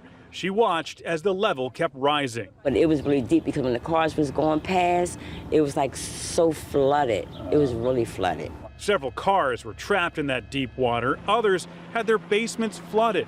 Crews had to use pumps to get the water out of some homes. I'm pretty surprised to learn that there's people next to me who have a couple feet of water in their basement. But I'm very grateful I'm not one of those people. Several properties were damaged from the water, and about 50 people lost water after the department turned it off. Okay, so that story, not related to the storm, but instead due to a water main break, which is why I meant to do it first. I totally fucked up on that. I'm sorry, chat. I made a huge, tiny mistake. Let's go back to the flood that was caused by this storm system. Now, let's go to the Bronx. Yeah, here's Eyewitness News ABC from yesterday, showing flooding at the Bronx River Parkway. Right. We got some serious stuff happening right now, still raining hard. We do. Life-threatening flash flooding going on north and west of New York City, northern New Jersey, parts of the lower Hudson Valley right now, into southwestern portions of Connecticut. I believe we do still have that shot of the Bronx River Parkway, which is completely flooded right now. We have multiple feet of water on some of the major roadways in the area. I got reports of I-78 shut down right now in Berkeley Heights, New Jersey, in parts of Union County. We've gotten reports of cars stranded along the Taconic Parkway, where it intersects with I-287 in parts of Westchester County. And there you go, the Bronx River Parkway. Obviously, that roadway is shut down where that location is right there. It's gone up since it has gone up earlier. Yeah, There's because no the rainfall continues, and it's coming down at 1 to 2 inches per hour, and it's sitting in By the way, if it's unclear to everybody here, that is supposed to be a road. It's not anymore. It's now I guess a canal, I guess you might call it. Hard to say. Shut down where that location is right there. It's gone up since it has gone up earlier. Yeah, There's because no the rainfall continues, and it's coming down at 1 to 2 inches per. Yeah, okay. 2 inches an hour is quite a lot of rain. And that much rain causes all sorts of havoc in large metropolitan areas like this. Let's go back. New Jersey. CBS New York with the story. massive flooding led to dramatic rescues in New Jersey. Let's talk more about that now. CBS News New York was first on the scene as it unfolded in Scotch Plains. Dick Brennan is there live tonight for us. And Dick, I know you spoke one-on-one with some people who were rescued. I don't see the water bending. What do you think this is? Fucking Avatar? This is not Avatar. This is Earth, stupid.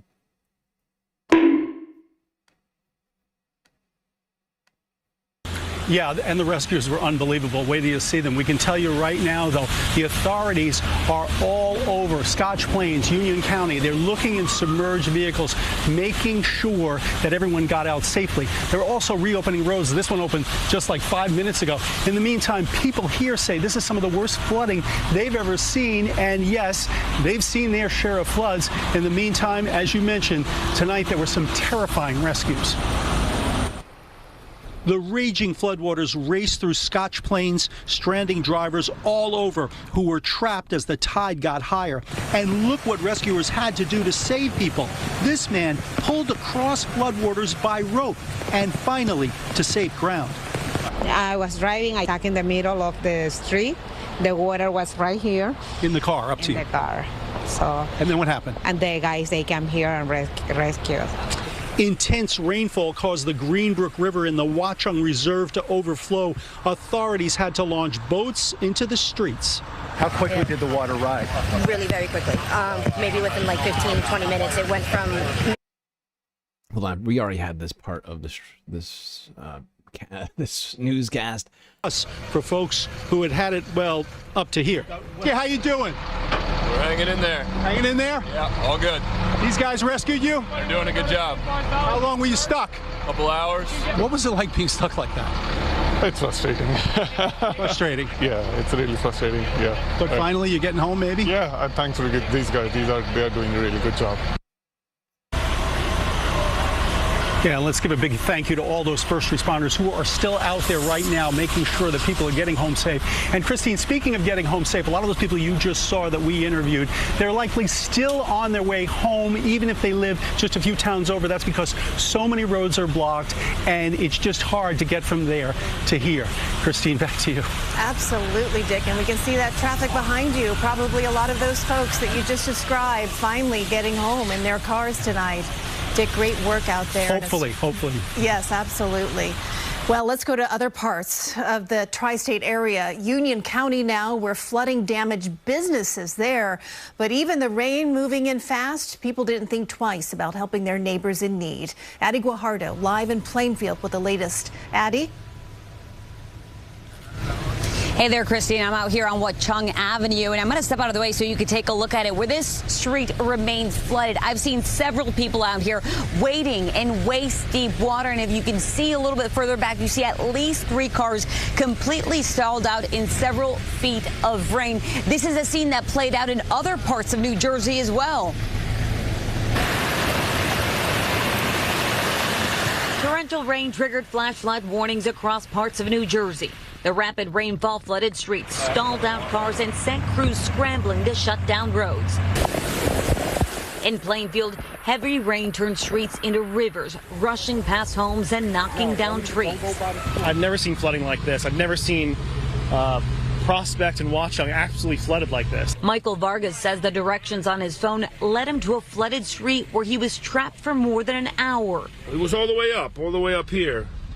So just sat there. I'm sure the car, I mean, there's nothing I could do with it. It's ruined, so time for a new car. Time for a new car. Mother Nature says, hey, pal, sorry, no more Jeep for you. I do really find this flat earther to be hilarious. I'm sorry if he's bothering anybody, but he just comes in with a bunch of random ass comments that make no fucking sense. Oh, I don't see the water bending. We're looking at 100 yards.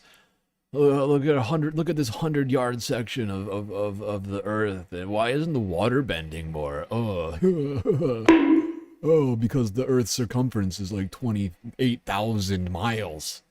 And 100 freaking yards is it gonna show you a hell of a lot of bending, genius. Probably not even visible to the naked eye. But it's easier to be stupid you know, when you believe in conspiracy theories, you know, if you're stupid and you're trying to, you know, figure out scientific concepts, it's more difficult. It's tough. It's tough to try and live that life when you're an idiot. So it's just easier, you know, for the deluded idiots of planet Earth to sort of follow conspiracy theories rather than science and facts. It's tough. It's tough. I get it. I'm sorry. I shouldn't make fun of you, but I'm going to. In fact, I'm going to continue bullying you so long as you remain in my chat. Because I think you're an idiot. But I do also feel sorry for you, and I think you should find help, and hopefully at some point you do find the help that you need to come back to reality so you can enjoy, you know, everything along with the rest of us. I don't want reality. That's fair. You don't have to want reality. That's fine.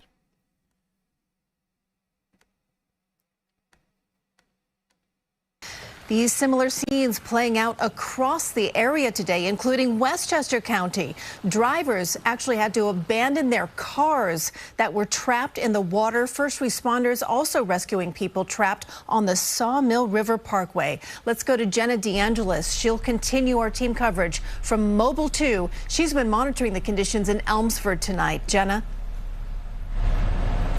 Yeah, Christine, we've been driving around all night and we've run into many flooded and closed roads. It's been really difficult to get around. You can see here, this is Sawmill River Road and it is impassable. A car is stuck in the middle of the road.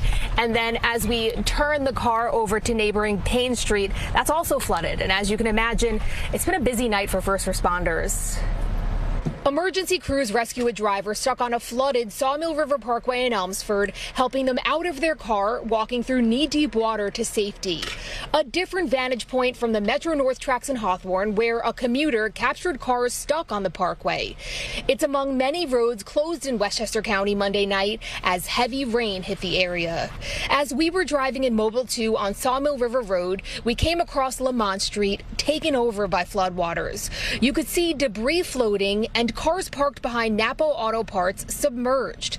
A similar scene on nearby streets in Elmsford where drivers got stuck. We spoke with the Westchester County executive who says the county received numerous 911 calls. The water came up very, very quickly. It was not something that was just a gradual move up, but certainly in some of our more prone areas like the Bronx River Parkway right there on Main Street, which traditionally floods when it rains really hard. Again, in those cases, those folks are being rescued by local emergency services personnel, mostly the local fire departments. First responders have been busy responding to more than flooding. The Valhalla and Elmsford fire departments worked to put out a car fire on Grasslands Road, telling us thankfully the driver is okay. And bring you back out here live. Given this is what some roads still look like at this hour, keep in mind it could be a tough morning commute, so be sure to prepare for that. It could be a tough morning commute. No shit. No shit. Thank you. It could be a tough morning commute since all the roads are underwater.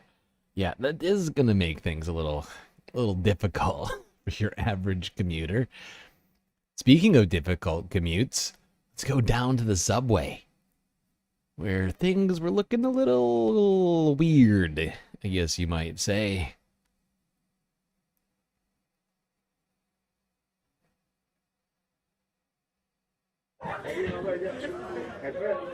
Speaking, here we go, tough commutes. Here's a tough commute. Jesus Christ. Fucking subway car just filled with fucking water. Jesus Christ. Everybody's just hiding on the benches. Oh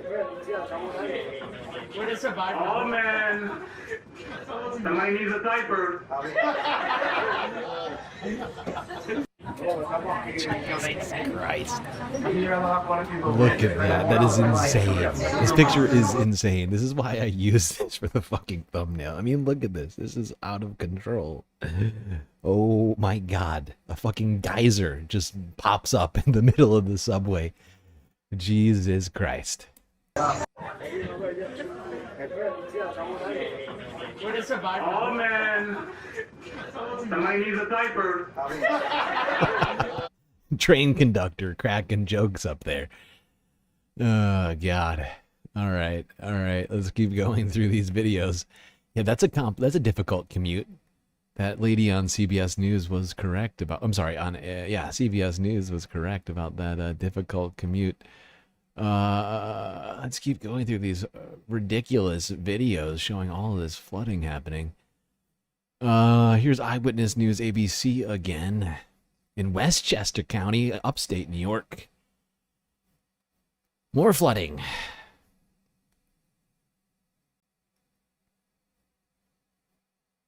Jeff, you mentioned Rockland County. Here it is. Flash flooding in Nanuet swamped the parking lot at Rockland Plaza with nearly a foot of water, partially submerging some cars there. Clarkstown police say no one was trapped. The town of Clarkstown supervisor says tow trucks removed 2 vehicles there. He reminded people not to risk driving through standing water. Tonight, the Westchester County village of Elmsford has declared a state of emergency. Now, this is video from earlier in the evening. It shows several cars stuck on the road. Emergency crews trying to help rescue at least one driver. The mayor said, You don't see Westchester as being upstate? I've always seen it as being an upstate, part of upstate. Okay, that's fair. Stuck on the road, emergency crews trying to help rescue at least one driver.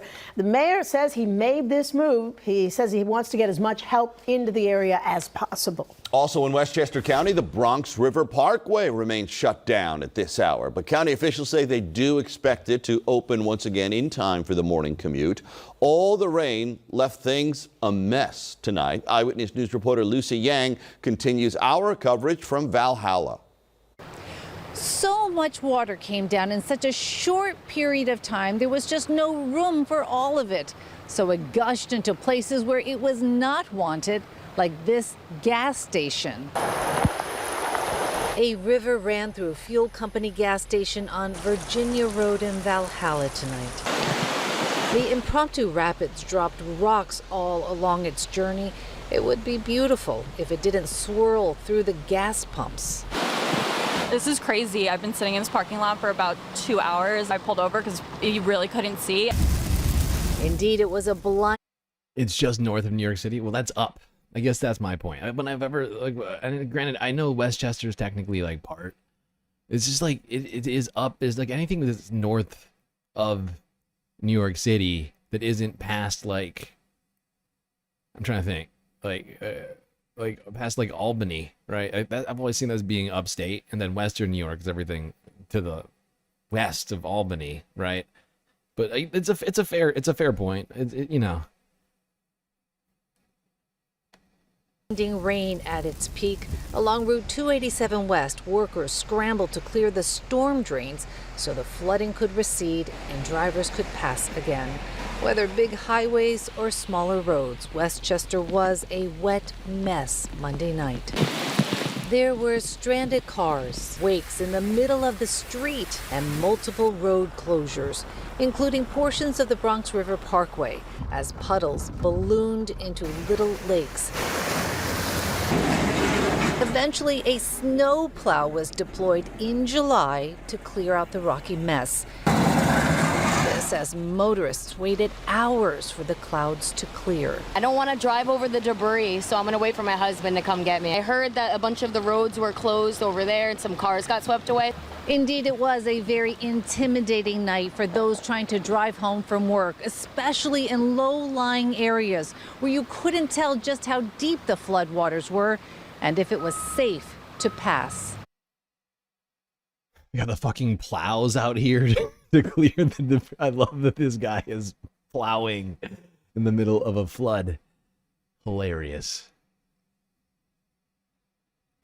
Okay, a lot of people in chat are questioning my claiming that Westchester's upstate. I'm sorry if I offended anybody by claiming Westchester's upstate. Very sorry.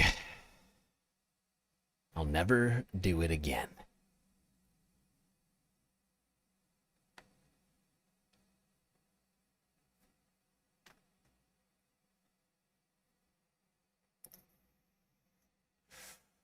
All right, where are we next? What do we got?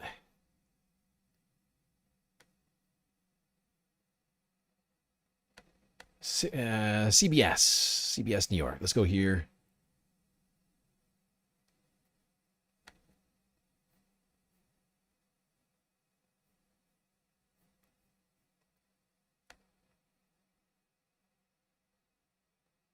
Now, the worst of this flash flooding happened in New Jersey, and that is where Governor Phil Murphy declared a state of emergency. This is what it looked like in Plainfield, Union County, a road looking more like a river surrounding homes and cars. This scene in Westchester County, pictures show water almost up to the windows of cars on the Sawmill River Parkway. And then a very similar situation in Rockland County, which also saw dangerous flooding conditions. Cars lined up as water starting to rise on the road there, you can see. Tonight, we have team coverage with reporters spread out across New York and New Jersey. Let's begin here in studio with our First Alert weather team, Lonnie Quinn, with our forecast. How are things looking now, Lonnie? Much better, KJ. I want to get that out first and foremost. The worst part of the storm is behind us. Now, we still have some rain out there. We'll still have some rain during the overnight hours. Look, you're going to still have some rain tomorrow, but it's a better day than what we dealt with. Currently, this one area, Monmouth, Middlesex County, that's the only area right now that has a flash flood warning. That's going to be allowed to expire, I predict, in a very short period of time. Heaviest rain currently, southern portion of Ocean County, down around Stafford, pushing out towards Long Beach Island. That's where you see those flashes of red, where you have the heavy rain. You did not have it in Ocean County earlier. You're catching it right now. It's been extreme flooding.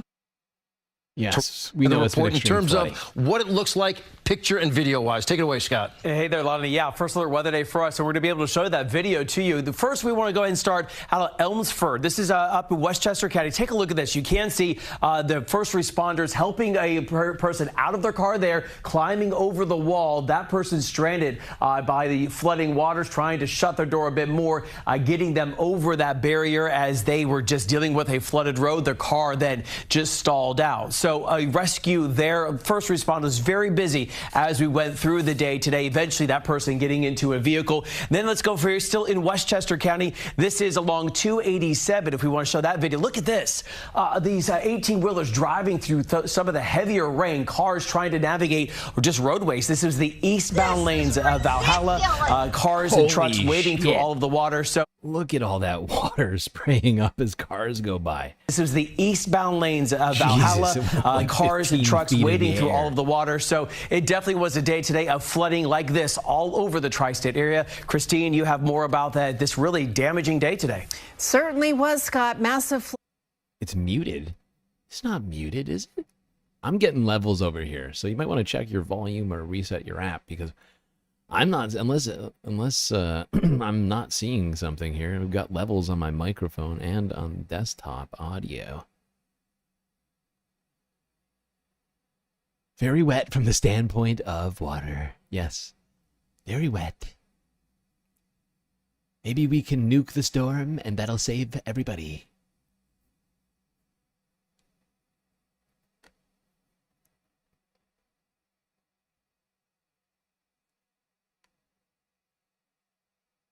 All right, let's keep going through these crazy-ass videos. Water in all sorts of places it's not supposed to be. More emergency crews had to rescue people trapped.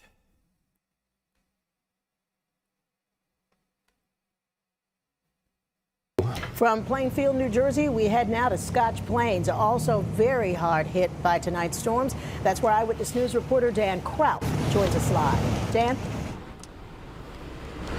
Good evening, Sandra. Too much rain, too little time. The street which I'm sitting next to right now literally looked like a river a few minutes ago with flowing water. That water is now receded, but you can see behind me what's left behind.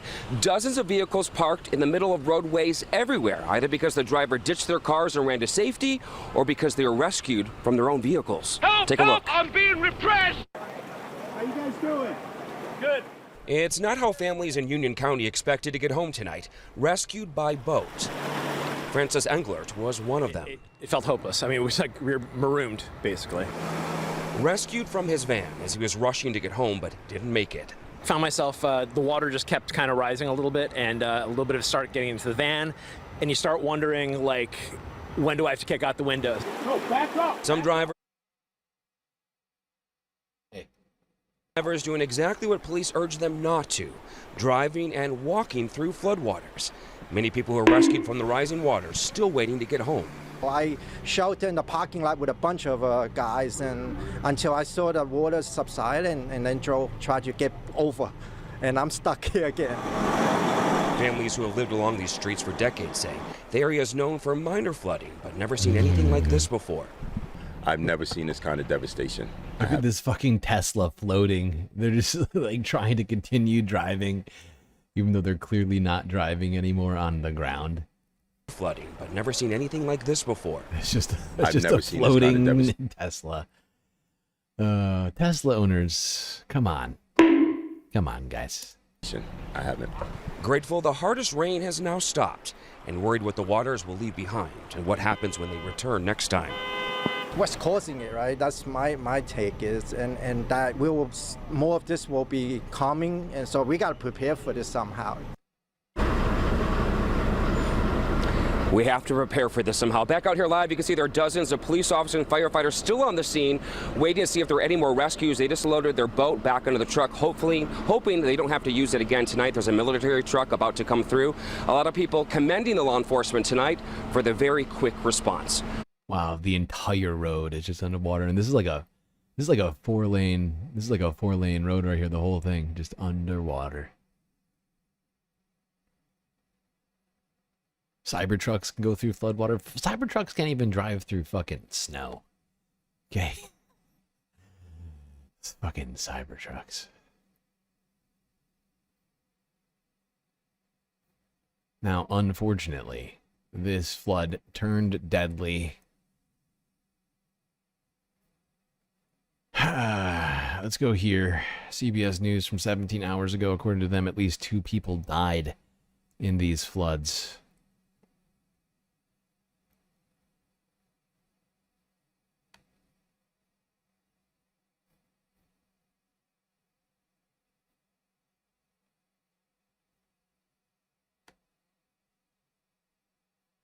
Welcome back. We are following some breaking news developments. 2 people are now confirmed dead from flash flooding in New Jersey. Just a few moments ago, New Jersey Governor Phil Murphy spoke at the site of flood-ravaged Berkeley Heights. Let's show a clip of that. You know, last night we got crushed, not just here in Berkeley Heights, but in this part of the state in particular. Sadly, 2 losses of life in Plainfield, in a vehicle that was swept away, and they sadly, the deceased were extracted. Thank God no injuries or loss of life here, and we're not aware of any loss of life elsewhere, although we're still in constant communication with a whole range of towns and counties. Not all in Union County, but a lot of them in Union County. I'd say Somerset County is the other county where we've had a significant amount of back and forth in terms of assessment of damage and injuries, etc. This was not a power outage event. Wow. All right. CBS News national weather correspondent Rob Marciano is in Elmsford, New Jersey, or no, New York. This is just north of New York City. You were hit there, Rob. You know, that's a grim update from New Jersey's governor. Anybody without drainage in their immediate vicinity is in trouble. What's the bigger picture right now? Well, we had a lot, you know, in retrospect, how widespread this event was. We had 84 flash flood warnings throughout this event, which really only took place over 1 to 3 hours. And so we had extreme rainfall rates that in New York City we haven't seen since 2021, when the remnants of Hurricane Ida came through and flooded so many of our homes. So Westchester, this part of Westchester County got hit very, very hard.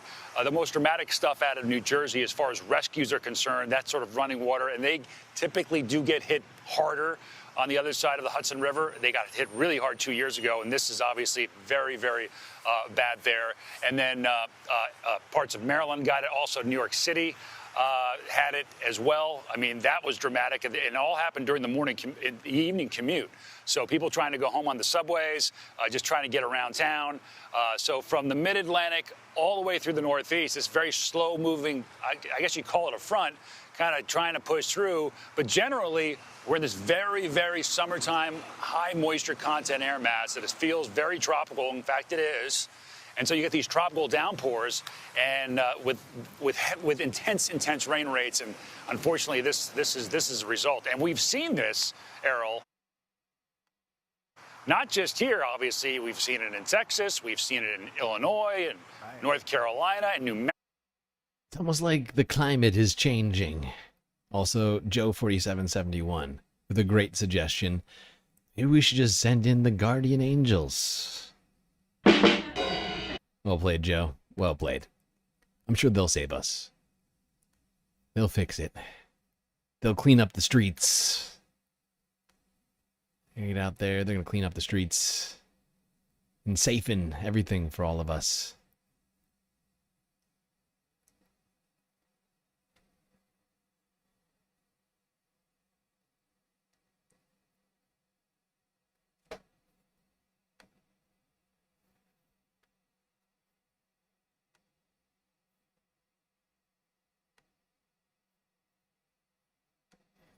Okay, now up in Canada, they were getting hammered by storms as well, from Ontario to Quebec. Let's start in Ontario. CTV News from yesterday. Weekend storm damage seen in Windsor.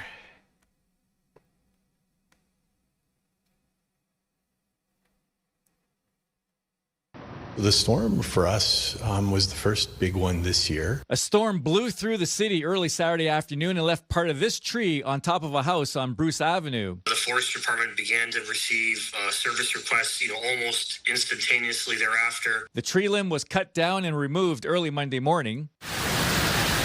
There are no reports of injuries. So Jeanette and Bruce seem to be the hotspots in the aftermath of Saturday's storms. As you can see, debris scattered all across properties in the area. The city of Windsor received 137 phone calls through 311. 20 of those were emergency related. The city says most of the damage was found north of Tecumseh between Drouillard and Prince Road. Damage reports continued today, with calls to 311 reaching upwards of 200. There were a number of, what we would deem emergency or top high priority that would have seen, large limbs or entire trees come down blocking roadways. Maybe onto a house or car or something. There were, a handful of those ones. Those are the ones that we prioritize. We deal with almost immediately to at least make it safe. The city also received 10 flooding calls. All right. High winds. A lot of rain causing damage and flooding in Ontario. Same situation for Quebec. Staying with CTV News, let's go to St. Leonard. The residents there are cleaning up after flooding.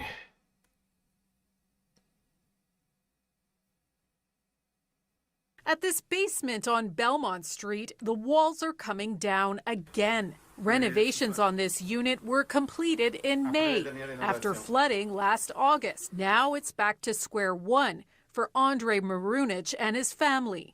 If I calculate over years, I spent at least $150,000 on improving this to make it waterproof, to prevent the water from coming. But it wasn't enough to keep the water out, as nearly a month's worth of rain fell in a matter of hours. For May Slim, it's a feeling of deja vu. We're still renovating from last year. The tiled doors and flooring piled up in her garage were scheduled to be installed this week. Instead, it's part of a growing pile of garbage. She says when they saw the heavy rain in the forecast, her husband got worried. He's like, every time it starts raining, he calls me, and I'm like, I was like so optimistic. I'm like, what are the odds? Having two major floods. Yes, the odds. In a year, this doesn't happen. I'm pretty sure I can win the lottery. It's easier. Now the neighborhood is once again in cleanup mode, and patience with the city is drying up. People are being drowned every day. People are afraid to leave the house. Members of Ensemble Montréal came to survey the damage and offer support. They say the Plante administration has neglected expanding St. Leonard's water infrastructure. This administration has shown not to prioritize this collector, and I am going to do that. Not only that, but I want to give the mandate to execute it. But speaking in nearby Ahunsik, Mayor Valerie Plante says the problem is more complicated. We're working really hard to find long-term solutions. There's not a unique solution for the entire territory. Every neighborhood, every street is different. She says they'll make more investments in the East End, but they need help from the province. The city is also encouraging residents to adapt their homes. including filling up slanted driveways and waterproofing doors. Marunich says those aren't viable solutions for him. What other ideas they have for me? Because I think at this point, they have to do something about it. For now, he's focused on the So yeah, if I'm not mistaken, Saint Leonard is part of, or at least near, is like adjacent to like the Montreal area, and it's pretty low elevation if I recall correctly, and also surrounded by rivers. So maybe not that shocking that this happened, but it's totally fucked. It's totally fucked. I mean that these people have been renovating after a flood last year and now are being hit by a flood again. It really sucks. I'm not gonna lie. I feel for them. Might want to consider an alternative solution.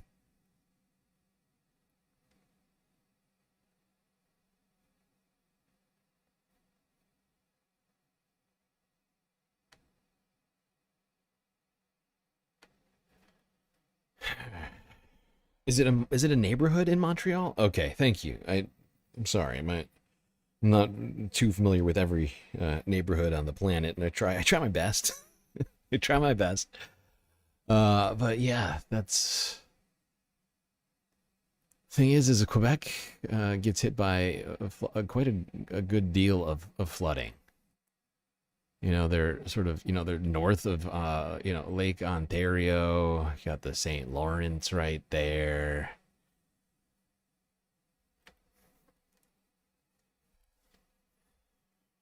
Do we have more? Oh, okay, we have one more environmental story here. This is not about flooding. All the way down in Buenos Aires, Argentina. A horrifying discovery on a beach has drawn crowds.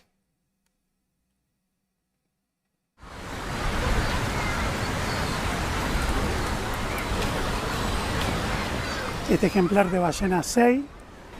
This is a juvenile sei whale of approximately 23 to 26 feet long. Unos 7, 8 metros.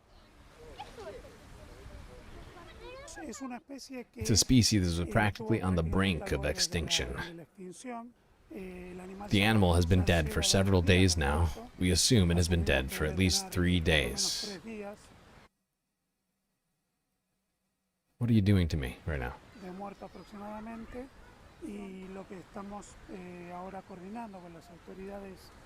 What we are now coordinating with authorities is to remove it from the area because it's a popular place. I saw it on TV and it surprised me so much that I decided to come. It's really something unusual, incredible to see.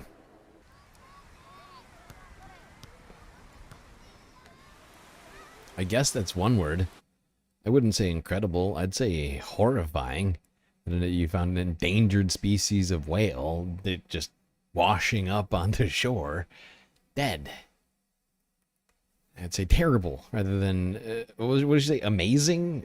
That's or incredible? No, that's the wrong word. Wrong word.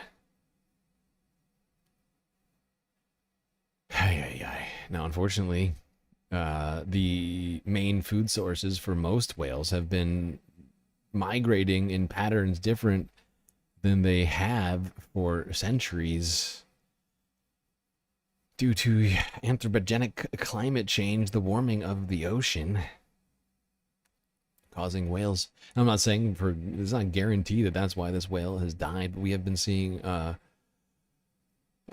real uptick in deaths of whales, multiple locations on the planet, and that is what scientists believe is one of the main causes of whale deaths, because whales are having to travel longer and longer distances without access to their main food sources. Those food sources are in some cases going closer to land and just places that the whales are not expecting.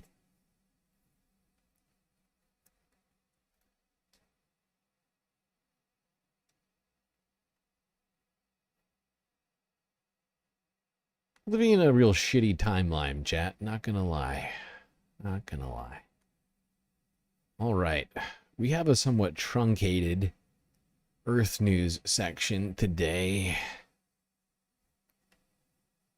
Before we get to that, let's do a real quick space news story. Another private space mission. Axiom 4 returning to Earth. Here's NBCLA from yesterday.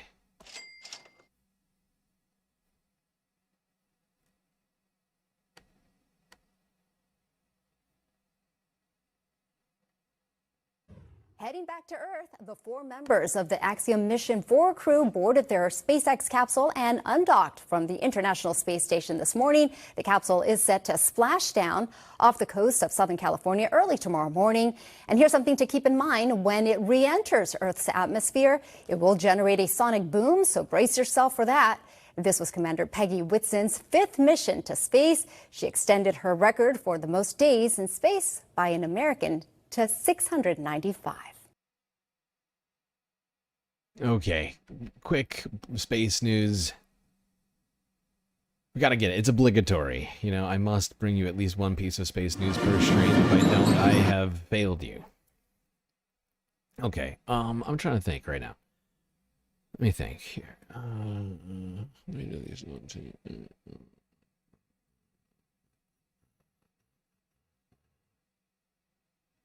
I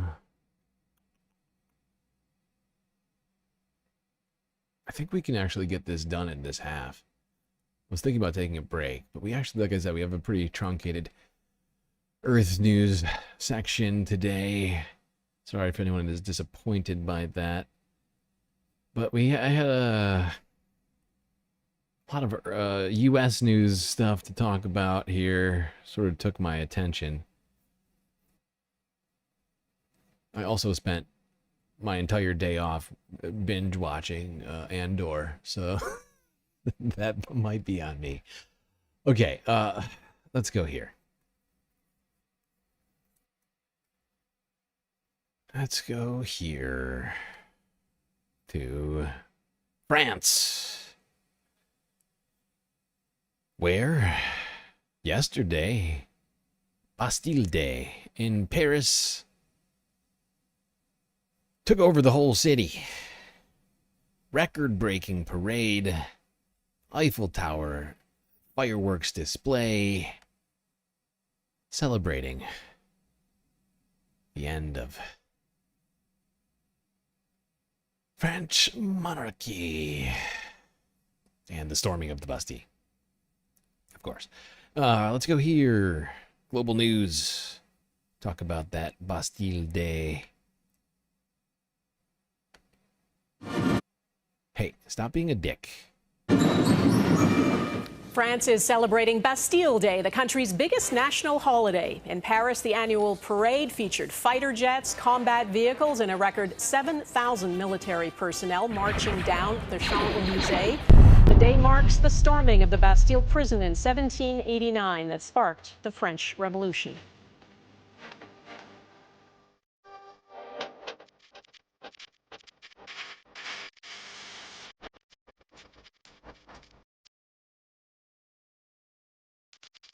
Such glorious music.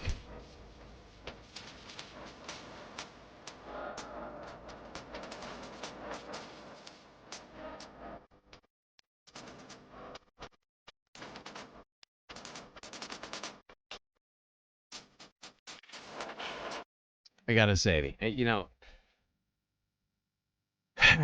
after watching that pathetic military parade that we had on Donald Trump's birthday, and then looking at this, France is really putting us to shame on the military parades. I mean, look at this. This is a military parade.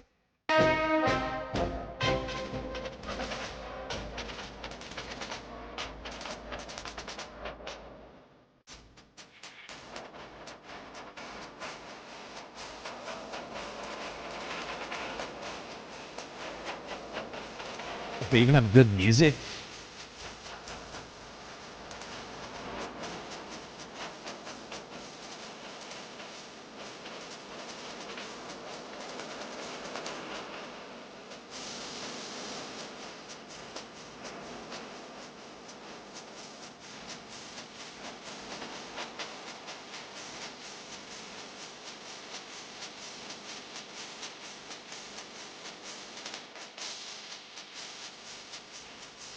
Oh shit.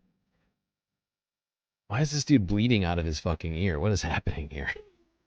What is happening?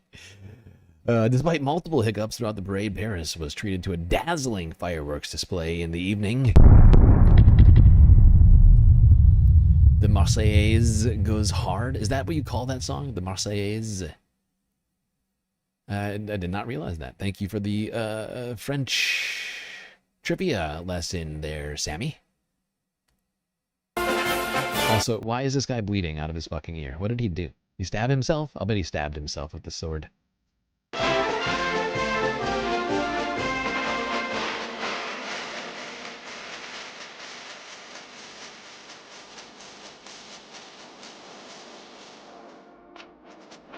Look at that.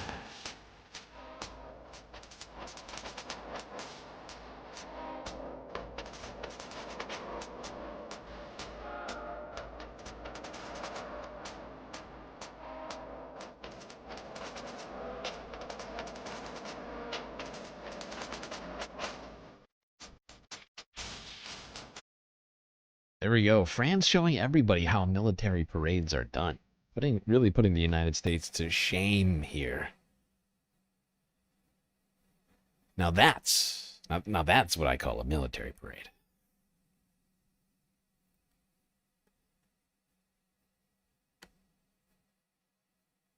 All right. Now, just for, you know, what do you call it? Not posterity, really, but for just while we're on the subject, I figured we would discuss what is Bastille Day. What is it? What is going on with the Bastille? Somebody explain to me. I need to know. What is this all about? I don't understand. I do not understand.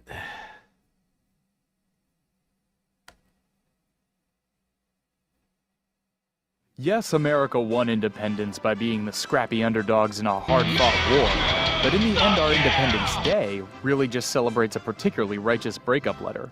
But France's National Day celebrates that time they literally tore down a castle. It all started that time everyone got really mad about a finance minister being fired. Well, actually it started with revolutionary discontent among increasingly powerful industrial bourgeoisie that developed in response to a mismanaged economy in the wake of massively expensive participation in the 7 Years' War and the American Revolution, all exacerbated by centuries of consolidation of power around an autocratic monarchy. But this is just a web video and not a PhD course, so let's skip to... The Estates General, an assembly representing the nobility, the clergy, and the common folk, had been convened for the first time in 175 years by King Louis XVI to address the economic crisis. Incensed upon discovering the convention would vote in a way that gave the nobility and the clergy an advantage, the commoners walked away and created their own separate assembly. In response, King Louis physically locked the National Assembly out of their meeting hall, so they convened on his tennis court and swore an oath to continue meeting until a constitution is established, effectively declaring the authority of the state with the people, not the king. So what about this castle? Back in Paris, citizens were intoxicated with liberty and enthusiasm, as Francois Mignot writes, which wasn't helped by a speedy buildup of royal troops in both Versailles and Paris. Which brings us to Jacques Necker, the finance minister perceived as sympathetic to the common people, whose reports to the king back in 1781 is what alerted the public to France's financial state. Never mind that it was mostly made up. So Louis sacks Necker on July 11th, what Parisians took as a sign of a conservative coup against the National Assembly. Dissidents call for the crowds to arm themselves against the largely mercenary royal army, with radical journalist Camille Desmoulins rallying the crowd with the cry, "One resource is left, to take arms." On the morning of July 14th, alienated from their commanders and with local ties in Paris, many of the French guards defect to the rioters, forming a bourgeois militia. The resulting militia raided the Hôtel des Invalides to gather arms, but lacked ammunition, and soon turned to the Bastille, the 400-year-old fortress and prison that had long been a symbol of royal power. Soon roughly 900 people had gathered outside of it, compared to 114 soldiers defending it. Fearing a massacre, Commander Delaunay attempted to negotiate, but soon the rioters are streaming into the courtyards and fighting broke out between the forces. Finally, after the rioters were reinforced with even more defecting French guards, Delaunay capitulated and the gates were open. The storming of the Bastille quickly became a symbol of the legitimacy of the revolution. Though the newly revolutionary government quickly ordered the demolition of the tower, its symbolic beginning of the revolution became immortalized. Every year since 1880, the French government has conducted what is now the oldest and largest military parade in Europe. Well, there we go. A very brief history of Bastille Day, which commemorates the storming of the Bastille, a symbol of the French monarchy, which was oppressing the people. Help! Help! I'm being repressed! and ushering in the French Revolution. Get all les miserables up in here. Okay. Let's move it along. Go straight to the Middle East and talk about a story which we talked about on Sunday. That being the murder of an American citizen in the West Bank.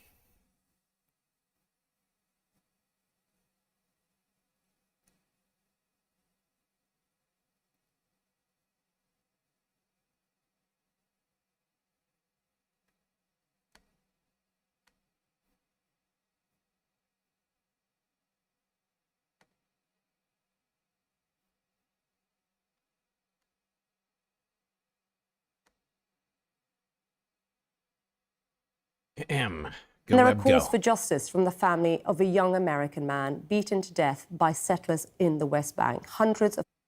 Sorry, I talked over her. It's my bad. How rude. And there are calls for justice from the family of a young American man beaten to death by settlers in the West Bank. Hundreds of Palestinians turned out for the funeral of Sayfullah Musalat on Sunday. The 20-year-old was born in Florida to parents of Palestinian heritage. The Palestinian Health Ministry and eyewitnesses say settlers severely beat him in a town north of Ramallah. His family says that he was trying to protect their land.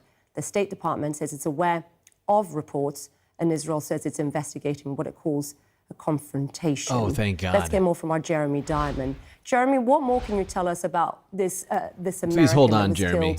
killed Please stop talking, ma'am. Please hold on. I am just, oh God, I was incredibly upset when I heard this. I was like, where is the Trump administration? You know, where's the investigation? And thank God, a nation state which is committing genocide and committing multiple violations of international law. Thank God they're going to be the ones to do the investigation of this murder of an American citizen.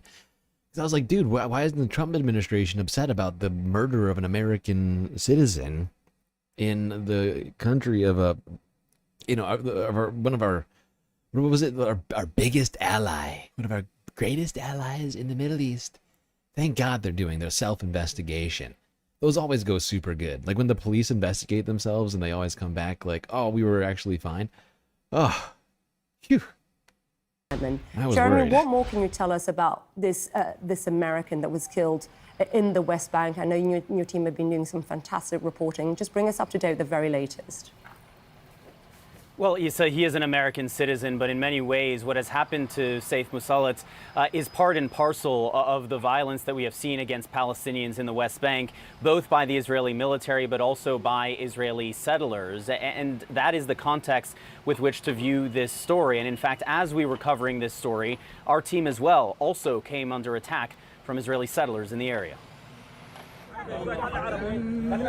In the back of an ambulance, Saif Musalat's aunt says one final goodbye. She is far from alone. Hundreds in this West Bank town have come to honor the American son who was deeply rooted in his Palestinian community. Saif was killed on Friday, just 2 weeks before his 21st birthday. Beaten to death by Israeli settlers, according to his family. Those settlers also shot and killed another Palestinian man in the same attack, according to eyewitnesses. It is a senseless yet all too common outcome in the West Bank. Today, it is an American citizen being put to rest here, but over the course of the last 20 months of this war, nearly 1,000 Palestinians have been killed in the West Bank and East Jerusalem, according to the United Nations. But today, Saif Musalat's family is demanding an American investigation. What I found fascinating about this piece from CNN, well, you'll see. Maybe I shouldn't get to it immediately, but you know, they're in the West Bank. And they're trying to do some journalism here for once. But some very uncomfortable things will come up at some point regarding all of this. We'll get to that. Into his death. We want justice. His father, Kamel, was home in Florida, where he runs an ice cream shop with his son, when he got the call that Saif had been attacked by settlers. You never think that it's your son or anything like that who is this happening to. And then I got word that it was my son. He was hit, he was beaten, he lost conscience, but nobody could get to him. Ambulance couldn't come in. Why? Because the IDF restricted that. The IDF blocked that. So you hold the Israeli military? I hold the Israeli military just as responsible as the settlers and the American government for not doing anything about this. The State Department said it is aware of Saif's death, but declined to comment further on calls for an investigation. Wow. Israeli authorities say they are investigating, but have not made... What a serious comment from the U.S. government. We are aware of his death. Full stop. No comment. Thank you. ...any arrests. Thanks, Jeff, for the question. For 2 months now, Palestinians here say Israeli settlers have been encroaching on their land, terrorizing Palestinians who try and access it. This was the scene on Friday as Saif and other Palestinians tried to reach their farmland. Hafez Abdel Jabbar said he saw settlers chase after a man he would later learn was Saif. They ran up the hill, they caught Muslim, they started beating him with sticks. By the time he reached Saif's body, he was already dead. As we head to the location where Saif's body was retrieved, a white vehicle suddenly appears behind us. We have a group of settlers who are now following us in their vehicle. They've put their masks on as well, which is a concerning indication. At an intersection, the settlers get out and try to pelt our vehicle. But we manage to approach a nearby Israeli border police vehicle, and the settlers turn around. No, he's trying to get rocks. Shoot. Everyone okay? Yeah, shoot. Go, drive, keep driving. The masked men smashed the rear windshield of our car, but we managed to speed off unharmed. No, They turned. Look at that. The CNN firsthand experiencing the West Bank violence. Huh. Wow. Violence. It's just a small... The fact is CNN has been ignoring all the violence in the West Bank for so long. And it took an American to get killed there. And then they literally get pummeled by stones. It's the irony of it all is just, it's almost unfathomable. Window into the reality here. If it would have took us 5 more seconds, we all would have been beaten with these sticks. You think they would have beaten Yes, us? sir. But your son was also killed. In January 2024. By a settler. Simply just being there barbecuing. What does that feel like to have to constantly try and tell the world what's happening? You scream into the whole world, and the whole world is watching. Simply silent. Seeing all these mothers put their sons that they worked so hard. They are simply silent. I mean, I'm not sure if this man is 100% aware of what's happening in this moment. I'm not sure if he's even aware of... I mean, he must be aware of the irony to some degree. Because CNN is part of that world. And they have a responsibility to cover stuff like this, cover the violence that's been happening in the West Bank, and they've been basically ignoring it the whole time. And it's just the paradox, the paradoxical nature of this situation is not lost on me. Like, you know, like this guy is like, you know, people like this man are experiencing this violence on a daily basis. CNN's been ignoring it, and finally they're paying attention to it because an American died for 2 seconds. They show up and then look what happens, and it's honestly just so frustrating to me, and it's got to be frustrating to this guy. I mean, it's just barbecuing. What does that feel like to have to constantly try and tell the world what's happening? You scream into the whole world, and the whole world is watching. Simply silent. Seeing all these mothers put their sons that they worked so hard to raise them up for 20 years, and you pick them up and you put them in the ground under the sky, and the silence go on and on and on. And Israeli police. Honestly, CNN should be ashamed of themselves, not for this story. This is actually, they did actual journalism for once around here. But, like, the words of that man should be shaming CNN. Like, they should be ashamed of how they have ignored this shit for the last, 2 years, but really for much longer than that, of course. But, of course, the violence in the West Bank has stepped up since October 7th. But CNN has just been sitting here doing Hasbra for Israel for the last fucking 20 months. And it took them being attacked by West Bank settlers and an American citizen being killed in the West Bank to do a story like this. And it's real extra frustrating to me. And on and on. And Israeli police tell us that they have opened an investigation into the attack on our team, and they say that they, quote, take such matters extremely seriously. We will be monitoring to see what the outcome of that investigation is, because, Issa, as you know, there has been enormous levels of impunity for these Israeli settlers in the West Bank for some time now, and to the extent that the Muslit family is also doubtful that the investigation that the Israeli military and the Israeli police say they are carrying out into their son's death, they have very little confidence in. Issa? Yeah, that's just a good sense of reality. I mean, anybody who does have great confidence that Israel is going to do something about this is lying to themselves. I don't want reality. You are in denial if you think that Israel is going to do jack shit about this.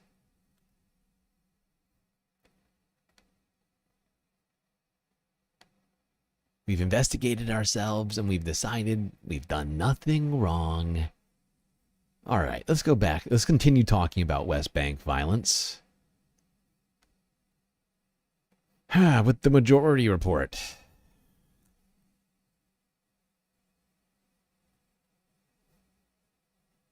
Well, just starting off, we know that Donald Trump made promises to Miriam Adelson in 2020, and that was, I will move the capital, or we will recognize, the United States will recognize Jerusalem as the Israeli capital.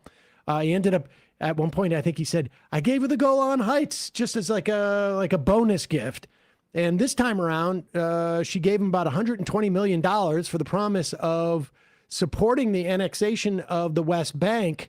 And in the meantime, the Israelis have basically been gearing up to this, well, arguably for 30 or 40 years, but certainly more intensely over the past 5. Arguably the greatest work of nonfiction of the 20th century. I mean, do we think Donald Trump can point to the West Bank on a map? Is there any chance at all? I mean, I honestly, I think that for Trump, it just doesn't even cross his mind. So I think that when, like, you hear Smotrich talk about this huge opportunity now that Trump is president, to basically have sovereignty over all of, what they call Judea and Samaria. And I don't know that it's like an ideological thing as much as it's just, as I write in this piece, the idea of the West Bank remaining the part of the sort of Palestinian state when that two-state solution finally comes around was just like the sort of central tenet needed for Western governments to maintain this fiction that there was a second Palestinian, or that there was a Palestinian state coming. And Trump doesn't even pay lip service to that. So I think that Smotrich and the right wingers are basically just like, okay, time to go nuts. All right. Well, let's tell us who, for folks who don't know, who is the finance minister, Bezalel Smotrich? Yeah, Bezalel Smotrich. He actually was born in the Golan Heights in a settlement there, and now he lives with his family in a settlement in the West Bank. I'll put it this way: he was one of these sort of extremist settlers that you see on TV today, like or on the internet in videos, like raiding Palestinian villages, throwing rocks, lighting their cars and homes on fire. That's what he grew up doing, and he's very open about that. But when he was younger, there was actually sort of an adversarial relationship between the settlers and the military in many cases, because the military wanted to maintain order. And Smotrich was at odds with them, and he was arrested several times actually, and even charged with, I think, support for terrorism, but don't hold me to that. And then he became a lawyer, and he started a group whose job was to basically fight the state of Israel when it ruled against constructing illegal outposts or settlements and that sort of a thing. So he's been fighting against the state his entire life, basically. Fast forward, he becomes a politician. He's a member of the Knesset, and then he becomes the finance minister at the end of 2022 when Netanyahu basically was forced to form a coalition with these like extremist parties in order to come back into power. That's the background on him. I can get into sort of like what's happened since then if you want. Well, I guess I'm a little bit curious if you could flesh out, Jasper, how the religious fundamentalist extremists in Israel, what is it overstated to say that they were in opposition recently? I'm not talking about when Smotrich was coming up, because since October 7th, the alliance of the most religious fundamentalist Israelis and these far-right parties and Likud has been fairly seamless. I mean, you hear some palace intrigue and drama, but largely they've been a unified front in both the genocide in Gaza and then the annexation of the West Bank.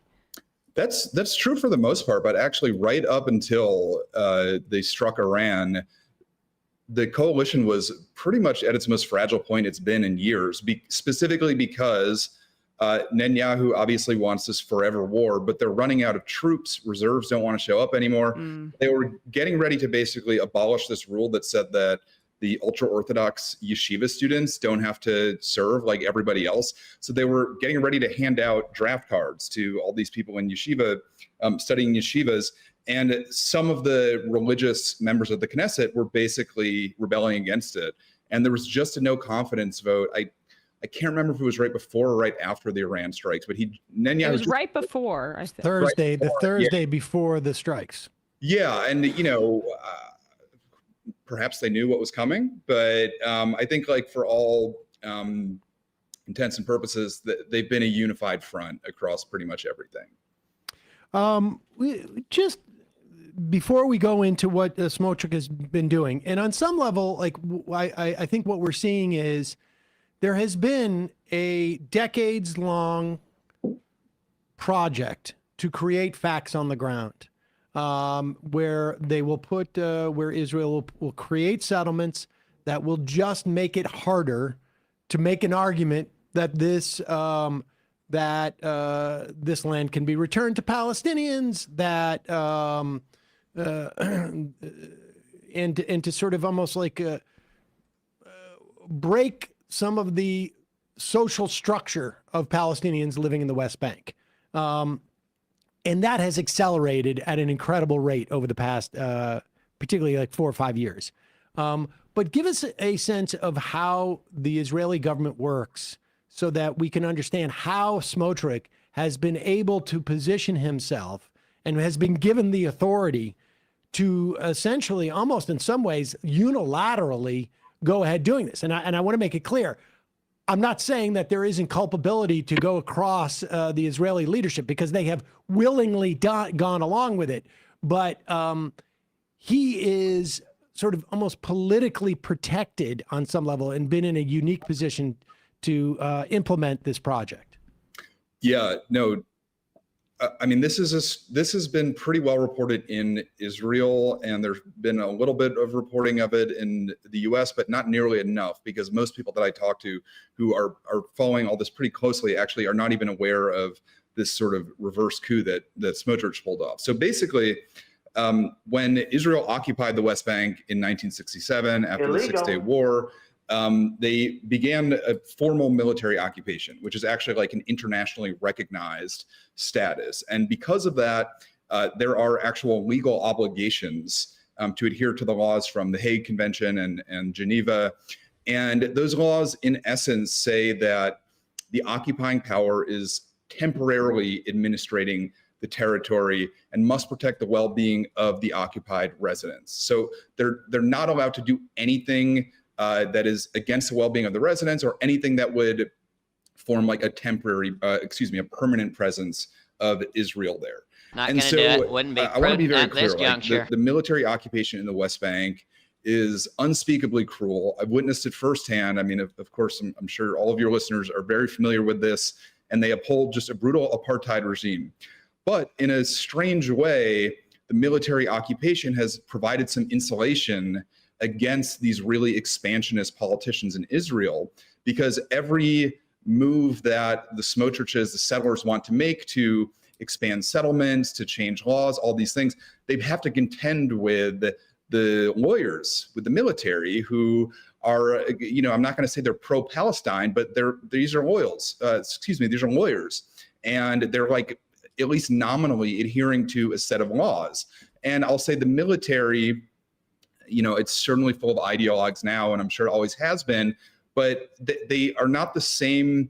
The people who have run the military in Israel are not these like diehard messianic figures like Smotrich, who think that it's, you know, their purpose on earth to take over the West Bank. They're there to basically rule with an iron fist, to maintain order.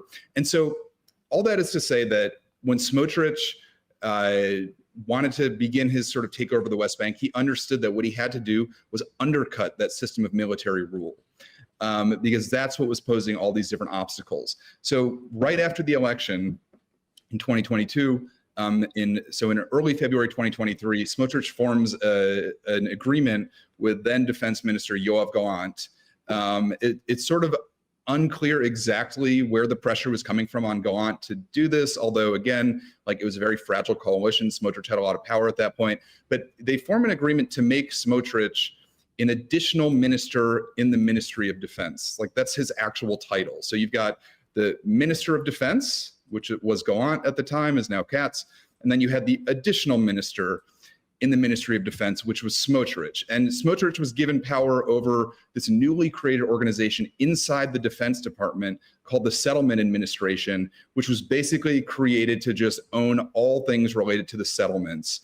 And to just route everything away from the military and to these political appointees that Smotrich was making, while still being nominally under this sort of military structure. So that's the basic, like, structural change he created. And we should also say he's also the finance minister at this time, outside of the Defense Department or the IDF structure. So he has a separate, like, base of power, if you will. He controls. He's like basically the Secretary of the Treasury. And so he's got this sort of, like, he's approaching this from like almost two different angles. Yeah, there's this quote during a conference, I think it was last June. He's speaking at one of these, like, settler conferences that was not open to the public, but it leaked. And he's talking about how he's been able to get just this inordinate amount of funding to go into building settlements, into settlement roads, into illegal outposts, basically like just a disproportionate amount of Israel's state federal budget went into the settlements. And he explains it by saying, he makes a joke. He says, the Minister of Finance and the Minister of Finance and the additional Minister of Defense know each other, so somehow there was budget. And what he's saying is they're both me. So I make the call for what we're going to do. I confirm the budgets. We route it all away from the military lawyers. And yeah, he's been able to just basically go nuts. So the way in which Yeah. I mean, Donald Trump has 100% facilitated this stuff and, you know, received over $100 million from Miriam Adelson.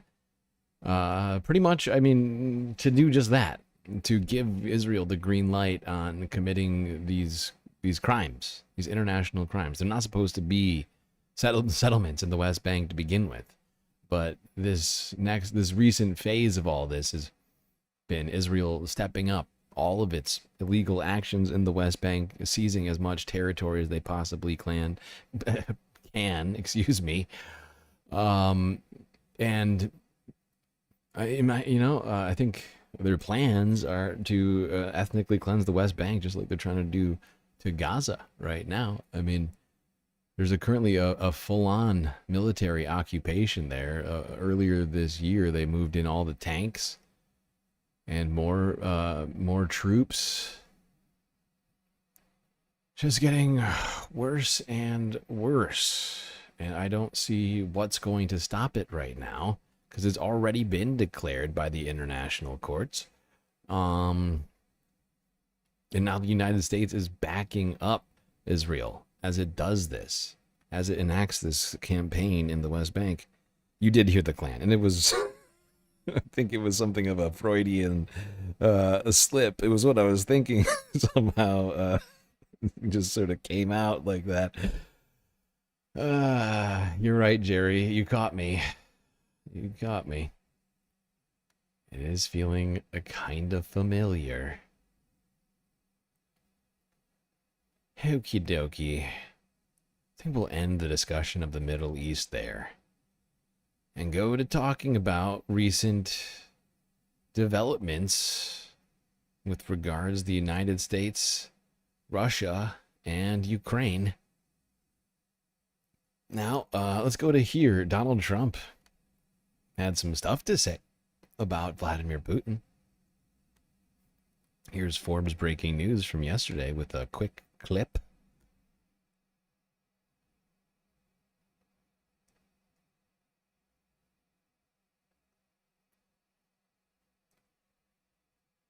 Going to come over. Thank you, Mr. President. Is it your view that Vladimir Putin mischaracterized his dedication to? Is it your view that Vladimir Putin did not clarify his intention to a peace deal? And what happens now in the next phase? Is there? We're going to see him. We're going to go for a period of time. Maybe he'll start negotiating. And I think. Trump looks so sad that Vladimir Putin isn't doing everything that he wants him to right now. We're going to go for a period of time. Maybe Doesn't he look sad? Start negotiating. And I think I felt, I don't know about you, Mark, but I felt that we had a deal about 4 times. Mm-hmm. And here we are, still talking about it. And he didn't send serious people to the negotiation. I don't know. Mark, do you think that it was like 4 times we thought we had a peace deal and then it didn't happen? Of course, Mark thinks that. I think we're all more shocked that you finally think that. It's fucking wild. But this whole time, I mean, let's be real. Look at the face on Donald Trump right now. He looks sad and disappointed, like one of his best buddies, like, betrayed him or something. Look, I thought me and Vlad were very, very close, and I thought that he was serious. He told me, I want peace. It's Ukraine who doesn't want peace. And then he's like not doing the ceasefires, and I'm like, dude, what is up with that? Why are you being so stupid and nasty? And Vladimir was like, no, don't worry, Trump. We want peace. Is it okay? All right, and no ceasefire. It's making me very sad. I don't like this feeling at all. Why are all my friends abandoning me? Yeah. We thought we had a peace deal 4 times. So stupid. So fucking stupid. Oh, Trumpy.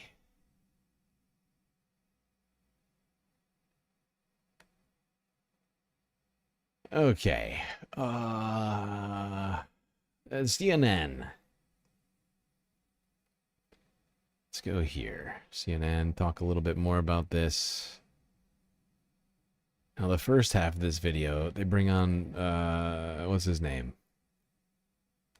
Former, admiral.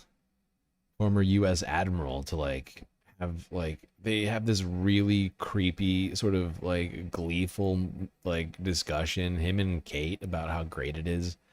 Like, the United... Maybe we should watch this part. I don't know. It's very frustrating, because, like, they were too thrilled about, like, the military-industrial complex aspect of all this. Like, oh, yay. Our U.S. weapons manufacturers are going to make bank. And Europe's going to pay for it, too. So, win-win.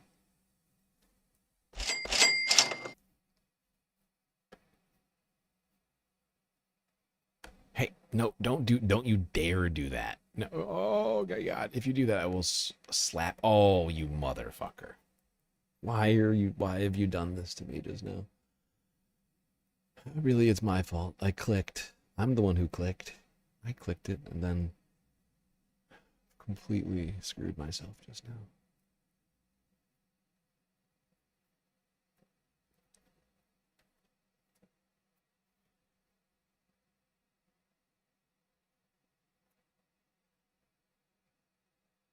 Whatever. All right, let's go here. Developing this morning, we are waiting for what the president said would be a major announcement about Russia. The exact details are unknown, though President Trump himself said that he struck a deal with NATO to send U.S. weapons to Ukraine through the alliance. He will meet with the NATO Secretary General at the White House shortly. The president is also voicing new frustration with Vladimir Putin. I am very disappointed with President Putin. You know, I thought he was He's a good guy. That meant what he said, and he'll talk so beautifully, and then he'll bomb people at night. We don't like that. Russian drones continue to strike Ukraine. This morning, the U.S. Special Envoy for Ukraine and Russia, Keith Kellogg, is in Ukraine to meet with President Zelensky. This all comes as the Senate has crafted a bipartisan bill that would impose new sanctions on Russia. Let's get right to CNN's Elena Treen at the White House with the latest on this. Good morning, Elena. Good morning, John. Yeah, look, I mean, this announcement today, of course, is going to be a big shift from what we've seen the president and his posturing toward Russia be thus far. I'd remind you that I think the big picture here is throughout his campaign and even in the early months of his administration, the president has really said that he believed he could find a swift end to this war. And part of that, of course, was predicated on this idea that he believed he alone could negotiate with Putin and really get him to come around to finding an end to this war. Well, of course, that isn't happening. And we've seen the president in recent weeks really publicly, but I know privately behind closed doors, express these growing frustrations with Vladimir Putin and really arguing that despite everything that he says in their phone calls, it's not really translating into reality. And so instead, we're actually seeing him kind of take on a very similar posture to that of his predecessors, which is to try and arm the Ukrainians in their fight to continue to fighting off that invasion from Russia. Now, of course, one of the big things we're looking for today is what that major announcement that the president keeps teasing will be. But we do know, of course, that the NATO Secretary General, Mark Rutte, he is going to be at the White House later this morning, and he's essentially going to be here, as we know that the president said last week that he has struck a deal with NATO to arm the Ukrainians through European allies. And the president has maintained now repeatedly that it's going to be the NATO allied countries that foot the bill. Take a listen to how he put it.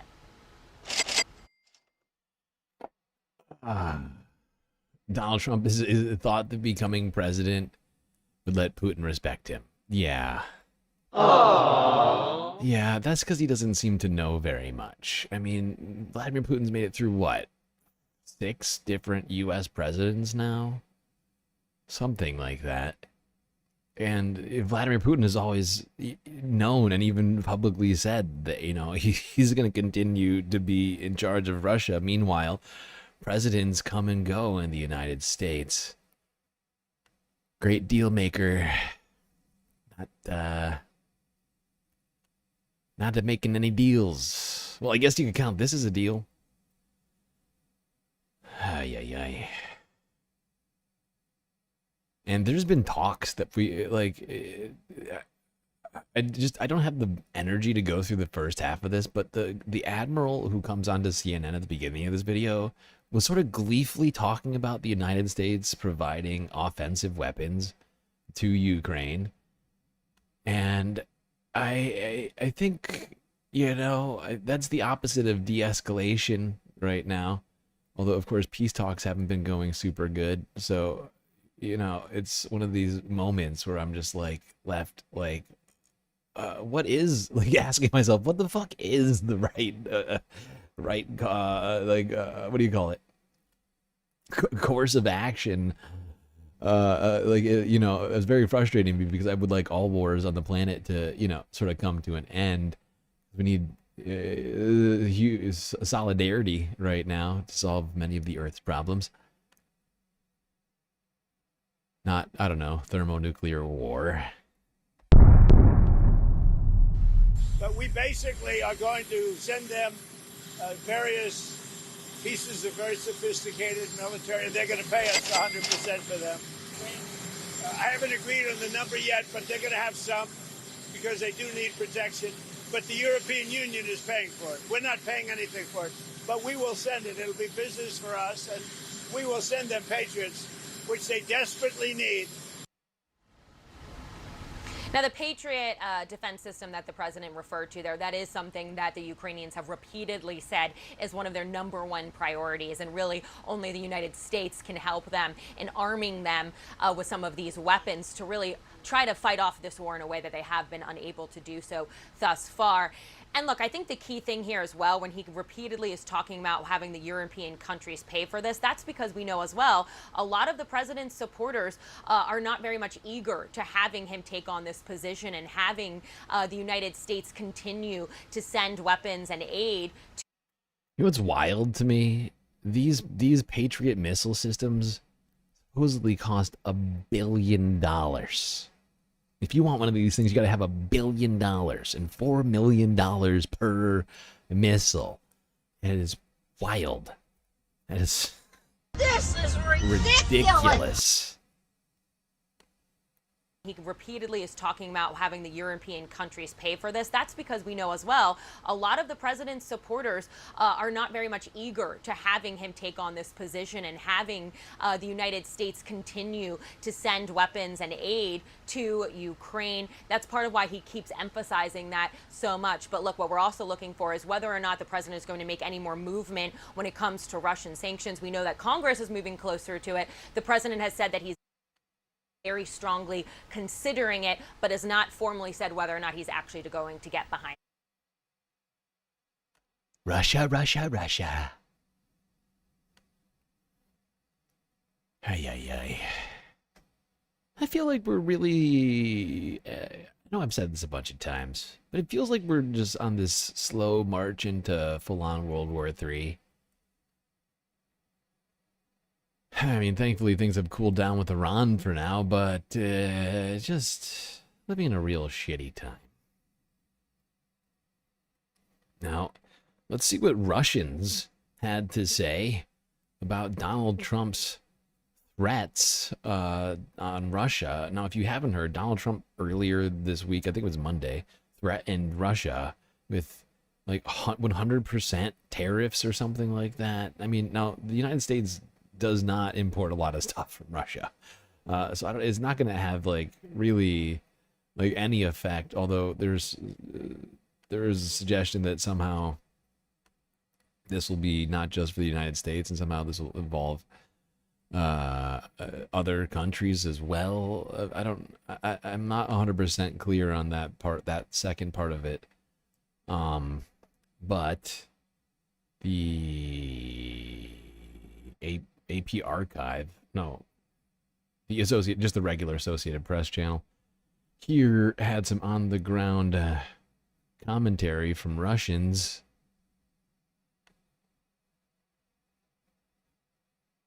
Oh, I think I have to do subtitles, don't I? What is normal about what Trump says? I don't see anything new here.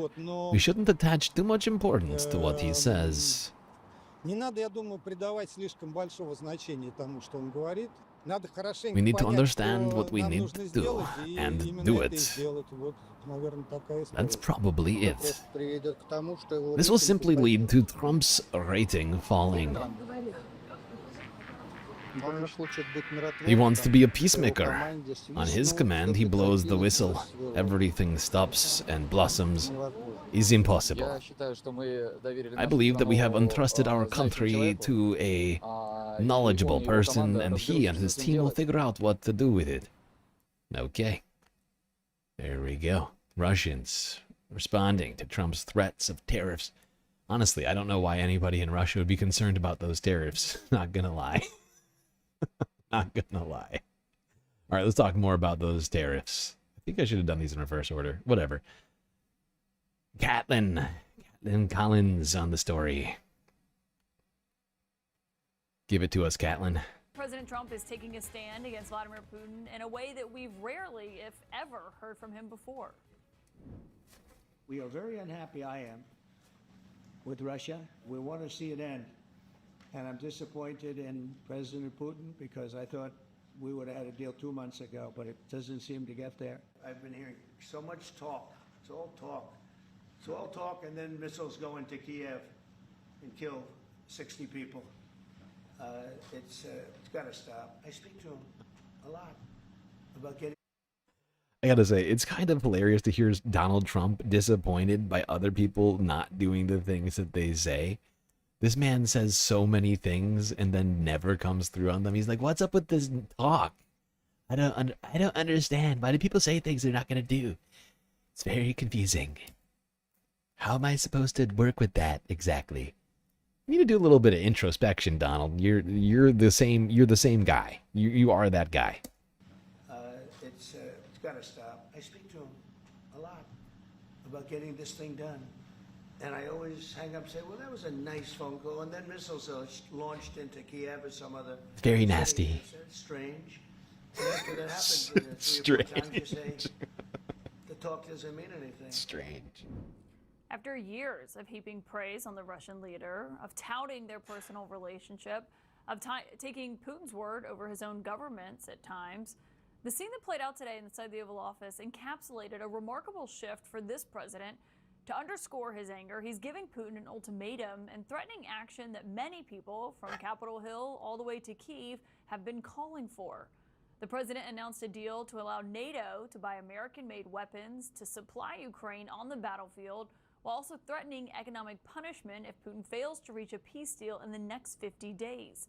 It would mark the first time, and this does mark the first time, that we've seen the president take direct action against Putin's aggression this term, marking an unmistakable departure from the years of comments like these. I respect Putin. He's a strong leader, I can tell you that. If he says great things about me, I'm going to say great things about him. One of my best meetings ever Best meeting. was with Vladimir Putin. Perfect phone call. One of the best meetings I've had. I get along with President Putin. Do you respect Putin? I do respect him. Putin is smart. He's a very smart guy. He's a very cunning person. When I got elected, we spoke, and I think we're going to have a deal.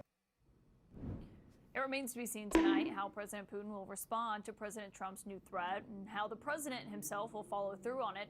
Questions that I asked his ambassador to NATO at the White House this afternoon. The president is sending defensive weapons to Ukraine. Is there any plan to send offensive weapons? Is that under consideration? Well, you know, so all weapons are both offense and defense. Obviously, air defense is Wait, important. all weapons are offensive and defensive? I'm sorry. All weapons are offensive and defensive? In what way? What are you talking about? Could you drum up? It's not making any sense to my brain. There's a clear difference between offensive and defensive weapons. But okay, I guess we can play that game.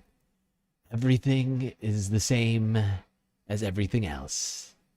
Air defense is important and critical for the situation, but at the same time, we're not taking anything off the table. And when it comes to the tariffs that he's threatening to put in place against Russia, Russia imports very little to the United States. So how do you ensure that it has actual impact? Well, it's because they're... Like, is anybody else confused by that? Exactly so, Life. The defensive nuke, right? Like there's a clear difference between a Patriot missile and an intercontinental ballistic missile, right? Like, they have very different capabilities and uses. Like, you wouldn't use an intercontinental ballistic missile to try and knock out another missile within the sky. It wouldn't make any fucking sense. It would just be a very dumb thing to do, right? But somehow they're the same to this guy. What's this guy's name again? Matthew something? Matthew Whitaker. They're secondary sanctions. It's sanctions on countries that are buying the oil from Russia. And so it's not about sanctioning Russia. It's about tariffs on countries like India and China that are buying their oil. And it really is going to, I think, dramatically impact the Russian economy. And how did the president decide on 50 days? You know, we need an end to this war. The slaughter that's happening is unbelievable. Russia has picked up 1% of Ukrainian territory in the last 18 months, and they've lost hundreds of thousands of soldiers on the battlefield. The time to end the slaughter is now. The time to end the killing is now. And so 50 days is the appropriate amount of time, because it needs to happen now. And my lead source tonight is one of the primary supporters of a bill to sanction Russia, one with 85 co-sponsors, I should note, in the Senate. Connecticut Democratic Senator Richard Blumenthal is here with me now, and it's great to have you, Senator. Just first on this remarkable shift from President Trump. I mean, looking at that compared to what he was even just saying when he took office, it is quite something. Do you think that he's putting enough pressure on Putin tonight? I think that it is a remarkable turn and a very positive step, not only economic sanctions, but also military aid that will be, in effect, sold to NATO and then provided to Ukraine. But these economic sanctions that he's talking about are good. Our bill is better. He's applying a hammer. We have a sledgehammer. And our bill is also broader because it applies to the Russia shadow fleet. I think that we'll know in 50 days whether Putin changes his tune. I am not optimistic. I think we should push forward with our bill. 85 co-sponsors. It'll have 90 votes if it's given a vote. And I think we need that kind of sledgehammer. So you don't think Putin's going to come to the table in the next 50 days? You don't see that happening? Given his history, and I think the president's right, a lot of nice talk, but very, very little in the way of sensible kinds of proposals to Ukraine for any kind of... I can't listen to Richard Blumenthal. I really can't. Like, he's another one of these Democrats that have lost my sort of, like, what do you call it? Attention, mostly. Like, I just cannot listen to him for a long period of time. You know? Stop taking all that AIPAC money and I'll start listening to you. You know? Quit glad-handing with fucking Benjamin Netanyahu. Maybe I'll start taking the things you say seriously about all this stuff. It's hard. It's hard. Very hard to care what the fuck Richard Blumenthal has to say. Dude sucks. Okay, we're not done talking this conflict. Let's go on down to South China Morning Post. More discussion of these tariffs.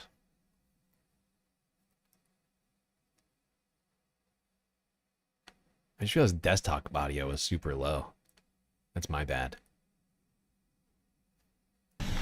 And one of the reasons that you're here today is to hear that we are very unhappy, I am, with Russia. But we'll discuss that maybe a different day. But we're very, very unhappy with them, and we're going to be doing very severe tariffs if we don't have a deal in 50 days. Tariffs at about 100%. You'd call them secondary tariffs. You know what that means. You do? I don't. So what we will do Wait. is work through the NATO. Does anybody here know what a secondary tariff means? I've never heard this term before. It's the first time I'm hearing of a secondary tariff. Can anybody explain to me what the fuck a secondary tariff is? It's not making a ton of sense to me. Also, like, Donald Trump seems to think that you can solve everything with tariffs. You got a flood? Tariffs. Got a guy not listening to you about ending a war? Tariffs. Next, he's going to start tariffing hurricanes and tornadoes and shit. I hear that if you tariff a tornado by 300%, it just disappears.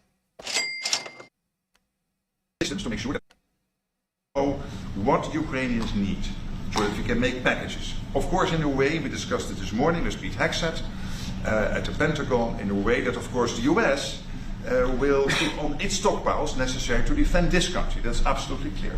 But it will mean that Ukraine can get its hands on really massive numbers of military equipment, both for air defense, but also missiles, ammunition, etc., etc. So if I was Vladimir Putin today and hear you speaking about what you are planning to do in 50 days and this announcement, I would reconsider whether I should not take negotiations about Ukraine more seriously than I was doing at the moment, if I was Vladimir Putin. But when on Ukraine, I think this is really great news for that. And that's the way it is. That can be more simple. It's just the way it is. I hope we don't have to do it. We will send them patriots, which they desperately need, because Putin really surprised a lot of people. Okay, we've heard this speech over here already. Okay, I just let that in for the extra Mark Rutte commentary. Not that it was all that revealing. But secondary tariffs, I'm still confused, and it doesn't seem like anybody in chat knows what a secondary tariff is. I think Donald Trump made that up. I'm fairly certain he just came up with that on the spot. You know what I mean. I'm not going to explain it. Everybody knows what a secondary tariff is, even though no one's ever heard of it before. And honestly, like I said before, the United States tariffing Russia is going to be even less effective than sanctioning Russia. Like, it's ridiculous. I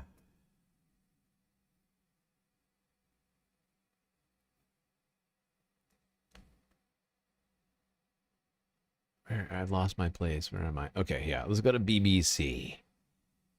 BBC. Let's see what the Brits think.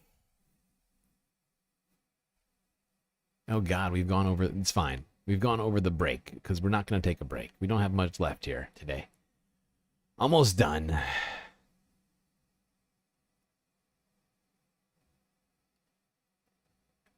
It's just another tariff. Before it was 50, now it's 100. I guess. I guess that counts. It's just a secondary tariff. Yeah, I see what you're saying. I've just never heard of anybody call it a secondary tariff. It would just be increasing the existing tariff. That's how I think of it. But no, it's a second tariff. It's even nastier than the first one. Trying to decipher the words that the president says is quite a job. The American President Donald Trump has told the BBC that he is not done with Russia's President Vladimir Putin, a day after he approved a new scheme to supply American weapons to Ukraine. Well, he spoke to our chief North America correspondent, Gary O'Donoghue, by phone early this morning. Morning, Gary. This must have been an unusual moment for you. What did the president say? Oh, right. I forgot about this. Well, we'd been working on an interview with him for some time, actually, to mark the anniversary of the attempted assassination in Pennsylvania, where I was reporting that night. So I'd had working some channels trying to make that happen for some time. Actually, I didn't think it was going to happen. There was a moment where it nearly happened a couple of days ago. But I thought the moment had passed. And anyway, I was sort of asleep last night, and I got a call, and the president was on the line, and he was ready to talk. So we talked for about 20 minutes, and we talked about Vladimir Putin and a whole range of other things. But on the Russian president, I was trying to work out from him and ask him whether he'd run out of patience with the Russian leader. You've said you were 4 times close to a deal with Putin. Yeah, I thought I had a deal 4 times. Are you done with him? I mean, I know that sounds a simplistic thing. But I'm disappointed in him. But I'm not done with him. But I'm disappointed in him. So we had a deal done 4 times, and then you go home and you see he just attacked a nursing home or something in Kiev. I said, what the hell was that all about? Do you trust him? I trust almost nobody. Wow, that pause was classic. In Kiev. I said, what the hell was that all about? Do you trust him? I trust almost nobody. But a political to be answer. honest with you. So how do you deal with someone you can't trust? Well, it's not a question of that. It's like, I'm disappointed that this hasn't been done. So we talked about a whole range of other issues, particularly around NATO, which he's much more positive about than he certainly used to be. We talked about Britain and the state visit upcoming in September. He said he wasn't bothered about whether he would address Parliament or not. Of course, there's been some debate in Britain about whether Parliament should be recalled. He said they should stay and enjoy themselves. And he praised the country as a true ally and said the Prime Minister he likes very much, even though he was, as he put it, a liberal. I found it fascinating that suddenly Donald Trump decided to go for a political answer amidst all this. Donald Trump like always sort of shooting from the hip. And in that moment, he actually pauses and is like, not done. Just disappointed. I don't trust anybody. I don't actually basically don't trust anyone, actually. You know, you ask me about trust. I have a lot of trust issues. My dad was kind of a jerk.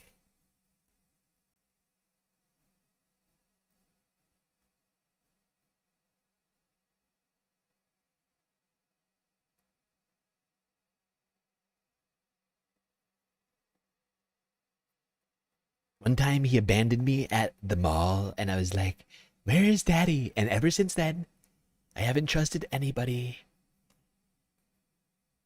Sure, he found me like 5 minutes later, but that one moment really broke me inside as a young boy, and I've not been able to get over it ever since.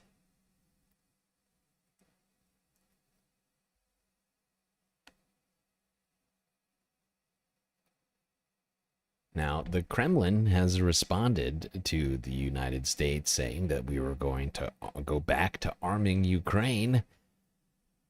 Let's go here to BBC. Again. I don't even trust Melania. I don't trust any of my wives, actually. That's why I have to cycle them out every 5 or so, 10 years. Depends. They have a good prenup, a little longer. Well, we have heard from the Kremlin in the last hour or so saying that Ukraine has been given a signal to continue the war. That's after President Trump approved billions of dollars of new arms sales. This is Dmitry Peskov, who speaks to the media. He described that announcement as very serious. In Ukraine and in Russia, meanwhile, Russian officials are saying a Ukrainian drone attack overnight on regions near the border have injured at least 18 people. In Ukraine, a strike on Zaporizhia by Russian drones overnight injured 2, and several buildings were badly damaged. The war in Ukraine also high on the agenda in Brussels. You can see them here, foreign ministers who are meeting there from the 27 European Union member states. They're in a meeting today.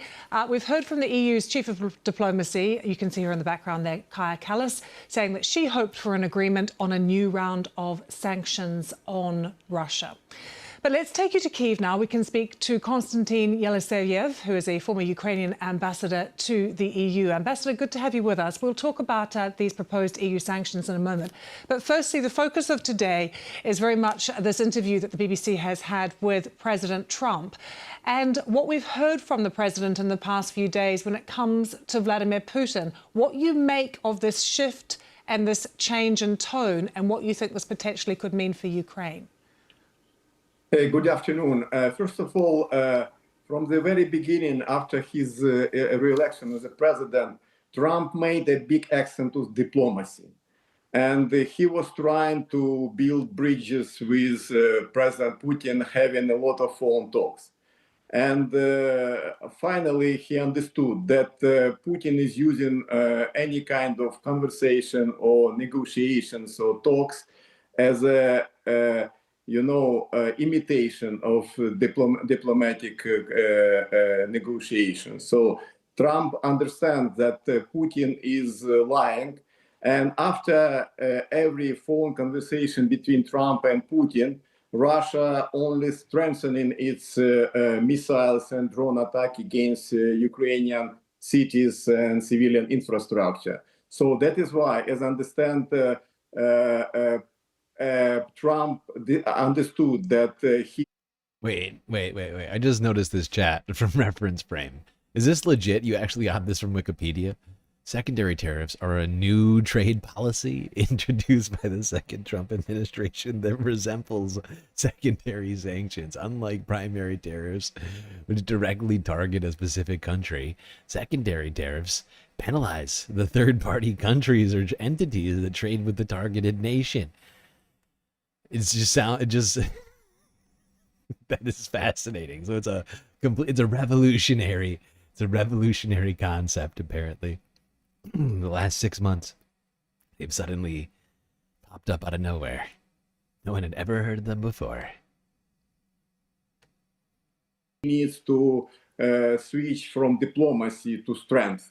strength, meaning, first of all, to increase supply of weapons to Ukraine, and secondly, sanctions, including secondary sanctions against. Now, if that is the case, if that is true, like if that is genuinely what Donald Trump meant by this, that just means that there's going to be like this second, like this, what do you call it? Like literally like another layer of the trade war that's directly linked to an actual war. It just, oh my God, is that true? Is that real? Is that a real thing? I almost need to feel like I need to look this up now. Oh my God. Tariffs, they actually solve everything. Just ask William McKinley. Russian allies. There's this growing frustration, as we've talked about, though, between President Trump and President Putin. And I wonder if you've seen a report in the Financial Times today that says that there was a conversation between Mr. Zelensky and Mr. Trump in which the US president asks Mr. Zelensky whether they would strike Moscow, whether they would make Russia feel the pain to get them back to the negotiating table. And Mr. Zelensky says that he could do that if you give us the weapons. Do you believe that is something that Ukraine would be prepared to do, to strike Moscow? No, first of all, nobody wants peace more than Ukrainians. We want to stop this deadly war. This is for sure. At the same time, we must show to Russians that Ukraine is ready to protect its sovereignty and independence, because currently Putin wants to grab the whole Ukraine. He doesn't need neither Donbass nor Crimea. He would like to grab the whole Ukraine. So that's why currently Ukrainians are struggling for its existence, for our independence.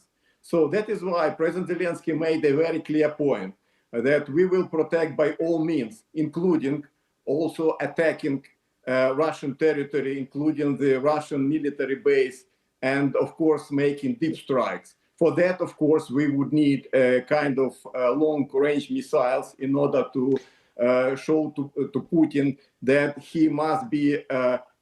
This is like the third or fourth time that offensive weaponry has been discussed now. And it does, oh God, it really does feel like we are escalating further into just being like, I mean, we've been paying attention to this for a while now, but one of these red lines that Russia has put up way back during the Biden administration, like, was this red line of like giving Ukraine offensive weaponry. If we were to do that, they would consider that to be the United States to being actively involved in the war. Ah, oh, boy. Secure in any cities and towns in Russia, including in Kremlin. Mr. Yeltsin, but what has been the reaction in Ukraine to this sort of slightly mixed signal that we also got from President Trump, giving a 50-day deadline for there to be some kind of ceasefire announced? Many, I think, are saying that just allows the Russians to continue with their summer offensive. Too much, man! But first of all, we here in Ukraine, we received with a big relief the announcement of President Trump to deliver so needed weapons to Ukraine, including air defense system Patriot. And we are very much grateful to NATO Secretary General for his commitments to provide support and to mobilize financial resources to pay for US weapons. At the same time, here in Ukraine, we got with some skepticism President Trump's announcement about 50-day delay, because it means that it will be additional suffering in Ukraine, additional victims, and so on. We would prefer.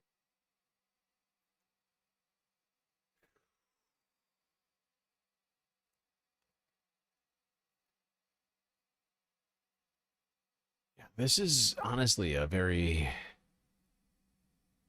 it's a big development in this whole thing, and like I'm still trying to get my head around it, because for a moment there, when the the White House, when the Trump administration decided to pause weapons to Ukraine, and the Putin started stepping up attacks on Ukraine during that time, right? And Donald Trump had said, let him fight, and all this other stuff. It started making me think we are going to completely sort of detach ourselves from the conflict, right? Like all the stuff that he was saying. You know what? Sometimes you just gotta let the kids fight on the playground. And now all of a sudden we're way past. We paused it. Like it was only like a week and a half, 2 weeks ago, less than that we actually like officially had paused the aid, like the Defense Department claiming that we had to figure out whether or not we had enough weapons in our stockpile or something, and now all of a sudden we're here, and now we're talking about giving like offensive weaponry to Ukraine. It is such a huge U-turn that I am still trying to like wrap my head around it. Because it's also the idea of us giving offensive weapons to Ukraine is actually, it's a full-on departure from the Biden administration. It takes it another step further in terms of the U.S. involvement in this situation. It is pretty fucking wild. Oh, God.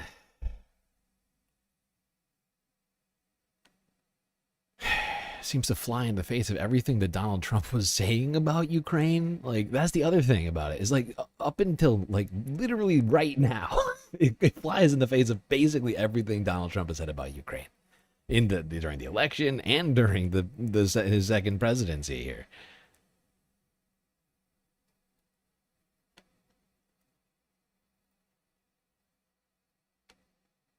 All right, we got 2 more stories left. Both of them in China. China! By the way, great job, everyone. Wait, where's my sound? No.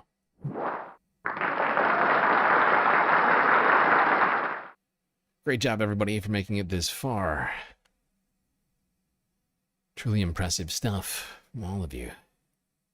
All right. First, to the South China Morning Post from yesterday to talk about some of China's recent economic figures, which came out in recent days, where China beat forecasts on GDP and other economic metrics.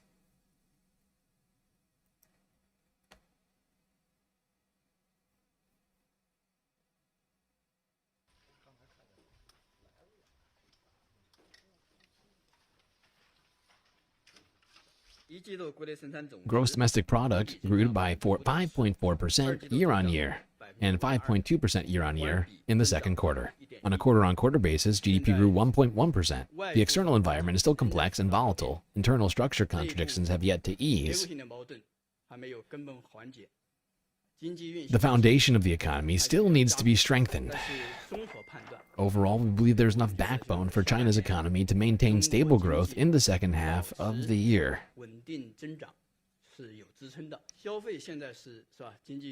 Consumption is now the main driver of economic growth. That right there, sorry, hold on. Please, sir, shut up. God damn you. Go back. That is actually pretty huge. If this is true, and I'm fairly certain it is, China's middle class has been growing by leaps and bounds. The fact that they have now become a consumer economy, I mean, that's what this indicates, right? If consumption is now the main driver of economic growth in China, it would seem that somehow, at least to some degree, China is truly becoming a consumer economy. In the wake of this trade war, I mean, granted, the consumption has been going up and up in China as the middle class we're talking about continues to grow. This is quite an interesting fact if it's true.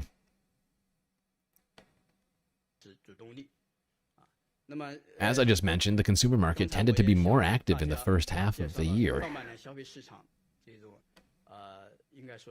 Well, that kind of makes sense because, I mean, the Lunar New Year is a huge economic driver. I'm not sure if that's necessarily the whole part of the story, but in the second half of the year, it will continue to maintain a decent development trend with the impetus of the consumption policy. Oh, right. There's the consumption policy. China has been sort of spurring internal economic growth through consumption by subsidizing a number of different sorts of like consumer purchases. Okay, sorry.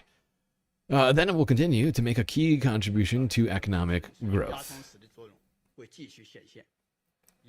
The government implemented more proactive and effective macroeconomic policies. As a result, the national economy withstood pressure and made steady improvement despite challenges. Production and demand grew steadily, employment was generally stable. Household income continued to increase, new growth drivers witnessed robust development, and high-quality development made new strides helping to ensure overall social stability. What is normally the main economic growth factor? Exports and manufacturing, right? At least that's been the story for China for multiple decades now. But as they continue to grow that middle class that I'm talking about, people, the median income in China is like, I think like it's gotten to like about $50,000, if I'm not mistaken. Last time I checked, people are being able to, make purchases that at one time were what's the word? My brain's broken. It's been going too long now. Nearly 9 hours of stream. But yeah, it was sort of relegated to a certain class of people in China. And that has been changing over recent years. I hope that explains things slightly.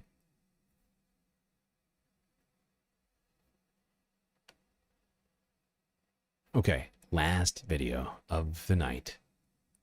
Australia and China met, seeking, supposedly, increase in trade between the two countries. And this I see as a direct, maybe not 100%, but maybe 90% the downstream effect of the trade war which Donald Trump is waging right now. But yeah, leaders of Australia and China met together to seek boost in trade between the two countries. Here's the AP from yesterday.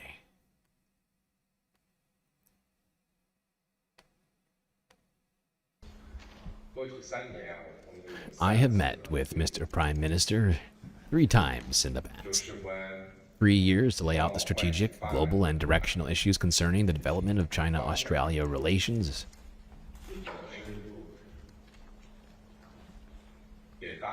We have achieved a lot of consensus. With the joint efforts of China and Australia, relations have moved out of the valley and achieved transformation, bringing real benefits to the people of both countries. The biggest illumination for us is that a commitment to equal treatment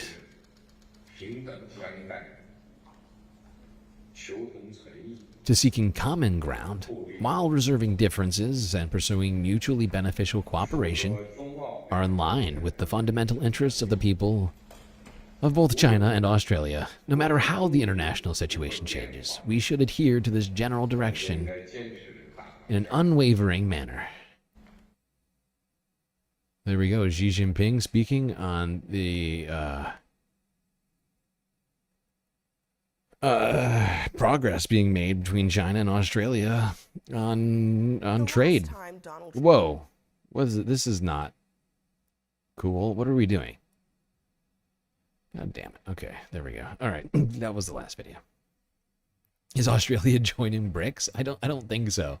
No, I don't think it's not quite on that level. But I think Australia realizes that, with everything going on, they should be looking to other partners outside of the United States, seeing as Donald Trump tariffed Australia in the first round of tariffs, and it's probably highly likely that they will probably try and put more tariffs on them again. And some of Australia's exports are even like higher tariffed. If I recall correctly, there's some amount of like metals. I think there's a fair amount of metals manufacturing in Australia, which are of course tariffed higher than anything else at this moment. But like Xi Jinping just said, it's been an ongoing discussion.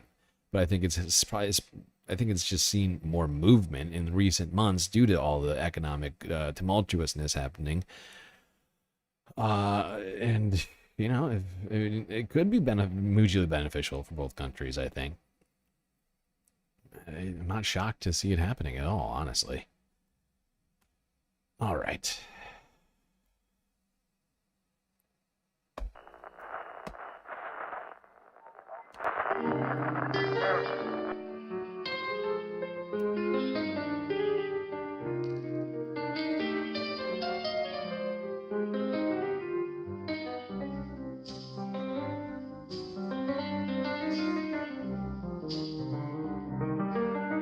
Well, we got through another stream, chat. It was quite long and also difficult, but thankfully we had each other to get through it. That's gonna be it for me tonight. Till I see you next. You stay classy, Galactic Stream Nation.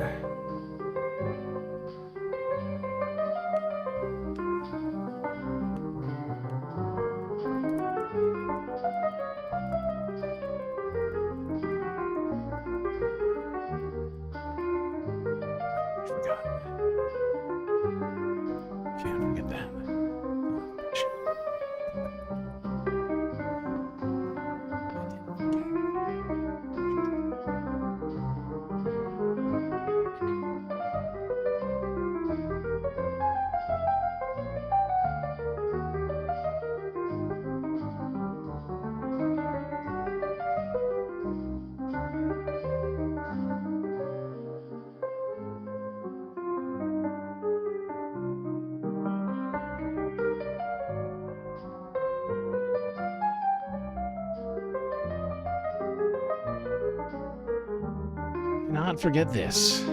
These are your galactic patrons.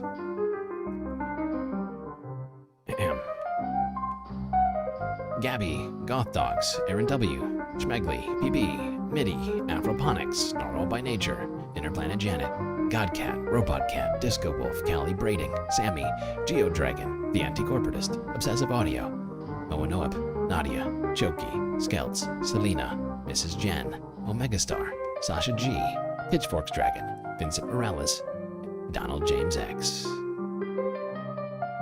Evan from Portland, No Lovely Pariah, Mish, Becky, Decipher, Robin, Sue Bates, and Icebreaker. That's right, all these people here have helped produce the show, which your eyes and ears just got done enjoying. You can too for just a few US dollars a month on Patreon.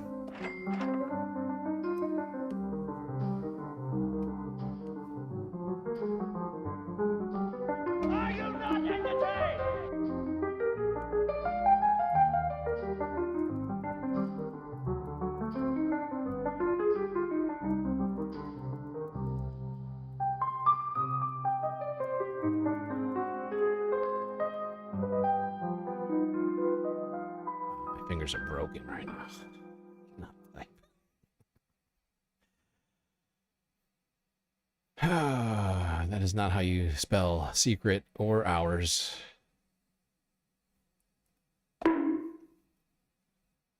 Yeah, you get late. It gets late. My fingers stop functioning properly. It happens. It's to the best of us.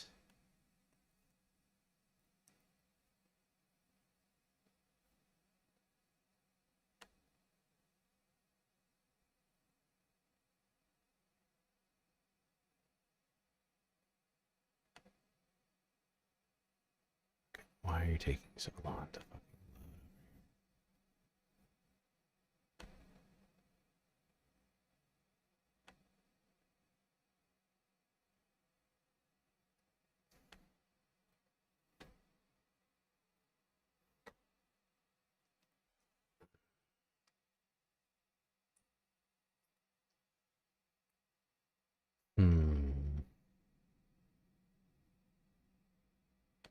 Yeah, let's do this one. We haven't listened to this in a while.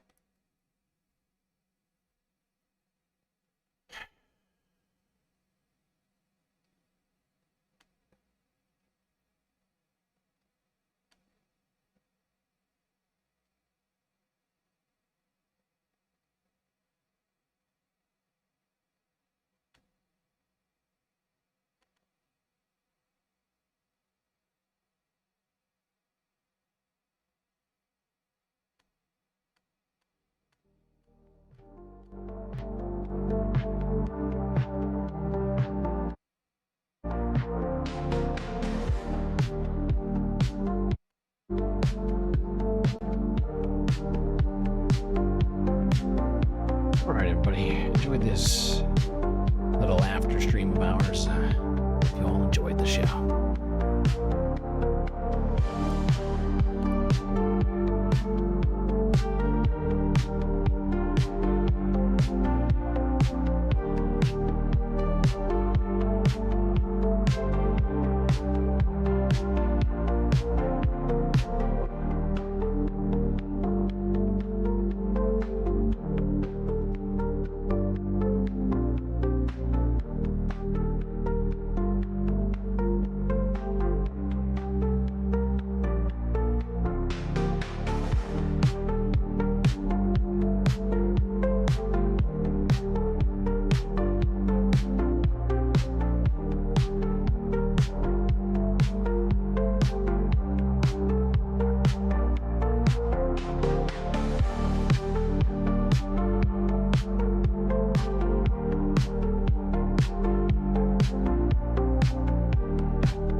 you.